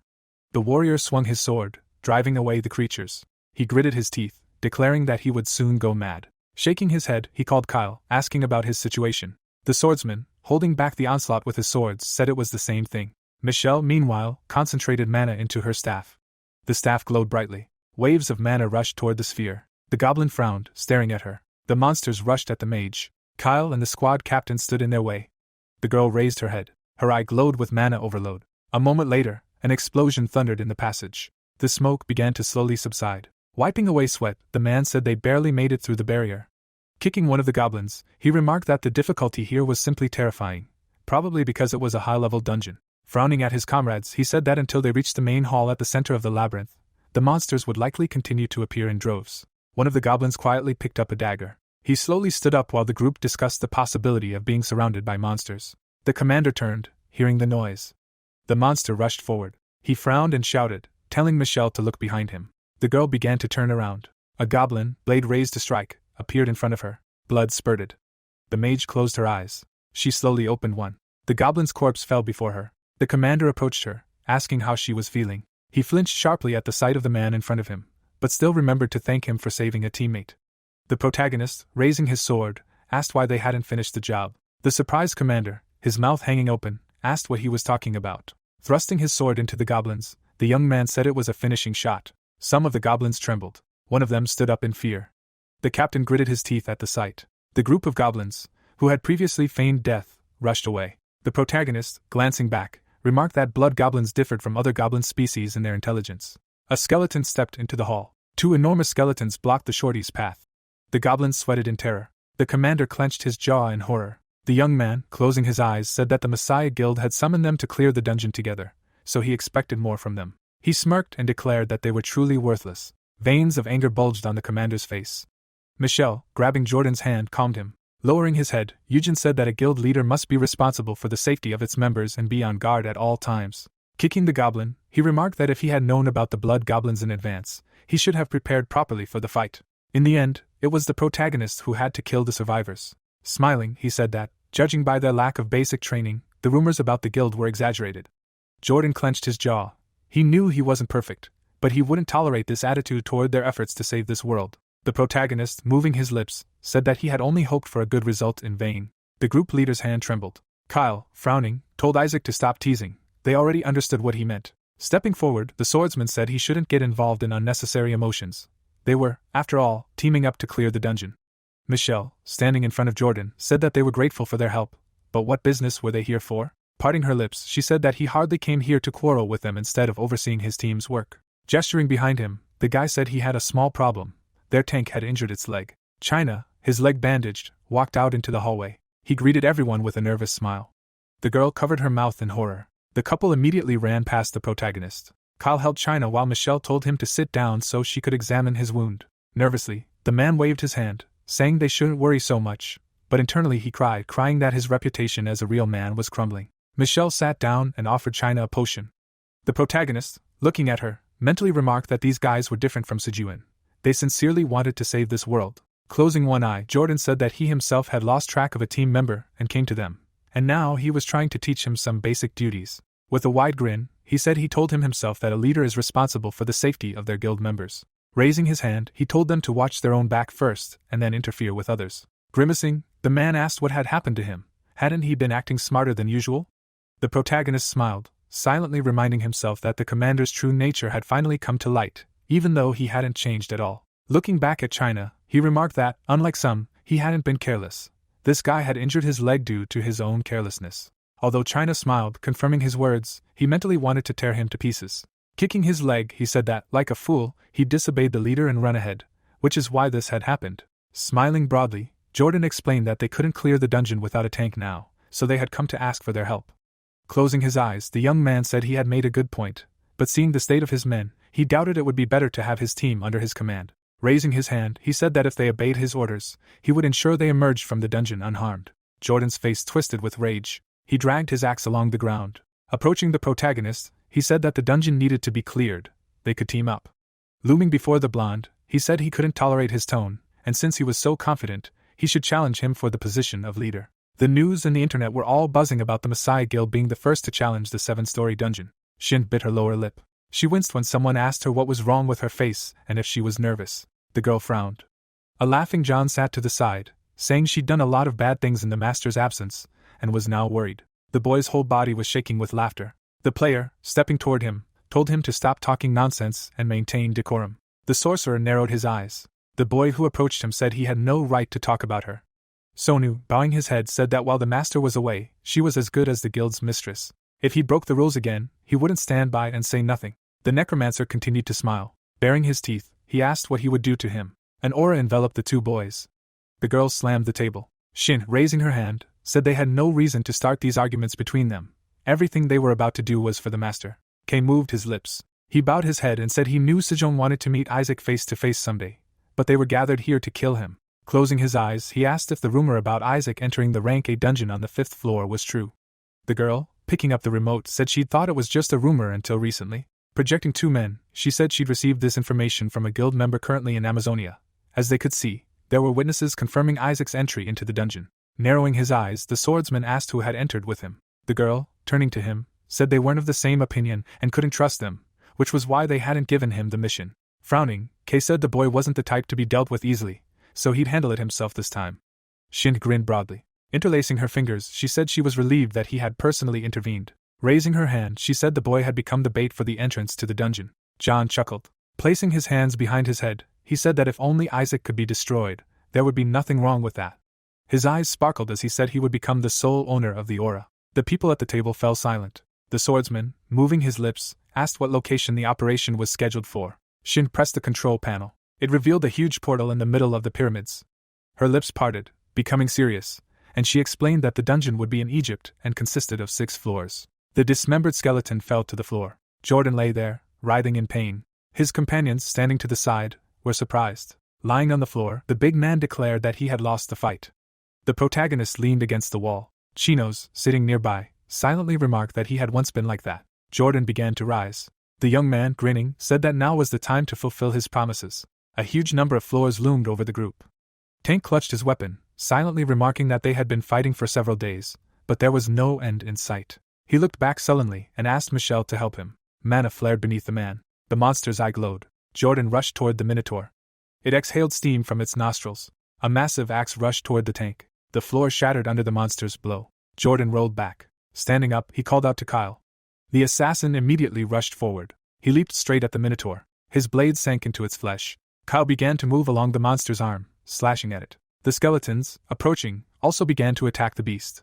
Michelle and the skeleton mage prepared spells. 2 fireballs struck the Minotaur's head. The man turned. Looking at Isaac off to the side, he cursed silently, saying he had been reckless in offering combat. The protagonist smiled contentedly. Kyle frowned, trying to call out to the captain. He turned his gaze to the Minotaur. The massive axe was falling straight toward him. Jordan's body trembled, and he realized his leg was damaged. The floor beneath his foot shattered. Raising his weapon, the tank decided it was too late to dodge. He frowned and screamed loudly. Michelle covered her mouth, terrified. The monster's blow landed on their comrade. A huge amount of smoke rose from the attack. Jordan cracked an eye open. A moment later it widened. He saw the savior's long blonde hair. Kyle, squinting, said he was scared to death. The protagonist held his comrade like a princess. Embarrassed, the man screamed, demanding that he let go. The boy smiled, saying that since the princess wanted it, he wouldn't interfere. The man's body fell to the floor. He jumped up, furious. Michelle approached him and asked if he was okay, and he replied that he had no serious injuries. Then, glancing at the blonde man's back, he asked where he was going. The young man turned around and said the tank was out of action and someone had to replace it. A sweaty Jordan asked how he was going to fight. He was a damage dealer, after all, but he was getting involved in this chaos. He then looked at the battlefield, where the skeletons were facing off against the Minotaur. The young man looked back, asking if they had any other options. Rising to his feet, Jordan said he could go himself, even if he risked death. The protagonist turned to him, saying that engaging in battle with such a leg was tantamount to suicide. If he died, who would be responsible for the team? The blonde man turned around, telling him not to think it was cool when a leader sacrifices himself. He should have spent that time training to prevent such a situation, because a tank isn't just some bullet catcher, absorbing attacks. The young man disappeared from his spot. Rushing toward the Minotaur, he said that a tank's role is to understand the timing and give allies the opportunity to attack the enemy. Events take us to Sechen's headquarters. He smiled and said that some ragamuffin had shown up at such a fine place. Francois, smirking, remarked that his greeting was too rude. Were the poor really bothering him? Frowning, the blonde man asked if he really was a ragamuffin. Frowning, the disgruntled broker asked why he had come to see him. Throwing up his hands, the man said he must have important business. If not, then why had he come all this way? Or did he think he'd come to see his old, balding comrade? Sechen grimaced, angry. Francois placed his glass on the table, saying he had one question. Moving his lips, he asked if his words about trying to save the world had actually held true. The broker frowned and became serious. The man sitting across from him said he had made his decision the day Mr. Lee died.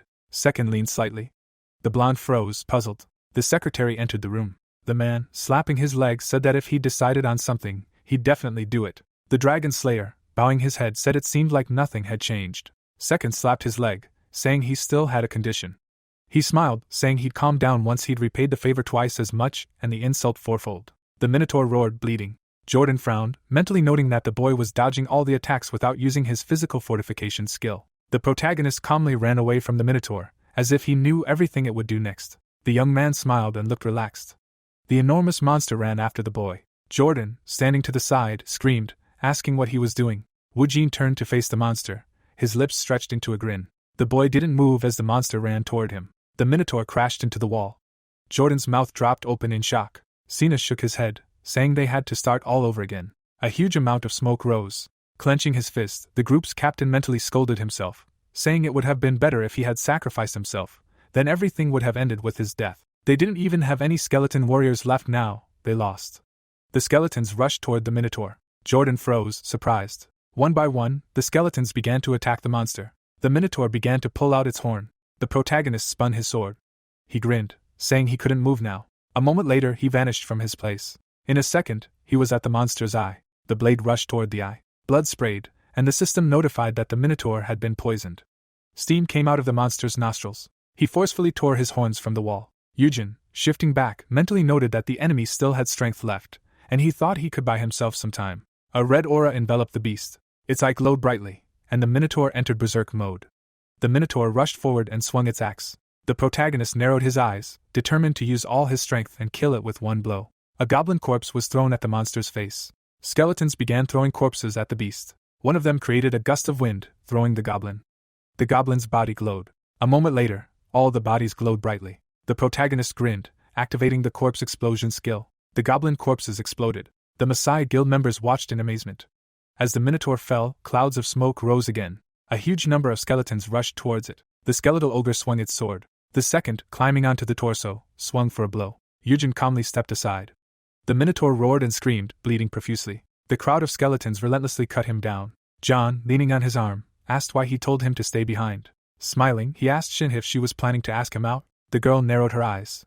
Tilting her head slightly, she asked what happened with the last order. The young man, clasping his hands behind his head, asked if she was talking about Bamum. Smiling, he said someone had beaten him to it. The girl froze in surprise, shocked that there was someone else hunting for that sword besides them. Sun Wu, frowning, said he couldn't bear to listen any longer. He summoned a dagger. A moment later, he moved behind the sorcerer. Then he placed the blade to his head. Standing behind the boy, Sonu said he should punch a hole in his face before such a scum would understand politeness. John, smiling, declared him their precious bait. Touching the tip of his blade, he asked if he really intended to threaten him with that toy. Sonu's frown deepened. The blonde, sitting calmly in his seat, asked if they could really do anything about Isaac without his help. The boy shouted, declaring that he would destroy him and go to Egypt. As he raised his blade, Shin stopped them. Narrowing her eyes, she said they had no better bait than John to lure Isaac and stir up public opinion. Sonu gritted his teeth. Smiling broadly, the boy said she was quite knowledgeable about this matter. Closing her eyes, Shin said he'd better get to work as bait. The events take us to the 5th floor, to the Forest of Giants. The group entered the 5th floor. The group immediately called out to the protagonist. He glanced at them. A man in dark armor approached and said he knew his intel was excellent. Thanks to him, they had been able to reach this place safely without much effort. The young man turned his head and asked what was wrong. Coming even closer, the Thunderbird commander said he simply wanted to check if he had forgotten his promise. China, standing to the side, frowned. The man smiled and said he was to give them all the rewards they had earned in the dungeon. So Isaac and the commander continued chatting while the others waited. Jordan gritted his teeth, angry. Michelle approached him and asked if he was okay. He smiled nervously, saying he was fine. Kao placed a hand on his shoulder, telling him not to dwell too much on the previous battle. The girl smiled, agreeing. Retracting her finger, she said it wasn't his fault, just that Mr. was too brilliant. Her words pierced Jordan like a sword. He bowed his head, even more hurt by these words. The protagonist turned to them. He narrowed his eyes, remembering the past. Back then, the 3 boys had cried over Michelle's death. At the end of the battle, they were all wounded and bleeding, with a 50% survival rate. The enormous giant had killed many people. Its 2 heads and brightly glowing eyes were still etched in the boy's memory. The boy's eye flashed. He himself had prepared a gift for the boss. Suddenly, the crows took flight. The man flinched at this. Jordan also turned around. China frowned and stood next to Wu Jin. The events shift to Sechin and Francois. The broker, massaging his forehead, told them to stop beating around the bush and get down to business. Francois calmly sipped his coffee. Moving his lips, he said that if he really wanted to save the world, he had one thing for it. The man placed the glass on the table. Sechin, frowning, asked what it was. Francois summoned a sword.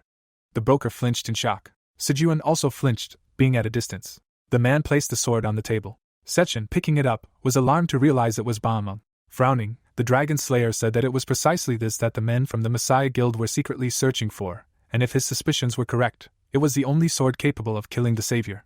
The broker's eyes lit up at the sight of the sword. A plane flew high in the sky. Second followed it with a grim gaze. The broker glanced at the girl behind the wheel and asked if there had been any problems when it took off, and she replied that there hadn't been. The secretary gripped the steering wheel. The man flinched when Lee addressed him. The girl turned to her boss and asked him not to worry about her opinion. Second raised an eyebrow. He began to look visibly nervous and asked when he had been worried, to which the secretary replied that she had asked the man personally. The broker recalled the girl talking to Francois. Lee lowered her head and admitted that she now knew everything. The man frowned when the secretary explained that she was talking about the day her father died, and he couldn't believe that everything had now been revealed. Lee turned the key in the ignition. Sweat trickled down the director's face as he placed his hand on the back of her chair and asked if she was okay. The girl looked straight ahead and admitted she was far from okay. The car pulled out of the parking lot. Meanwhile, the squad was advancing into the cave. Jordan glanced at the protagonist with displeasure, and asked why they had come here and if the Thunderbird guys would be okay. Eugen turned to his companion when he added that if they wanted to win the battle, it would be better to join forces with them. He remembered how, during his conversation with the leader, one of his men had run up to them.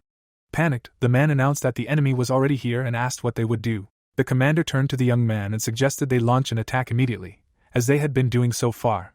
It would be best for everyone to exit the dungeon as quickly as possible. The necromancer turned around and asked them not to be foolish, but to hide separately and remain quiet, as they had been doing so far, but the man didn't understand what he was talking about. The protagonist cast him a disdainful glance and told him that this monster shouldn't be underestimated, and that if the leader wanted to stay alive, he had to do as he was told. The captain glared at the boy's back as he left, mentally cursing him.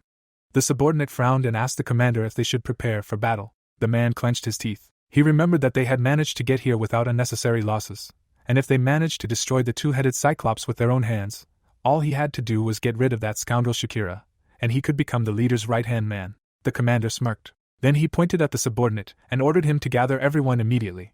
Eugen glanced back, hearing that they had decided to catch the 2-headed Cyclops themselves. In the present, the young man turned to the boys and told them not to think about the Thunderbird Guild. They needed to sort this out first. When the bald man began to get angry, Michelle immediately stepped between the boys and tried to calm him down. China turned to his partner when he inquired about his condition. The immortal gave him a thumbs up and declared that he was in excellent shape. When the monsters emerged from the cave, someone screamed. Giant ants snapped their jaws. The necromancer turned to them and suggested they proceed with the plan. China immediately opened his inventory to equip Solomon's ring. The immortal looked at the glowing artifact and remembered that he had obtained it by tricking Sona.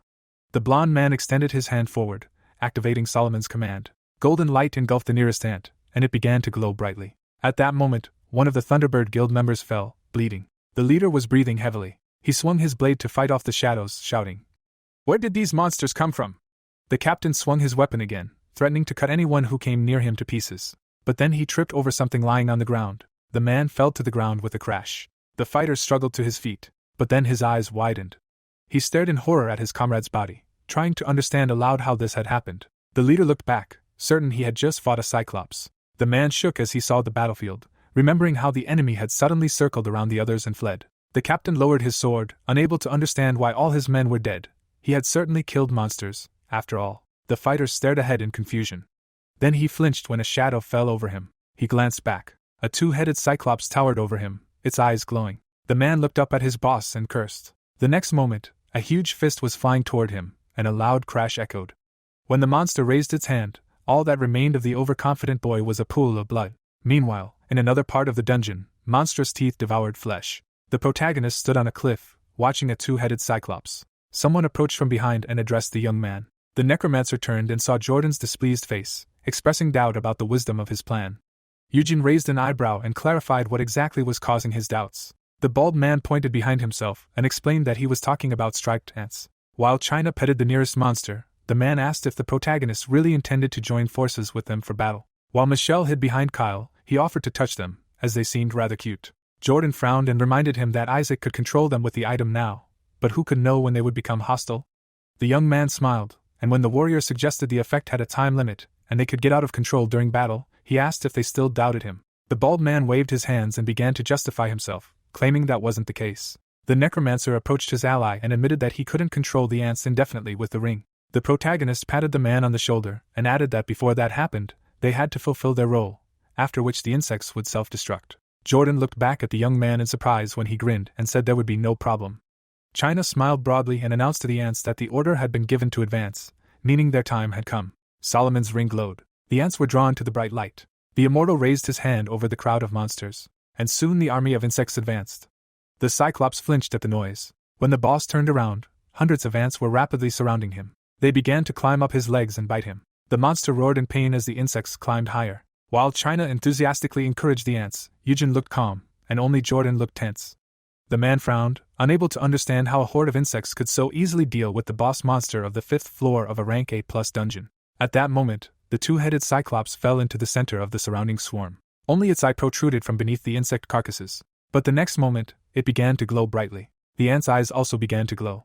Suddenly, one of them bit its neighbor. Soon, all the monsters began to fight among themselves. China glanced at the ring with displeasure, confused as to why his subjects had suddenly started fighting each other, and assumed the effect had worn off. The ants continued to fight each other, until the cyclops began crushing them with his feet. The humans watched as the boss tried to crush all the distracted insects. The necromancer looked at his comrades and explained that the two-headed cyclops' eyes were demonic, but possessed different abilities, with the left one exerting a chaos effect. The young man added that this rendered the subject unable to distinguish between friend and foe, and that this was what happened if they mindlessly ran ahead, believing themselves stronger. The immortal pointed downwards and asked what they should do now, as the same fate could very well await them. But the protagonist smirked and countered that this would only happen if they didn't have a plan. Now it became clear that the cyclops' left eye had stopped glowing, indicating that the skills reset factor was working for it as well. Jordan looked down in surprise, trying to figure out if this wasn't Isaac's first encounter with a two-headed cyclops, and how he even knew about the demon's eye and the reset time. At this point, China punched his palm, concluding that he could go straight in and finish off the boss. The bald man thought he trusted his partner too quickly, but Eugen pulled a sword from his inventory and announced he'd go it alone, as the enemy still had his right eye. Jordan looked at the necromancer with displeasure, and asked how he planned to deal with the cyclops if his right eye was also a demon's eye. When the boy took off, ignoring the big man's cries, China advised him not to worry about it. The immortal glanced back with a smile, concluding that the fighter simply hadn't yet figured out what kind of person Isaac was. As the protagonist ran forward, the immortal explained that this man wasn't the type to do anything without a clear plan. The Cyclops noticed Yujin approaching. His right eye lit up. The young man gritted his teeth, moving closer, when the petrification skill kicked in. The protagonist's body began to become encrusted with stone. His legs, too, slowed him down. Eventually, he was forced to stop. He looked straight at the boss, who was approaching him. The player smiled, and his ring glowed. He knew he'd only have one chance, and Lancelot's ring activated resistance to the effect. The stone crust then scattered in all directions, and Yujin knew the monster didn't realize it was immune to the demon's eye, which was why he was vulnerable right now. The boss stared in surprise at the man who had jumped out, wondering if the left eye's reset time hadn't yet expired. That's why the protagonist was able to pierce the right eye with his blade. The Cyclops immediately attempted to strike the insolent man, and he managed to knock the necromancer off his shoulder and onto the ground. Clouds of sand rose into the air, but a bright light blazed among them. When the sand cleared, the necromancer stood with the Aegis shield in his hands. The Cyclops began to growl angrily, but its right head was attacked by fire. Michelle had thrown a fireball at the monster, and her commander ordered the others to join the fight. Someone approached the boy from behind and asked if it was their turn. The player turned and announced he was taking the one on the right. China approached his partner, who asked him and the others to deal with the left one. It was necessary to destroy it before the eye's reset timer expired. Fire spells rained down on the Cyclops again as the immortal advanced on the enemy, and his protagonist summoned skeletal warriors. An explosion of flame engulfed the Cyclops' right head, and the left let out a loud roar. Meanwhile, Yujin ran forward with his undead. The young man glanced to the side. The sorceress cast another spell, and the necromancer smiled. Then he stopped, only to abruptly change direction the next moment. Now the hero and his warriors were approaching the monster from behind, and soon the system reported its defeat and the acquisition of the demon's eye as a trophy. The dungeon light above the trees flickered. Yujin stepped out, but when the rest of the squad emerged, something caught their attention. Michelle's eyes widened in fear. She caught the leader's attention by pointing at what she saw, specifically, the machine guns aimed at them. From the crowd of armed men, a single man emerged to greet the players. Jordan's mouth dropped open in indignation when he realized it was the Thunderbird Guild, the legendary Shakira, and their leader, Grozny. Confused about what was going on, he loudly asked what all the fuss was about. Shakira frowned and shouted back that they had no business with them, so they could leave without further ado. The woman raised her pistol with a smirk, deducing that Isaac had destroyed the boss monster and promised to give them a reward. The big man had to block the sorceress's path, who exclaimed that they didn't care what kind of deal they had with the Russian. They were the same players who had risked their lives clearing the dungeon. The girl glared at the rivals and declared that not only had they failed to join forces to save the world, but they had also threatened each other, which she considered very impolite. The master smirked, surprised by such a phrasing. The man gestured at his gun-toting men and countered that he thought he'd been quite polite, simply because he hadn't turned them into wasp nests. Fry's smile widened and he asked the protagonist if he was right. The necromancer frowned at him. At that moment, the entrance to the dungeon disappeared. A tense silence fell over the clearing. The man shoved his hands into his pockets. Judging by the fact that the dungeon was destroyed and no one had returned, it seemed the young man hadn't cared about the safety of his men. Heading toward Yujin, the master added that they were worthless anyway. The contract hadn't stipulated their lives. All he needed was the item he was supposed to bring. To Chin's indignation, his partner agreed. The immortal leaned toward the young man and whispered whether he really wanted to give the artifact to such a man, to which the necromancer replied that they had to. After all, they were supposed to get what they wanted. The necromancer opened his inventory. The blond man, gritting his teeth, watched this scene, thinking it was a shame to give up the demon's eye, even though he wasn't affected by the effect and therefore posed no threat. The others watched with bewildered expressions. Soon the villains left, and Jordan couldn't believe it. Michelle bowed and thanked Isaac for everything, even if it was brief. Kyle extended his hand to the young man and acknowledged that they had learned a lot. The necromancer shook his hand in return and said it was okay. While the players were chatting cheerfully, the bald man somehow stepped aside, crossing his arms. The protagonist noticed this. The displeasure on the big man's face brought a smile to the player. Michelle scratched her cheek and apologized for the commander. He simply had a very strong sense of self-worth and wasn't a bad person. At this, the girl's eyes widened in surprise. Yujin walked straight toward the disgruntled man. With a sly smile, the young man remarked that Jordan really wasn't such a good leader. The bald man turned to him with an angry expression, but Jordan interrupted him. The protagonist looked at the others and acknowledged that the men standing there would henceforth trust him, stand behind their commander, and fight alongside him. The necromancer extended his hand, smiling, adding that it was because he had become their best comrade. The big man stared at the boy's hand in confusion. Then he smiled. He accepted the handshake. The others looked at them with smiles. China glanced at his partner with displeasure, noting that such words didn't fit his image at all. As the men left, the immortal admitted he thought Yujin disliked the members of the Messiah Guild. The young man only chuckled. He saw Michelle thanking his friend, but the latter didn't understand why. With a broad smile, the girl explained that it was because he always protected them. The protagonist watched them go, asking if he'd said he didn't like them. Instead, he silently admitted he simply couldn't forgive the false messiah who had mercilessly trampled their noble will. Meanwhile, at the Messiah Guild headquarters, they had already seen the entire stream of news and comments on social media. Shin winced when she heard that Isaac had returned from the Amazon. The master swordsman emerged from the shadows and demanded to know why she called him at such a crucial moment. Ken glared at the girl and told her that if she was going to say the plan had failed, she'd better hold her tongue. But she smirked and told him not to worry, as everything had gone according to plan.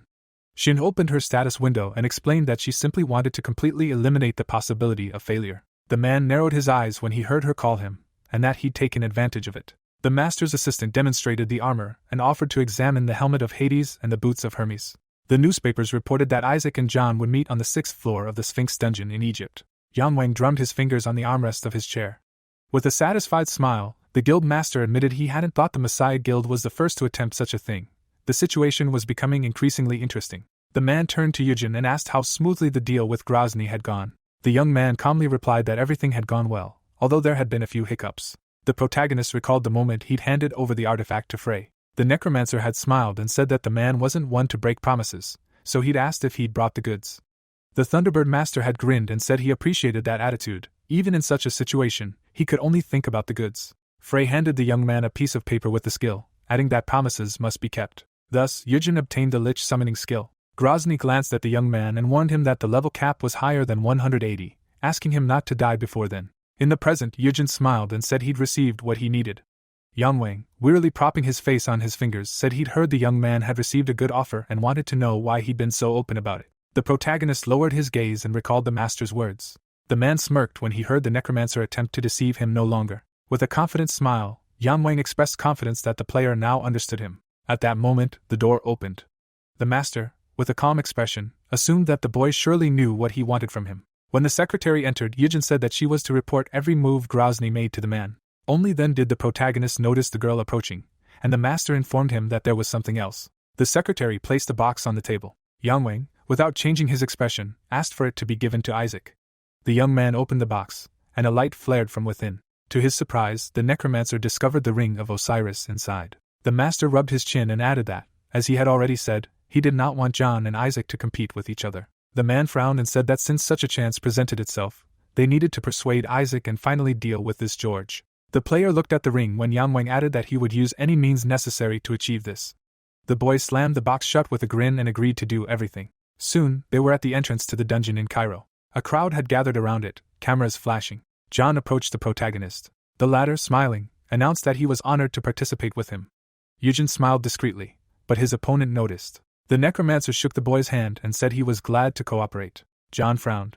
He was sure he'd imagined the player looking at him with disdain a second ago. The scoundrel turned away with a smirk, deciding the Russian could laugh while he could. A wind blew inside the dungeon. China destroyed the monster's head with a single blow. Another orc was attacked by skeleton soldiers. The necromancer glanced sideways. His opponent was approaching, admitting he was indeed as good as they'd said. With a smirk, the young man noted how powerful each of his skeleton warriors was. His undead were far inferior, something he could learn from. The protagonist looked at his interlocutor with mild disdain, but admitted he was also good in another way. The scoundrel spread his hands and asked in what way. The young man chuckled and replied that he was talking about sheer numbers. Indeed, the sorcerer surpassed Yujin in the number of undead he'd summoned. John glanced back and realized who he was talking about. The warlock raised his hand and admitted it was all thanks to the ring. The artifact glowed, and the young man announced it was the ring of Hades. The protagonist's eyes widened. With a satisfied grin, the scoundrel explained that by using the ring's abilities, he could turn the skeleton warriors summoned by another person into his own soldiers. The necromancer's gaze grew tense. He hadn't heard of this artifact. It was apparently hiding in the Messiah Guild.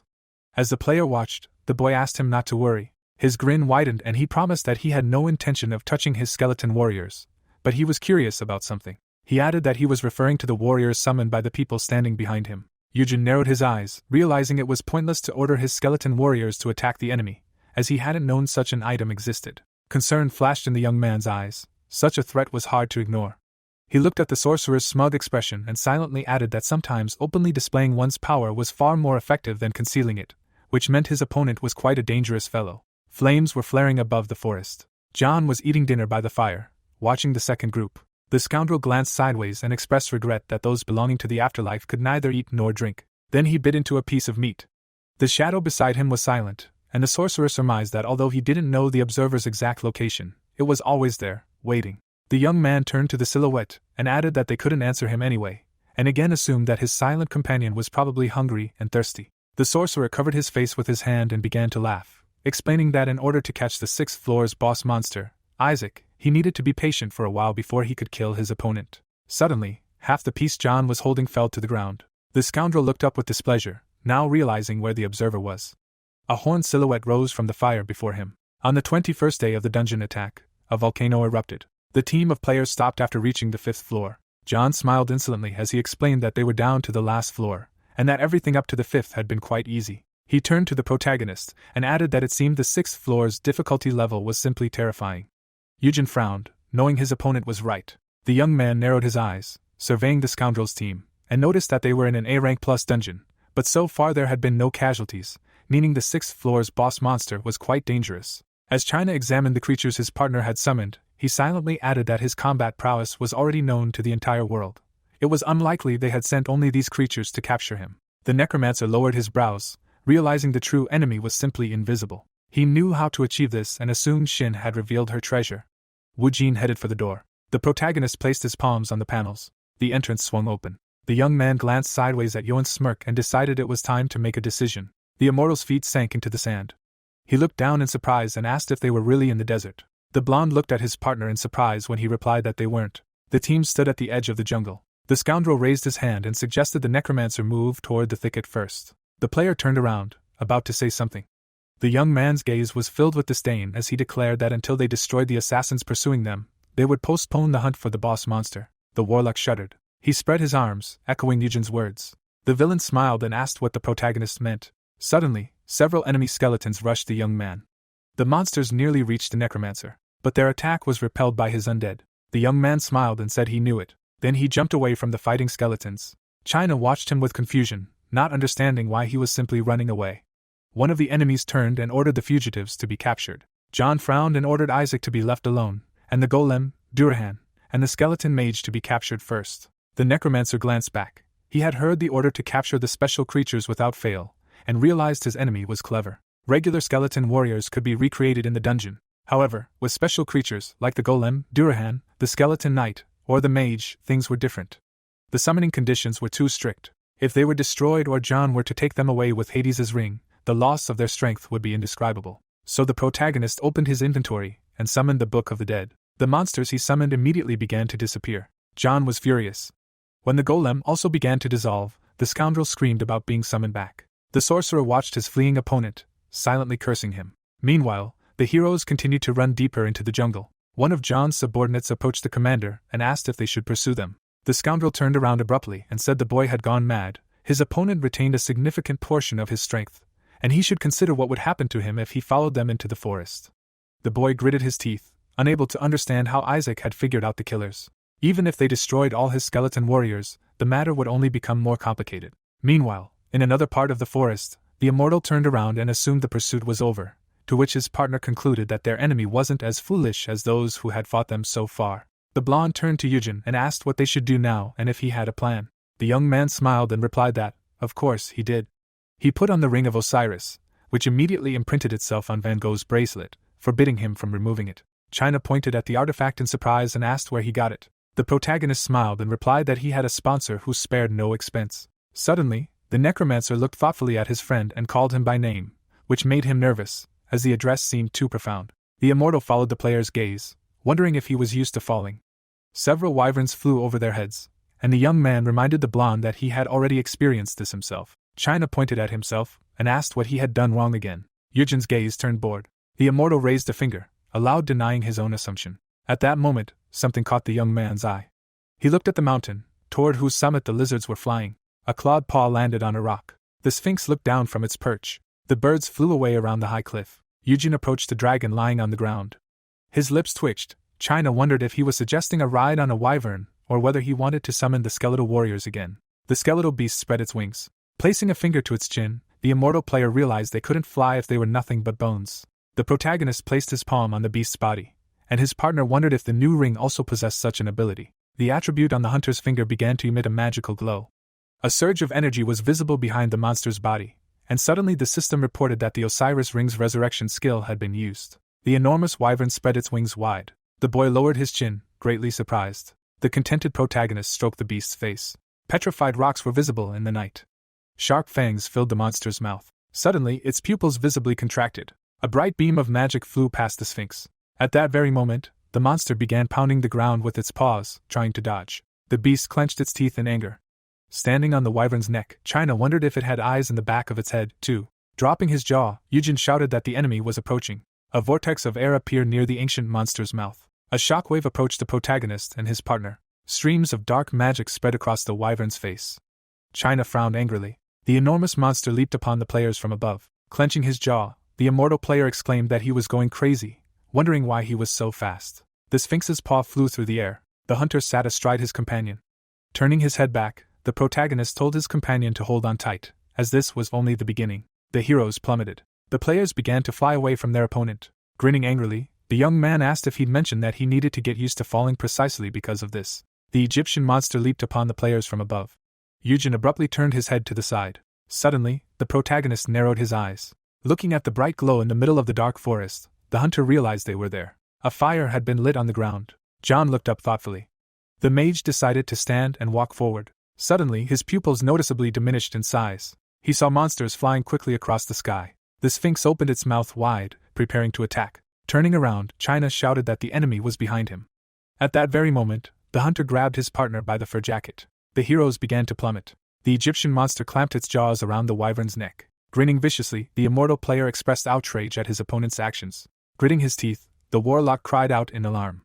A powerful explosion erupted in the middle of the dark forest. Guild Assistant Messiah covered his face with his hand. A moment later, the sorcerer looked away. The Sphinx landed on the field before a crowd of undead. Frowning angrily, John considered the fact that a battle with the boss monster without any preparation was doomed to failure. A pile of stone fragments lay on the ground. China was stuck headfirst, and Eugen asked him to get up. Breaking free from the rubble, the immortal player yelled that his ally was a fool for at least telling him he was jumping ahead of time. Grinning angrily, the boy protested that he thought he had a plan, then added that he was lucky he had his sword ready. Suddenly, the protagonist slammed his shield into his partner's face. Folding his arms in frustration, the player exclaimed that he was simply crazy for falling for him, to which China declared his faith in his abilities. Grinning, the hunter suggested he go already. At that very moment, the protagonist kicked off, and the young man reflected on his ability to talk, then asked where he was going. Birds flew over the dark forest, while China asked him to wait for him. The skeletal remains of warriors lay on the ground near the Sphinx's paws. Suddenly, the Egyptian monster rose on its hind legs. John hid behind a tree trunk. Gritting his teeth, the sorcerer declared that he'd barely survived. Looking at the fragments of the warriors' skeletal bodies, he realized he'd lost not only the summoned skeletons but his own men as well. Stepping forward to his companions, the warlock declared that since this was the case, there was nothing he could do. Bowing his head, the sorcerer announced that they would immediately go after Isaac. At that very moment, a magical glow appeared before the fighters. A small trail of dust drifted across the ground. John abruptly looked down. Under the bright light, a question arose about what this meant. The young man's eyes glowed brightly, and he explained that without Isaac, they wouldn't be able to clear this dungeon on their own, adding that they would all die here anyway. The sorcerer clenched his jaw and said that since this was the case, they would kill him first. The warlock, looking ahead, announced that he would act as bait and replace Isaac. Narrowing his eyes, the mage added that he would only be able to act calmly once he had destroyed him, and he didn't think he would hesitate for long. A note appeared on the ground, entrusting him with this task. Removing his hood, the sorcerer noted that he would first need to get himself together. Spreading his arms out to the sides, the young man said that because of Hades's helmet, he hadn't slept or eaten properly for over 20 days, and no matter what super skills the players possessed, an empty stomach couldn't fully utilize its potential. Suddenly, a blue light appeared from his eyes. Ken cupped his helmet in his hands. Then John smiled. The master stood before the sorcerer. Through sweat on his face, the swordsman declared that he now felt alive. The boy, jaw hanging open in disbelief, asked where Isaac had come from. The warrior's brows dropped sharply. Suddenly, the mage attacked him. Baring his teeth, the warrior asked what he was doing. The man's katana began to crumble. Tossing his helmet, the youth asked if he believed such a thing and why he thought he was here. Suddenly, someone slammed their foot on the ground. Ken quickly turned his gaze to the side. A huge number of evil spirits surrounded him. Suddenly, it seemed as if the player had broken a branch. China, his mouth wide open, asked why he was leaving traces everywhere. Eugen, smiling slightly, replied that a guest would be arriving soon. Frowning in confusion, Sechen's subordinate asked what guest he could possibly mean, since there were monsters and enemies on all sides. Raising the corners of his lips, the protagonist said he was here. The blond man turned sharply. The warlock's expression was serious. Suddenly, the mage threw a helmet. The immortal player dodged the throw. The equipment landed on the ground. Squinting, the protagonist explained it was Hades' helmet. Scratching his head, the wizard was surprised he even knew the name of the item, and wondered how he knew about the assassin, before adding that it meant there had been an information leak. The warrior, Ja Agape, asked where he'd heard of it. Looking ahead, Eugen asked why he was giving it to him. John, closing his eyes, replied that he had one, and this was an offering to the winner. The immortal player's pupils glowed brightly, and he exclaimed that it was very cool, then asked if it was a legendary class, and the system entered his stats. Raising his palms, the youth said he surrendered, and therefore let them guarantee his safety. Standing in front of the players, the wizard added, "Not only here, but also outside the dungeon." Lowering his brows, the protagonist muttered that he thought he'd decided the Sphinx couldn't be killed so easily, and that he was thinking quickly, which was typical of him, as he didn't haggle easily. Chin's jaw dropped, and he shouted that if they promised to spare him, what would happen to his men? Grinning, the young man asked if he was referring to these same men. Numerous fallen skeletons were visible. Baring his teeth, the warlock declared that they were no longer useful anyway and had dispatched them before coming here. Sechen's subordinate frowned in confusion, hearing that he'd left no one alive. The warrior called the mage a lunatic, and then the protagonist placed his hand on his comrade and said that was fine, but he had one more condition. Lowering his brows, Eugen said that he must give him Hades' ring. From a distance, the users appeared to be standing in front of the sorcerer. John removed the ring from his finger. Grinning slyly, the boy remarked that he couldn't go against him. China clenched his jaw angrily. Suddenly, a view of a dense forest opened up. Ken, quickly moving his legs, muttered that John had barely fought off the skeleton warriors, only to be confronted by another wave of monsters, adding that everything had become too complicated. Baring his teeth, the master reflected that he hadn't liked him from the start. Suddenly, the swordsman narrowed his eyes. Two terrifying monsters attacked him, and he realized they had already caught up with him. The warrior delivered several slashing blows to his opponents. Through the sweat on his face, the man noticed that, no matter what anyone said, this was the 6th floor of an A-rank dungeon, and staying alive alone would be no easy task. Fearsome monsters hung from the branches, and at that moment the fighter added that he couldn't even dream of destroying the boss monster and leaving. A second later, the vicious beasts rushed forward. Ken assumed a fighting stance. Suddenly, a wing appeared on his leg. The master quickly soared upward. Clenching his jaw, the swordsman thought he couldn't die alone, like the last dog. The warrior could be seen flying over the forest. After a while, a light appeared in the distance. A cloud of smoke spread across the ground. China, hands in his pockets, muttered that the world was full of all sorts of objects, then wondered if there was even one who could go to the toilet for him. The immortal player looked up sharply. Ken appeared before him. The master landed opposite Sechen's subordinate. Sweat poured down the blonde's face. Suddenly, something hit the ground. The swordsman frowned deeply. Suddenly, the users appeared to be sitting around a fire. Eugen glanced sideways. The protagonist bolted, surprising John. Trees were visible in the night. The warrior lowered his brows menacingly. The protagonist quickly moved his feet.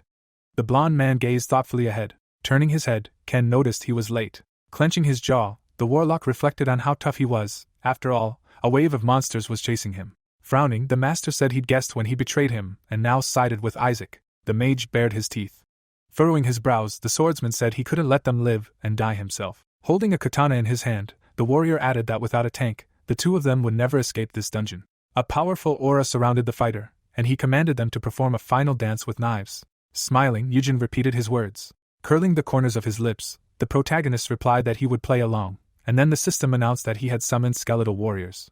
Vivid marks from blows appeared. The players fought each other. The protagonist, clenching his jaw, thought that he probably hadn't fully recovered yet, but he was still a true master of the sword. Ken narrowed his eyes sharply. Suddenly, a terrifying skeleton appeared before them. The master quickly turned his gaze to the side. The warrior rushed forward. Opening his mouth wide, the swordsman exclaimed that he should get out of the way. Suddenly, the fighter delivered a slashing blow to the monster. A huge swarming of undead could be seen in the distance. John bared his teeth in bewilderment. A powerful explosion echoed. A thick haze appeared. Sweat trickled down the wizard's cheek, and he muttered that this couldn't be true. A deep fissure appeared, and the boy then said he must be in terrible condition, having not eaten or drunk in days. The boy's pupils sharply contracted, and he couldn't understand how this was possible. The warlock looked back. The mage dodged his opponent's attack. John clenched his jaw in confusion. The skeleton hit the ground, and at that moment, Ken noticed the wizard's resilience. The master narrowed his eyes thoughtfully. Then the swordsman spat. The contents of his mouth bounced off the monster's head. Suddenly, the turtle man's core appeared, and the system recorded its stats, and the boy was utterly surprised. Lowering his brows, the boy wondered if the master was full of strength, but was ready to climb walls due to hunger and thirst, and he didn't think he was hiding exactly that. Frowning menacingly, the man asked if he'd said they would all die here. Drawing his weapon, Ken asked why he hesitated, then said he should come here, as he would personally end his life. Standing behind the protagonist, the warlock muttered that as long as Isaac was there, he had no need to interfere. Grinning, the swordsman offered to continue, then asked if he'd really intended to end things so boringly, and if he thought he should give his sword a good swing before leaving. The protagonist, lifting the corners of his lips, asked if he'd said everything. Placing his sword over his shoulder, the blond man said that this moment would be his last, because he had no intention of dying here. The warrior, smiling, remarked that he seemed to have completely lost his mind before his death. Suddenly, a beam of magic appeared. The warrior looked down in confusion. Suddenly, his hands fell to the ground. The man looked down, confused. Opening his mouth, Yujin declared that he was alone. Ken clenched his jaw in pain. Standing opposite the master, the protagonist added that he had no comrades here. Jaw dropped, the swordsman shouted that this couldn't be true. China, mouth wide open, asked if he'd attacked him while he was going to the bathroom, and if he realized how painful it was, and whether he didn't even know basic etiquette. The warrior's pupils glowed blue. Then the man hit the ground with his knees. Looking forward, the fighter remarked that he had slit his throat. John chuckled, clapping his hands, remarking that it hadn't been a bad blow. Keeping his hand at his side, the mage said he didn't think he'd have the core of the turtle man. Ken was seen sitting on the floor, and at that very moment, the warlock asked what now, since they hadn't even really begun. The master bared his teeth angrily. The warlock, shuffling his feet, exclaimed that it was an excellent plan, and now they needed to go after the Sphinx. The boy's gaze snapped to the side. Touching his face with his palm, he demanded to know what kind of servility this was. The swordsman clamped his mouth around his katana, and the wizard asked if he thought he'd be spared if he bowed like that. Suddenly, wings appeared on the warrior's feet. The fighter quickly took off. John lowered his brows in confusion. Sweat poured down Chin's face. Ken left a trail of magic behind him. His gaze was stern. Yujin frowned gravely. The immortal player clenched his jaw in confusion. Opening his mouth, the warlock addressed the protagonist. Suddenly, his body seemed to split in two, and the swordsman wondered where the protagonist had gotten the Aegis shield. The warrior bared his teeth, thinking he tricked him. The blond man was clearly holding a protective device in his hand. The other half of the boy's body hit the ground. The young man began coughing up blood. Frowning angrily, the sorcerer spoke rudely of the protagonist. Lying on the floor, John declared that it was his right to live. Looking down, the protagonist said it was a mistake. Chin, his jaw hanging open, remarked that he shouldn't be so offended. Lowering his eyebrows, the immortal player added that he thought the people he'd killed had experienced the same thing he was now. Suddenly, the boys looked to the side. Ken had abruptly fallen to the ground. Smiling, the master said that he was disgusted enough without him, so he should stop being so clever, because the same end awaited them too. Biting their lips, the players listened attentively as they heard that only the two of them remained in this dungeon. The swordsman, his mouth wide open, asked if they thought they could destroy the Sphinx. Closing his eyes, the warrior called them idiots. Holding his sword, Yujin declared he was right. Narrowing his eyes, the protagonist added that perhaps he was foolish. In the past, a man stood on a mountaintop, and the protagonist thought he was trying to make the world a better place. The fighters charged furiously, and then the boy muttered that his comrades, the ones he fought alongside, had felt the same. The swordsman stood by the fire, and the young man added that he was mistaken. Yujin's eyes glowed blue, and he asked what about him. Looking down, the protagonist asked if he had ever dreamed of saving the world, knowing it was a foolish undertaking. Ken frowned sharply at the question of whether he had ever experienced such a thing.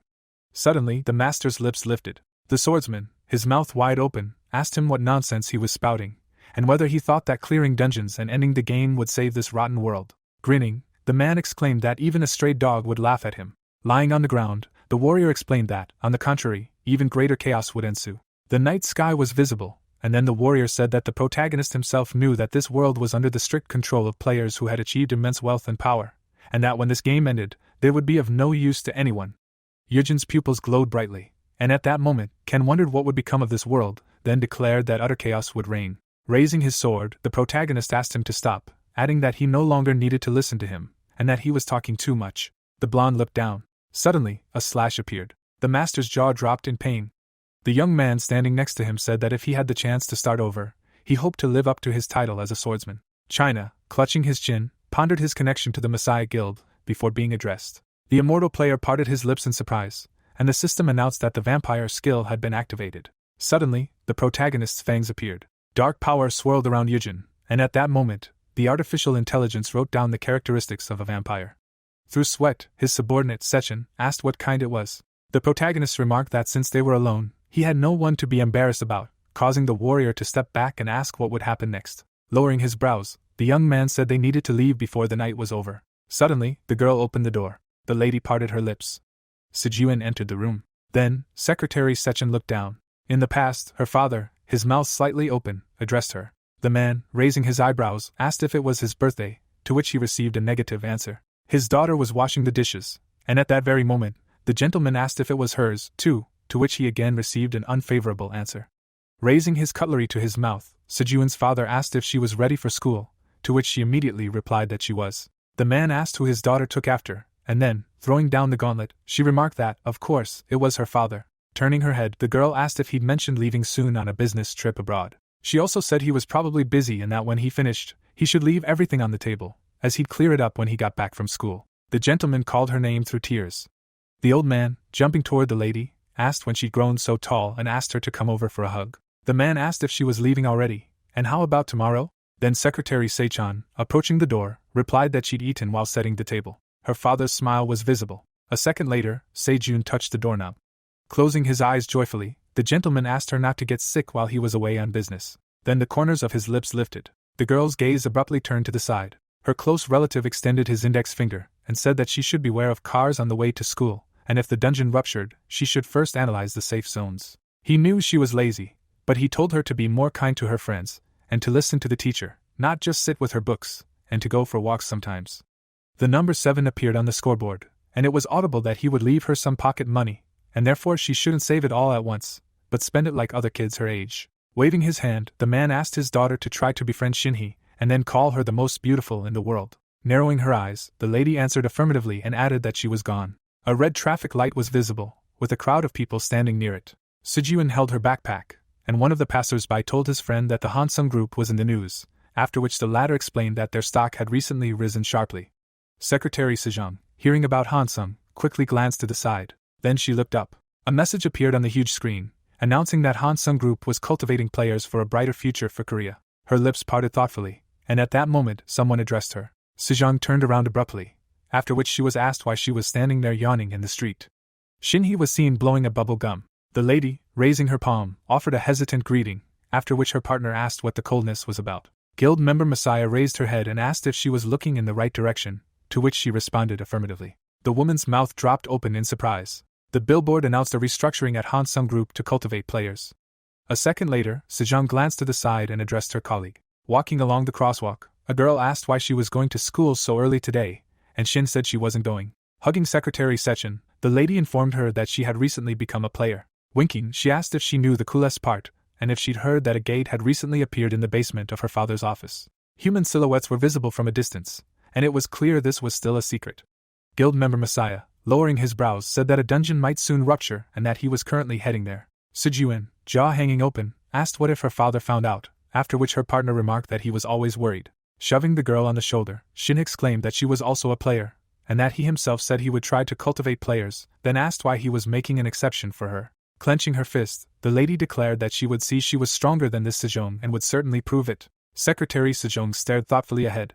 Suddenly, a member of the Messiah Guild grabbed his colleague by the arm and shouted at him to stop staring and to come here. Since she was now a player, she needed to capture this day. A photo showed joyful girls. Shin was pictured on the wall. The lady, her mouth slightly open, called out her name. Numerous documents were visible. Sejong's pupils glowed blue. After some time, news appeared, reporting that the Messiah Guild had become the first in the world to break through to the 7th floor of the dungeon, and that Sejong had been recognized as the most influential player in the world. The commentators also inquired about Isaac and John. Suddenly, there was a bright flash. Shin looked away. The man frowned seriously. Sweat trickled down the girl's cheek, and someone asked about Isaac. Raising her eyebrows, the Messiah Guild member began to speak. A huge monster appeared. The terrifying beast suddenly opened its mouth. The warriors furiously attacked the enemy. China, clenching his jaw, exclaimed that they had finally pierced his hide. Yujin kicked the enemy. Suddenly, a dark force appeared under his palm. Skill icons appeared, and the system announced their activation. Magical energy swirled around the protagonist. The protagonist grinned contentedly. The evil spirit bared its teeth maliciously. Suddenly, a powerful explosion sounded, and immediately the artificial intelligence reported that the blood mist skill had been activated. The immortal player's eyes widened in surprise. Black mist surrounded the golem's body. Red pupils were visible through the thick haze. A second later, the blood golem appeared. The lady, crossing her palms, said she had sent Isaac, John, and the master swordsman to the 6th floor of the A-rank Egyptian dungeon.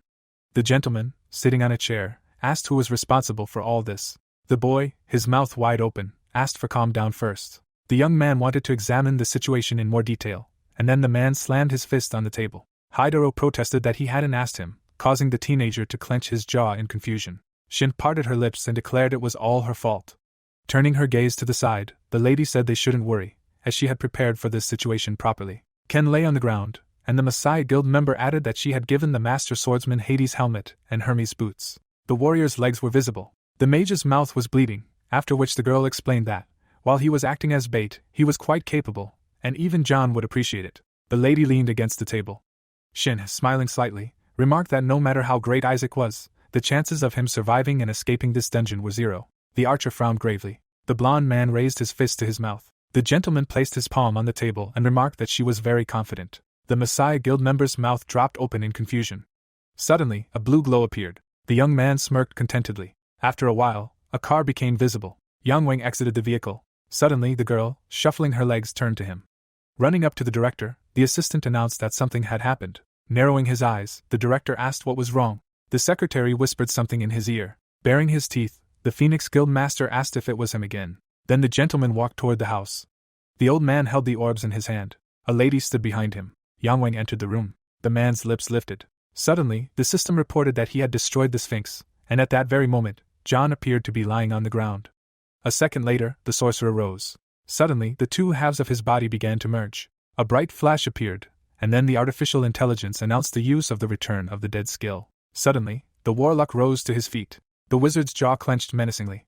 A moment later, the guy spread his arms out to the sides. The night sky was visible. A view of a building beyond a high fence opened up. Roughly running his fingers across the table, the man noted that he'd appeared and mentioned this so suddenly that he'd even felt a little flustered. Holding two small orbs in his hand, his interlocutor asked why that was and if he needed time to think. Seated at the other end of the table, Yang Wang remained silent. Resting his head on his fingers, Guild Master Phoenix mentioned an offer to clear the 7th floor of the dungeon together, then asked why he should accept. Sitting in his chair, Fry asked if he, too, would like to see headlines stating that Sijuin had cleared the 7th floor of the dungeon alone, to which he was asked in return whether that was the reason he was proposing to join forces. Grinning wickedly, the Thunderbird's Guild Master mused that, if it came down to it, he'd simply join him in clearing the dungeon they'd be heading to with Isaac. The man frowned angrily and asked again. Tilting his head to the side, the other man answered affirmatively. Suddenly, Yang Wang dragged his nails across the table. Gritting his teeth in rage, the Phoenix Guild Master protested that he'd come to his home, and was even trying to harass him. At that very moment, multiple streams of dark magic swept across the table. Shakira tried to cover her face with her hands, while her commander reflected on how he never thought the man was so powerful, then inquired about the meaning of to harass. A moment later, Fry's fist was enveloped in bolts of energy. Grinning wickedly, the man declared that he usually harassed those roughly his equal. A bright flash erupted behind the Phoenix Guild Master. The two men clashed. Yang Wang gritted his teeth with the effort. A sinister smile appeared on the Thunderbird's Guild member's face. He seemed to touch his fingertips to the glass of his drink. Sechin, closing his eyes, exclaimed that nothing could replace instant coffee. Placing his hand to his chin, the man remarked that buying only ground coffee was too bitter, while his assistant reflected that he had clearly brought the paper cup and instant coffee from the Phoenix Guild meeting. The broker lowered his chin when called. Typing on the keyboard, Sijuin announced urgent news and added that Fry and Yang Wang had met. Raising an eyebrow, the boss let out a surprised yelp before declaring that something big was finally brewing. Folding his arms, the dungeon dealer said this was getting interesting, and now he could imagine how things would unfold. Suddenly, the young woman slung her bag over her shoulder, just as the boss inquired about her destination. Taking steps forward, the secretary replied that she needed to meet a friend. Seichan, her jaw dropped in disbelief, was taken aback. The young woman was confused as to what her reaction was until the man suddenly held his palms out in front of him and shouted at her to hurry to the meeting. At that very moment, the office door slammed shut, and Sejun could be heard saying she'd be there soon. Frowning angrily, the broker considered his assistant's words. A view opened up onto a dark alleyway, home to Cairo's black market. A bright beam of light fell on the table where the three heroes sat. Running his fingers over the cloth, the player offered words of gratitude, then added that it had been useful. The fighter's eyes glowed brightly in the darkness, and he said he had given up hope, but thanked them for keeping their promise. John smiled maliciously and admitted that he had initially thought he would turn traitor. Folding his arms, China called out to Master Isaac. Yujin, turning down the corners of his mouth, declared that a promise was a promise. Suddenly, the mage appeared to land in a clearing in the forest. The boy's jaw dropped sharply in fear. A horned helmet lay on the ground before him. Beneath the equipment lay a paper note stating that it must be returned after use. Grinning broadly, the warlock muttered that they left him this. Closing his eyes, the young man asked if he'd known he possessed the skill of summoning the dead, then added that nothing would surprise him.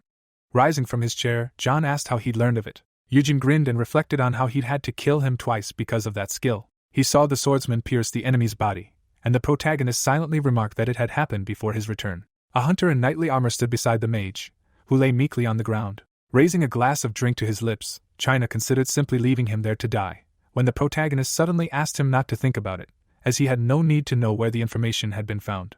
His eyes widened in disbelief. John exclaimed that he was very cool. At that very moment, the immortal player spat the drink out of his mouth. The user began to turn his head from side to side as the warlock remarked on how amazing Isaac was, and how he was his type. Putting his hand to his forehead, Sechen's subordinate realized they were both not quite normal. Swiping his glass across the table, Wujin declared that the mage was now officially considered dead. Frowning angrily, the protagonist explained that this was precisely why he needed to keep a low profile and live quietly from now on. Rising from his chair, the hunter said that otherwise the Messiah Guild would find him. Sadly, John hung his head and remained silent. The protagonist bid the boy farewell, when he suddenly leaned his hands on the table and yelled for him to wait. China turned his head back sharply. His jaw dropped. The sorcerer asked to be taken with him. The immortal player clenched his teeth in rage. The two young men stood facing each other, separated by a table. The user watched them, lips pressed together. Shin stood in the office before the panoramic window. She seemed to tap her fingernail against her teeth. Her computer screen glowed brightly. It displayed a news site, reporting that Isaac's team, which had cleared the dungeon, had lost every survivor. No one understood why Isaac had failed to save Ioan, and all the residents had gathered to honor the fallen. Hearing a knock on the door, Sezhung's assistant glanced away and motioned for the man to enter. Suddenly, the front door began to open. The guard extended his hand and motioned for the guest to proceed that way. Sezhung calmly walked forward across the room. Shin narrowed her eyes, noting that they hadn't seen each other in a while. The woman looked at her with her lips downturned. Through the panoramic window, the two women could be seen sitting at the table. Setting her coffee mug on the table, Sejong's partner mentioned that she'd disappeared without even warning, so they'd been quite worried. Smiling, the Messiah Guild member asked what she'd been doing all this time, then added that she'd been surprised when she'd suddenly suggested meeting. Sejong, hands folded in her lap, remained silent. Lowering her chin, the secretary announced she wanted to ask her something. Her eyes widened, the lady asked again. Holding her hands out in front of her, Shin agreed, then added that she probably had a lot of questions, as they hadn't seen each other in a while. But she felt a little hurt that she hadn't even asked how she'd been, and whether this meeting had been a bit too cold, even though they were friends. Running her fingers through her hair, the Messiah Guild member remarked that 3 years had passed, and she was still the same. The girl's teeth were visible through her slightly open mouth, and she began to speak. Shin looked away, worried. Sezhung asked if she had killed her father, and her eyebrows rose in fear. A pool of blood seemed to spread beneath the man's body. A shadow appeared behind the girl. Sezhung's companion's eyes filled with tears. Her pupils visibly shrank in fear. A shudder coursed through her body, and the lady turned back. A light hand reached forward. The reflection of her fingers was visible in her assistant's eyes. The Messiah Guild member raised her eyebrows sadly. Tilting her head to the side, she declared she didn't understand what they were talking about. Putting her fingers to her forehead, Shinhye expressed outrage that her friend had appeared out of nowhere and wanted to know, then added that her father had died in an accident during the dungeon's explosion. Sezhung's mouth turned down, and she remained silent, while her interlocutor explained that she didn't know who had told her what. While the girl clutched the envelope, the companion of one of the original players declared that everything was wrong and that she had been misreported. The woman, her jaw hanging low, remarked that her friend, as before, was still inept at lying. Suddenly, the secretary tossed the document onto the table. At that very moment, the Messiah Guild member began to realize what it was. The envelope contained a paper stating that it was a list of those affected by the Hansen Group dungeon rupture. Shin, holding the documents in her hands, remained silent, while Sezhung declared she knew her father was dead. Her mouth twitched. She added that it wasn't because of a monster or an explosion. A memory of meeting Francois at the train station flashed back to her, and she admitted she'd hoped her friend would at least tell her something. Rising from her chair, the secretary suggested she'd been mistaken. The assistant of one of the first 7 players bit her lip in alarm. Stepping forward, the lady walked away. Jumping up from her chair, the Messiah Guild member asked her to wait, and asked what she meant by that. Shin, her mouth wide open in rage, expressed outrage that she had appeared 3 years later and now claimed to have killed her father. Clutching the envelope in her hand, Sezhung's partner couldn't understand what had happened to her or whether she had injured her head, believing she trusted some papers more than her friend. Angrily frowning, the girl asked if she really thought she had killed her father and now wanted revenge. A moment later, a flame appeared near her finger. Scattering the documents around, the Messiah Guild member declared that she couldn't do anything to her now, since she didn't even know who she was or what position she held. Burning sheets of paper scattered behind Sezhung, and she explained that she knew perfectly well that her friend was the director of the Hansen Group and also the deputy master of the Messiah Guild. Lowering her head, the lady asked if she was asking what they could do to her, then added that she would find out soon enough. A man stood on the balcony of the house. Gripping the metal railing with his fingers, the man considered the will. A memory appeared in which the two men clashed. Wind currents rushed toward a large building. Raising his palms, Fry said they needed to stop wasting time on useless bickering. Closing his eyes, the Thunderbirds Guild Master explained that he simply wanted to negotiate with him before he actually got down to business. Yang Wang looked directly at his interlocutor and remained silent. Placing his hands on the table, the man declared that they would both write a will then and there, to which he was asked what he meant. The warrior grinned maliciously and asked not to misunderstand, as it would be a very simple will.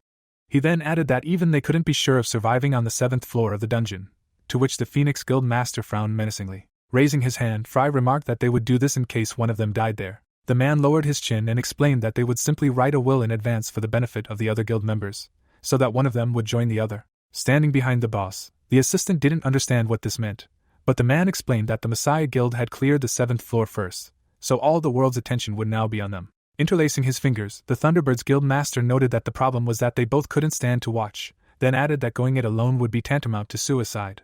Yang Wang's eyes glowed with anger as the man explained that whether they liked it or not, they had to join forces, adding that they needed to stop pretending and just be honest with each other. Fry twirled his finger in the air and explained that he was quite ambitious, so he had no intention of dividing the reward and glory equally after clearing the dungeon. Narrowing his eyes, the man asked if his interlocutor was the same, then added that he knew he could stab him in the back at any moment as soon as he reached the 7th floor. Leaning back in his chair, Yang Wang said nothing, and his companion suggested they write their wills and head to the dungeon. Standing on the balcony of the building, Guildmaster Phoenix exhaled heavily. He suddenly looked back when someone suggested he had many doubts. The man's legs, shrouded in streams of dark magic, took step after step forward. Wu Jin drew closer and closer, and his interlocutor reflected on the fact that he hadn't even sensed his presence. Gritting his teeth in rage, the guildmaster asked when he had arrived. The protagonist grinned maliciously, and replied that he had just arrived. Lowering his hands, Yang Wang suggested they traveled with Isaac to Egypt, to which Isaac replied that was correct, as he'd personally entrusted him with a special mission. A memory flashed back to Guildmaster Phoenix, who narrowed his eyes and advised his subordinate to use this opportunity to persuade Isaac, as he needed to deal with Iowan. Grinning, the hunter recounted his struggles while Isaac hovered around and tried to deal with Iowan, adding that even in the dungeon, he'd stood firm and hadn't been easy to persuade. Lowering his head, the man praised his assistant for eliminating the warlock, reflecting on how he not only persuaded Isaac, but also walked with him all the way to the 6th floor. Running his finger along the metal railing, the guild master began to speak. Frowning angrily, Yang Wang asked if he really needed to speak, so he could sort things out quietly and without further ado. Turning his head toward his interlocutor, the chief noted that Isaac hadn't offered the press any excuses for Yuan's death. A malicious grin appeared on Wu Jin's face. Closing his eyes, the protagonist declared that he, too, had no idea what was going on in his mind, then added that after awakening, he had cleared the 6th floor in one leap and reached the pinnacle of glory. Standing on the balcony, the hunter asked how anyone could understand the mind of such a genius, especially since Isaac wasn't his subordinate. Bowing his head forward, the protagonist explained that he couldn't interfere or tell him how to act outside the dungeon. Turning down the corners of his mouth, Yang Wang realized his interlocutor was right, and then said that, whatever the case, he had gotten rid of Yuan, just as he had wanted. Leaning his hand on the iron railing, Guildmaster Phoenix remarked that they hadn't seen each other in a while. Turning his head back, the man suggested they sort out their relationship, as he thought they needed to clear things up. Turning the corners of his lips, the player silently muttered that he felt this bothered him, as they would likely meet soon in fray on the 7th floor. Folding his arms, Yang Wang noted that although Isaac wasn't his subordinate, it was undeniable that he had a certain amount of attention. Looking down, the man explained that if the three of them were to clear the 7th floor of the dungeon together, his role would become very important. Placing his hand in his pocket, Guildmaster Phoenix continued the conversation. With a broad grin, he declared that, as far as he knew, he would only act for a reward. Suddenly, Wu Jin's eyes widened in disbelief. A key glowed brightly in the chief's hand. At that very moment, a flash of light appeared. A magical portal formed behind Yan Wang. The protagonist stared straight ahead. With a broad grin, the man asked him to follow him to the armory. The heroes stood in front of the magical passage. The man's face was illuminated by beams of teleportation, and he said the assistant could choose any weapon he wanted. Upon entering the magical portal, Guildmaster Phoenix explained that it had to be one that suited him and Isaac. A sinister grin appeared on the hunter's face. Approaching the glowing aura, the protagonist remarked that his boss should only remember his words later. A huge shopping mall with brightly colored signs appeared, and someone's indignation was heard. Sitting on the couch, Seichan exclaimed that this was completely unlike his assistant, and how could she have barged into the Hansung group, to which she remained silent. Placing his fingers under his chin, the broker declared his utmost respect for his employee, adding that he couldn't help but notice her behavior this time. Holding his hand out in front of him, the man asked what they would gain from angering Shinhee. Lowering her chin, Sejun replied that she didn't even know. Placing her glass on the table, the secretary explained that it was unclear what the consequences of angering her would be. A girl's silhouette was visible in the reflection of the drink, and she remarked that it was also unclear what they would gain from it. A beam of magic flashed through the hair of the Hansung Group director. Suddenly it seemed as if an arrow had pierced the wall. A master archer stood on a small pedestal, a bright red aura glowing around him. A sharp katana lay on the stand. A bead of sweat trickled down the girl's cheek. Her dark silhouette was visible from afar. Rising from the sofa, the lady declared that now everything depended on her choice. Sechen's pupils widened in bewilderment. The moon shone brightly in the sky above the dark forest. The man took a confident step forward. Fry approached the car, next to which stood his assistant. Shakira bowed as she opened the car door, exclaiming that her boss had done a good job. A column of military vehicles moved forward along the road. Narrowing his eyes, the Thunderbirds Guild leader inquired about the progress of the 7th floor's preparations. Turning her head back, the young woman announced that they had selected a dungeon with a difficulty level of C+. Lowering his chin, the man inquired about its location and features. Taking the paperwork, the fighter explained that it was located in Pakistan, and its peculiarity was the presence of armed terrorist groups stationed around the gates. The lady looked down and recounted that she had been told that some of them contained players of a fairly high level. The soldiers were wandering near a magical portal, and the assistant explained that due to this, even the Pakistani government was unable to approach the area. Fry fingered 2 small orbs in his hand. Turning his head toward the window, the man remarked that even if they were players, terrorists weren't a problem for them. He then asked if that was all she'd been told. Shakira's silhouette appeared in the reflection of the car's side mirror, and she informed him there was more, then announced that Wu Jin had arrived at headquarters. At that very moment, a satisfied grin appeared on the Thunderbirds Guild leader's face. The team's flag fluttered high in the air. Entering the room, the man exclaimed joyfully. The protagonist rose to his feet with determination. Extending his hand, the hunter said they hadn't seen each other for a while, to which the other replied that it had indeed been a long time. Grinning wickedly, the captain called the man Yongwang the dog. As they shook hands, energy flowed around their wrists. Lowering his chin, the protagonist asked what the expression Yongwang the dog meant. Narrowing his eyes, the young man asked why he'd come here then. Fry's lips instantly lifted. Suddenly, the man began to smile broadly. Wu Jin, clasping his hand, declared himself embarrassed by such a warm greeting. Shakira clenched her jaw in displeasure. The Thunderbirds Guildmaster's eyes began to glow brightly, and he questioned whether the young man had done as he was told. Frowning angrily, the protagonist considered his calmness to be a bluff. Lowering his hand, the hunter remembered that it was officially known that his boss and the man had both cleared the 6th floor. Lowering his chin, the hunter answered affirmatively, pondering what it would be like to think his boss was inferior to him in strength. Standing in the middle of the room, the protagonist explained that Isaac would kill Yin Wang on the top floor of the dungeon. The man's wide smile revealed his snow-white teeth. A winding road between cliffs opened up before the player's face. A tank appeared to be moving forward along the ground. Several other military vehicles passed nearby. Suddenly, the man in the turban pulled the binoculars away from his face. He jumped up abruptly and began shouting for his boss. Pulling his hand back, the soldier announced that he thought he should go down. As he screamed about unfamiliar faces down there, blood spattered from his body. The man's jaw dropped in fear. Members of his army scattered, and he realized that a bang had been heard after the bullets had flown. Gritting his teeth in rage, the leader of the organization decided that this meant one of them had launched something at his head from at least 1,500 meters away. Peering from behind a huge boulder, the captain considered the need to at least roughly estimate the range to parry the attack. Frowning angrily, he noticed the bullet had flown in that direction. Suddenly, his shield flew up, revealing a view of petrified cliffs. A military cannon sent wisps of smoke billowing from it, and suddenly the system announced that the silent hunter skill had been unlocked. Shakira peered diligently through the scope, indicating the target was 1,765 meters away, before announcing it had been destroyed. While she lay on the ground, her superior remarked that it was a most beautiful sound. Holding his binoculars, Fry admitted he always enjoyed hearing it. Glancing toward his assistant, the man inquired about the estimated time until the gate's invasion. Below the cliff, tanks fired, creating powerful explosions where the shells impacted. Looking away, the lady said 10 minutes would be enough. China watched Wu Jin's expression closely. Yang Wang's eyes narrowed among the crowd. A news site was displayed on the bright computer screen, reporting that the Thunderbird and Phoenix guilds had united to prepare for the clearing of the 7th floor, and that John's death would not be in vain, as Isaac had finally spoken. This was the first attempt at a unified clearing of the 7th floor, following the Messiah Guild's lead. Sejong confidently rested his elbows on the table. One of the first 7 players smirked and began to discuss the Messiah Guild's position. Shinhee bowed her head when asked what she thought. The boss asked if they should make a statement and announced their opinion to everyone, to which the director of the Hansen group folded her palms and muttered that it wasn't necessary. The girl's pupils visibly shrank in alarm. At that very moment, the heir of the Sacred Light approached his assistant. The deputy guild master of the Messiah Guild leaned over as the boss wondered thoughtfully where he'd seen such a familiar expression before.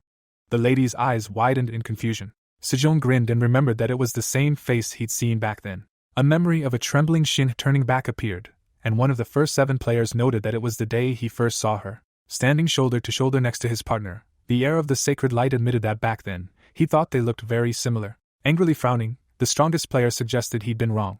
Placing a hand on the girl's shoulder, the young man suggested they stop talking about the past, adding that what mattered now was what would happen in the future. Standing behind the director of the Hansen group, the young man remarked that this was self-evident. Taking steps toward the precipice, Sejong declared that this time it wasn't his fault. Black smoke seemed to billow from several floors of the company building. Putting his hand in his pocket, one of the first 7 players explained that this was the work of terrorists who hated players. Lowering his chin, the young man asked if this was true. His partner raised her hands in alarm. Shin watched the departing heir of the Sacred Light. The deputy master of the Messiah Guild began to bite her lip in sadness. Throwing the papers on the table, Sejong shouted that they must have completely lost their minds. The secretary's pupils noticeably dilated. Sliding her computer chair across the floor, Sejong asked what had happened again.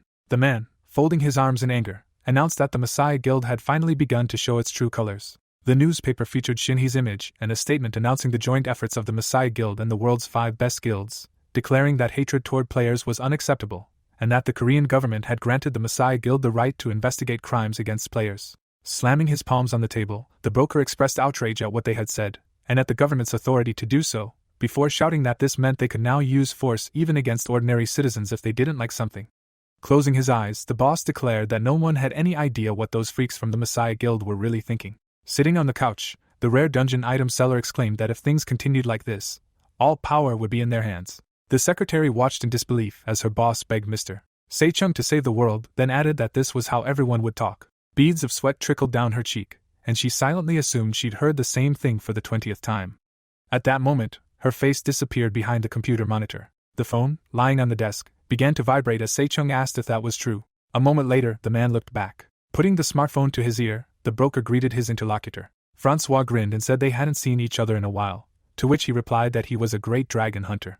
Closing his eyes, the fighter said he was busy and would keep it brief. Holding the documents in his hand, the hunter explained that he had been informed that the golden dragon gastric juice he had requested had arrived in Pakistan, and then asked if his interlocutor knew where it was used.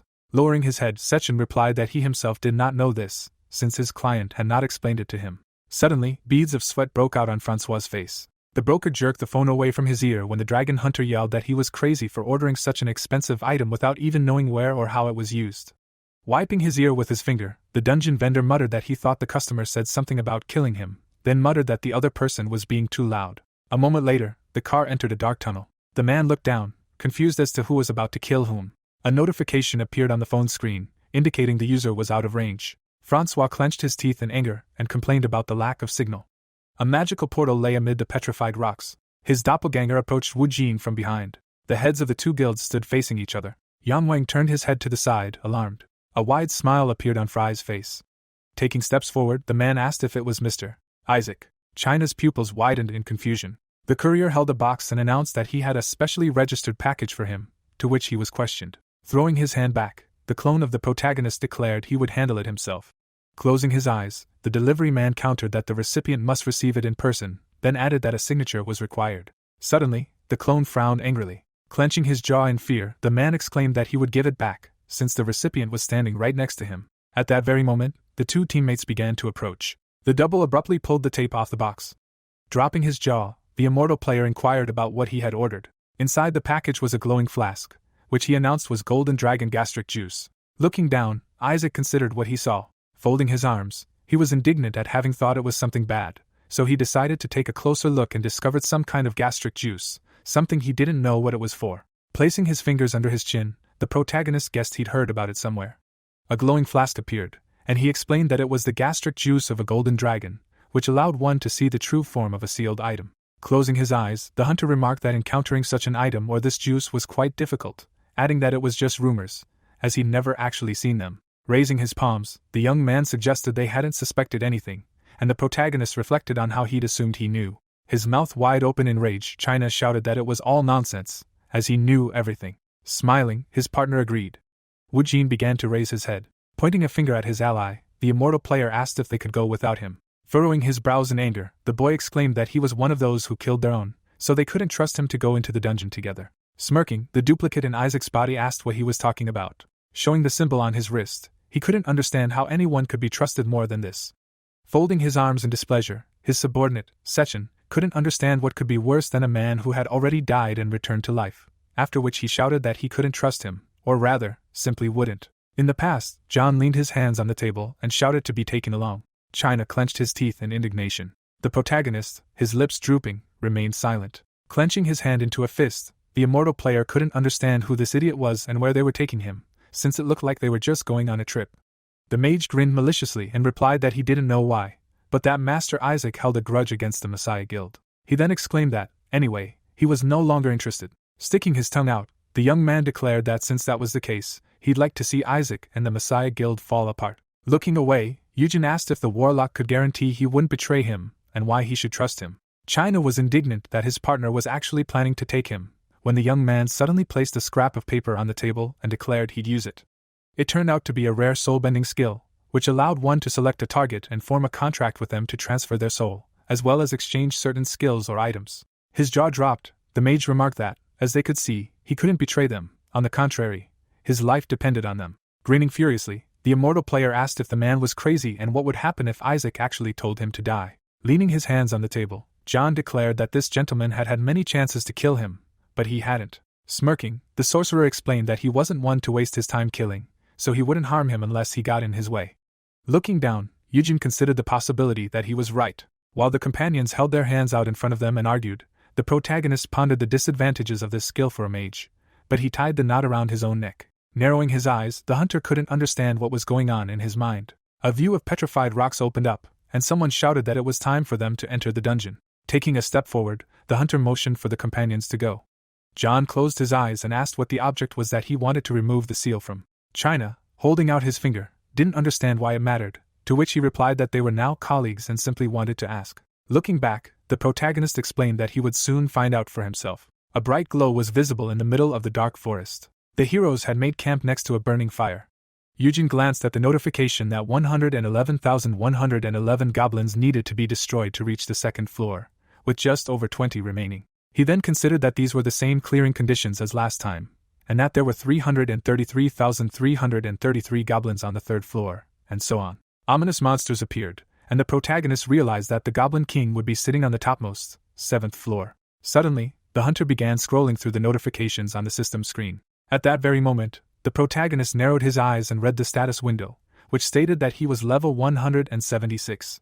Grinning, the player realized that this was close to the limit. On the first floor of the dungeon, a man in armor brandished his weapon. During the second floor of the dungeon, an army of warriors stood against a crowd of trolls. During the trial on the third floor of the dungeon, skeleton warriors helped slay monsters, when suddenly the system reported that the required number of monsters had been destroyed and the doors to the fourth floor were opening. A white pillar rose above the trees.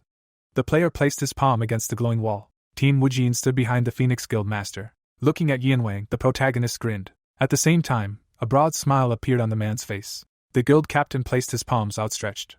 The crowd watched as the tall pillar emitted a bright glow. The man stepped forward on the ground. At that moment, the hunter glanced back. A black cloak hung over the fighter's broad back, and he inquired whether he had spoken with Isaac. Lowering his chin, Wujin stated that he had conveyed everything, then inquired about when exactly they would begin. Narrowing his eyes, Fry replied that when they reached the fourth floor, they would first engage the Phoenix Guild and Isaac's team, then added that the three of them would fight, including their Thunderbird Guild. A magical spear began to appear in the man's hand, and he declared that Wujin would take advantage of the confusion during the battle and move to the rear of the Phoenix Guild with Isaac, adding that he would need to give a signal. The tip of the weapon gleamed brightly. Grinning wickedly, the guild master declared that he would then deal with this Yanwang himself. Darkness enveloped the mountains on the fourth floor of the dungeon. The mace crushed the goblin's head. The monsters surrounded the heroes, who dispatched them easily. The soldier wiped the sweat from his face and sighed heavily. The warrior looked around and asked permission to ask a question. His interlocutor stood in the shadows. The knight asked if he believed in Wujin. Yanwang looked away silently. The fighter leaned on his weapon and explained that the boy was using Isaac as he pleased, but that could be a common misconception. The man raised an eyebrow and suggested that the Russian was simply doing as he pleased. The guild leader scratched his beard thoughtfully, and the soldier asked what would happen if a battle with the formidable one broke out, and Isaac sided with him. The director smirked. The chairman looked around and replied that in that case, they would all die. The warrior's mouth dropped open and he asked if his superior trusted this young man so much that he was willing to risk his life. Frowning, the villain denied this and explained that he had never trusted anyone enough to risk his life. The villain turned away and added that he trusted only himself and his intuition. The knight's eyes widened and he was about to object, but Yang Wang interrupted him, saying he would kill the formidable one with his own hands in this dungeon. The leader, engulfed in flames, declared that they would capture the Thunderbird Guild and that nothing unforeseen would happen. A bright pillar of light appeared in the middle of the forest, and the system reported that the user had reached level 180. China looked back and saw his friend engulfed in the light. A golden page, sent to him by his patron as a token of admiration, appeared before the protagonist. Wu Jin took it in his hand. The boy ran up to his comrade and asked what he had managed to obtain. The player hugged him and asked if Banshee was really such a good thing. The boy held a page for the skill of the same name, which allows one to summon damned souls. The young man pushed his ally away and replied that he didn't know. Smiling, the ranger declared that it was the first time he'd seen such a skill and added that he didn't know its properties. The employee frowned in displeasure, thinking that his client always spoke as if he knew everything, but this time it was different. Isaac approached the squad members and said that his power was far greater than that of someone with the status of a representative of the dark world. The man shrugged and explained that no one had ever seen the skills he would be acquiring, and the employee was indignant at his boasting. Suddenly, the warrior slammed his fist into his palm and realized something. China crossed his arms and suggested that his friend was unaware of something. While they were arguing, the necromancer tore up the skill page. The boy pointed at him and declared that he was the one with the power. Then the player pointed at the soldier and called him Isaac. The knight's eyes widened in surprise and he asked what that meant. The swordsman, grinning furiously, suggested that their leader simply wanted to conceal his identity, and claimed he was a fake Isaac. The protagonist pinched his cheek and claimed to be the real Isaac. The warrior looked at him in shock and loudly asked what he was talking about. Birds rose above the trees. Shakira looked up when someone called her name. Sitting by the fire, Fry asked why her face was like that.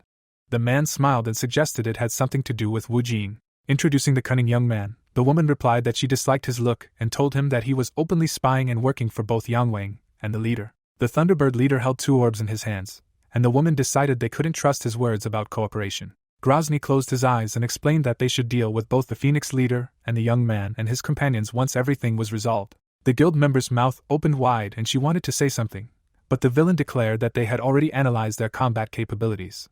A fire burned on the ground, and the villain reminded her that Isaac could summon a maximum of 200 skeletons. The monster gritted his teeth in anger. The director glanced at the army. Fry, covered in lightning, concluded that they would be unable to stop him. His eyes lit up, and he declared that even if something changed, they would get nothing. The people stood before the portals, fully prepared, because the leader of Thunderbird had warned them. They aimed their rifles at the gates. If their leader died, nothing would remain of those who emerged from the dungeon. Purple energy concentrated in the lich's mouth. The goblin fell to his knees as the banshees let out a drawn-out wail. The monster clutched its head in horror. All its brethren collapsed to the ground. The monster looked up in fear. The skeleton approached him and swung its sword. After a few swings, blood sprayed into the air. The heroes stood aside while the undead creature dispatched the enemies. The protagonist silently looked at the new summoned creature. China pointed at it and said it was pretty cool, because now he didn't even have to interfere in the fight. Yujin drooped his lips and declared that it wasn't enough. The boy closed his eyes and asked if he really had to fulfill his role as a tank. The boy crossed his arms and explained that the skill wasn't entirely effective. The young man looked up and considered the fact that this skill, which didn't directly damage the enemy, wasted too much magical energy. Isaac raised an eyebrow and asked if they wouldn't be using Banshee anymore in future battles. Holding up a page, the ranger replied that no matter how ineffective the skill was, there would always be a way to make up for it. With a smirk on his face, the necromancer showed his friends a piece of paper. It said it was a lich summoning skill. The player stared at it in surprise. The employee's eyes widened, recalling how his comrade had traded this page for a demonic cyclops eye. The representative of the dark world tore the paper and confirmed it. A pillar of bright light fell upon him. Storm clouds gathered in the sky. The protagonist looked up. The warrior covered his face with his hand and asked what was happening. The employee glared menacingly at his ally and asked if he had really foreseen this. The answer was no. A gigantic vortex of dark energy appeared above Yujin. Lightning struck the ground before his feet. The darkness thickened and transformed into a black silhouette. It approached the boy. The young man smiled and said he hadn't expected this. The monster extended its hand and asked its master to lay down a sacrifice. The boys watched from the sidelines. Isaac looked tense, while China gritted his teeth in fear. wondering what sacrifice they were talking about. The ranger narrowed his eyes slyly. The necromancer gestured toward the goblin corpses and asked if that wasn't enough. A powerful aura enveloped the goblin. Bright energy lifted his dead brethren into the air. Shakira looked up in amazement. The girl pointed to a thundercloud and asked the chief to look there. Frey turned tensely. Lightning flashed one after another. Frowning, the woman remembered the Russian in that direction and asked what it was. The man glanced ahead, realizing he'd seen something like this before. Darkness fell across the sky along with lightning. In the past, Grozny had encountered the monster and made a contract with Indra, and he wondered if their enemy had gained power comparable to hers. The guild leader grinned, assuming this could interfere with their plans. The villain turned away and declared they needed to go, and the Thunderbird member asked where. The villain clutched his weapon and replied that they needed to eliminate the obstacle. The squad stood in the desert amidst the mountains, and the leader shouted that they needed to retreat. The mace was covered in the blood of a dead goblin. The soldier watched the boss and asked what had just happened. Yang Wang glanced back and clarified whether he was talking about the area where Team Isaac was fighting. Looking away, the warrior explained that something strange was happening there, and suggested the Russian had used a new skill. The man turned and explained that it wasn't uncommon for one to level up and gain a new skill in a dungeon, and the tank agreed. Leader Phoenix frowned sternly, thinking that this wasn't an ordinary skill at all. Something flashed in the distance. A bright bolt of lightning streaked forward. The director glanced sharply in that direction. A knight rushed forward to protect him. A wave of energy slammed into his shield. The chairman's eyes widened, wondering what was going on. A powerful explosion of energy erupted in the middle of the forest. Dust rose from the ground. Looking at the shimmering shaft, the villain asked what kind of antics this was. Fry raised his hand and asked if the enemy was interfering in his affairs. The spear's tip erupted from the shield. The villain, his eyes glowing, declared his goal was to destroy the boss of the 7th floor. The spear returned to its owner's hand, and Yang Wang wondered if they weren't supposed to help each other. The man smirked and replied that he realized he didn't have to. Shakira raised her eyebrows in surprise. Headmaster Phoenix looked away when the girl drew his attention to something. The leader of the Thunderbird narrowed his eyes tensely. The director frowned sternly. A monster stood on a high cliff. The lich raised his staff above his head and absorbed the summoner's power. The skill description turned gold, its rank increased to EX, and the system announced that the number of all summoned creatures was doubling. A golem appeared right before the heroes. Riders stood beside the living corpse. Dark energy enveloped the undead. The woman smiled and concluded that Eugen had kept his promise. Grozny frowned sternly, realizing something was wrong. Isaac watched the scene unfold from a high cliff in the clearing. The wizard smiled, and the commander reflected on the power he had demonstrated so far, doubling, and surmised that in that case, there was no point in currying favor with him, or the chairman. Gritting his teeth, the captain wondered why he had to hide his strength, deciding that this man had been seeking a three-way conflict from the start. Fry gripped his weapon and realized he was failing anyway. His eyes flickered. Swinging his spear, the man reflected on his own plans, which he must fulfill at any cost, and promised to deal with the Russian as soon as Yang Wang was defeated. Chief Phoenix looked away, puzzled. Grozny threw his spear at him and wished him death. The director spread his swords as the enemy weapon approached. The chairman crossed blades and asked if the enemy really thought he could die here so easily. Suddenly, the villain's eyes widened in fear. The powerful blow raised a gigantic cloud of dust on the battlefield. The villain's brows furrowed tensely. China stopped the spear with his shield, and Yanwan asked if it was Assistant Isaac. The boy looked back and denied it. Grinning furiously, the player stated his name and expressed outrage that no one knew his. The man frowned in confusion and asked what was going on. The employee looked up. Another bolt of lightning struck him. A bright light illuminated the stunned warrior's face. A powerful wave of energy engulfed him. The impact shattered the ground and kicked up dust. The squad members watched from the sidelines. Fry grabbed the spear and grew angry at being stopped again. Chief Phoenix covered his face with his hand. A giant crater formed in the middle of the battlefield. The director hadn't imagined his enemy was so powerful. The shield, lying on the rocks, trembled, and the system reported that the blessing of the River Styx skill had been activated. The employee broke free from the rubble and screamed. Shakira, her mouth hanging open in shock, wondered how he'd managed to survive and why Assistant Isaac had even bothered to defend the chairman. Frowning in displeasure, the Thunderbird leader suggested they were conspiring to destroy him, wondering where Wu Jin was then. Light energy flashed past the soldiers. It approached the commander. Grozny turned his head tensely. Lightning flashed past him. The spear fell to the ground. The commander trembled, and the girl asked what had happened to him. The captain covered his face with his hands. Suddenly, blood gushed from the wound. The woman ran up to the boss. The protagonist emerged from the white haze. Wu Jin removed his helmet and suggested the blow had been too weak. Fry glared at him. The warrior clenched her teeth in anger. Yang Wang's eyes widened and he asked what was really going on. China ran his finger across his throat and declared that they had destroyed Fry. The man frowned menacingly.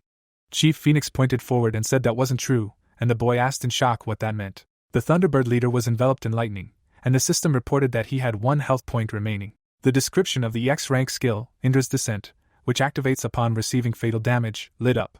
A gigantic bolt of lightning fell from the sky. It completely engulfed Grozny's body. Shakira's mouth dropped open in horror. A huge whirlwind appeared before her. The commander transformed into a thunderstorm monster. The god narrowed his eyes furiously and shouted that he would destroy all humans. The boy gritted his teeth, realizing that dealing with him wouldn't be so easy. The director froze in amazement, and the terrified player wondered what kind of monster it was. The squad gathered before the giant. The giant extended his hand and wished them death. Bright bolts of lightning immediately rained down upon the team members. The soldier broke into a run, and one of the projectiles hit a stone golem. The chairman bared his teeth and realized he never encountered anything like this. The employee raised his shield, and the villain ordered everyone to retreat as far as possible. The warrior grinned broadly and asked if the enemy really thought they could withstand the Thunderbird. At that very moment, lightning struck him too. Shakira looked up and realized Indra was striking everyone indiscriminately. Dust rose around the monster from its multiple attacks. Isaac frowned tensely and wondered if the master was all right. The protagonist took a step forward. The god turned his head and flinched. Eugen smirked and asked why he was so angry. The boy raised his index finger. The youth pointed upward and declared that this was the real enemy. The monster looked up. It turned out that the ranger was pointing at his friend, who stood on the cliff. The necromancer narrowed his eyes slyly and said he was simply following his orders. The man raised an eyebrow, wondering why his comrade was pointing at him. The representative of the dark world spread his arms and invited his opponent to stop attacking the innocent and engage him in combat. The spirit opened its mouth angrily and asked what kind of nonsense this was. Indra belched a huge bolt of lightning. It approached the protagonist. A smile lit up his face. A powerful explosion occurred. China gritted his teeth, outraged that his ally had attacked the scoundrel without any preparation. The wizard's eyes widened in fear. The monster continued to hurl lightning at the enemy. His blue eyes sparkled. Another explosion thundered, and the god wished death upon the enemy. Another attack sent a gigantic cloud of smoke into the air. Another explosion occurred right in front of the squad members. The girl's mouth dropped open in excitement, thinking of her superior. The monster bared its fangs. The villain froze in place, creating numerous craters on the battlefield. Indra thought it was much quieter now, when suddenly a bright light lit up the dust cloud. The monster's eyes widened in confusion. A spark of bright energy sparked before him. Golden lightning dispersed the dust cloud around the protagonist. A hammer appeared in his hands, and Eugen declared that everything was going according to plan. China stared at him in shock. In the memory, the boy bared his teeth and shouted that they needed to talk. The player pulled the leader aside. The employee frowned furiously, indignant that his friend hadn't told him anything and had taken action himself. The boy raised his eyebrows and asked what he was dissatisfied with again. Raising his hand, the warrior replied that he was referring to the golden dragon's digestive juice and asked if his comrade couldn't have told him in advance where he intended to use the artifact. The young man looked at Isaac and concluded that this was annoying. The ranger reached into his inventory and asked if his ally remembered the item from Yang Wang's arsenal.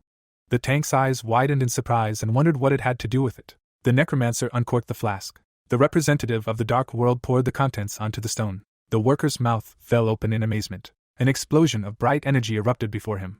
Lightning flashed in the sky, and the system announced that the user had unlocked the sealed power and become the master of Mjolnir. The worker's pupils narrowed as he realized his friend had foreseen this situation. The protagonist stood before Indra.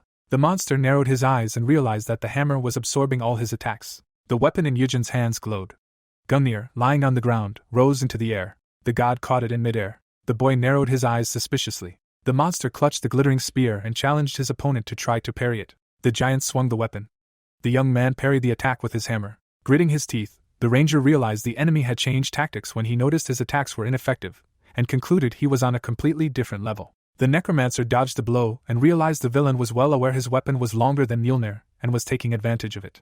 The representative of the dark world lunged forward. The protagonist leaped up and swung his hammer. Eugen dealt a powerful blow to the enemy. Part of his head shattered. Yang Wang raised his eyebrows in surprise. China frowned tensely. Isaac's mouth dropped open in shock. Shakira frowned menacingly and called out to the boss. The young man grinned and thought about how he had once been an infighter. His image as a swordsman appeared behind him. Lightning flashed around Indra's head. The monster swung the Gungnir.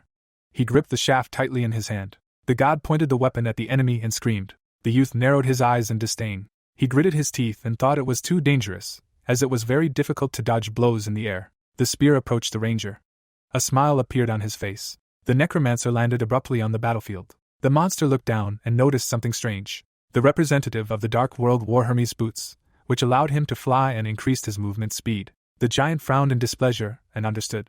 His shattered head had regenerated. The protagonist shouldered his hammer, and Indra concluded that he wasn't working for Isaac at all. Yanwan lowered his weapon and thought about how his ally had been bothering him since his trip to Egypt. In the memory, a sinister aura enveloped Yujin. The man's red eyes flashed, and he realized he had raised a true tiger.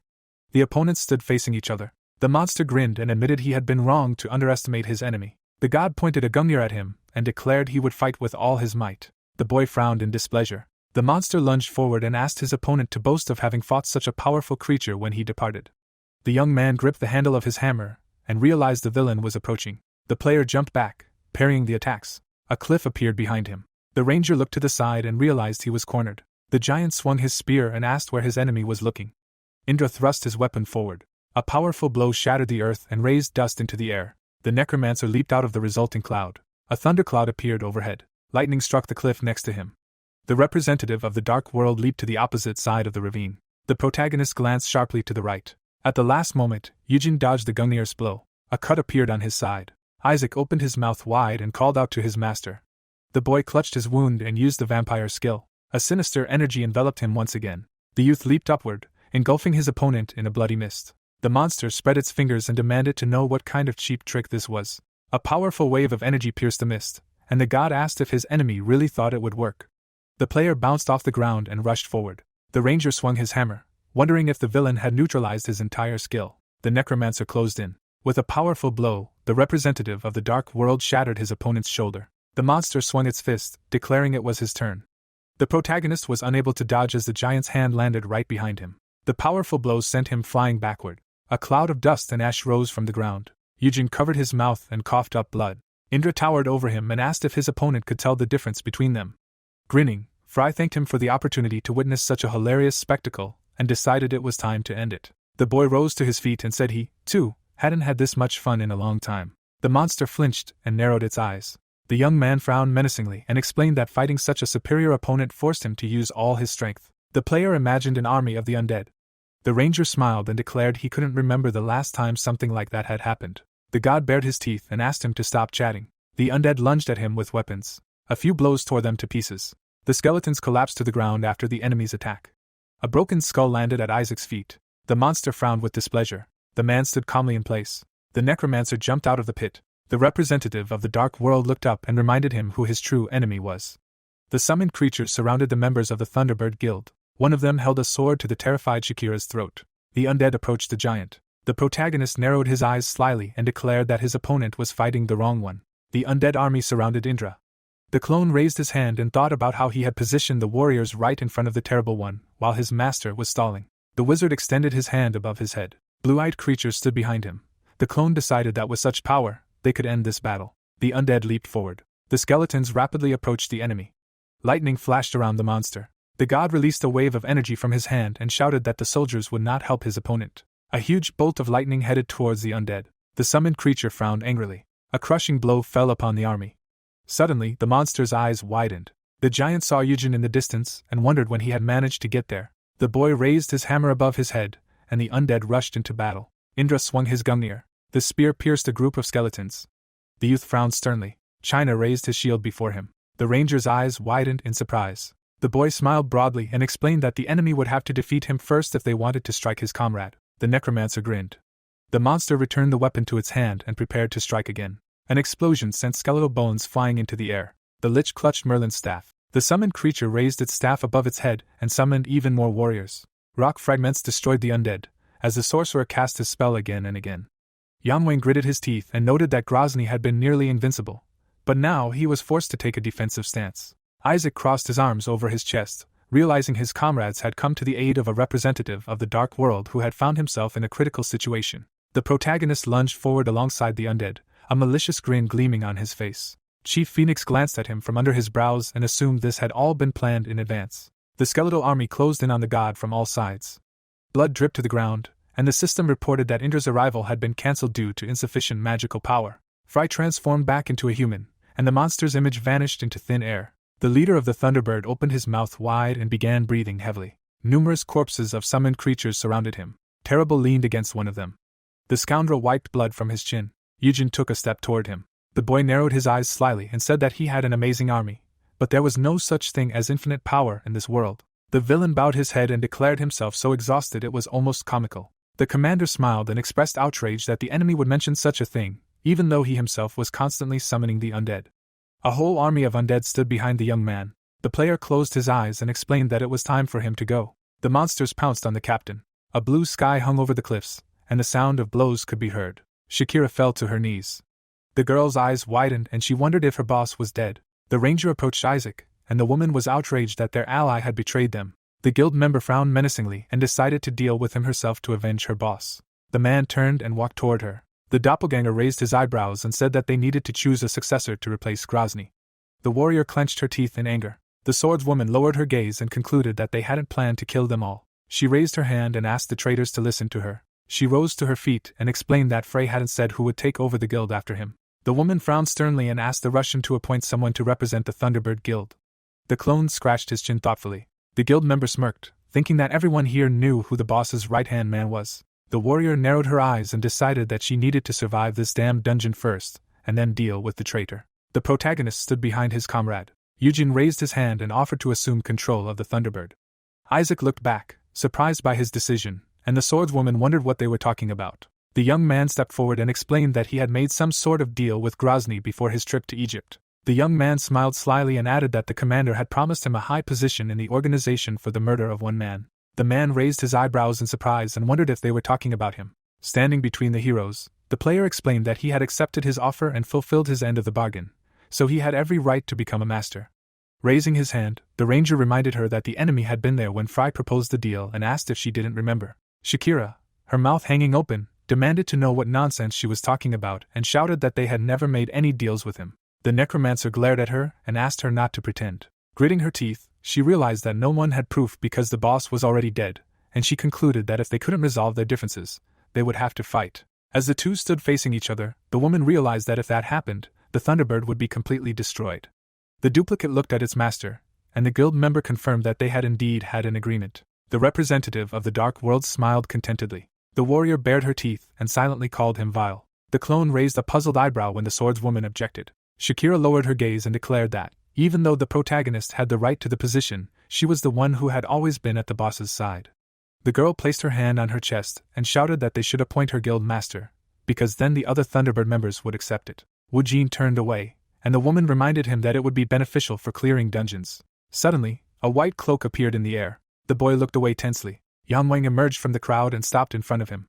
Frowning sternly, the man asked who had come up with the idea of appointing a successor to the Thunderbird leader, and explained that, according to Fry's will, the guild was to go to Phoenix. Narrowing his eyes in disdain, the leader thanked Isaac for her intervention and added that these matters had been previously discussed between him and Grozny. The double smirked. The young man approached his ally and declared that he had arrived just in time. Looking at him askance, the director decided that infiltrating his armory wasn't enough and asked if his comrade was really encroaching on his domain. Frowning sternly, the player suggested some misunderstanding and reminded him that he had managed to destroy Fry, as he had been ordered. Looking around, the ranger explained that everything had gone wrong because of the Russian, not his fault, and explained that he had wanted to clear the dungeon as quickly as possible and had tried to stick to the plan even with the death of his commander. The chairman gritted his teeth, and the necromancer said he hadn't refused him so as not to miss such a chance. The representative of the Dark World, his lips drooping, offered one piece of advice in gratitude for the support his ally had shown him thus far, asking him not to be stubborn and simply forget about the Thunderbird. Isaac's eyes lit up, and the protagonist warned that otherwise he would be killed.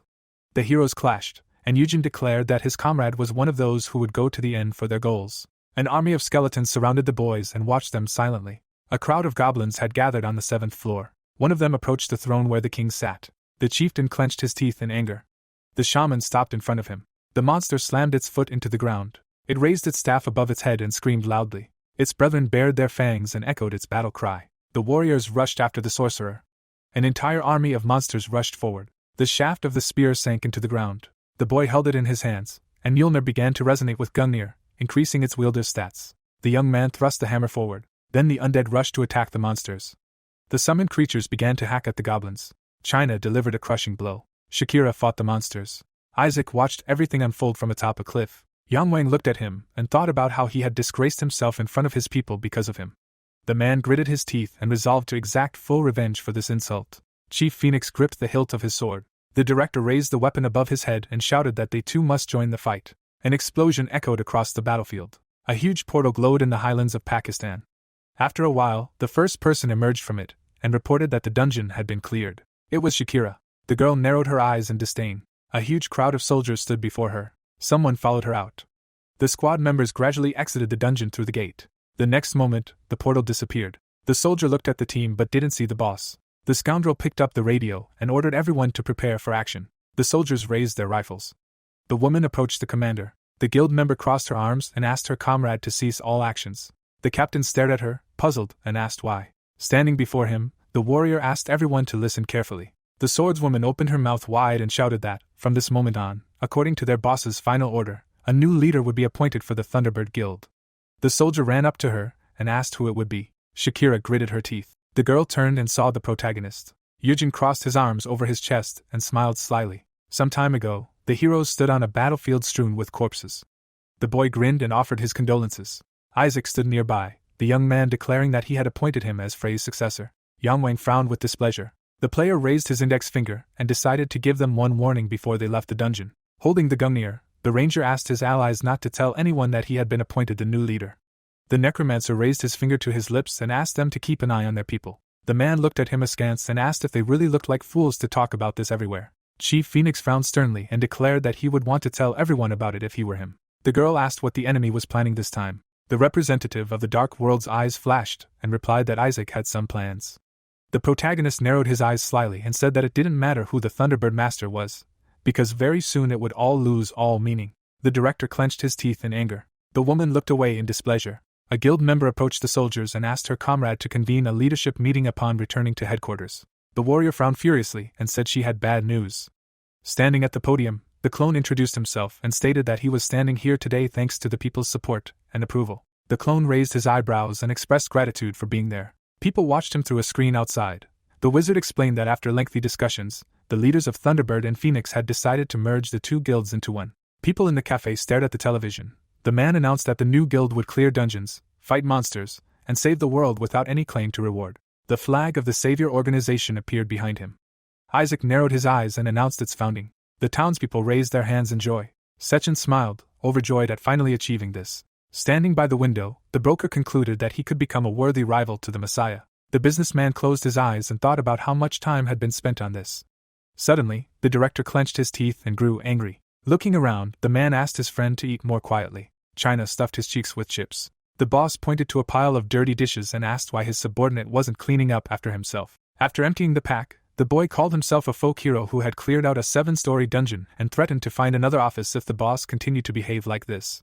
Sechin threw an empty cup at him and shouted that no one would ever believe he had managed to clear out this dungeon. The player waved his hand, doubting this and reminding him that they had won together with Isaac. The broker smirked and claimed he was undercover. The employee gaped in shock, and the businessman asked him to let him know if he ever wanted to leave the office. The director turned to Sijuin and asked her to throw out all the trash as soon as the employee left. The employee trembled with fear. China looked back and smiled awkwardly. The girl bowed and thanked him for everything, but the boy said he had no intention of leaving. The director crossed his arms and asked what his friend was going to do now. The building was covered in signs, and the player called his comrades swindlers.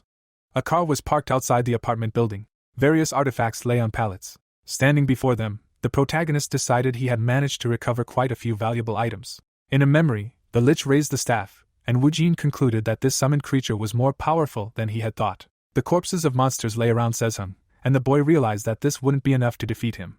He scratched his chin thoughtfully. The player squinted and realized he needed it. Sunlight illuminated the mansion. A bottle of alcohol fell to the floor and shattered. Yang Wang wiped his beard with his hand. Sitting at the table, the man was outraged that the man who should obey only his orders didn't acknowledge his master. The guild leader trembled with anger and asked how he had the conscience to appear before him again. Standing in the center of the office, the ranger asked what they were talking about. The necromancer stepped forward and identified himself as a simple subordinate. The representative of the Dark World smirked and said that his master had changed. The director looked at him sullenly. The protagonist slammed his hand on the table and asked him not to be so upset. Wu Jin leaned toward his ally and reminded him of his long-awaited desire to transcend the Messiah Guild. The chairman's hand shook. The young man narrowed his eyes slyly and explained that Thunderbird and Phoenix, under Isaac's leadership, had now formed a force capable of opposing the Messiah. The scoundrel smashed a glass, clenching it in his fist. The villain gritted his teeth and asked what his subordinate knew about him. The young man smiled and replied that he knew a great deal. Raising his eyebrows, the player called his boss someone who always stepped over others to reach the top, adding that he hadn't succeeded because Sijuin had proven stronger. The cuts on Yang Wang's hand began to bleed, and the ranger called him a loser who always ended up in second place. Standing before his desk, the necromancer remarked that he had always pretended to be strong in front of others. The man frowned menacingly. The representative of the dark world called him a coward who actually had a lot to lose. The protagonist looked down and declared that he now had only two options. The guild leader gritted his teeth. Wu Jin suggested he remain angry for the rest of his life, like Fry, and follow him. The boy turned around and added that he had the opportunity to become a hero by following Isaac. The young man headed for the office exit. The player glanced back and asked the director to think about it carefully. The director remained alone in the room. The chairman leaned back in his chair and sighed heavily. The villain grabbed the armrest. A crumpled newspaper lay in the corner, upset at having lost everything in an instant. On the front page was the headline of an article about how Phoenix and Thunderbird had united into a single guild. Looking at the ceiling, Yan Wang wondered what had gone wrong and when. The man frowned sadly and decided that everything was too confusing. A fire was raging in the center of Paris. Helicopters flew overhead. Suddenly, a wave of fire knocked one down. A huge dragon was wreaking havoc on the city streets. Locals fled from it. Suddenly, the monster looked away. Francois plunged his sword straight into its eye. The player jumped down and slashed the monster's neck lengthwise. The events were broadcast on television. A news anchor reported that a dungeon had ruptured in Paris, resulting in numerous casualties. The hunter was covered in blood. At the government's request, soldiers eliminated the dragon. Helicopters circled above the monster's corpse. The city remained in a dire state, and residents were gripped by terror. News websites immediately began to publish various articles about the dungeon rupture and how it was the worst situation in history. Francois clutched his head and expressed outrage at what was happening. His subordinate crossed his arms, deciding that this was putting him in a difficult position. The player gritted his teeth and declared that people were gravely mistaken. Someone held up a sign asking for help clearing a 7-story dungeon in Bordeaux. A local held up a sign that read, "French hunters are cowards." A warrior looked out the window and asked if it was pleasant to see the safety of the townspeople threatened. Reading a newspaper, the knight explained that he was trying to assess his abilities soberly. Scratching his mustache, the employee suggested that the time was not yet ripe and suggested they wait a little longer until he had the opportunity to enter the dungeon. The man turned away and declared that the people would become increasingly dissatisfied if that moment did not arrive soon. The car drove past the protesting crowd. The old man raised his hand and concluded that this was precisely why his boss had intervened personally, so it was too early to lose hope. The car stopped near the entrance to the building. Bowing, the employee wished his boss good negotiations and said he would wait outside. Francois thanked him. Suddenly, the player looked away. Sezhung, waiting for him, bowed. The hunter grinned, realizing he wasn't too late. The girl asked how he was doing, and the warrior approached her and replied that everything was fine. The woman tucked her hair behind her ear when the knight explained that she had made the arduous journey from Korea to here. The heroes approached the door. The secretary's eyes widened in surprise and asked if they were the only guests. Sitting at a table in the empty restaurant, the man announced that he had rented it for them. The employee thanked him for his concern, and Francois crossed his arms and replied that it was nothing. Suddenly, the player looked around and asked what it was. China was sitting at the next table, greedily devouring meat. The hunter tensely adjusted his glasses. The boy looked up and noticed him. Frowning menacingly, the employee asked what was wrong and suggested that it was the first time he had seen anyone eat. The warrior leaned back in his chair. The knight rose from his desk and asked where a man who simply sat and ate as he pleased came from in his rented restaurant. The employee stuffed his cheeks and looked at him disapprovingly. China smiled and wanted to boast about his accomplishments, but Sijuan interrupted him and introduced him as a colleague from her office. The man stood between them, and the woman assumed it was the first time her friend had seen someone who fought dragons. Francois smirked and concluded that the broker had hired the newcomer to gain experience in a foreign country and serve as a bodyguard. The boy was hurt by his words. The woman narrowed her eyes and asked her colleague to remain quiet while they spoke. This treacherous remark struck the employee in the face. The employee broke out in a cold sweat, and the player adjusted his glasses. The secretary raised her fist to her mouth and cleared her throat. She placed an envelope on the table and said they needed to talk business. With her hand on the folder, Sijuan announced that she had reviewed the proposal and the materials her ally had sent, stating that they summarized their terms. The hunter took the documents and frowned. The woman looked up and explained that they needed a Death Knight skill page for clearing a 7-story dungeon in France. The warrior raised his eyebrows in surprise and asked what that meant. Sitting across from him, the woman reminded him that the skill was unique, not legendary, and added that they could have obtained it themselves with a little effort. The knight frowned sternly and tried to object, but the secretary asked him to hear her out. Sijuan narrowed her eyes and remembered something her ally had given them the last time he came to Korea. In the memory, Sijuan looked at the sword in shock. The woman turned down the corners of her lips and declared that the broker was willing to offer a discount, considering the price of the item. The woman introduced her smiling superior and said the boss had asked her to pass this on to his comrade. The man nervously adjusted his glasses and rejoiced at having at least some conscience. Suddenly, someone entered the restaurant. Shin headed toward the table and noticed that the heroes were working extremely hard, having gathered here so early in the morning. The secretary glanced back and spotted her. 2 bodyguards stood behind the sorceress. China frowned angrily. Member Messiah lowered her gaze. The employee looked up at her, disapproval evident in her gaze. The Knight of the Round Table sat down in a chair, a smile spreading across her face. The villainess raised her hand and asked if her guild really had to compete with a mere broker for the right to clear a dungeon in France. Shin ran her hand through her hair and declared that she didn't even have the words to describe the situation. The sorceress tossed her curls back and asked if this was some kind of joke. Francois crossed his arms, and the Messiah member reminded him that the French government had requested their guild's assistance.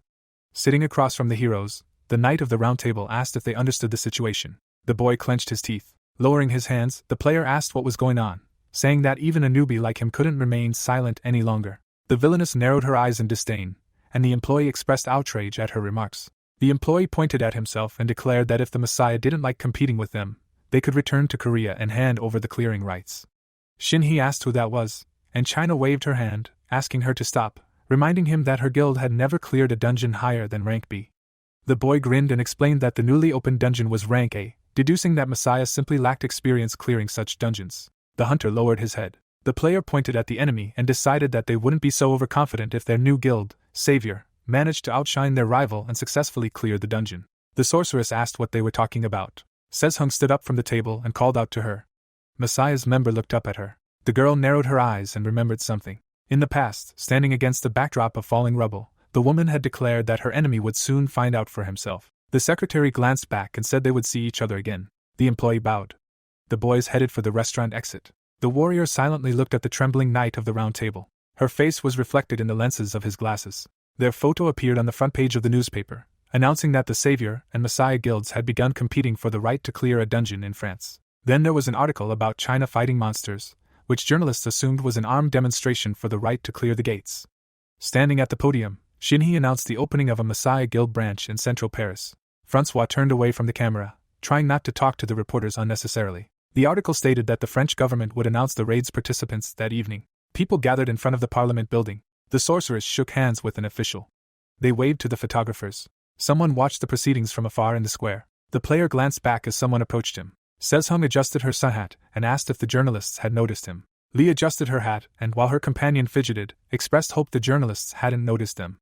Francois peered at the boys over his glasses and assumed, judging by the lack of fuss, that they hadn't noticed. He then recalled that they hadn't seen each other for about a month. The girl looked at the man with boredom and, when asked how she had been living in Paris, replied that she had enjoyed it and thanked him for his concern. The hunter handed the secretary a package, offering it. She peered inside.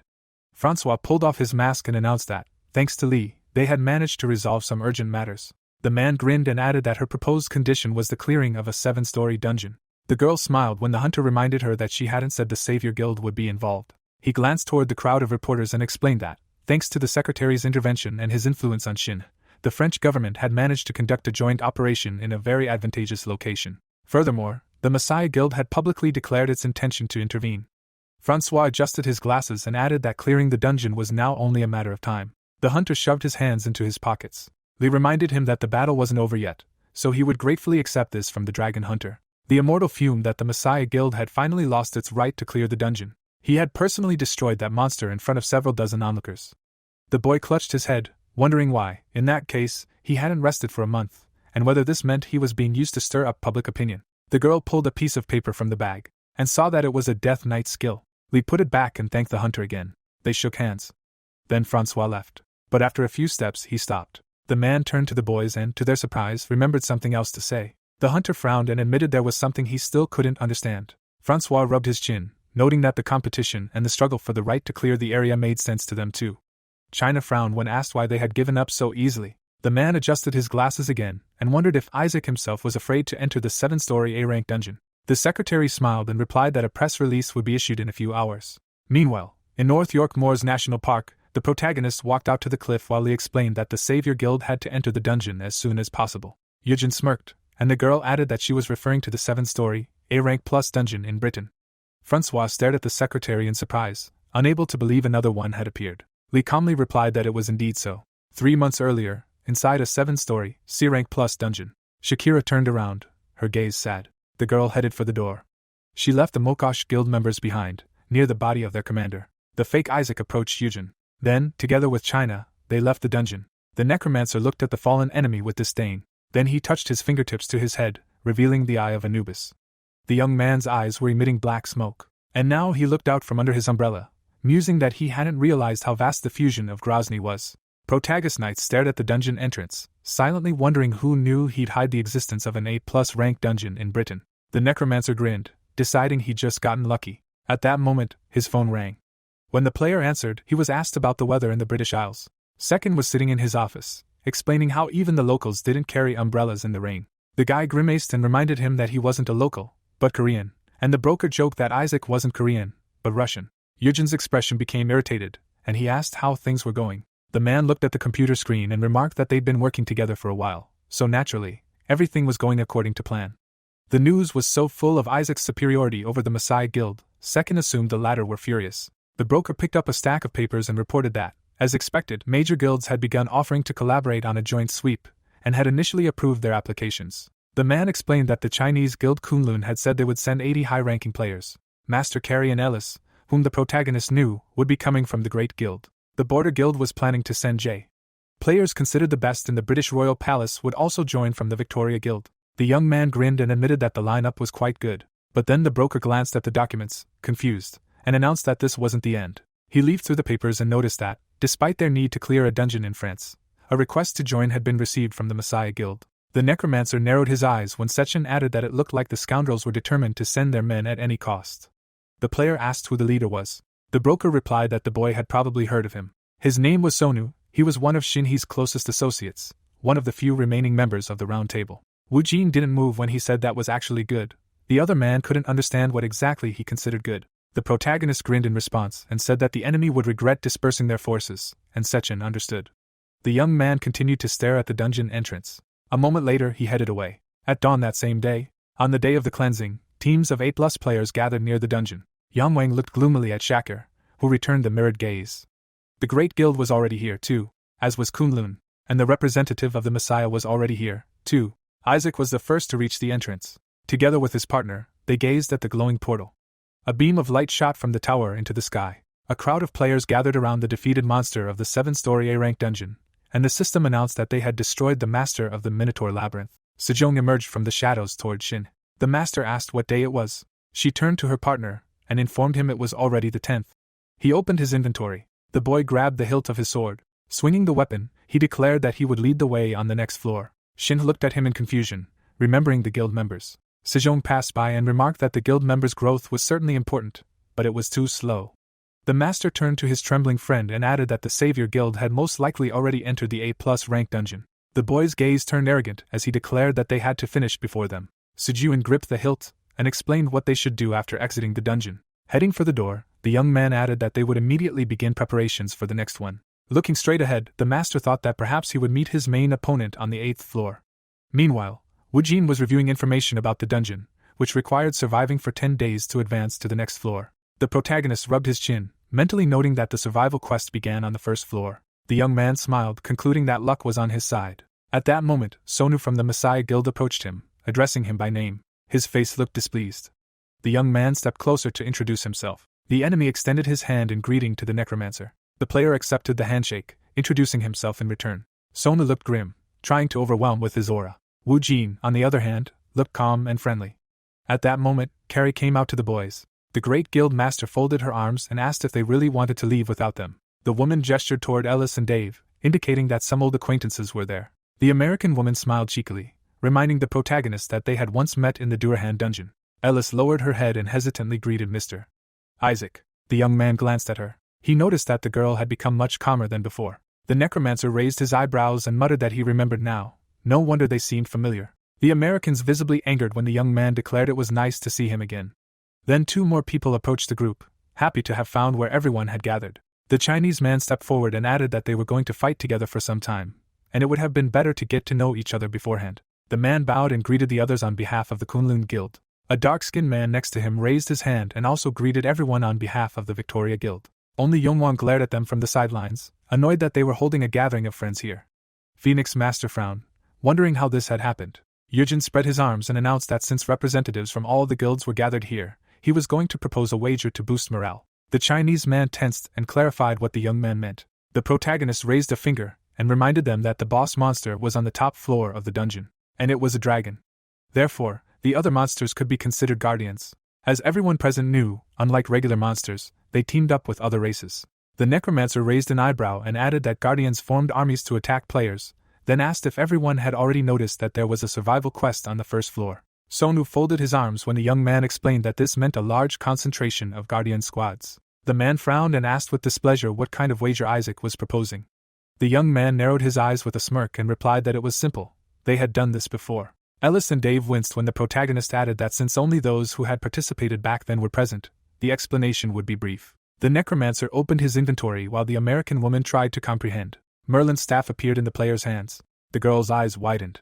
The young man showed the artifact and announced that he would give Merlin's staff to the guild that destroyed the most monsters. Ellis clenched her teeth, looked at her grim master, and silently called Isaac a fool. But the young man, with a sly look, continued that it wouldn't be free. Those who wanted to participate in the bet had to wager legendary items, roughly equivalent to the staff. There was a moment of silence. The Chinese man grinned, thinking that was typical Russian behavior.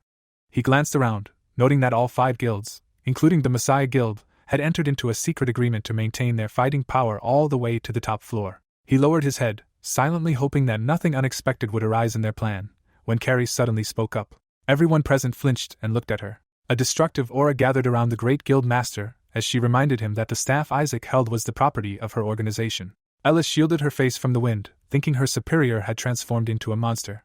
The woman's eyes truly glowed with an ominous light, but the necromancer calmly accepted her conclusion that this was a clear provocation. The young man smirked and said he couldn't do such a thing. China noticed Carrie's rage from afar and couldn't understand what was going on. The Chinese man stared at the woman tensely, perceiving her anger as the provocation.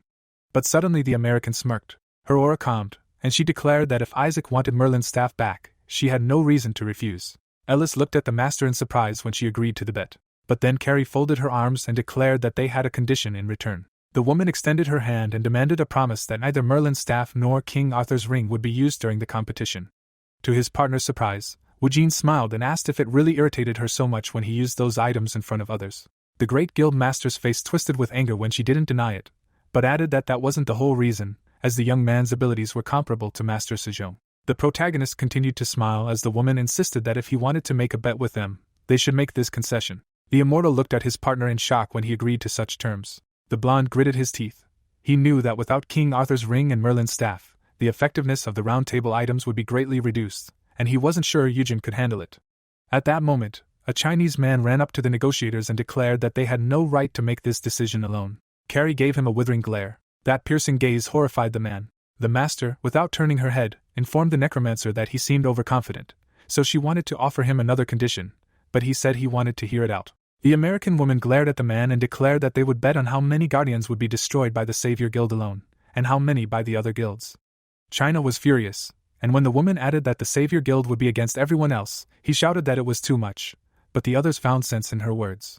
Sonu indignantly shouted that Isaac had been the one to propose a bet, trying to motivate them to get to the first floor as quickly as possible. The necromancer looked at the man, who continued that it did sound a bit unfavorable to him, but the offer of the great guild master made sense. The immortal gritted his teeth in anger, not understanding what they had done here, or whether they were fools who would agree to such terms. But Eugen only smiled and, to his partner's shock, announced that he had one more thing to add. The guild representatives' faces expressed varying degrees of anger and surprise when the young man declared that if he won this bet, he would receive all the legendary items in their possession. The American's eyes widened. China also looked shocked, and the others were horrified. The necromancer simply put his finger to his lips and demanded that there be no further objections. Lee sat in the dark office, scrolling through the news. The clicking of the mouse was the only sound in the silence. Suddenly, the lights came on. Second entered the room and apologized. He didn't want to scare the girl. The boss walked inside and asked why she hadn't gone home yet. When the secretary lowered her head, the broker scratched his head, thinking something had happened. But then his gaze fell on the monitor. He saw articles about the Hansen Group and the Messiah Guild, all because of Shinhee. Second smiled amiably and suggested they go to the company party that day, even though there were only 2 of them, then asked what Lee wanted for dinner. The girl looked at the boss in surprise. The broker laughed and confirmed that he was planning to treat the secretary to an expensive dinner that day. Lee looked at the man incredulously. He asked, confused, why she was looking at him so strangely, but she agreed, and he breathed a sigh of relief. Soon they were seated in a small restaurant. A traditional Korean dinner was served. Se-chan looked at the table, confused, and turned to the secretary. Lee looked at her boss, and he explained that there was a slight misunderstanding. After all, she had only ever seen him save money. And frankly, he had enough money to avoid such cheap street food. The secretary placed her chopsticks on the table and said she knew about the broker's financial situation. Lee looked down and added that these were the funds the man had won from bets he placed on dungeon clearing, since she was the one who managed the accounts under Isaac's name. The girl glanced at the menu hanging on the wall and expressed confidence that Se-chan wasn't acting this way because he was obsessed with money, but simply because she wanted to help him. The secretary didn't look up as she continued speaking, knowing they shared the same goal. The boss looked at Lee in surprise.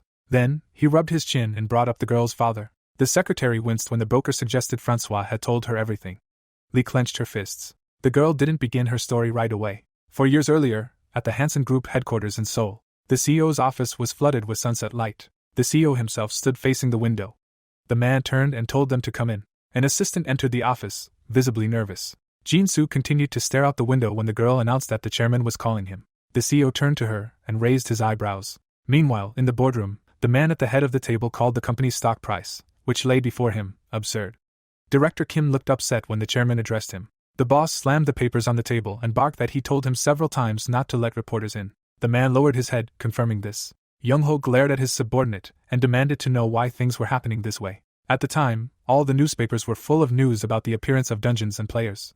And it was precisely these that Jin-soo was reading now, while his colleague loudly demanded to know what the government official who had proposed working together was doing. Crowds of protesters had been gathering in the street, causing chaos since early morning. And while people waved signs demanding the disclosure of the research results, Young-ho couldn't understand why they couldn't stop the leak. The chairman rose to his feet, picking up the papers from the table. Then he threw them at Director Kim, shouting that he had lost the right to hold this position and stand there. The CEO's eyes widened as he looked up from the newspaper. The man's nose was bleeding, but he begged for one last chance. The director bowed deeply, pledging to find out how the journalists had managed to get inside and deal with the situation immediately. Jin-soo rose to his feet and asked the chairman to calm down. Would Director Kim have done all this on purpose? After all, he had worked for the Hansen Group for so many years. The director's eyes watered when the CEO suggested he himself had been having a hard time because of all these incidents. The man took the employee by the elbow and asked him to stop bowing. With a warm smile, he expressed regret that he had been having a hard time lately, as he had always worked so hard for the company. The unfortunate man glanced sideways at the CEO when the latter suggested they talk to the chairman while he worked. Kim adjusted his glasses and thanked his boss. Young-ho still looked irritated, but when a colleague offered to let the poor man go, he agreed. The door slammed behind the man. The chairman turned to Jin-soo and declared himself the same. While the man was picking up papers from the floor, the red-haired man yelled that he always repeated that you can't be too nice to your subordinates. While Jin-soo was straightening a stack of papers, his colleague added that if he indulged them, they would start thinking they could make a mistake again.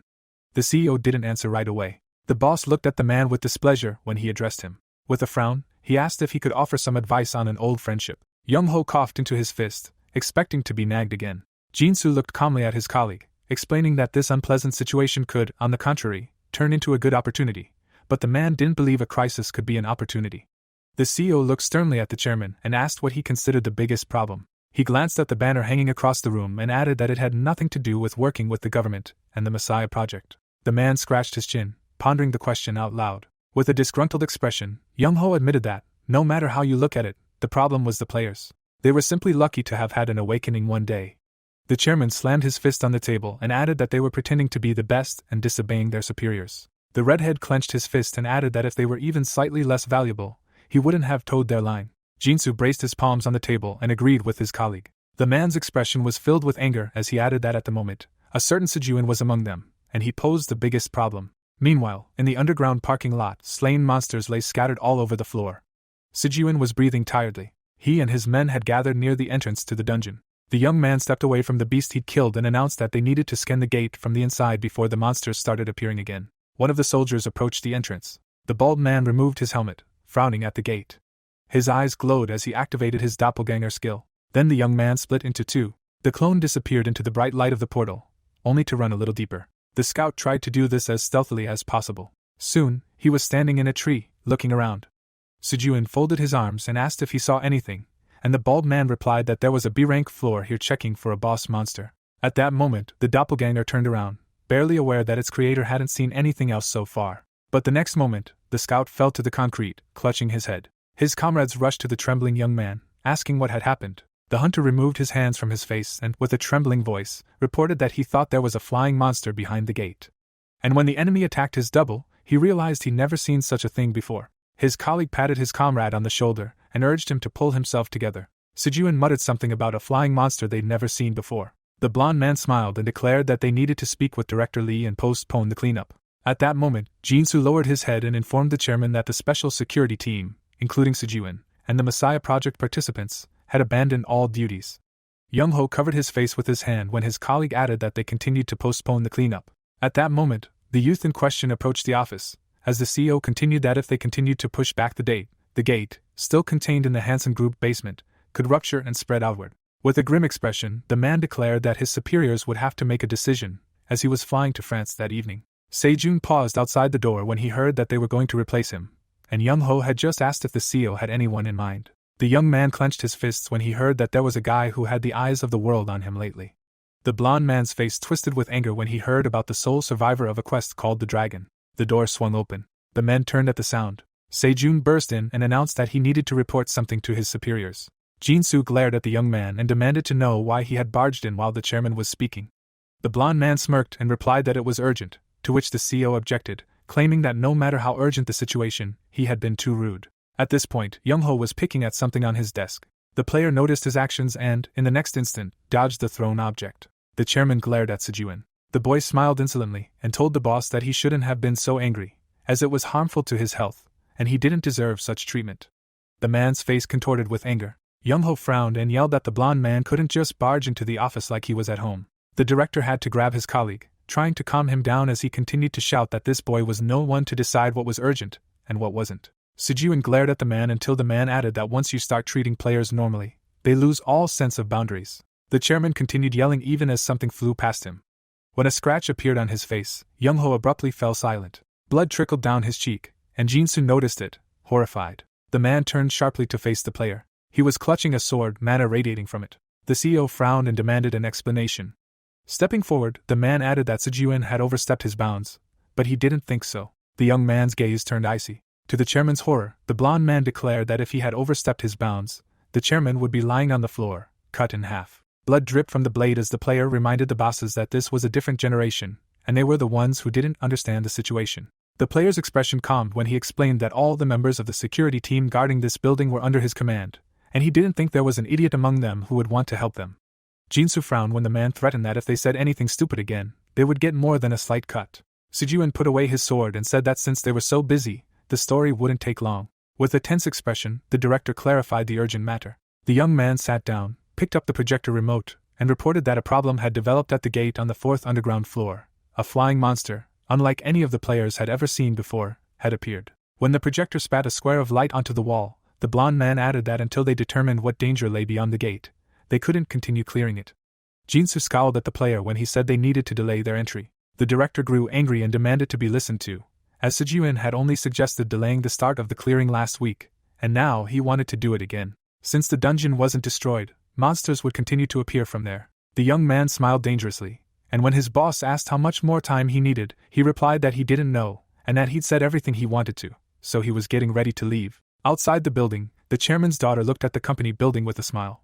The girl entered. Young-ho's hands were shaking. The man lowered his head and demanded that he immediately carry out what they had agreed upon. The boss raised a scowling gaze to the director and told him to get ready and leave immediately, not wait until evening. Jinsu looked seriously at his colleague and promised to return with the contract as soon as possible. Meanwhile, young Shinhee was descending the stairs. The girl was in a great hurry. Finally, she stopped at the entrance to the 4th underground floor. The schoolgirl smiled and reached for the door handle. At that moment, Jinsu got into the car, and the driver asked if the chairman had given his approval. The man smiled, confirmed this, and added that they were heading to Incheon Airport. Sejun smiled and promised to deliver his boss at full speed. Shinhee turned the handle. The next moment, she fell to the floor as one of the security team members burst out from inside. The guys ran upstairs as fast as they could. Another man peeked out from behind the door and immediately looked tensely at the girl who shouldn't have been there. When he shouted to the others that a civilian was there, the soldiers immediately stopped. One of them looked up from his phone, not immediately believing his words. Meanwhile, Young-ho was sitting at his desk. At that moment, his phone rang. The guard looked alarmed as he demanded that the girl leave immediately if she wanted to live. There was no time to explain. Shinhee looked at him in surprise, not understanding what he was saying. The man extended his hand, urging her to quickly get to her feet. The next moment, her eyes widened. The fighter whose hand she was about to take fell dead, crushed beneath the monster's foot. The troll's enormous palm pressed against the doorway, too low for him. Then his hideous mug appeared. The monster growled viciously. The next moment, he was thrown back into the room. The schoolgirl's eyes were filled with panic. She glanced to the side. She could hear the boys upstairs talking. At some point, Shin turned. At that very moment, she met Sezhung's gaze. The young man looked at the schoolgirl arrogantly and asked who she was. The girl was so confused she didn't know what to say. Her face darkened when she recognized the player. The blond man descended. The fallen fighter's hand trembled as the willpower skill activated. Shin was horrified when the mustachioed man rose from a pool of his own blood. The girl's mouth dropped open in surprise. She couldn't believe he was still alive. Sejong clapped his comrade on the shoulder and advised him not to waste his energy. The man sheepishly wiped the blood from his lips and apologized. The blond man went inside, grumbling that as soon as he left, this was already happening. Several more trolls emerged from a nearby passageway to meet the boy. A sword appeared in the player's hands, and he admitted the situation was unpleasant. The monsters rushed at the man. The blond man raised his blade, but suddenly a fireball streaked past him. Its explosion destroyed all the enemies. Sejong turned around. The same schoolgirl stood behind him, breathing heavily, and her entire posture suggested she had thrown the projectile. Shin looked at the boy with a forced smile. The boys stared at the girl in shock, realizing that before them stood the rarest class of mage. The blonde turned to the schoolgirl and admitted he'd never seen such a skill before. At that moment, one of the trolls burst through the flames. But the monster couldn't catch the player off guard. With one blow, Sejong sliced the monster in half and, without noticing, had cut a gas pipe. Gas began to hiss and leak out. An explosion thundered behind Sejong. But the boy only smiled, declaring that they had an interesting specimen. Meanwhile, the car reached the airport. While Jinsu was texting Francois, the driver announced that they were there. Sejong, smiling, reminded his boss that the journey was long and asked him to be careful. The director peered through the car window and sternly instructed the boy that if anything went wrong and he was delayed, he should stop by his house sometimes to check on his daughter, who was like a niece to him. But before the man could finish speaking, the car radio announced breaking news. A fire had broken out in the basement of the Hanseong building in the Gwangwoman district for unknown reasons. The men stared tensely at the radio as the announcer continued to explain that the building's entrance was sealed off and there was a question about whether a new gate had appeared, as there were still workers trapped inside. Jinsu got back in and demanded the car be turned around, and the driver immediately understood. The car took off. The director clutched the back of the seat opposite him, wondering why this had happened now. At that moment, a fire was indeed raging in the company building. The chairman was running toward the helicopter on the roof. Young-ho climbed in, the phone shaking in his hands. He put the phone to his ear and asked what was happening again, only to be told the man was busy. Sejun smirked and asked him to check the photos he'd sent him, as if he left now, he'd deeply regret it. The irritated boss opened the message, but when he saw the photos, his eyes widened. He saw his own daughter hurling fireballs at the monsters. The man gritted his teeth, unsure what Shinhee was doing there. The blonde man smiled and explained that her face seemed familiar, and from the chairman's reaction, he was convinced it was his child. The young man watched the schoolgirl successfully fight and added that she had grown quite capable under Young-ho. The man angrily gritted his teeth and, upon hearing that, unlike himself, who was nothing special, called the player a freak. The chairman's face was filled with anger as he demanded that his daughter be taken out immediately. Sejun smirked and replied that he would be glad to, but it would be a bit difficult. A new enemy emerged from the gate. The same flying monster appeared before the players, and the boy added that he didn't know what might happen. The bird opened its beak, screaming, and the blond man said he couldn't leave right now. The boss jumped out of the helicopter, demanding that the scoundrel wait for him. As the chairman rushed back to the building entrance, the pilot tried to stop him. At that moment, Young-ho reached the fire brig and turned his attention to it. He opened the door. The man picked up an axe, silently cursing Sejun. The car stopped abruptly. When Jinsu returned to the office building, several fire trucks were already there. The director and his driver watched in horror. The CEO opened his briefcase. The man looked inside with a scowl. Jinsu held a red button. The assistant, running closer, asked the chairman to wait, as it would be madness for him to go there. The man, standing before him, asked him to entrust this matter to Sejun. The old man, removing his hand, thanked him for his concern and added that he couldn't do that, as the man had never intended to control the gate from the start. Still standing, the leader explained that if things were left as they were, the damage would only continue to mount. The assistant, turning to him, tried to object, but the man explained that his daughter attended a school in this city. The director, smiling, explained that he couldn't simply entrust the future of his loved ones to others. Patting the man on the shoulder, the old man asked him not to worry about it and to leave quickly. Turning, the assistant shouted that in that case, he would bring people who could help, and again asked him to wait. His mouth widened. The man asked him to promise the same. The leader merely raised his hand, saying nothing. A pillar indicating the floor appeared. The same portal stood before them. The girl, her eyes widening, realized that Sejun's abilities weren't so preposterous that the old man would ignore them. Standing behind him, she knew that if he trained her, she would quickly become stronger and then achieve fame. The fighter approached the swordsman and asked if they could begin the operation. The warrior, turning his head, denied it. Approaching the portal, the boy asked them to leave everything as is, but the girl screamed a question about what that meant. Sweat streamed down her face as she began to talk about how leaving things as is would cause the monsters to escape. The young man, raising his head, inquired about how the situation inside the gate would change even if the monsters were to emerge due to the breach. She covered her mouth with her hand. The fighter, approaching her, said he was very sorry the inhabitants were in such danger, but before clearing the next dungeon, they first needed to ensure their safety. Coming closer, the boy explained that they couldn't demand unconditional sacrifice from their players, and the useless lives of those who weren't chosen could be worth something if divided between them.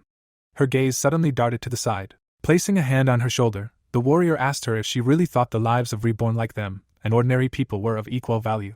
The girl was sitting on the couch when the television broadcast news of a powerful explosion in one of the districts of Seoul, which turned out to be a dungeon breach. Holding her phone in her hand, she typed a message asking her father to call her back after he read the message. She walked toward the window.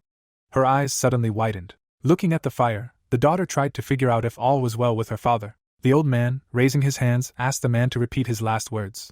The hunter, bowing his head slightly, said that they couldn't begin the cleanup now. The man, frowning, shouted a question about what this meant, as they needed to begin a cleansing operation to stop this breach.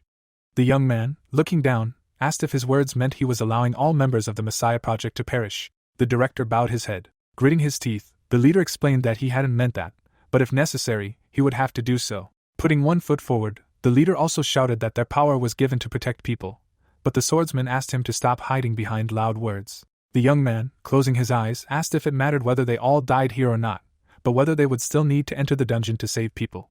The man, grabbing his jacket, pointed out that he knew what he meant, as the Messiah Project was originally created to protect people and to cultivate players who have a calling and are willing to sacrifice their lives to save others. Gritting his teeth, the director questioned whether he really thought this was for their own safety and well-being, ordering him to stop deluding himself and enter the dungeon to sort out the situation before something even worse happened. The young man, smiling slightly, noted that in that case, the other man would have to take full responsibility. Someone stepped forward. The leader's eyes suddenly widened. The girl had been walking toward him when he asked her what she was doing there. The young man, turning, asked if she had heard his words about sacrificing their lives for the lesser races, who couldn't even defend themselves. The old man, extending his hand, told her not to fall for his tricks and to simply leave, as this place was too dangerous. She suddenly turned away. The director, following her, tried to call out to her. His gaze immediately darted away. Some rocks began to fall. A hole appeared in the ceiling, from which they were flying. This hole extended across several floors of the building. The director, looking up, understood that he couldn't allow the monsters to get out. Someone was running quickly down the stairs. It was Yango. He held a fire axe. His gaze suddenly darted back. His eyes immediately widened. A huge monster was outside the window. Its eyes glowed bright red. The man immediately clenched his teeth in realization. The monster immediately struck the building. The old man looked away. The director, reaching into his shirt, understood that he couldn't hesitate any longer. He held a button. Raising it, the director shouted about the massive amount of dynamite under their feet. Frowning, the man shouted that if they didn't continue clearing the area immediately, everything here would be blown up and the breakthrough would be blocked. A smirk appeared on the man's face. The soldier, standing before the leader, remarked that he hadn't expected him to be so stupid, since even if everything here were blown up, the gate wouldn't disappear. The director, still holding the button, said that this way he could destroy everything around him. Sweat streamed down his face as he spoke of how this would be enough to buy them time. The girl, raising her hand, shouted, asking if he was crazy, asking if he really wanted to kill everyone present. The man, looking ahead, apologized to her for having to drag her into this. The leader, holding the button with a trembling hand, explained that if this wasn't done, he wouldn't be able to stop an even greater disaster, and the soldier asked him to stop. The young man, glancing at the soldier behind him, ordered everyone down to the basement and begin preparations for the cleanup. They all began to leave when the swordsman said he would first speak with the director and then catch up. The girl followed the others. Suddenly, she glanced away. The boy's eyes glowed blue. The man clenched his teeth in anger. A small shop appeared on the street. The man, hiding his eyes under his hair, spoke of how Sejun and Shin were with their father until the very end. She also imagined the man then and now, saying that this information was accurate, as it was learned thanks to the testimony of members of the Messiah Project. She also recalled her meeting with that man, saying that she now understood why he had hidden the truth from her until she had managed to meet the dragon hunter in person. Her head remained bowed. Sweat trickled down the man's face as she said she didn't blame him. Several plates of food were on the table, and she could be heard saying that she now understood what she should do. Looking up, Sujuin said that the answer to that question was quite satisfactory. Smoke rose from the forest. The player, her mouth agape with exhaustion, realized her magical powers were completely lacking. A yellow glow suddenly appeared around her body, along with a message stating that a magic boosting skill had been activated, rapidly increasing the speed of her magica regeneration. Someone was standing next to her. A smirk was on the young man's face. Frowning, the girl realized that with a master of additional skills, this person wouldn't be a problem either. A smile appeared on her face. The mage immediately struck the ground with her staff. Bright flames began to appear around her body. Someone immediately rushed forward. A giant monster was already flying towards her. Her face was still smirking. The monster's mouth was wide open. Suddenly, a blow struck its face. Immediately afterwards, the enemy's body flew to the side. The fighter immediately landed on the ground. The man gave her a thumbs up. The girl's head began to glow as a message appeared stating that the casting had already been completed. Bright flames began to spread through the forest. The man's eyes suddenly opened wide. Approaching his comrade, the man asked him to listen. His companion, raising his hand to his face, asked if he was playing a game with a pet. The hunter, looking ahead, inquired about what they were talking about. The man, pointing, shouted that he meant the skeleton was dealing the final blows, which was why their hunt had taken so long. The fighter, pointing at the system window, shouted that because of this, they were the only ones lagging behind. The guild ranking system window appeared when the man reminded them that their leader had told them he could take on all the guilds alone. The player, clutching his head, screamed that they were doomed, as they could lose their legendary items. Pointing at the skeleton, the warrior also noted that the leader was giving the monster all the loot, as if trying to raise it as a pet. The young man tore up some paper as his companion shouted that he shouldn't have taken their word for it. His eyes widened as a message appeared informing him that the Death Knight had mastered a Dark World representative skill, followed by a window detailing the creature's stats. The young man walked toward it, his hand resting on the horse's body. A system window appeared above the knight's head, informing him that the number of monsters destroyed had already exceeded 40,000. Another window also appeared, asking if the user wanted to summon a Death Knight. A grin appeared on the player's face. The other man's eyes suddenly widened. The creature began to rise into the air. The young man's face was still smirking. Some kind of black energy began to rise into the air. It swirled around the summoned monster. Suddenly, a bright, blinding flash appeared. All the light instantly vanished. The warrior looked up in surprise. They both looked up. The creature sank to the ground. Before them stood a transformed Death Knight. The warrior, standing behind him, noted that his colleague apparently had some sort of plan. The knight immediately dropped to one knee. The man, raising his fist, asked if they would now proceed with the brutal slaughter. The monster looked down as a message appeared about summoning the Book of the Dead. The creature's image began to be absorbed into the artifact. His companion, open-mouthed in surprise, asked what he was doing, asking why he needed to place his new weapon, which he had painstakingly crafted, there. The knight had already completely disappeared when his companion asked if the player hadn't planned to use it to deal with the other guilds. The young man, looking at the system window, replied that he had only just finished preparing to attack the top floor, and now they needed to focus on the ground floor, as victory didn't depend on the Death Knight. The man's eyes turned white when the companion remarked that victory depended on him. Green waves appeared in the air above the monsters. They immediately began to flee in the other direction. It was a huge crowd of enemies. The fighter, smirking, supposed they must have managed to frighten them. The girl, holding her staff, asked if he didn't see anything strange here. She, raising her hand to her face, understood that there really were monsters with a high level of intelligence who would choose to flee to avoid being caught, but this situation was different from before. A green crystal hung in the air, emitting these waves. The warrior, clenching his teeth, realized they had once again turned him into bait. The man, crossing his arms, asked if they had dropped anything useful, as they had barely managed to destroy that monster. The player, throwing something, replied that he didn't even know. The warrior caught it, and a message immediately appeared with information about the artifact. China, closing his eyes, said he could do whatever he wanted with the thing, as he had no need for it. Anyone would want to spend their life force and be prepared to die first. The young man shrugged. His comrade, standing behind him, noted that he had once again proposed a useless argument, which had only led to confusion. The man, walking forward, said that no matter how outstanding a leader, the outcome would never change. The man, frowning, said he was quitting, as he didn't want to involve his guild's name in this senseless plan. No one knew what could go wrong, and his reputation would be ruined and everything, including the alliance, would fall apart. The young man, smiling, said he could do as he pleased, as he understood that the man would soon be struggling with his last strength. The guild leader, his mouth open in rage, shouted that there was no point in pretending to be strong. Monsters were already rushing toward them from one side. The same was happening on the other. They were running toward them from all directions. The fighter, gritting his teeth, couldn't understand what was happening, as there were too many enemies here. A group of people were walking through the forest. One of them, looking away, asked why it was so quiet, but the leader realized something was wrong, as all the monsters had vanished. Pointing, the man asked everyone to look. The leader, tilting his head slightly, tried to figure out where they were running so quickly, wondering if the monsters couldn't see them. One of them immediately rushed forward, shouting for them to follow the monsters. They ran quickly. The leader flew forward. His eyes suddenly widened. Looking at the crystal and the monsters around him, the warrior couldn't comprehend what was happening. The girl, walking behind, said it was a death echo box that had once been circulating on the black market. Coming closer, she added that at the time, the item had seemed pointless to her, as she thought no one crazy enough to use it for such a purpose. Looking at the man, the leader remembered what they say about the protagonist being so stubborn and willful that no one would truly obey him, but apparently someone had appeared who was willing to sacrifice their life. Her gaze shifted to the hero. Frowning, she couldn't believe they had the resolve to use a wide-area provocation skill while traversing a 7-story, A-rank dungeon. Such a thing would only be possible if they all went mad at once. A huge amount of smoke rose from the forest. The man, raising his hand, assumed the protagonist was trying to dislodge him. Looking at the fighter, the leader realized he'd nearly died. The warrior, smiling broadly, talked about how he'd managed to earn a huge amount of money and his suffering had paid off. The hero smiled. A system window appeared before him. It was a window with the guild rankings, where the man was saying that if you compare all their results, the differences would be insignificant. The player, clenching his teeth, realized the man was simply mocking them. Raising his hands, the young man apologized, explaining that he'd simply wanted to inspire them and offered a wager, but hadn't expected to win.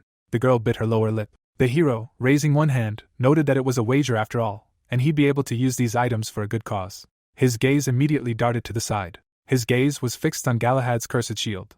The young man standing before it realized he'd never expected to lay his hands on something that belonged to a knight of the Round Table, but he also considered its options. Squinting, the player realized it looked more like an offensive weapon than a defensive one, not even particularly beneficial to the user. The shield was in his hands when someone suddenly shouted for him to wait. The representative, bowing his head, declared the bet invalid. The hero, placing the item on the ground, asked if there were any problems in the bet.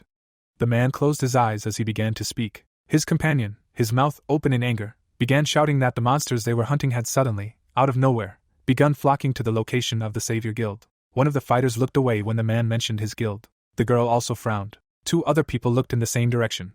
The Chinese man, raising his fist, shouted that it seemed like they were trying to stop everyone else from hunting monsters, and therefore this argument couldn't be considered a fair bet. The hero, raising his hand to his face, asked if he meant to say that using an item with a taunt effect to direct a wave of monsters at a tank was unacceptable. The protagonist, closing his eyes, noted that the item had indeed had an effect on the entire map and could have interfered with others. The protagonist began to squint. The man clenched his teeth. Grinning, the boy asked if there was a guild among them that could handle the wave of monsters that had formed after using the artifact. The fighter clenched his teeth in anger. The girl bit her lower lip. The other 2 warriors' eyes widened. They all stared at each other silently. Someone suddenly clapped. The hero, smiling, apologized for making it look like they were being scolded and asked them not to be upset. A system window began to appear in front of him. The same messages began to appear in front of the other 2 people. The other players also saw these system windows in front of their faces. The eyes of one of them suddenly widened. The system window announced that all the guards had been destroyed and the remaining 4 of the 10 days of the survival quest had been completed. A notification also appeared that the doors to the next floor had opened. The man looked up and asked what it was, while the other said it was the first time he'd seen a survival quest completed prematurely. A bright glow appeared before them as they discussed how it meant they'd succeeded. A new gate loomed in the distance. The young man, passing his companion, said they should consider the bet settled. His hand rested on the door. Turning, the hero asked the others to proceed to the next floor as well. The gate began to open, revealing a bright glow. Someone stood in the sand. The person lowered their hand. The player, looking at the dust, realized that just a few years ago, this place had produced the finest wine in the world, and now it was so abandoned. Someone else was standing behind him. The old man, clasping his hands in front of him, asked how much longer he would wait here.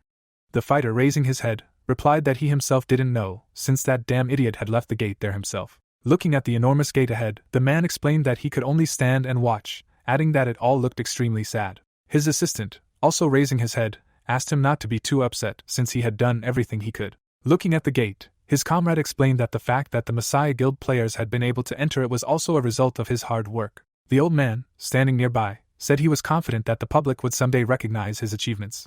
The man, clenching his fist tightly, explained that it wasn't that, since he himself no longer understood what he was feeling. The fighter, glancing to the side, said that a few years ago a Korean man had appeared who wanted to meet him, and if he had been able to put everything aside back then and go to Korea, he might have had the opportunity to get inside now. The gate was still before them. The player, adjusting his glasses, said that these were the very thoughts running through his head. The warrior, looking down, explained that he had ultimately proven himself a hypocrite, like the rest of them. The old man, his mouth open in surprise, said nothing. The leader's eyes widened when his assistant shouted that this was all wrong. The companion, pointing, said he knew it wasn't true, having served him for so long. Frowning, the companion explained that no matter what choice he made, the world would eventually find out what kind of man he truly was. A smile appeared on the man's face. The 7-story dungeon appeared. They were already fighting on the 2nd floor. They had also incinerated their enemies on the 3rd floor. The monster from the 4th floor also appeared. Enormous clouds of dust rose into the air on the 5th floor, and a message appeared announcing the doors to the next floor had opened. People were already standing before them. One of the fighters stood closest, his gaze directed somewhere behind him. The young man crossed his arms. The warrior abruptly turned away. The Chinese player, standing in front of the others, asked if they remembered that tomorrow they would finish clearing the 5th floor and ascend to the next. The man, frowning, explained that the next floor was the last, where they would have to pretend to assist the protagonist, and asked how they should proceed. Raising one hand, the warrior also asked if everything would proceed as planned, namely ascending to the 7th floor and attacking the protagonist. The woman frowned and replied. The warrior also rubbed his chin. The other 2 people looked away. The Chinese man raised both hands and shouted a question about why they had suddenly gone silent. Gritting his teeth, the player realized they were all just pathetic cowards. The girl, raising her hand to her face, said that given the current fighting strength of the Savior Guild, their forces simply couldn't handle that man. The fighter, crossing his arms, agreed and noted that even if they managed to destroy him, the losses on their side would be too great. Another man nodded affirmatively after the other man mentioned that they still didn't know what kind of dragon would be on the 7th floor. The first man, frowning, asked if the ally wanted them all to sacrifice their lives for the sake of the protagonist alone. The Chinese player gritted his teeth in anger. The man, looking back at the protagonist, realized that if they could get rid of him here, that would be the best option. The warrior, placing his hands on the door, realized they needed to find at least a weak spot. The man, opening the door, knew that the main goal was survival and a successful exit from the dungeon.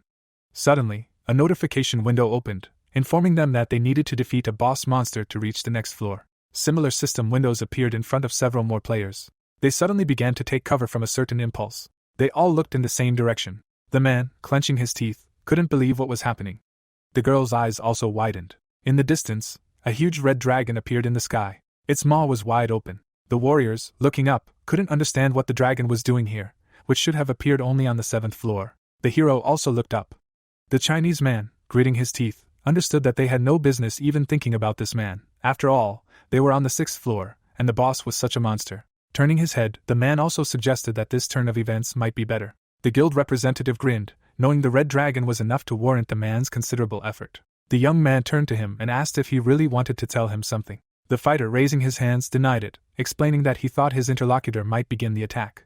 The young man, looking in his direction, asked what the others would do in the meantime. The man, gesturing with one hand, replied that they would join in as long as he stayed ahead. The hero, smiling, realized it was all too easy to understand. Blades had already appeared in the hands of the 2 fighters when the thought struck the protagonist that each of them was pursuing only their own goals. The young man, smiling slightly, knew that if they wanted to stay alive, they would have to abandon all their plans. The girl clenched her teeth, looking up. The head of this monster appeared, just as the player realized that a much more terrifying monster awaited them on the next floor. Someone stepped forward. 2 men walked toward the enemy. Something began to appear in the young man's hand after a notification appeared about summoning the Book of the Dead. His companion, smiling, asked if it was time for his new weapon, and he affirmatively replied. A dark energy suddenly enveloped the figure after the announcement that he had successfully resurrected a Death Knight from the Book of the Dead, as well as skeleton warriors from the same book. A red cloak appeared. The skeleton immediately knelt. The warrior, bowing his head, asked the commander for orders. His companion, his mouth open in surprise, realized that if this creature could speak, it must be conscious. A smile appeared on the young man's face. The hero, pointing a finger at their enemy, declared that his first creation was to fight this lizard. The knight narrowed his eyes at the captain's words about needing to demonstrate his strength. His image suddenly began to blur. Looking back, the protagonist heard someone ask him to wait. The lich hovered above the ground. The monster, his mouth open, asked what he should do in such a situation. Smiling, Eugen invited his minion to watch the battle. Raising his hand, the protagonist spoke of being in a one-man show. The warrior stepped forward. Looking forward, the Death Knight addressed the mage, declaring that he had no right to speak to the king like that. Pressing his crowbar to his interlocutor's forehead, the sorcerer was outraged that some knight would dare speak to him like that. The man placed his hand to his chin. Looking at his minions, the young man realized that even with a lich, a Death Knight does not split into 2. Looking away, the summoner felt a little sorry. Imagining the rider, Yujin guessed that a skeleton knight, originally a death knight, would surely join them. Pointing his finger, China shouted that the other guilds had already begun the battle. The dragon opened its mouth wide. Looking up, Yujin ordered the boss's movements restrained before it flew away. The lizard's legs began to freeze. The ropes entangled the beast's tail. A powerful explosion reverberated across the battle arena. The fighters stared at the cloud of dust. Ellis was sweating. Frowning, Jay ordered the girl not to relax. The woman turned her head. Looking back, she couldn't comprehend what was happening. The enemy shook the ground with a blow of its tail. The great guild member opened his eyes. A moment later, the sorceress looked forward in horror. Holding her shield in hand, the warrior declared that it was dangerous. Ellis poked her head out from behind a crack. The dead bodies of her comrades lay on the ground. Baring her teeth, Yujin realized the fight would not be easy. Glowing crosses appeared above the victims. Something ran across the dragon's skin. The lizard looked away. The warriors struck the boss. Swordsman launched a powerful sweeping attack. The monster raised its head high. The knight sank to the ground. Sonu, looking ahead, noticed that it had been a good blow, and his ally asked if he was alright. His mouth dropped open. The man replied that he wasn't quite alright. The ground was illuminated by the light of the fire. The warrior's eyes widened. Smoke rose from the scorched mark. Clenching his fist, the Kunlun Guild representative suggested retreating immediately. Baring his teeth, he shouted that they couldn't retreat in this situation. Sweating, the fat man explained that they couldn't count on victory, as they first needed to reload their equipment and then, in a short skirmish, discovered the dragon's weaknesses.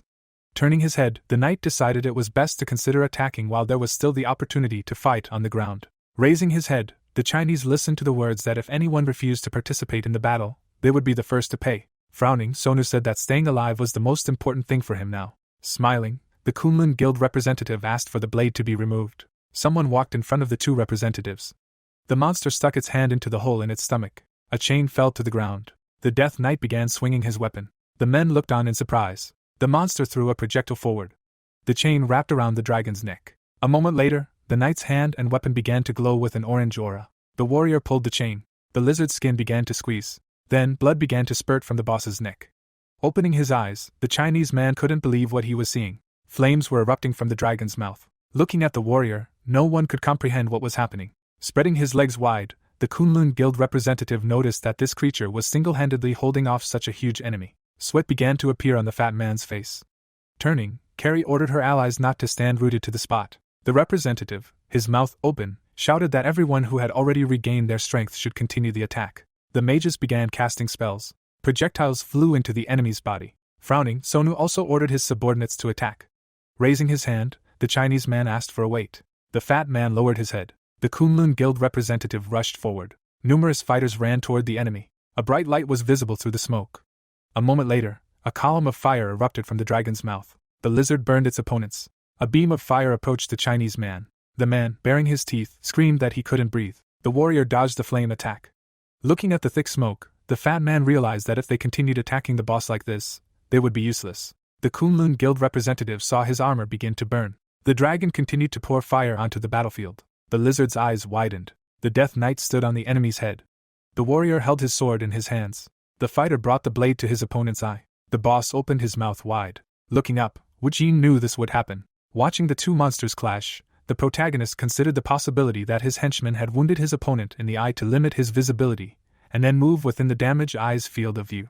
The assistant plunged his sword into the dragon's wing. Smiling, the protagonist realized his familiar was as cruel as he was. Standing behind the master, the lich addressed him. Opening his mouth, the skeleton asked how long they would stand and watch. Flying before his army of death, the sorcerer reminded them that they were eager for battle. Closing his eyes, the summoner said he wanted to test their effectiveness. The legion of undead charged. The knight fell to one knee. Looking at the ground, the fighter was glad it was all over. Wiping blood from his face, China agreed it had been a difficult battle. Clouds of dust swirled around the body of the slain monster. Placing his hand on the corpse, Yujin noticed that the adult dragon was very different from the hatchling. Looking at the many corpses, the protagonist realized that the 5 guilds had spared no effort in the attack and were doing everything in their power. Looking at the fallen warriors, the protagonist knew that all the raid participants had suffered considerable damage. Someone on the ground addressed the summoner. Turning his head, China couldn't understand why these people had come here. Frowning, Sonu said there was a problem. Looking at the other man, the knight mentioned that a monster stronger than their previous enemy would await them on the next floor. Lowering his head, the representative reminded them that they had suffered significant damage. Looking ahead, Yujin asked about the consequences. Opening his mouth, the other man asked to distribute the Savior Guild members among the other guilds, as he could replenish his forces by summoning new skeletons. Placing his hand on his chin, the protagonist realized Sonu wanted to split their army on the 7th floor. Sweating, China couldn't understand what the Messiah Guild was planning. Smiling, the protagonist thought it was funny. Lowering his hands, the summoner agreed to send the players. Raising his palm, the young man added that he had one condition. Frowning, the man asked what it was. Raising his thumb, Yujin demanded that they be on the same team as the Messiah Guild. Looking ahead, the representative couldn't believe his ears. Looking at his interlocutors, the protagonist explained that the other guilds would be on a different team. Glancing sideways, Sonu realized his interlocutor had entered the tiger's den himself. Grinning broadly, the warrior thought he'd have to change his plan. Smiling, the protagonist suggested that this would be enough. The allies shook hands. The young man held his head up. Frowning, the representative accepted the condition. The raiders stood near the glowing gate. The man looked away. Opening her mouth, the girl asked what he wanted to say. Frowning, the warrior inquired about their leader's plans. Pointing her finger, the woman implied that no one knew what awaited them on the next floor, so it didn't matter what their current leader thought. Looking ahead, the fighter realized that no matter what he ordered, his companion would be ready to rush into any life-threatening situation. The woman's mouth fell open in surprise. Bowing her head, the bandit listened to Yujin's suggestion of splitting the camp. Glancing askance, the knight added that it was done to slaughter them like dogs. The warrior frowned. The boys glanced toward the dragon's corpse. The protagonist turned around. The fighter stood before a huge gate. The knight strode forward. Sonu turned his head. The protagonist smirked. The swordsman smiled maliciously. The raiders entered the portal. Someone stood there and said that everyone was already up there. China, mouth open, suggested they move forward, as they were the last ones left. Looking away, the summoner said they had some remaining business here. Frowning, the assistant asked what other business they had left. Yujin walked toward the boss's body. The protagonist placed his hand on the creature's skin. Clenching his fist, the immortal player was glad his comrade had decided to do so. The protagonist smiled. The snake's bones floated in the air, and the young man realized he had failed with the spiny snake due to his low level. Remembering the fight with the hatchling dragon, the youth knew he had had to abandon that idea back then in order to find weapon material. Raising his head, the summoner was confident he could do it now. The lizard's skin began to peel off. His ally watched in surprise. A giant skeleton began to emerge from the portal, followed by a notification that a dragon had been summoned. The creature kicked up sand into the air. Narrowing his eyes, Yujin decided it looked pretty good. The pet looked at its master, his mouth wide open. The man was surprised that it had actually worked. On the very top floor of the dragon land, numerous raiders stood. Standing still, the fighters shouted that they didn't know what might appear here or when. Looking ahead, the boys decided they couldn't relax. Dust flew across the floor. Clutching her staff, Ellie knew it was approaching. A foot stepped forward. A dark silhouette was visible in the distance. Raising her eyebrows, the girl realized it was the shadow of a dragon. The knight advanced. The boss thrust his sword into the ground. Casting a spell, the lady didn't expect to see such an opponent. Casting a fireball, she thought there was nothing to fear. After all, it wasn't a dragon. Flames covered the enemy's body. Turning her head, the sorceress asked her subordinates why they weren't attacking him, after which the system displayed information that Excalibur's wielder was testing their hostility. The warrior held his sword before him. Sweating, Ellie couldn't believe their enemy wielded Excalibur. Looking at the message that all stats had been reduced by 25%, she couldn't understand what was going on. The woman's eyes widened. The dragon's shadow swung his sword to attack. Sweating, the woman thought this was the end. The sorceress opened her eyes. Someone stood before the mage. The shield deflected the blade's strike. Excalibur's wielder looked down. Yujin peered from behind the shield. The protagonist swung his sword. He managed to push the enemy back, and the system reported that the stats of users opposed to Excalibur had been reduced by 25%. Suddenly, the ring on Yujin's finger glowed. The boy noticed it immediately. The sword in the monster's hands trembled as they began to resonate. The stat reduction reversed. The young man narrowed his eyes suspiciously, and memories from his past life surfaced in his mind. The player frowned, thinking that, judging by them, this item should have appeared much later. Bamum was shrouded in a blue haze. The dragon hunter wielded it at that moment. The monster pointed the weapon at Francois, and the ranger realized that in his past life, he had defeated him in battle more than once.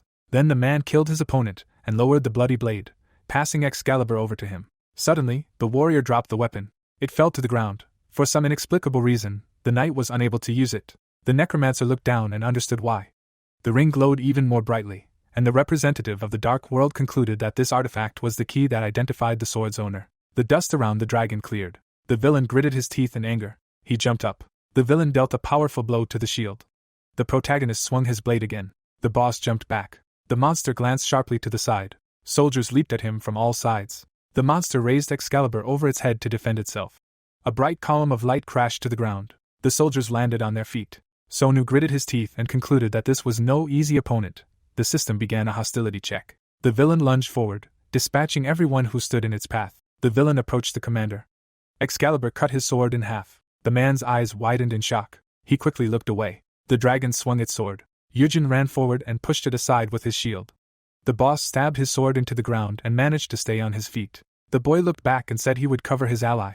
The young man narrowed his eyes and asked him to attack. The captain gritted his teeth, his sword regenerating. China's mouth dropped open and he asked what he should do. The ranger turned and asked his comrades to take the others and deal with the situation above while they fought the monster. The girls immediately looked up. The boy raised his hand to his forehead, confused, and asked if there was something in the sky. Suddenly, the player's eyes widened. A gigantic fireball descended on the squad. Carrie frowned furiously and ordered her subordinates to erect a barrier. Their staffs glowed. A protective dome appeared above the team. Ellis's mouth fell open in fear and she asked what it was. The woman bit her lower lip tensely. The fiery projectile slammed into the force field, and an explosion occurred. The shockwave threw the soldier's back. A gigantic cloud of dust rose from the ground. The heroes fell to the ground. The sorceress raised her hand to her mouth and coughed. The great guild member looked up in horror. Amid the thick dust, the silhouette of a monster appeared. The giant dragon spread its wings and roared loudly, the system reporting that toxic fumes were gradually permeating the field, sapping their vitality. The monster towered over the squad members. Sonu grinned angrily, deducing that the dungeon had been under a different control all along. The heroes stared at the beast in silence. The knight's brow furrowed, realizing there had been no point in attacking it in the first place. The reptile's red eyes blazed, and the commander decided it was the boss. The captain lowered his gaze and considered how, while he and Isaac had been wasting time here, the brunt of the attack had fallen on everyone else. The necromancer stood opposite the villain. Something approached him from behind. The warrior smirked and noticed that no one was covering him from behind. His hand trembled, and Sonu asked his ally to wait a little longer. The man leaped to his feet. He rushed forward and realized he would plunge a knife into his comrade's back as soon as the clearing conditions were met. The commander engaged the villain. The representative of the dark world narrowed his eyes, watching him. A smile appeared on his face. The protagonist lunged toward the enemy. Flames appeared in the dragon's mouth. The mages aimed their staffs at it. The monster belched a wave of fire. China opened his mouth wide and screamed. The skeleton army charged. Shakira turned and called out to Yi and Wang. They ran forward. The enemy struck the protagonist's shield. Wu Jin pushed him back. The captain immediately attacked. The monster opened its mouth wide but was unable to attack. The beast collapsed to the ground, and the system reported that the team had destroyed the dungeon's master. Jay smiled broadly, overjoyed at their success. The soldiers joyfully raised their swords. Carrie frowned sternly and asked her subordinates to tend to the wounded before they left the dungeon. Yi and Wang looked at the battlefield and realized that about half of the survivors remained. The man crossed his arms and suggested they rest a bit first, then decide how to divide the rewards. Shakira suggested that some decent items would be waiting for them on the 7th floor of the A-rank dungeon. The leader narrowed his eyes disdainfully and considered the idea of leaving as few survivors as possible after the cleanup. The director glanced at the monster's corpse and decided that the items it dropped would be worth a fortune. Looking away, the chairman concluded that the reward distribution would begin with Isaac and wondered where he had gone. The heroes stood in the middle of the battlefield. The protagonist held a shield and sword. Yujin looked ahead from under his brows. The knight leaned on his sword and bowed his head. The boy took a step toward him.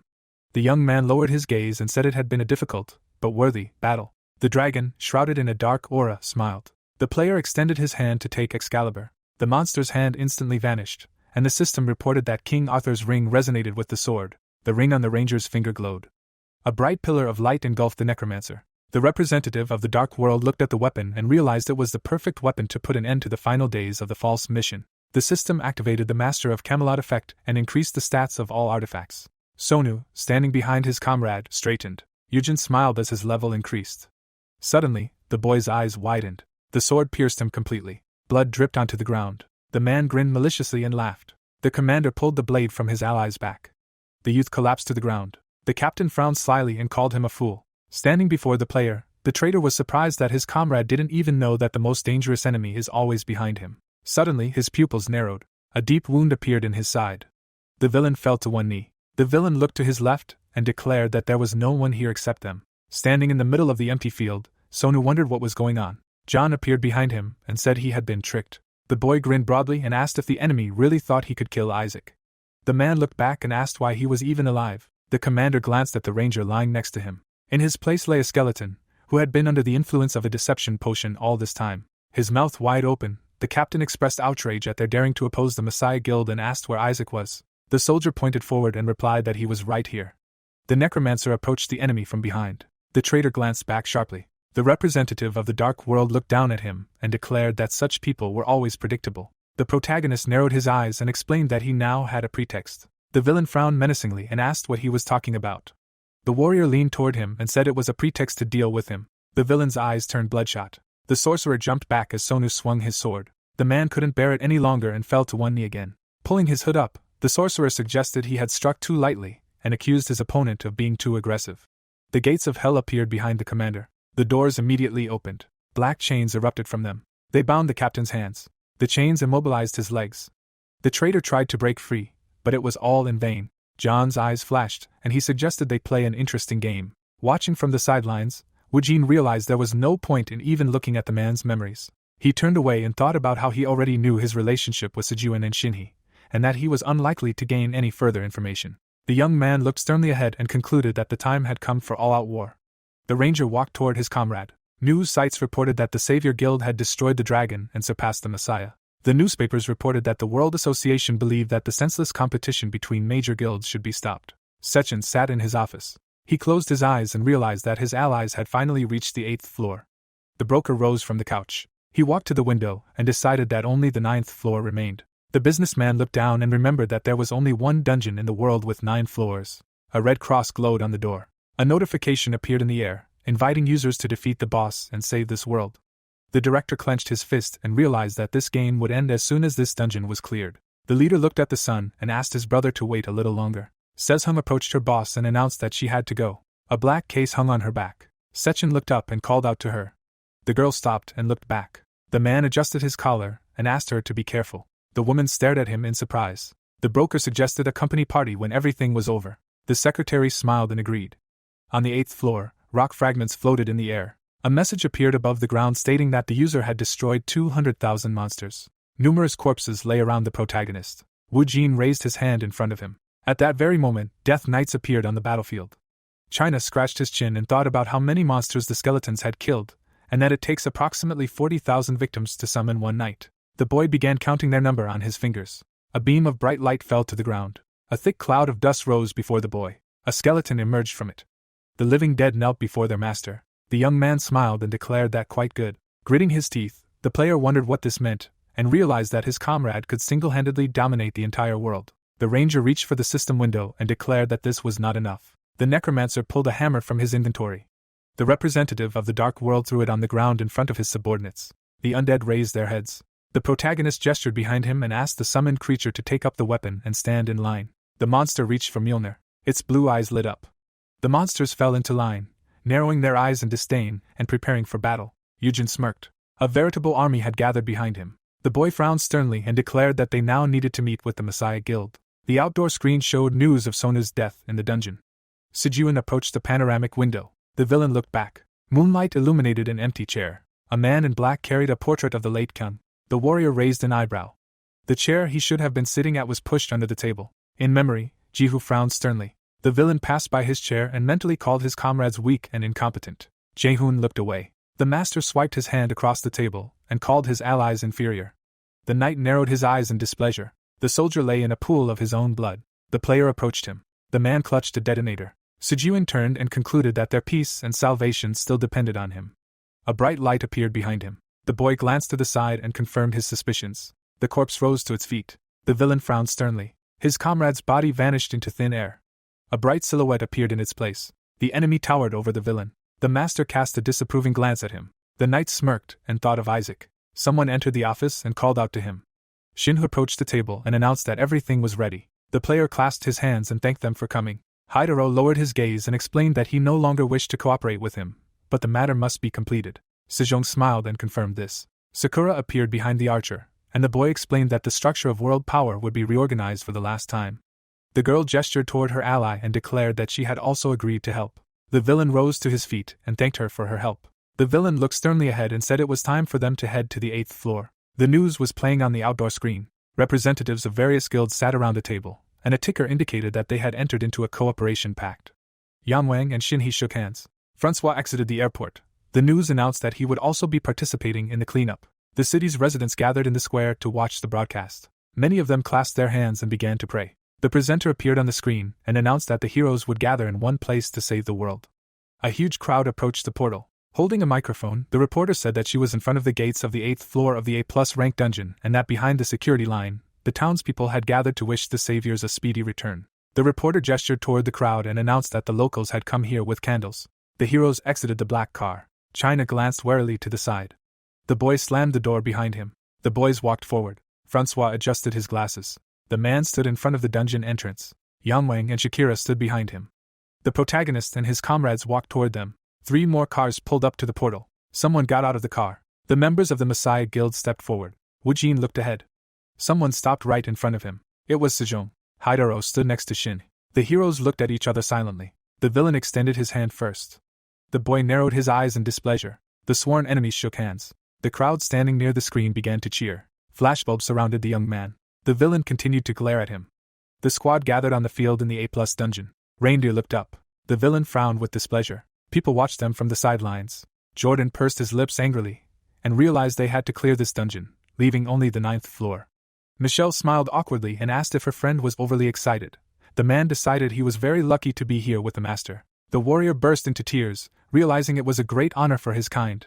His comrades were frightened. The girl ran up to him and asked what had happened. An army of skeletons stood on the opposite side. China gritted his teeth and wondered if everything would be all right.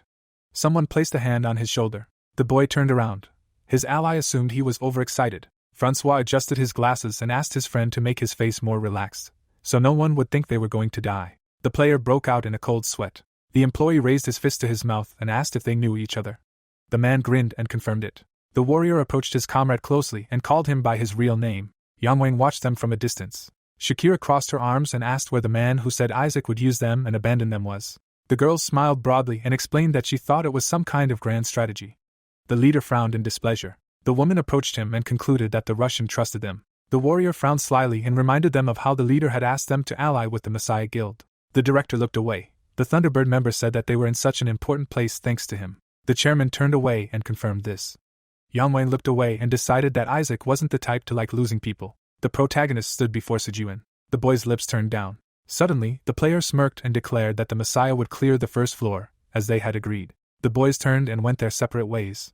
Suddenly, the master stopped. Without turning around, the scoundrel said they'd missed one detail. A bright light illuminated his face. Wu Jin glanced away. The boy immediately looked back. The commander's eyes flashed and decided there was no need for each guild to take on just one floor. The captain pierced the boy with the Longinus spear. The ranger clenched his teeth in anger. The necromancer grabbed the shaft, and the system reported that using items and skills was impossible. Sejong frowned angrily. The skeletons, standing aside, assumed a fighting stance. China opened his mouth wide and called out to his comrade. Yin Wang and Shakira bared their teeth tensely. The soldier's eyes widened in fear. The representative of the Dark World fell to his knees.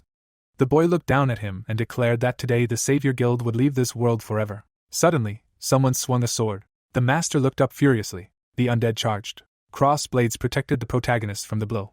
The villain smirked and asked if he didn't want to die quickly. The player swung his fist. The villain jumped back and dodged. The employee looked back and asked if his friend was all right. Eugen trembled in pain.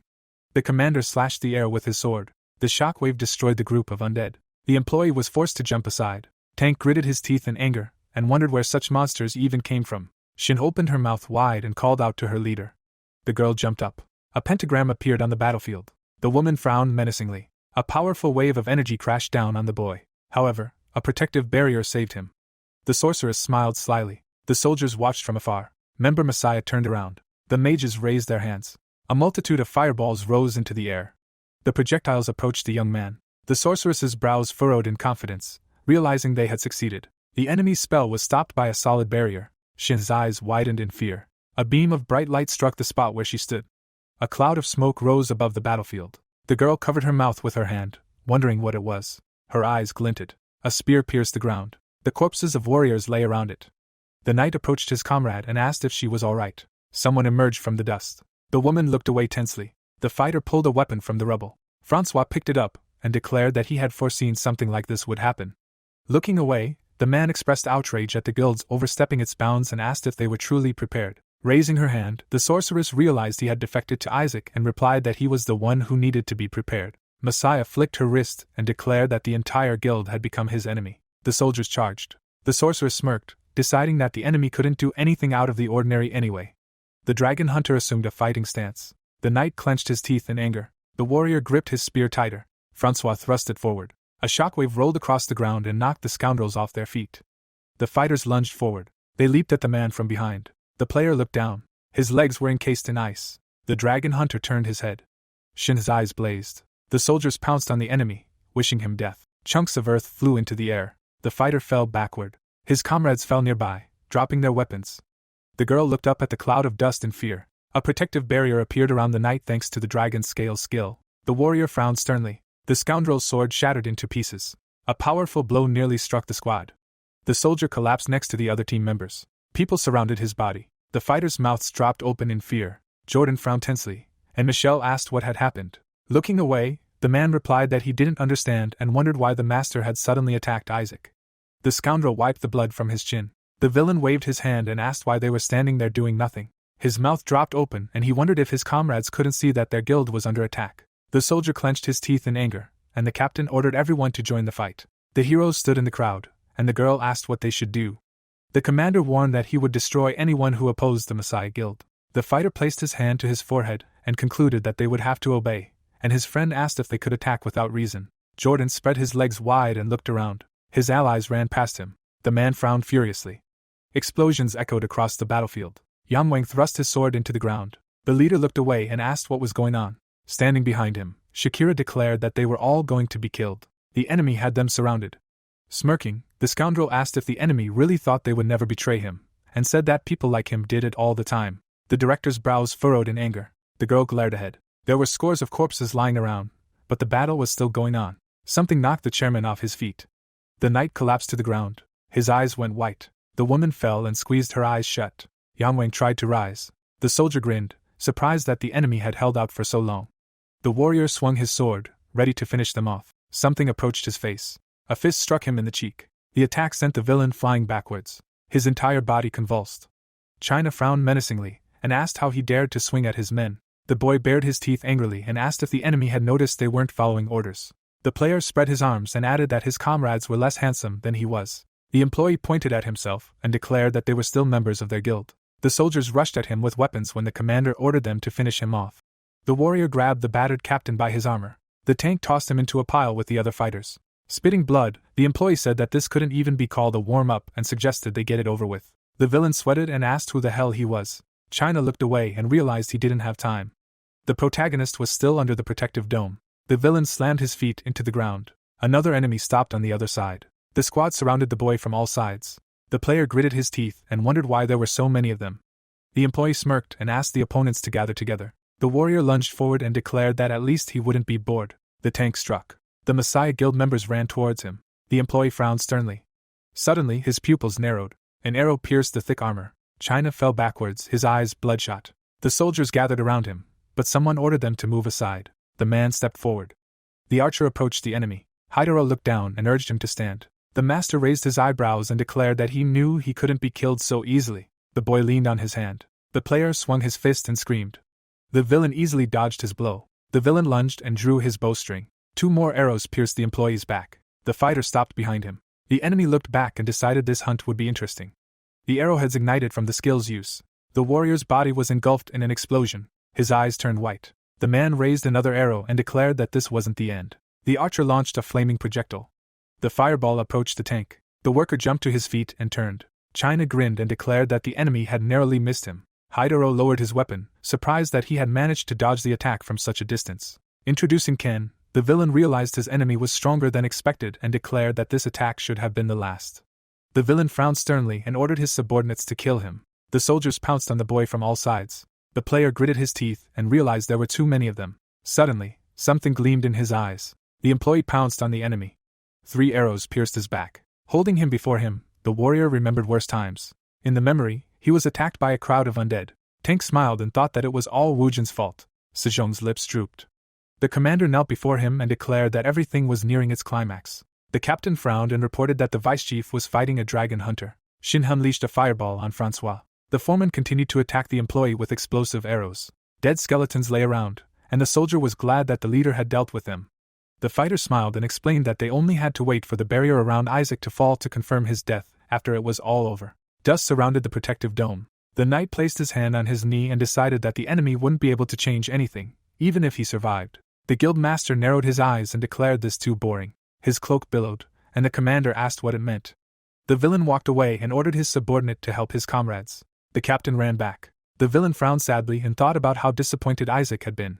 Sejong looked at the dome and realized he'd hoped his enemy would be different. The boy narrowed his eyes in disdain and asked if this would really be his end. The protagonist frowned menacingly. Blood trickled from Chin's mouth. Dozens of arrows pierced his body. The player broke them with his hand and asked the enemy to stop. The arrows fell to the ground, and the employee wondered if the enemy thought he could defeat him with toothpicks. Standing nearby, Haidaro was surprised that he had managed to survive so many attacks. The man's brows furrowed, realizing he needed a special approach. The warrior bared his teeth and realized he'd been too confident. The foreman saw the inventory window before him and assumed his opponent was about to draw a weapon. The tank pulled meat from the system window. The worker took a bite and reflected on how much blood he'd lost. The archer watched him with bewilderment, and China concluded that all was not yet lost. The warrior's eyes flashed, and he declared he'd underestimated his opponent. The villain raised his bow. The boy quickly stuffed the meat into his mouth. The villain released the bowstring. The player's eyes widened and he realized his enemy was unarmed, the arrow no longer in his hand. The worker turned and extended his arm as the projectile flew toward him. The warrior lunged forward. Haidaro raised his eyebrows in surprise and wondered if he'd really decided to go all out. The arrow pierced the tank's chest. The worker swung his fist and shouted that he must take the blow if there was no way to dodge. Suddenly, the arrowhead burst into flames. A powerful explosion rocked the battlefield. The man looked at the cloud of smoke and called his opponent stupid. Suddenly, a fist erupted from the dust. China delivered a crushing blow. The boy's eyes widened in shock. His hand froze in midair before his enemy. The force field cracked. It turned out that Sakura was holding a shield in front of her comrade, having entered invisibility. The player gritted his teeth and wondered what it was. The girl swung her sword. Its blade was enveloped in dark energy. The worker jumped back. The warrior's mouth dropped open. He fell to one knee. Looking back, the woman asked if everything was all right and said she wanted to deliver the finishing blow. The master raised his head and thought about how he hadn't expected his opponent to survive the explosion and continue the attack. The broken shield fell to the ground. The assassin approached the tank, wondering what monstrous force could have broken her arm. The assassin raised her sword above her head, deciding that this was the end. The apprentice frowned angrily and noticed her enemy laughing. Sakura glanced away in fear. The archer gritted his teeth as blood gushed from the wound. The blade had pierced him clean through. Smiling, the tank declared that everything was going according to plan, realizing he'd always wanted to say that. John appeared behind the villain. The soldier narrowed his eyes slyly, surprised that they could be so easily deceived. The villain bowed his head. The soldier held the helmet of Hades in his hands. The villain fell to the ground. Haidaro rolled over, concluding he was too old to have foreseen this. The knight raised the helmet before him. The girl frowned sternly and called out to her comrade. The woman dropped her sword and ran to his aid. The assassin lifted the man from the ground and began to weep loudly. At that moment, the worker rose to his feet. China frowned sternly. The boy turned away and felt the weight of the situation, even though they were enemies. Suddenly, the player's eyes widened. The sword pierced the assassin's back. The apprentice fell dead. John swung his blade, and the employee asked why he did it. Shouldering the weapon, the soldier asked his ally to brace himself and asked if he really thought Sakura would thank him for saving her life. The girl lay on the archer's back, and the soldier explained that she would have stabbed him in the back at the first opportunity. The knight narrowed his eyes and asked his friend to stop feeling sorry for them. The warrior lowered his gaze in horror. Tank looked at his hands and wondered what he was doing. Enemy corpses lay before him. The employee turned and remembered that this war would end the game that gave them skills and items. China followed his comrade. The soldiers retreated from the dome. Francois frowned and began breathing heavily. Standing behind her subordinates, Shin concluded that the enemy had definitely earned his title. Smiling, the girl noticed the enemy's distraction as he defended himself, and decided it was rather foolish, as he and Isaac had no connection. The woman waved her hand, realizing he'd reached his limit and that it was time to end the fight. The fighters rushed forward, weapons in hand. The man gritted his teeth in anger. In a flashback, Sejong approached him to discuss a 7-story A-rank dungeon. The player adjusted his glasses and expressed surprise that they'd managed to clear 6 floors. The secretary smiled. The hunter crossed his arms and said he decided to hold off on clearing the 7 floors to save himself the trouble. China's mouth widened and he called out to him. Baring his teeth, the boy explained that their goals were still aligned and asked his ally to make a choice. The employee pointed at him and offered him the choice of either fleeing in disgrace or becoming a hero. The knight's eyes widened in shock. The tank gave a thumbs up and suggested he was the kind of man who would remain a hero even in the face of death. The warrior grinned, remembering those words. Suddenly, he was enveloped in a powerful, bright energy. A wave of aura crashed down on the soldier. The fighter frowned menacingly, surprised that a dying old man could do such a thing. Francois raised his shield in front of him. The villain swung his sword, not understanding where his opponent was aiming. The villains pounced on the man from both sides. They pierced him with their blades. Blood gushed from the hunter's mouth. The Messiah Guild member smiled and asked if this was his final battle. The player narrowed his eyes slyly, assuming it had worked. The soldier's eyes widened in fear. Shin dropped her staff. The girl collapsed, wondering how this could have happened. A few moments ago, a wave of energy had approached her. The woman fell to the ground. At that moment, the barrier collapsed. The soldiers turned their attention to the protagonist, who was under the dome. The knight looked back and realized that this attack was aimed at the vice chief. The villain gritted his teeth and asked how he dared do such a thing. The villain swung his sword and wished death upon his opponent. The warrior stared tensely at the blade. It approached his head. Suddenly, chains bound a member of the Messiah. They threw the soldiers back. John stuck his tongue out at them. China helped Yujin to his feet. Swords crossed in battle. The man struck the enemy with his blade. The warrior fell backward. The enemy raised his weapon over his chest. At that moment, a wave of fire pushed him back. Michelle ran to her comrade and asked if he was all right. The girl placed her hand on the armor and cast healing magic. The woman's eyes widened and asked her friend to help her get out of here. The sorceress looked around and said they were wounded. The warrior swung his sword. Someone knocked him down. The mage's eyes widened in shock. Jordan stood next to her, an axe in hand. The Messiah member lowered his gaze and said it was close. Approaching them, Kyle reminded them of his warning to keep their cool and declared that his friend would get hurt if she kept getting hit. Michelle tried to protest, but the scoundrel raised his hand and whispered that he didn't want to die. Then his hand fell to the ground. The girl began to cry. The woman bowed her head and wanted to ask something. Tears streamed down her cheeks, and the sorceress asked why they were pointing weapons at each other. The man stared at her, puzzled. Members of the different guilds continued to fight. Yinwang and Shakira lay on the ground, and the mage asked why they were so desperately trying to kill each other. Sakura lay on Hidaro's back. The soldier clenched his teeth in anger. Suddenly, the fighter looked back. He noticed the barrier around Shin dissipate into thin air. Blood gushed from the vice president's mouth. The knight frowned menacingly. The protective dome collapsed. The warrior stared silently at Francois. China placed his comrade's hand on his shoulder. The protagonist bowed his head. In the memory, the boys were standing in a parking lot. Wu Jin looked down and explained that the Longinus spear was far more dangerous than any enemy skill. The boy crossed his arms and decided that going against Sejong would be tantamount to suicide. John smirked and declared he could kill him if he put on the Hades helmet. Assassin added that he would take advantage of the disappearance if anything went wrong. The player's eyes widened in amazement, and said that it sounded like a good plan and that they might have a chance of victory. The boy's mouth dropped open and he dismissed the idea. The heroes looked at him, puzzled. Frowning, the young man explained that cheap tricks wouldn't work on their opponent, and reflected on his own ability, the Eye of Truth. The scoundrel's eyes lit up. This ability allowed him to discern illusions and deception. The ranger gritted his teeth and realized there was only one option. The necromancer stepped forward and declared he would act as bait. The assassin raised his eyebrows in surprise and asked what that meant. The warrior's eyes widened in shock and he asked why. Looking down, the representative of the dark world realized their enemy was a terrible perfectionist and explained that he would use the Longinus spear first thing if the opportunity presented itself. The protagonist narrowed his eyes and added that as soon as that happened, Shin would encase him in the dome. John scratched his chin thoughtfully. Yujin said they would try to incapacitate the leaders of their allied guild, and that Francois would be the first. The boy placed a hand on his comrade's shoulder. The young man smiled and declared that he was counting on him. The tank's lips tightened tensely. The worker, his eyes shining, imagined the leader praising him and was amazed at the ranger's trust in him. Suddenly, the necromancer placed a hand on his shoulder. The representative of the dark world closed his eyes and apologized. China raised his hand and explained that it was nothing unusual, and that allies always did this. The protagonist bit him on the neck. His vampiric fangs glowed. Yujin was enveloped in an ominous aura, his health points fully restored. The boy wiped away the blood and declared that this was a different matter entirely. The exhausted boy fell to the ground and invoked the blessing of the river Styx. The player immediately regained his form. The employee bared his teeth angrily and began shouting curses at his comrade. The young man gave him a thumbs up, reminding him that he was counting on him. A shadow loomed over Francois. The ranger extended his hand and thanked him for his assistance. The man smiled. The hunter grabbed his comrade's hand. The knight rose to his feet and declared it was nothing. The necromancer looked away and declared there was still one more thing to do. The representative of the dark world saw an enemy before him and proposed a real game. Sejong smirked and said he expected no less. Shrouded in a dark aura, the scoundrel mentally named Isaac his one and only enemy and wished for a little fun. The protagonist narrowed his eyes in disdain. The Book of the Dead appeared in his hands. Wu Jin looked at it and concluded that there was no point in hiding his strength any longer. The young man smiled and decided to give it his all for the first and last time since his reincarnation. A powerful gust of wind swept over him. The youth lowered the corners of his lips and summoned the Death Knights. The undead engaged the villain. The monster swung Mjolnir. A wave of energy crashed down on the master. Guild Master Messiah cut it in half. The knight frowned in displeasure. The undead returned to their master. The lich raised his staff above his head. The monster stood on a wyvern. Lava ignited in the stone golem's veins.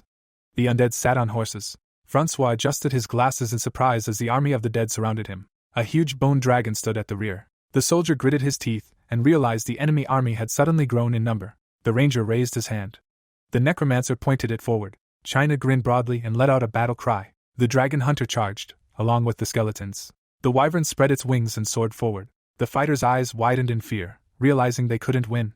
The knight knelt and asked what they should do. Sejong looked back. The scoundrel swung his sword and sliced through the air. The resulting shockwave split the stone golem in half. The warrior's mouth dropped open in shock.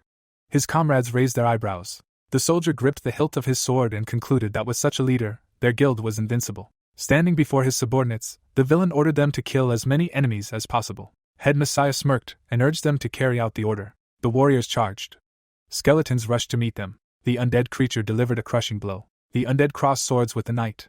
A wyvern flew to the ground and attacked the enemies. The bone dragon belched flame. The master stepped forward, enveloped in ominous energy. The protagonist stood in the distance. The warrior narrowed his eyes slyly and called out to him. Wu Jin frowned in displeasure. The monster stepped forward. The beast plunged its sword into the ground. The summoned creature's glowing eyes flashed and declared that it would not let the enemy get close to its master. Sejong frowned angrily. The villain delivered a powerful slash. The skeleton blocked his attack. The undead creature shuddered tensely. The villain approached him closely. His blade sank into the enemy's weapon. Head Messiah narrowed his eyes in irritation. Something ignited in the air above him. The master looked back. The Death Knight leaped into the air and swung Mjolnir. A huge bolt of lightning crashed to the ground. The young man frowned sternly. The warrior parried the enemy's blow. The monster frowned menacingly. The monster clutched Gungnir in its hands. The summoned creatures pounced on the enemy from all sides. The young man raised his eyebrows and considered that attacking such a man from two sides was good, but not particularly effective. China's mouth dropped open and he realized the skeletons wouldn't hold out for long. Francois sweated and began breathing heavily. The ranger took a step forward, and John asked where he was going. The necromancer looked ahead from under his brows and declared that he would have to deal with this himself. A golden notification appeared, indicating that the system had installed and activated the new Knights of the Round Table effect. The necklace on Wu Jin's chest glowed. The light then enveloped the rings on his fingers, until all of it gathered on the blade of his sword. The lich let out a battle cry as some of its master's light transferred to him. The shields and weapons of the Death Knights swelled with power. The protagonist emitted such a bright light that a vortex formed around him. With a calm expression, the young man addressed the knights. They continued fighting Sejong when the necromancer commanded them to approach him. A hammer flared in the hands of one of the warriors. A bright beam of light struck the villain directly, but he managed to cut it with a blow of his sword. The blond man looked at his opponent in surprise. The knights had indeed retreated to the one who had summoned them. The young man plunged his sword into the ground, and with a dissatisfied expression, he folded his arms across his chest. Wu Jin frowned at his opponent, considering how he'd been expected to calmly confront 4 Death Knights at once. The monster knelt and asked his lord for orders. The youth extended his hand toward the battlefield and ordered them to deploy to support their forces. The knight's eyes flashed, and he replied, "As my lord commands." The warriors then leaped from their positions. Sejong grabbed his sword. Pointing it at the enemy, he inquired if he really intended to face him alone. The scoundrel smirked and called it intriguing, considering he'd combined all the legendary items and received all the blessings. At that moment, the system announced that the Slayer of Holy Light had expressed interest in this battle. The blond man continued to smirk, and when he met the protagonist's calm gaze, he declared that arrogance would be his undoing. But at that moment, the envoy of the Dark World also showed interest. Sejong leaped forward. His furious attack rained down on the young man, who barely managed to fend it off. The blades clashed, sparks flying. The villain was confident of victory. The necromancer could only grit his teeth, but at the same time, debuffs rained down on his opponent. The blonde's gaze grew surprised.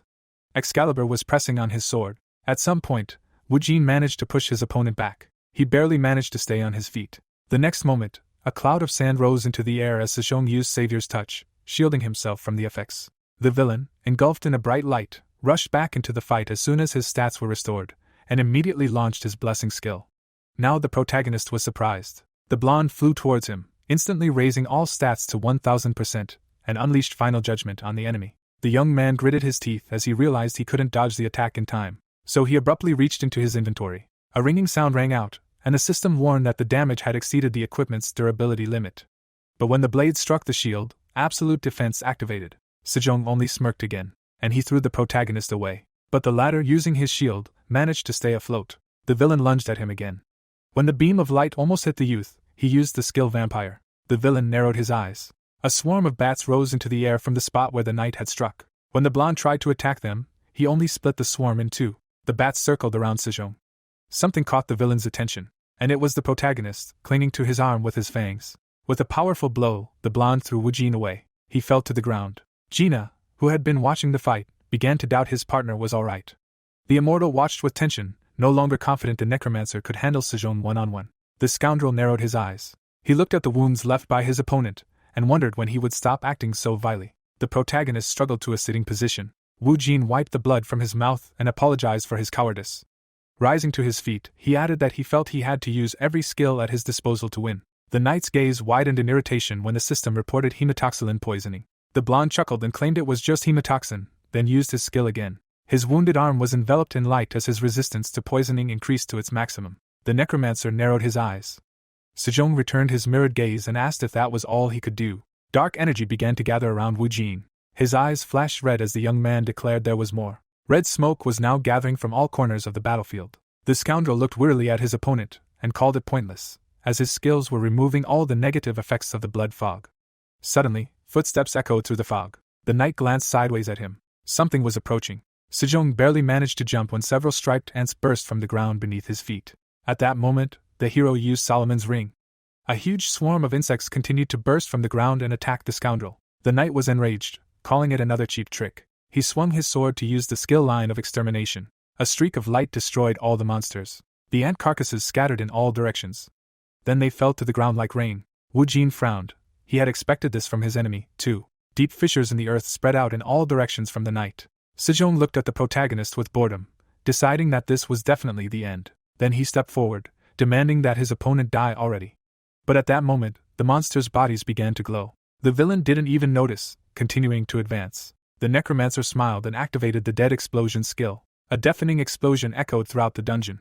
At some point, the smoke began to settle. Wu Jin's eyes widened. A bright beam of light dispersed the smoke and struck the young man directly. The protagonist rolled to the side. He gritted his teeth and looked towards his opponent. The next moment, the knight's palm covered his face.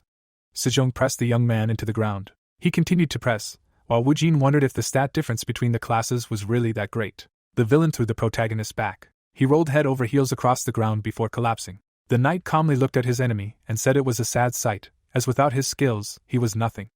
As Sejong moved toward the fallen man, John called out to the necromancer. Chains flew toward the scoundrel. The player deflected them with a sharp movement. Blades of light flew toward the open door in space. The sorcerer only had time to cast a frightened glance at his former ally. The blows struck him. Then the knight headed back toward Yujin. The blond man stopped near the prostrate youth. He looked at the protagonist with disdain and declared that he had high hopes. Sejong flipped the necromancer over.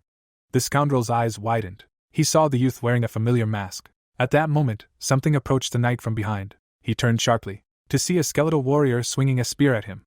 The weapon's tip was rapidly approaching. The blonde managed to block the blow with his sword. Sparks flew in all directions. Sejong didn't notice that the protagonist had risen to his feet and was launching an attack of his own, thinking he couldn't defeat him with the strength of a mere skeleton. A powerful blow found its mark. The scoundrel's hands trembled, and he almost let go of the sword. The knight clenched his teeth in anger, looking down at Isaac. But it was enough for the spear to slip past the blade, and the tip of the weapon pierced Sejong's stomach. It sank into the ground, piercing the knight's body. The scoundrel frowned at the artifact, recognizing the spear of Longinus. The blond man collapsed to the ground, and the next moment, all his positive effects were removed, allowing the negative ones to take effect. Sejong began coughing up blood, poisoned by hematocin. Blood dripped to the ground at his feet. The scoundrel immediately grabbed the spear, knowing he had to pull it out as quickly as possible to resist the poisoning again, as nothing in this world could kill him. The status window reflected in the young man's eyes, showing negative values for all stats. The knight chuckled darkly, deciding that no matter how much the summoning had reduced his stats, there was no weapon capable of penetrating his defense in a single blow. But Sejong's body was trembling. The scoundrel looked up at Wu Jin and assumed this was his backup plan. The blonde grabbed his sword and declared it wouldn't be enough to kill him. The protagonist removed his mask and looked at his opponent with disgust. The other man reached for the hilt of his weapon when the boy stated he had expected this. Reaching into his inventory, he added that he had therefore prepared something else. At that moment, the knight swung his weapon at the necromancer. There was a clang of metal on metal. A fragment of Sejong's blade flew off. The scoundrel's eyes widened. Looking at the hilt of the sword piercing him, the young man couldn't believe his eyes. He had just received Ba Meng's curse. The glint of the other man's weapon was reflected in the knight's eyes. Wu Jin dealt the final blow to his opponent. The knight collapsed at the protagonist's feet, who received a notification that the envoy of the Dark World was satisfied with the outcome of the battle. The battle immediately stopped. Everyone looked at the dueling masters, and then Isaac's voice pierced the silence, announcing Sejong's death. The necromancer used his shout skill to do so, then lowered his sword. With a weary look, the young man ordered everyone to drop their weapons. He walked toward the other players, declaring that from now on, there was no longer any animosity between him, including the members of the Savior and Messiah guilds. The crowd looked at Wu Jin in confusion as he continued that there had been many casualties. But now they knew where to head. While John recovered and China looked grimly at his partner, he announced that they needed to recover and regroup as soon as possible. Shinhee was receiving treatment when Wu Jin added that they needed to reach the 8th floor. Yang Wang wiped his chin with a disgruntled expression, and Shakira looked angry too. The protagonist stopped in front of the crowd and declared that the only opponents they should be aiming their swords at were the monsters from the dungeon. An axe fell to the ground. Jordan, who had thrown it, shouted that he would support the necromancer. They hadn't come here for senseless deaths. Michelle looked around in confusion and added that she thought so too. She didn't understand why they had to fight each other at all. Another blade fell to the ground. Soon, the others began to drop their weapons. Soon, on the 8th floor of the A+ dungeon, China glanced at the players with displeasure and asked his partner if he was absolutely sure they should have continued with this lineup, since even Shinhee was still alive. Wu Jin smiled at his friend when he added that Sejuan's sixes were still back. The young man chuckled and remarked that if they were truly loyal, they would have continued fighting. But once everyone had dropped their weapons, their devotion was a hollow sound. The immortal looked at the protagonist with confusion and acknowledged his point, but whether they could trust each other during battle was crucial. But the necromancer's smile widened and retorted that he needn't worry. The player patted one of his dead soldiers on the head and explained that they had good comrades and allies who wouldn't betray them. China smiled at his friend. And on command, the squad of players advanced on the boss. 2 months later, the dungeon was declared clear. Some of the assembled journalists noticed something odd. The reporters began asking where Sejong was. Wu Jin stepped to the microphone and informed the assembled group that the Messiah had rested peacefully in the dungeon. With a calm expression, the young man continued that he had spoken to him on his deathbed. The eyes of those gathered filled with tears. Shin stood behind the protagonist as he added that Sejong apologized for not being able to complete the game. The girl's face was filled with sadness as the necromancer continued his story. China and John watched their friend with smiles. The members of the Messiah Guild also looked confidently at the speaker, and everyone watching the broadcast heard Isaac and the Savior Guilds vow that they would one day kill the dungeon boss on the 9th floor and put an end to the game. Sechin watched the screen of his phone. After the words were spoken, he smiled. The broker looked at the photo of his old friend on the table, glad that this day had finally come. The Phoenix and Thunderbird masters looked at Wu Jin with displeasure as he spoke of how this way they would save the world. The protagonist glanced around at everyone listening. The flashes of cameras intensified as the young man concluded that Sejuan's last will would be forever remembered.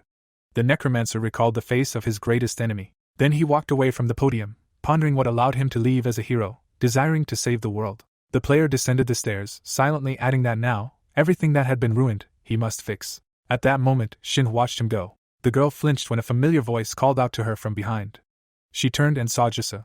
With a cold gaze, the secretary asked her to tell her the whole truth. The sorceress lowered her gaze, trembling all over. Tears streamed from her eyes as her former friend gave her hope that everything between them would return to normal. Shin abruptly sank to her knees.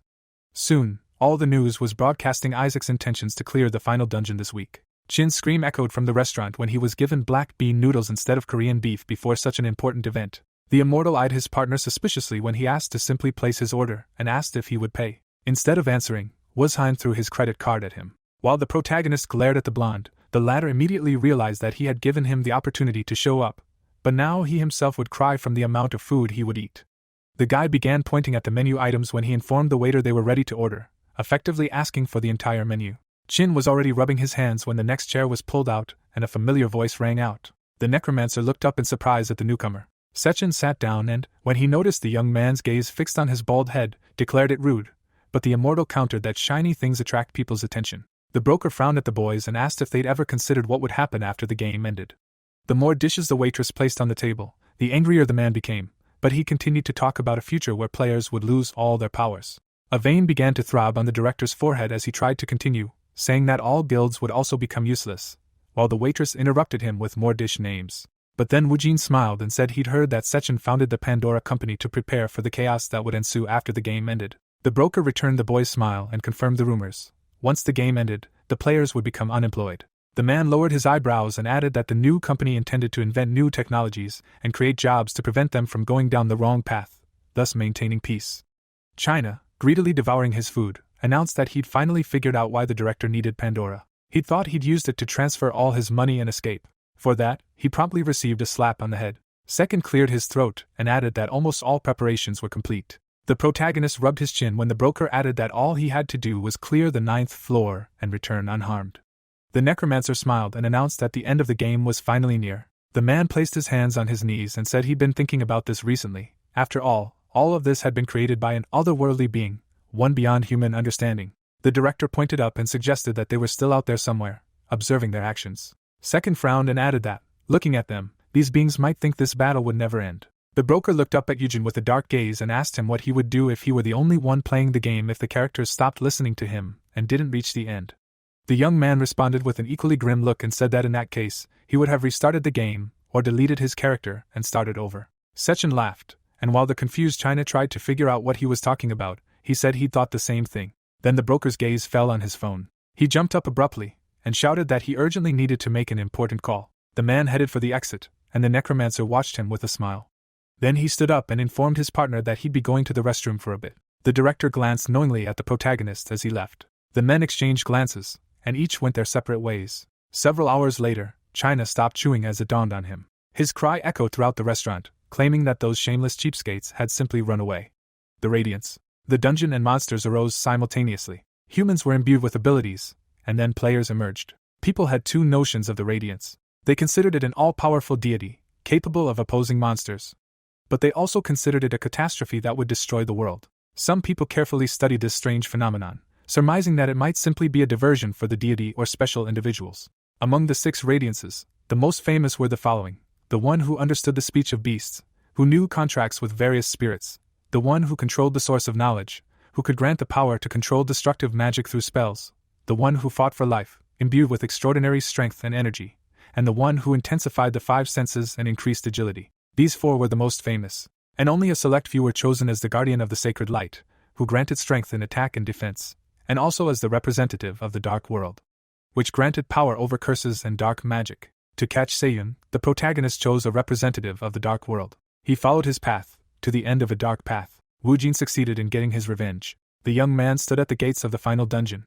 He turned and said that only one target remained. The necromancer walked away, adding that this game needed to be put to an end. In an office building in Seoul, a news anchor reported that Hansung Group director Shinhai had resigned. With a gloomy expression, Seiyun listened to the news as they discussed the company's next steps. The broker put down his phone, mentally deciding that Secretary Lee must be fine. The man shoved his hands in his pockets, turned to the window, and thought she could handle it. Meanwhile, at the cemetery, Jisa led Shinhai to her father's urn. Tears streamed down the sorceress's cheeks. She ran her fingers over her uncle's photograph. The secretary standing behind her lowered her head. The girl remembered her former friend squatting near the stands. Shinhei was crying and begging Jisa for forgiveness, admitting she was right. Tears streamed from the sorceress's eyes as she cried out that it was all her fault. The girl lowered her head, begging for forgiveness. Shinhei knelt next to her former friend, hugging her legs. Now Jisa turned to the sorceress. The girl turned when she heard the secretary ponder a lot after that day, wondering if she could forgive her. Shinhei lowered her head when she heard that it wouldn't work. Jisa took a step toward the sorceress, and repeated that she probably couldn't. Shinhei's eyes widened when she added that she couldn't do that right now. The sorceress looked up at her former friend in surprise.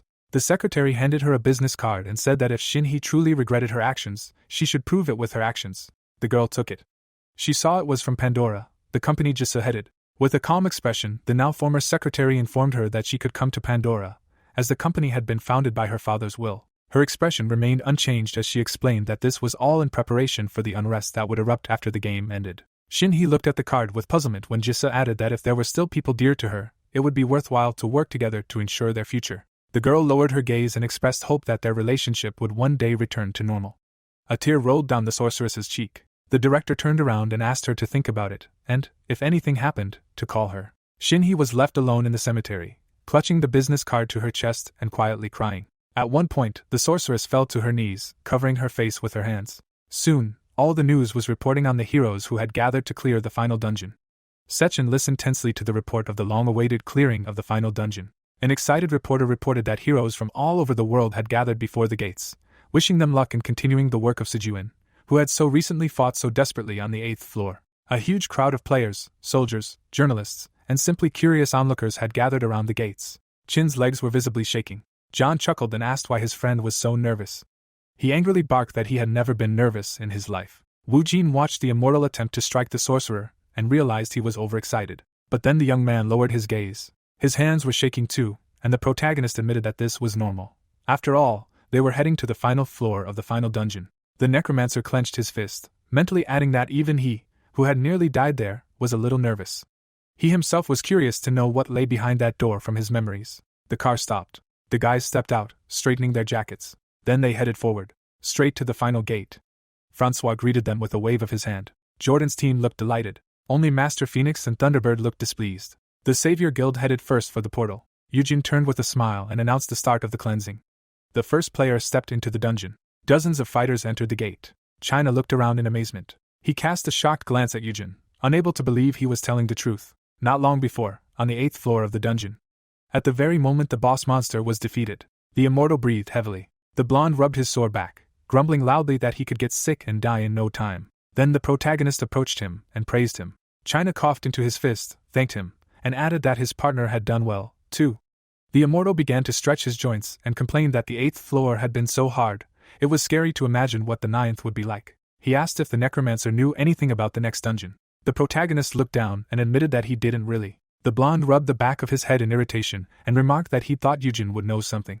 Then the young man replied that from the 1st to the 8th floors would be nothing but a cave. And a huge door. But what lay behind it, the protagonist himself didn't know. China stared at his friend, puzzled, and asked what he'd even mentioned. The necromancer smiled. And spreading his hands he assumed that was exactly what would happen. Then the immortal flew into a rage and demanded that the departing Wu Jin tell him how he knew so much. Meanwhile, the protagonist looked around thoughtfully. So far, everything matched his memories from his past life. The young man approached the edge. He announced to those gathered that a briefing on their plan of action had begun.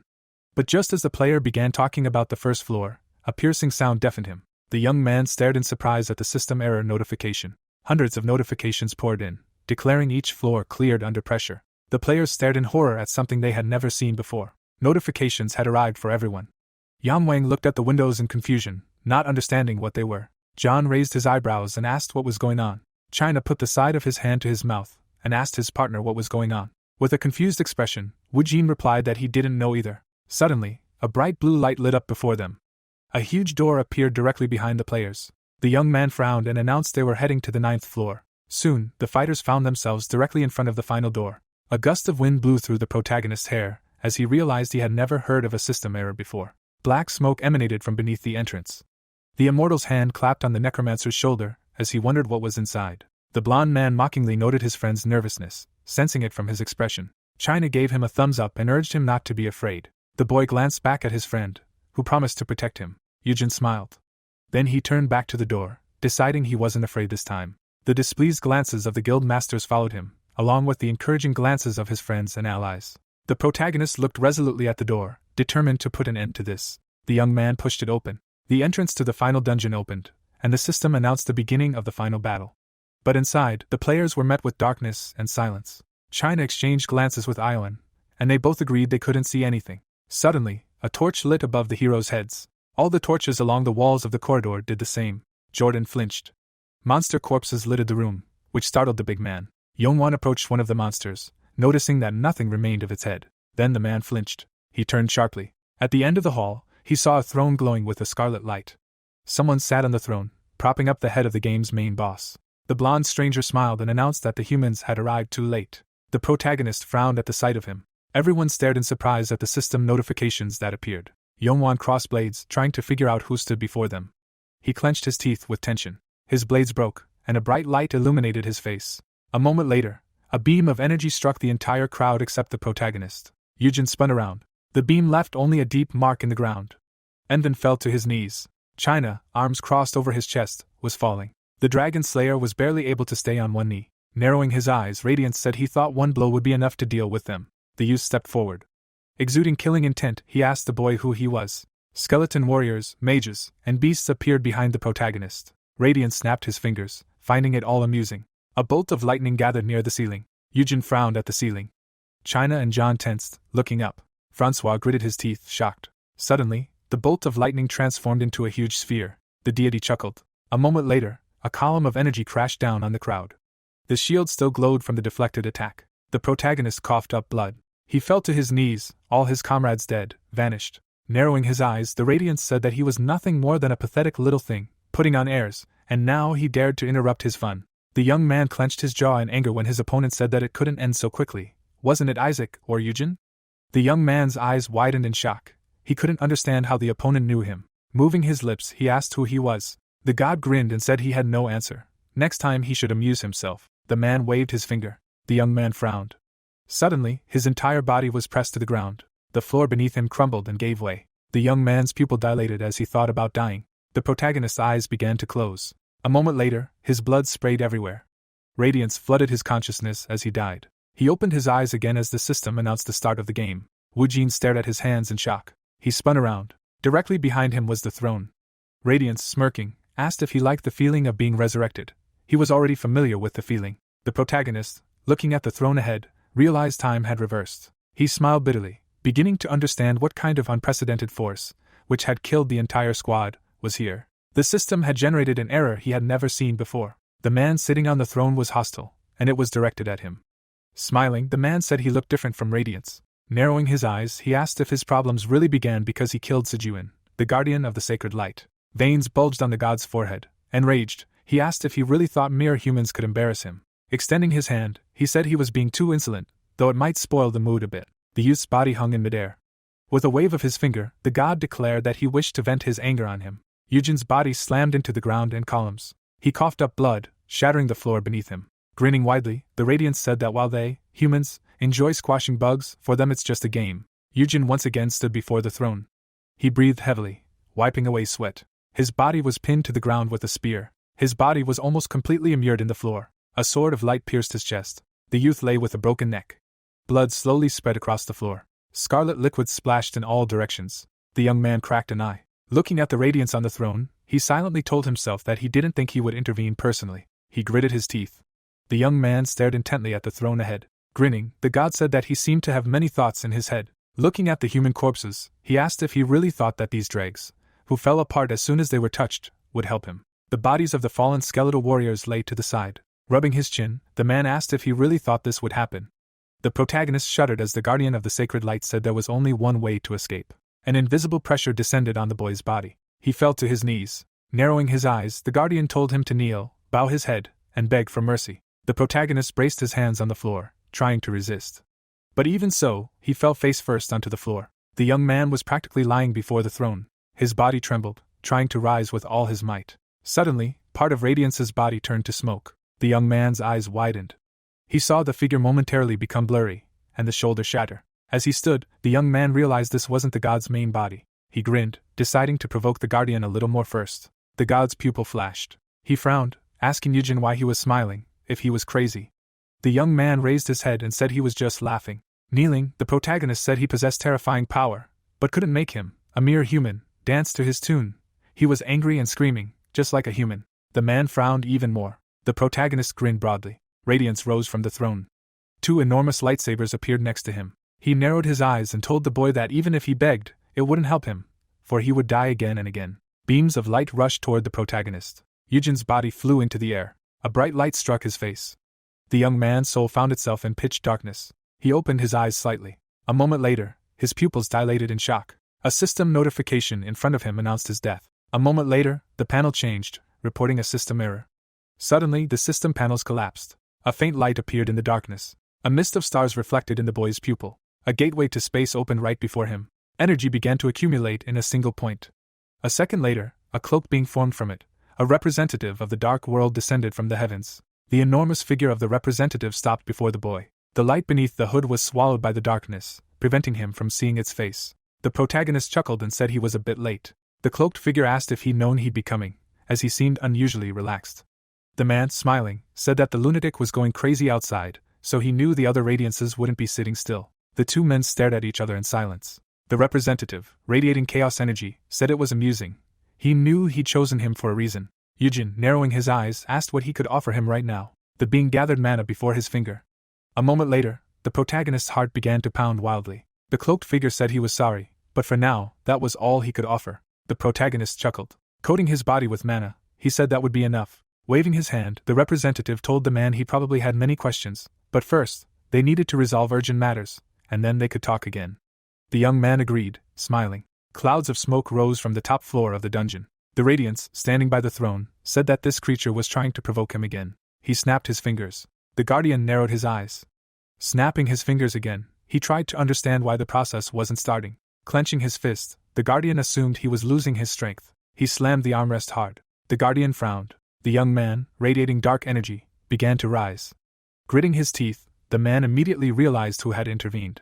The protagonist, covering his body in dark mana, asked the god if he had expected this. The Radiance chuckled. He covered his eyes with his hand and laughed. The veins suddenly bulged across his face. Summoning a weapon of light, he asked the boy if he was proud that the representative had helped him. Grabbing the weapon, the god said it wouldn't change anything. The youth, smirking, asked if he really thought so. Mana gathered in the boy's palm. A moment later, a sword appeared in his hand. A spear of light rushed toward him. The protagonist stood motionless, awaiting the spear's approach. He held his sword against the spear. The beam of light was split in two. The guardian of the holy light's eyes widened in shock. The protagonist, throwing his sword over his shoulder, said that now he could fight him too. The god clenched his jaw in anger. He jumped down. The guardian immediately rushed toward the youth. Yujin parried his attack. They began to move across the battlefield, colliding with each other. The guardian's shoulder vibrated. It suddenly dissolved. The protagonist, dodging the attack, realized that the cycle was getting shorter. Forming spears of light around himself, Radiance asked if this was all he could do. Spears rushed toward the youth. He gritted his teeth in anger. An explosion thundered across the battlefield. A huge cloud of smoke rose before the god. Looking at his hand, he realized his strength was almost exhausted. The protagonist, appearing behind him, said his suspicions were correct. This was too much for him. The guardian spun around. A streak of dark energy appeared amidst the light. A huge wound appeared on his chest. The light, penetrating the wound, began to heal. The god clenched his jaw, realizing that if he expended all his strength, the battle would be over. He slapped himself on the shoulder. The wound instantly disappeared. The protagonist standing opposite him mentally noted that the power radiating from the wound had weakened, and that he was reacting strangely. Several times, the god's body became cloudy.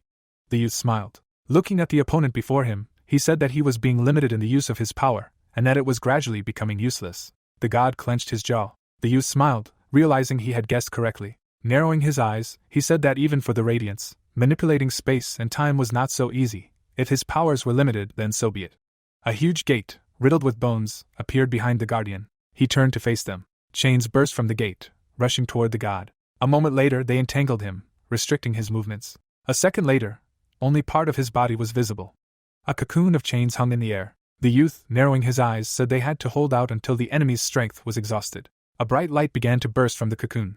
Yujin frowned. A moment later, an explosion thundered.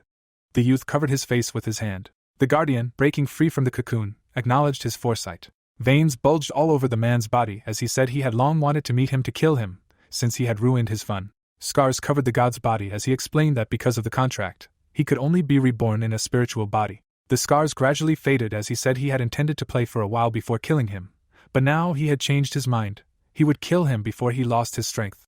A moment later he lunged forward. In a split second, he pierced the youth with a spear of light. The youth coughed up blood. Frowning, the Radiance said he had just been about to pierce his heart. He had simply gotten lucky. The god loomed over Yujin.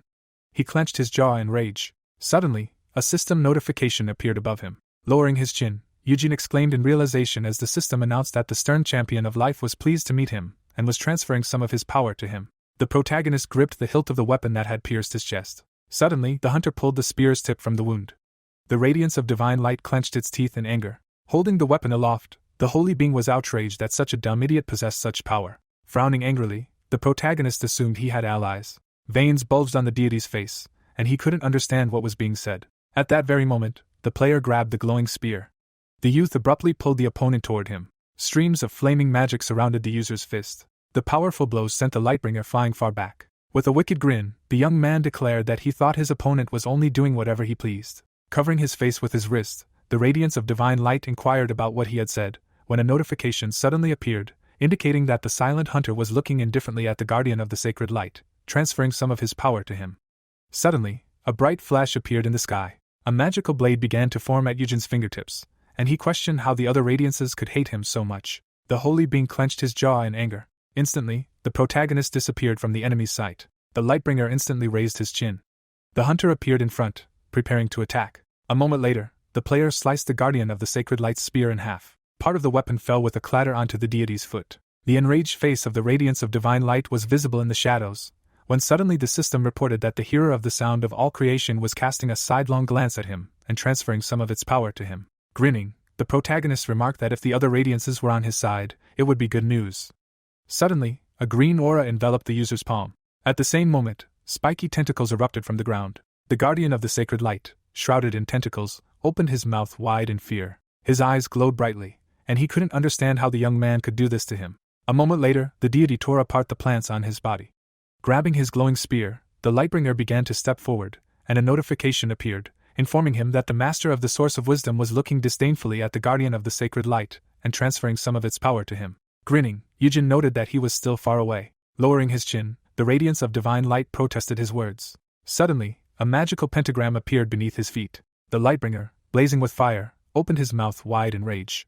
At that very moment, a powerful explosion erupted before the protagonist. A cloud of gray smoke rolled across the ground. Through the misty haze, the silhouette of the guardian of divine light appeared. Approaching the enemy, the hunter asked him to listen. Lowering his head, the radiance remained silent. The player abruptly grabbed the opponent by the hair. Raising the deity's terrified face, the protagonist ordered him to concentrate. Narrowing his eyes, the user declared that this would not do. The youth abruptly raised the magical blade above his head. A flash of light appeared from the Lightbringer's side, and he screamed loudly. Standing before his opponent, the protagonist declared that he was putting in so much effort that he simply had no words. Looking down, the hunter inquired about facing death, then remarked that he never felt such a thing before. Grasping his shoulder, the guardian of the sacred light began to beg for mercy. Kneeling, the radiance declared that this was the end, then asked him to show mercy just this once. The hunter remained silent, the corners of his lips drooping. Clasping his palms together, the deity promised never to appear here again. Yujin stared intently at his opponent. Closing his eyes, the protagonist declared that this was no longer interesting. His jaw dropped. The hunter asked the radiances what they would do now. A black sphere appeared in space. A magical portal opened behind the heroes. The young man looked back, seeing the creatures. The sacred deity appeared, asking him to leave the punishment to them, as they would handle it themselves. The player turned his head when he was told they hadn't seen each other in a while. The protagonist, dropping his jaw, inquired if his interlocutor was, by any chance, the stern fighter for life. Suddenly, his human form began to appear in the place of the creature. Folding his arms, the man noticed that the user immediately recognized him. Smiling broadly, Radiance recalled how he hadn't succeeded in his past life, but had managed to overcome it in this one. The guardian of the sacred light admitted he'd had a lot of fun, to which the young man grinned and replied that it was good, since he'd helped him too. Raising his palm, the man laughed and remarked that Yujin was still the same, then added that if he didn't mind, they'd deal with the brat themselves. Pointing at himself, the stern fighter for life explained that he wasn't the only one with a grudge against him. Behind him, other deities hovered in the air, and he noted that the Lightbringer had accomplished something incredible. Holding her palm out in front of her, Radiance stated that this was precisely why the punishment would be merciless. Narrowing her eyes, the protagonist inquired whether this was true. Standing before the bound deity, the hunter told him to do as he pleased. Frowning, the man said she would provide the details. Removing her hood with her fingers, the companion of the stern fighter for life declared that she could finally tell him everything. At that very moment, the girl transformed into a human and addressed the player. Placing her hand on her hip, the goddess noted that he likely had many questions, and then asked where it would be best to begin. The user remained silent, his lips pressed together. Holding the glowing rope in his fist, Radiance said that they could communicate, and he and the guardian of the sacred light would go. Lowering her chin, the lady thoughtfully suggested that they should begin with the moment when Sejong killed him. At that very moment, the deity gestured toward the hologram. One of the first 7 players waved his hand from the screen, and the girl stated that she thought Yujin knew the world was in his hands, adding that beyond monopolizing power, abandoning dungeons, and appropriating items, there were no exceptions even for ordinary people who disobeyed him. The protagonist gritted his teeth in alarm at this. The throne of the heir to the sacred light stood on a mountain of humans, and the goddess noted that he acted as if he considered himself a king, or rather, a deity. Looking down, Radiance stated that they, too, were not thrilled with this behavior. Folding her arms in displeasure, the lady clarified that only the guardian of the sacred light held such a disapproving opinion. The divine being stood around the planet, and she announced that after lengthy deliberations, they had reached 2 decisions. With her chin lowered, the girl explained that they had decided to start the game from the very beginning and also to choose a player who could stand up to Sejuan and reach the end. The protagonist, frowning angrily, asked why they had chosen him. The goddess's pink lips glistened brightly. Placing her fingers on his chin, The holy being explained that the player possessing a burning desire for revenge against the heir of the sacred light, and possessing the skills necessary to reach the end of the game was precisely him. The young man's eyes widened in confusion. Twirling a strand of hair around her finger, the lady admitted that it had been very difficult back then. Radiance remarked that even they had struggled to preserve one person's memories and reverse time and space, to which Yujin raised his hand and asked how that mad deity had managed to do so. Snapping his fingers, the girl explained that he was only allowed to control this dungeon. Standing opposite him, the goddess declared that his actions had no effect on the outside world. Closing her eyes, the holy being declared that this time was an exceptional case, adding that not only had the radiance personally descended and contacted the player, but also intervened within the flow of time. Lowering her chin, the lady said that this created a small gap, allowing them to at least help him a little. Holding her hand out in front of her, the saint remarked that while they would have found a way to help him, he must have foreseen their intervention to some degree. Closing his eyes, the protagonist declared that this was simply a hypothesis, reflecting on how luck had been on his side. Lowering his chin, the hunter inquired about what would now happen to the guardian of divine light. Running one finger over the other, the girl informed him that he would lose the last of his power. Suddenly, the boy's pupils visibly shrank in fear. A huge hole appeared in the center of the earth. Standing near the cliff, the goddess added that after this, they would place him in this deep pit, and asked how the player would feel about it. The protagonist's sparkling white teeth were visible through his smile, and he replied that it was excellent. Looking straight ahead, the user asked what they would do with this world where the game had ended. Raising her hand to her mouth, the lady replied that she hadn't thought about it, but assumed everything would proceed as usual. Folding her hands, the Radiance said that everything would be as it had been before, when they began interfering in the world's affairs, and then asked if that wasn't enough. Closing his eyes, Yujin declared that they were only causing damage. Grinning, the lady explained that Radiances had always been like this, then added that they didn't think about cleaning up after themselves. Covering her lips with her fingers, the divine being explained that he had nothing to worry about, as people would find the answer themselves, as they always did. A smile appeared on the protagonist's face, and he asked if this was true. Looking at him, the goddess remarked that she wanted to ask, just in case, if he regretted his abilities, which would soon be lost. Standing opposite the deity, the protagonist said nothing.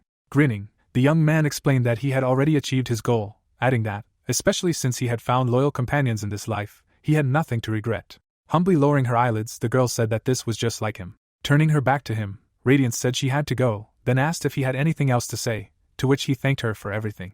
The goddess, wide-eyed in confusion, remained silent. Lowering his hands, the player remembered her saying that all his actions amused her, but without her protection, he wouldn't have been able to take revenge. Narrowing his eyes, the young man declared that he had nothing more to say, and if she was finished, he could leave. Parting her lips, the goddess agreed. Suddenly, her silhouette was enveloped in a bright glow.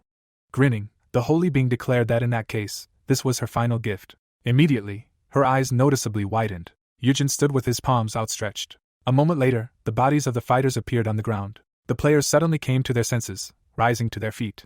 Their pupils widened, the protagonist noticed them all. Yang Wang, clad in armor, turned his head to the side, wondering what was happening. China suddenly rushed toward the hunter, calling out loudly for him. The immortal player, furious, opened his mouth wide and asked if Isaac was all right and where she had gone. Suddenly, the boy's pupils widened in fear. Beads of sweat covered his face, and he couldn't understand what it was. The other players looked up at the system screens. Sitting on the ground, Yang Wang read the game over notification. The man frowned angrily. At that moment, Guildmaster Phoenix glanced away. The commander stared at the three boys. Looking at Wu Jin and Isaac's body, he wondered if he had really managed to destroy the monster-like being, when the system suddenly announced that the effects of all the items had worn off, and therefore they would be removed from their users. A moment later, the protagonist's silhouette was enveloped in a bright glow. After a moment, the hunter carefully examined his palms. Gritting his teeth, Yang Wang realized that this was Isaac. The crowd of players dispersed across the spacious room. The protagonist and his comrades stood in the center. China spread his fingers wide, expressing his indignation at what was happening. The hunter approached Francois, who begged him to listen, while the immortal player had no idea where he was going. Lowering his chin slightly, the boy announced he had one request. The dragon hunter lowered the corners of his lips and remained silent. Suddenly, the man adjusted his glasses with his finger. Removing his hand from his face, the user agreed, if that's what he wanted. A bright magical sphere appeared high in the air, and someone shouted that the 9th floor of the dungeon had been cleared and they were leaving. The paparazzi held cameras and shouted that it was the dragon hunter, but they had no idea where Isaac was. The man hesitantly wrapped his fingers around the microphone. Placing his hands on the table, the player recounted how it had been a long journey, adding that after many sacrifices and efforts, they had managed to reach the 9th floor and kill the boss. A spotlight illuminated his silhouette, and he declared that they had finished the game. Lowering his chin, Francois noted that their savior, Isaac, who had led them, and his colleague, China, had died while clearing the dungeon. The crowd's eyes widened in alarm. People in the cafe turned toward the screen, where the dragon hunter was explaining his final words just before his death. The man was pouring a drink when he heard the words, about how when the game ends, chaos will surely descend upon the world, for which they must prepare. The man took one step forward, while the player explained that he had a capable person as an example. Sechin closed his eyes and greeted the crowd, then revealed that he was the director of Pandora. Standing on stage before a crowd of citizens, the broker explained that they had done everything they could to prepare for the consequences that would follow the game's end. Wu Jin and China watched him from under their hoods. Sujuin stared at the screen as her boss explained that the CEO of Hansung Group had died in a fire. Shinhee held a drink in her hand, and Sechin said that the chairman of Hansung Group had also been there. The broker, his jaw set, declared that all of the aforementioned had contributed to the founding of his company, and therefore promised to do everything to support world peace. A smirk appeared on the protagonist's face. Suddenly, he turned away from the stage and began to walk away. 6 months later, a view opened up of the tall Pandora building. The employees of the personal loan department were seated at their desks. A man appeared to be wiping his chin with his hand. The woman closed her eyes and remarked that he must have been waiting a long time, then informed him that they had reviewed his application for the Player Employment Support Fund. Gesturing to his bank card, the employee informed him that the financial support would be transferred to his account later today. With a broad smile, the client inquired if this was true, then explained that with the disappearance of the dungeons, his abilities had vanished, and it had been very difficult, as he hadn't been able to find a normal job in all this time. Bowing, the man expressed his gratitude. Holding her palms out in front of her, the woman explained that Pandora and many others were making great efforts for people like her, and then admitted that she hoped this financial support would help him. Slamming his fist on the table, the client couldn't understand why this was impossible. Frowning angrily, he expressed indignation at being disregarded because he was unemployed, despite being told that they provided some kind of benefits, and that selling his items would also pay for them. Holding his palms out in front of him, the personal loan officer muttered that that wasn't the case at all. Holding his glasses in his fingers, the guy explained that if he had a criminal record, the process would take longer, to which he was told to shut up. Suddenly, someone touched the man's back and remarked that there were a lot of people there, so it would be better to talk elsewhere while he shouted for his money. Turning his head, the client inquired who the hell that was. He waved his hand, indignant at being touched. A small smirk appeared on the man's face. Instantly, China tackled the big man to the floor. Lying face down, the man wondered if this was how he treated clients. Squeezing his eyes shut, the immortal gambler replied that it was true, but he should have listened when people asked him to talk. The setting sun fell on the office building. Standing at the door to the director's office, the subordinate asked if he could come in. Upon entering the room, the young man asked if she'd even had lunch. Flipping through the documents, China noted that there were a lot of them, and advised her not to work overtime, to which Sijuan assumed it was her shift. Holding a pen between her fingers, she asked if there had been any problems in the support department. Pointing at himself, the young man explained that he'd encountered one idiot, but he dealt with him quickly, then wondered who would protect this world if not him. Waving his arms in the air, the young man described how enormous he was, even though he'd simply grabbed his arm, sending him sprawling. He then exclaimed that his abilities were gone, but his reflexes remained, and that he even sometimes missed those days. Placing the writing utensil on the desk, the director remarked that it had happened over such a trivial matter, to which he exclaimed that she simply hadn't seen him. Looking straight ahead, the lady suggested he tell the man he'd be joining him on the mission, to which he yelled that he hadn't meant it. Scratching his head, China inquired about his current location. Sezhung steepled her fingers. Smiling, the girl replied that he was at least expending his energy in a much more difficult place than here, to which the subordinate muttered that it was actually difficult for him too. A view opened up of a fenced-in building in a dark alley. The man slammed his back into the wall, crying out in pain. The stranger stood in the shadows among the fallen bandits. John raised his eyebrows and announced that they had sorted everything out here. Suddenly, someone used a crowbar to pry open the lid of a crate. The box was filled to the brim with various suits of armor. Turning his head to the side, the young man explained that these guys had quite a few items. Raising his hand, the mage noted that there were no abilities, and these idiots were buying and selling items. Scratching the back of his head, the young man suggested they should leave, since it was almost finished, then added that he'd call the team to finish it all. Narrowing his eyes, Wujin told him he was leaving. Glare of sunlight reflected off the windows of the office building. Sechin, sitting in a chair, commented on how well his colleagues had done. Pointing at the photographs, the director of the Pandora company said that these guys had grabbed even more items this time. His mouth wide open in rage, the man couldn't understand where they'd even gotten them. Shoving snacks into his mouth, China inquired if rumors were still circulating about there being items that retained their properties. Narrowing her eyes, Sijuan reported that they were saying that certain organizations were collecting items from everywhere to eventually sell them to Pandora. Placing his fingers to his forehead, the broker admitted they were making his head spin, adding that it meant they now had to worry about that too. Wu Jin sat in his chair, arms folded, while the man talked about how the expenses were mounting, making it impossible. Raising his eyebrows, the protagonist inquired about how much they needed. Confused, the dungeon dealer glanced away and muttered that the more, the better, and he should know that himself. Suddenly, the man in his chair rolled across the floor. Grinning, the hunter declared that he'd get the money in that case. A shelf filled with various awards opened up, revealing several framed photographs on the dresser. Furrowing his brows in anger, Yang Wang shouted that the guests should wait, as he couldn't just walk in. At that very moment, the door to the room began to open. The protagonist entered the room and remarked that they hadn't seen each other in a while. His eyes widened in confusion, wondering why he was there.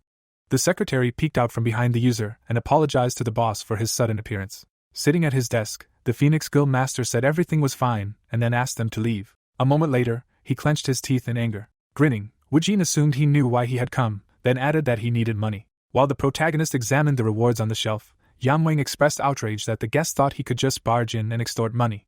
Clutching a photograph from the Phoenix Foundation Mutual Aid Agreement ceremony, the hunter remarked that he had been forced to sell the name of one of the key participants who had cleared the 9th floor dungeon to keep the foundation alive. Looking down at the photo, the protagonist explained that many organizations had quickly responded by generously supporting such a hero, adding that it would be a shame if the hero suddenly turned out to be embezzling all the funds, falsifying reports, and generally pandering to his own selfish interests.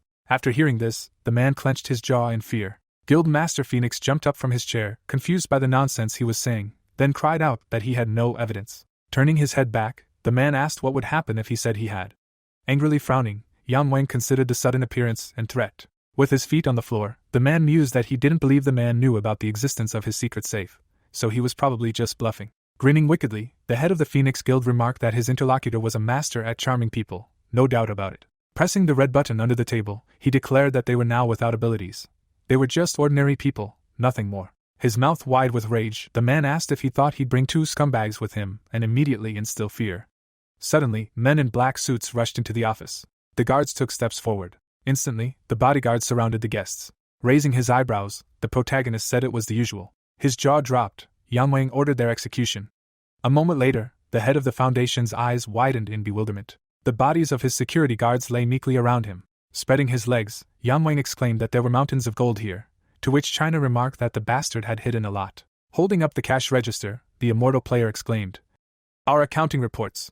Wu Jin, narrowing his eyes, praised his partner before ordering them to take everything from the safe and photograph all the documents. Sweat beaded on Yang Wang's face. He muttered about not wanting his money taken. A news website published a photo of a handshake between the head of the Phoenix Foundation and the director of Pandora, reporting that the Phoenix Foundation representative was making a large donation to Pandora and proposing to work together to advance the principles of good. The protagonist stared at his phone with a smirk on his face. Putting his hands in his pockets, John explained that they had been informed of the location of the next mission, adding that the estimated departure time was midnight, but that could still change. Running his fingers across the table, the hunter remarked that this meant they would have some work to do. Waving goodbye, the protagonist mentioned he still had some business to attend to, so they'd see each other there. A large structure beyond the fence opened up, and someone could be heard congratulating the man on his return to Pandora. The man stood on stage in front of a large audience. China peeked out from behind the door and called out to his partner. Standing in the hallway, he asked if something had happened and if he'd been looking for him. The man inquired if it was over, then suggested they go get something to eat. Looking away, Seichan's subordinate asked if he'd make him pay for it like last time. Turning away from his interlocutor, Wu Jin hesitantly suggested he forget about it if he didn't trust him, to which the man quickly agreed to go with him. Suddenly, the protagonist's eyes narrowed. High up in the stands, he spotted 3 familiar faces. A faint grin instantly appeared on his face. Running up behind them, China loudly asked where they would go in that case. A large sign depicting a Korean cow appeared, and someone could be heard asking if it was too much. Reaching for a piece of meat with his chopsticks, the hunter told his companion to order whatever he wanted without even looking at the price, to which the other checked if that was true. After a while, the wooden boards were almost completely empty. While the boy was finishing the last piece of meat, the protagonist announced that he needed to talk and would be stepping away for a moment. During the meal, the immortal player closed his eyes in satisfaction. Suddenly, his pupils noticeably dilated. Jumping up from the couch, the young man shouted that the scoundrel had simply deceived him and disappeared. Grinning angrily, China asked if the cashier had seen the insolent-looking man, to which the other replied that he had just left and was talking on the phone. Gritting his teeth in rage, Seichan's subordinate cried out that the bastard had forced him again, when the clerk suddenly interrupted him and informed him that the man had left him a note. Holding the paper between his fingers, the young man read that Wu Jin had urgent business and had to leave, and that he had already paid for the food, so he could take the rest with him. At that moment, the immortal player began wiping away a stream of tears with his hand. The night revealed the Pandora office building. A beam of yellow light fell on Sejun's workstation. Suddenly, the door handle to her office slid down. Peering through the crack, she asked if anyone was there. A silhouette of a lady in a suit appeared in the shadows. Raising her eyebrows sadly, Shinhee said that they hadn't seen each other in a while, and then asked how she was doing. Hearing this, the Pandora employee's pupils widened in bewilderment. Sejun's assistant stood in front of her friend's desk and apologized for arriving uninvited, noting that Shinhee seemed busy. Fidgeting with her fingers, Shinhee thanked her for the offer, then added that she wasn't sure people would forget everything so easily. Looking away, the Hansen Group director continued, talking about what she had done. Jaw set, Sejun stated that admitting mistakes and starting to improve is no easy feat for anyone. The assistant noted that her friend was only just taking the first steps in that direction, to which Shinhee raised an eyebrow in confusion. Placing her hand on her chest, the secretary asked her not to be afraid, as she could help her along the way. Then she added what would happen if she started selflessly helping people and feigned remorse. Taking a step forward, the lady explained that if she did, people would eventually believe her sincerity. Taking her friend's hands, Sejun remarked that it would be the same as her believing in her. Looking down, the deputy foreman of the Messiah Guild remained silent. Tears streamed down her cheeks as she expressed her gratitude to her interlocutor. Sunlight glared off the windows of the office building. Sejun sat at his desk, his head bowed. Suddenly, the door to his office began to open. His assistant entered the room, and the boss suddenly asked if something had happened, to which she replied that she wanted to introduce him to someone. Shin slowly emerged from around the corner. The director of Pandora's company widened his eyes in bewilderment. Flicking her hair with her fingers, Sejun's partner greeted him and introduced herself, adding that she was pleased to meet him. The man remained seated in his chair. Handing over a folder of documents, the secretary announced that they were the monthly reports. Putting his hand to his mouth, the broker quietly asked if this meant everything had gone well. Turning her back to her boss, the girl asked him to quickly review everything and give his opinion after lunch, to which he wondered if she was ignoring him. Sejung abruptly grabbed her friend's arm to lead her out of the office, when suddenly the seller of rare dungeon items asked them to wait. Sejun closed his eyes, wondering if this devil was still indifferent to him. Suddenly, his pupils noticeably dilated. Pointing his finger at the phone button, the man shouted for the secretary to tell China to come up to him quickly. Chewing his food, the young man asked if something was wrong. At that very moment, a folder of documents flew toward his shoulder. Grinning furiously, the director of Pandora Company demanded to know whether he even knew people were trying to make money there and asked if he'd seen the food expenses. While his subordinate touched his cheek, the broker shouted that they'd spent 2,000 won on food alone this month, which was excessive. The subordinate replied that people were just eating, and there was nothing wrong with that. Bending over to pick up a paper, the young man remarked that working very hard can lead to a huge appetite, to which the boss yelled that he didn't see any signs of his ability returning, even though he was eating more and more every day. Closing his eyes, China said he understood and would eat half as much from now on. The young man's jaw dropped in disbelief when Sejun exclaimed that he would be getting a quarter of his previous quota. Pointing at the door, the man ordered him out of the office.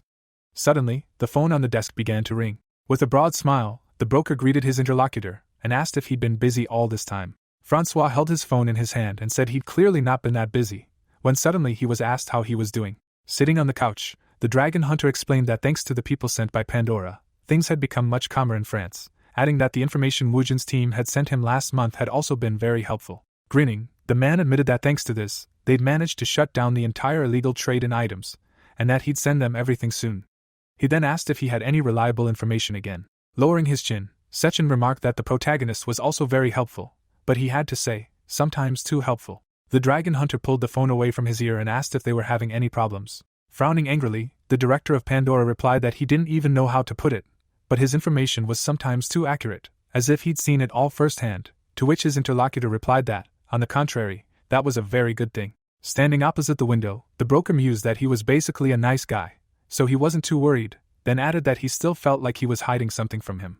Leaning on the sofa, Francois asked if he was getting on in years and if his nerves were getting the better of him, then said that Wu Jin could do whatever he wanted and invited his interlocutor to go out for a meal. Smiling broadly, Sejun asked if he was buying, to which the interlocutor replied that of course he was. After all, he was a greedy bastard, and asked him to say hello to the protagonist. Closing his eyes, the director of Pandora said, "Let everything be as it will be." Suddenly, a military helicopter flew over the forest in the night sky. John's jaw dropped, and he asked what these guys had done that made him turn to them for help. Folding his arms, the hunter explained that they were involved in illegal trafficking, kidnapping, torture, and dubious experiments. Narrowing his eyes, the protagonist explained that these were extremely bad people, adding that this time they would finish them off once and for all. The heroes appeared to be watching the scene near a large warehouse from behind a tree. Holding a pistol in his hand, Yujin asked his partner to cover him, to which he agreed. At that very moment, the guys ran forward. Smiling broadly, the mage began firing a flurry of shots. The men in black suits tried to dodge the attack. A moment later, several bullets struck the men. Hiding behind a tall box, the bandit tried to shoot back. Suddenly, the hooligan turned his head to the side. He noticed all his partners lying meekly on the ground. The protagonist approached the entrance to the room. At that very moment, the hunter's brow furrowed in confusion. He saw the villains dragging people across the floor. Frightened young men and women sat in the cage.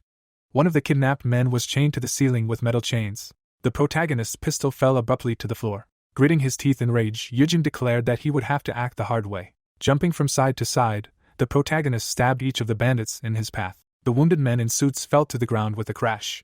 A pool of blood spread under the head of one of the hooligans. Suddenly, the hunter clutched his jacket. Holding the machine gun in his hand, John noted that there were too many of them. Raising the radio to his mouth, the young man reported that the situation was under control, so they were requesting reinforcements. Noticing the people behind bars, the mage asked for an ambulance to be sent quickly. Behind him, Yujin could be seen holding a bandit in his arms. A moment later, the man's body fell to the floor. The protagonist's back appeared, and he announced that they still had work to do. He then added that he had located their base and asked if everything was ready. His jaw dropped. John exclaimed that everything was ready. Turning his head back, the hunter said that in that case, they should go. The young man stared straight ahead, perplexed. Gritting his teeth in rage, the protagonist declared that they needed to take out the trash, while his partner considered following him as a good idea.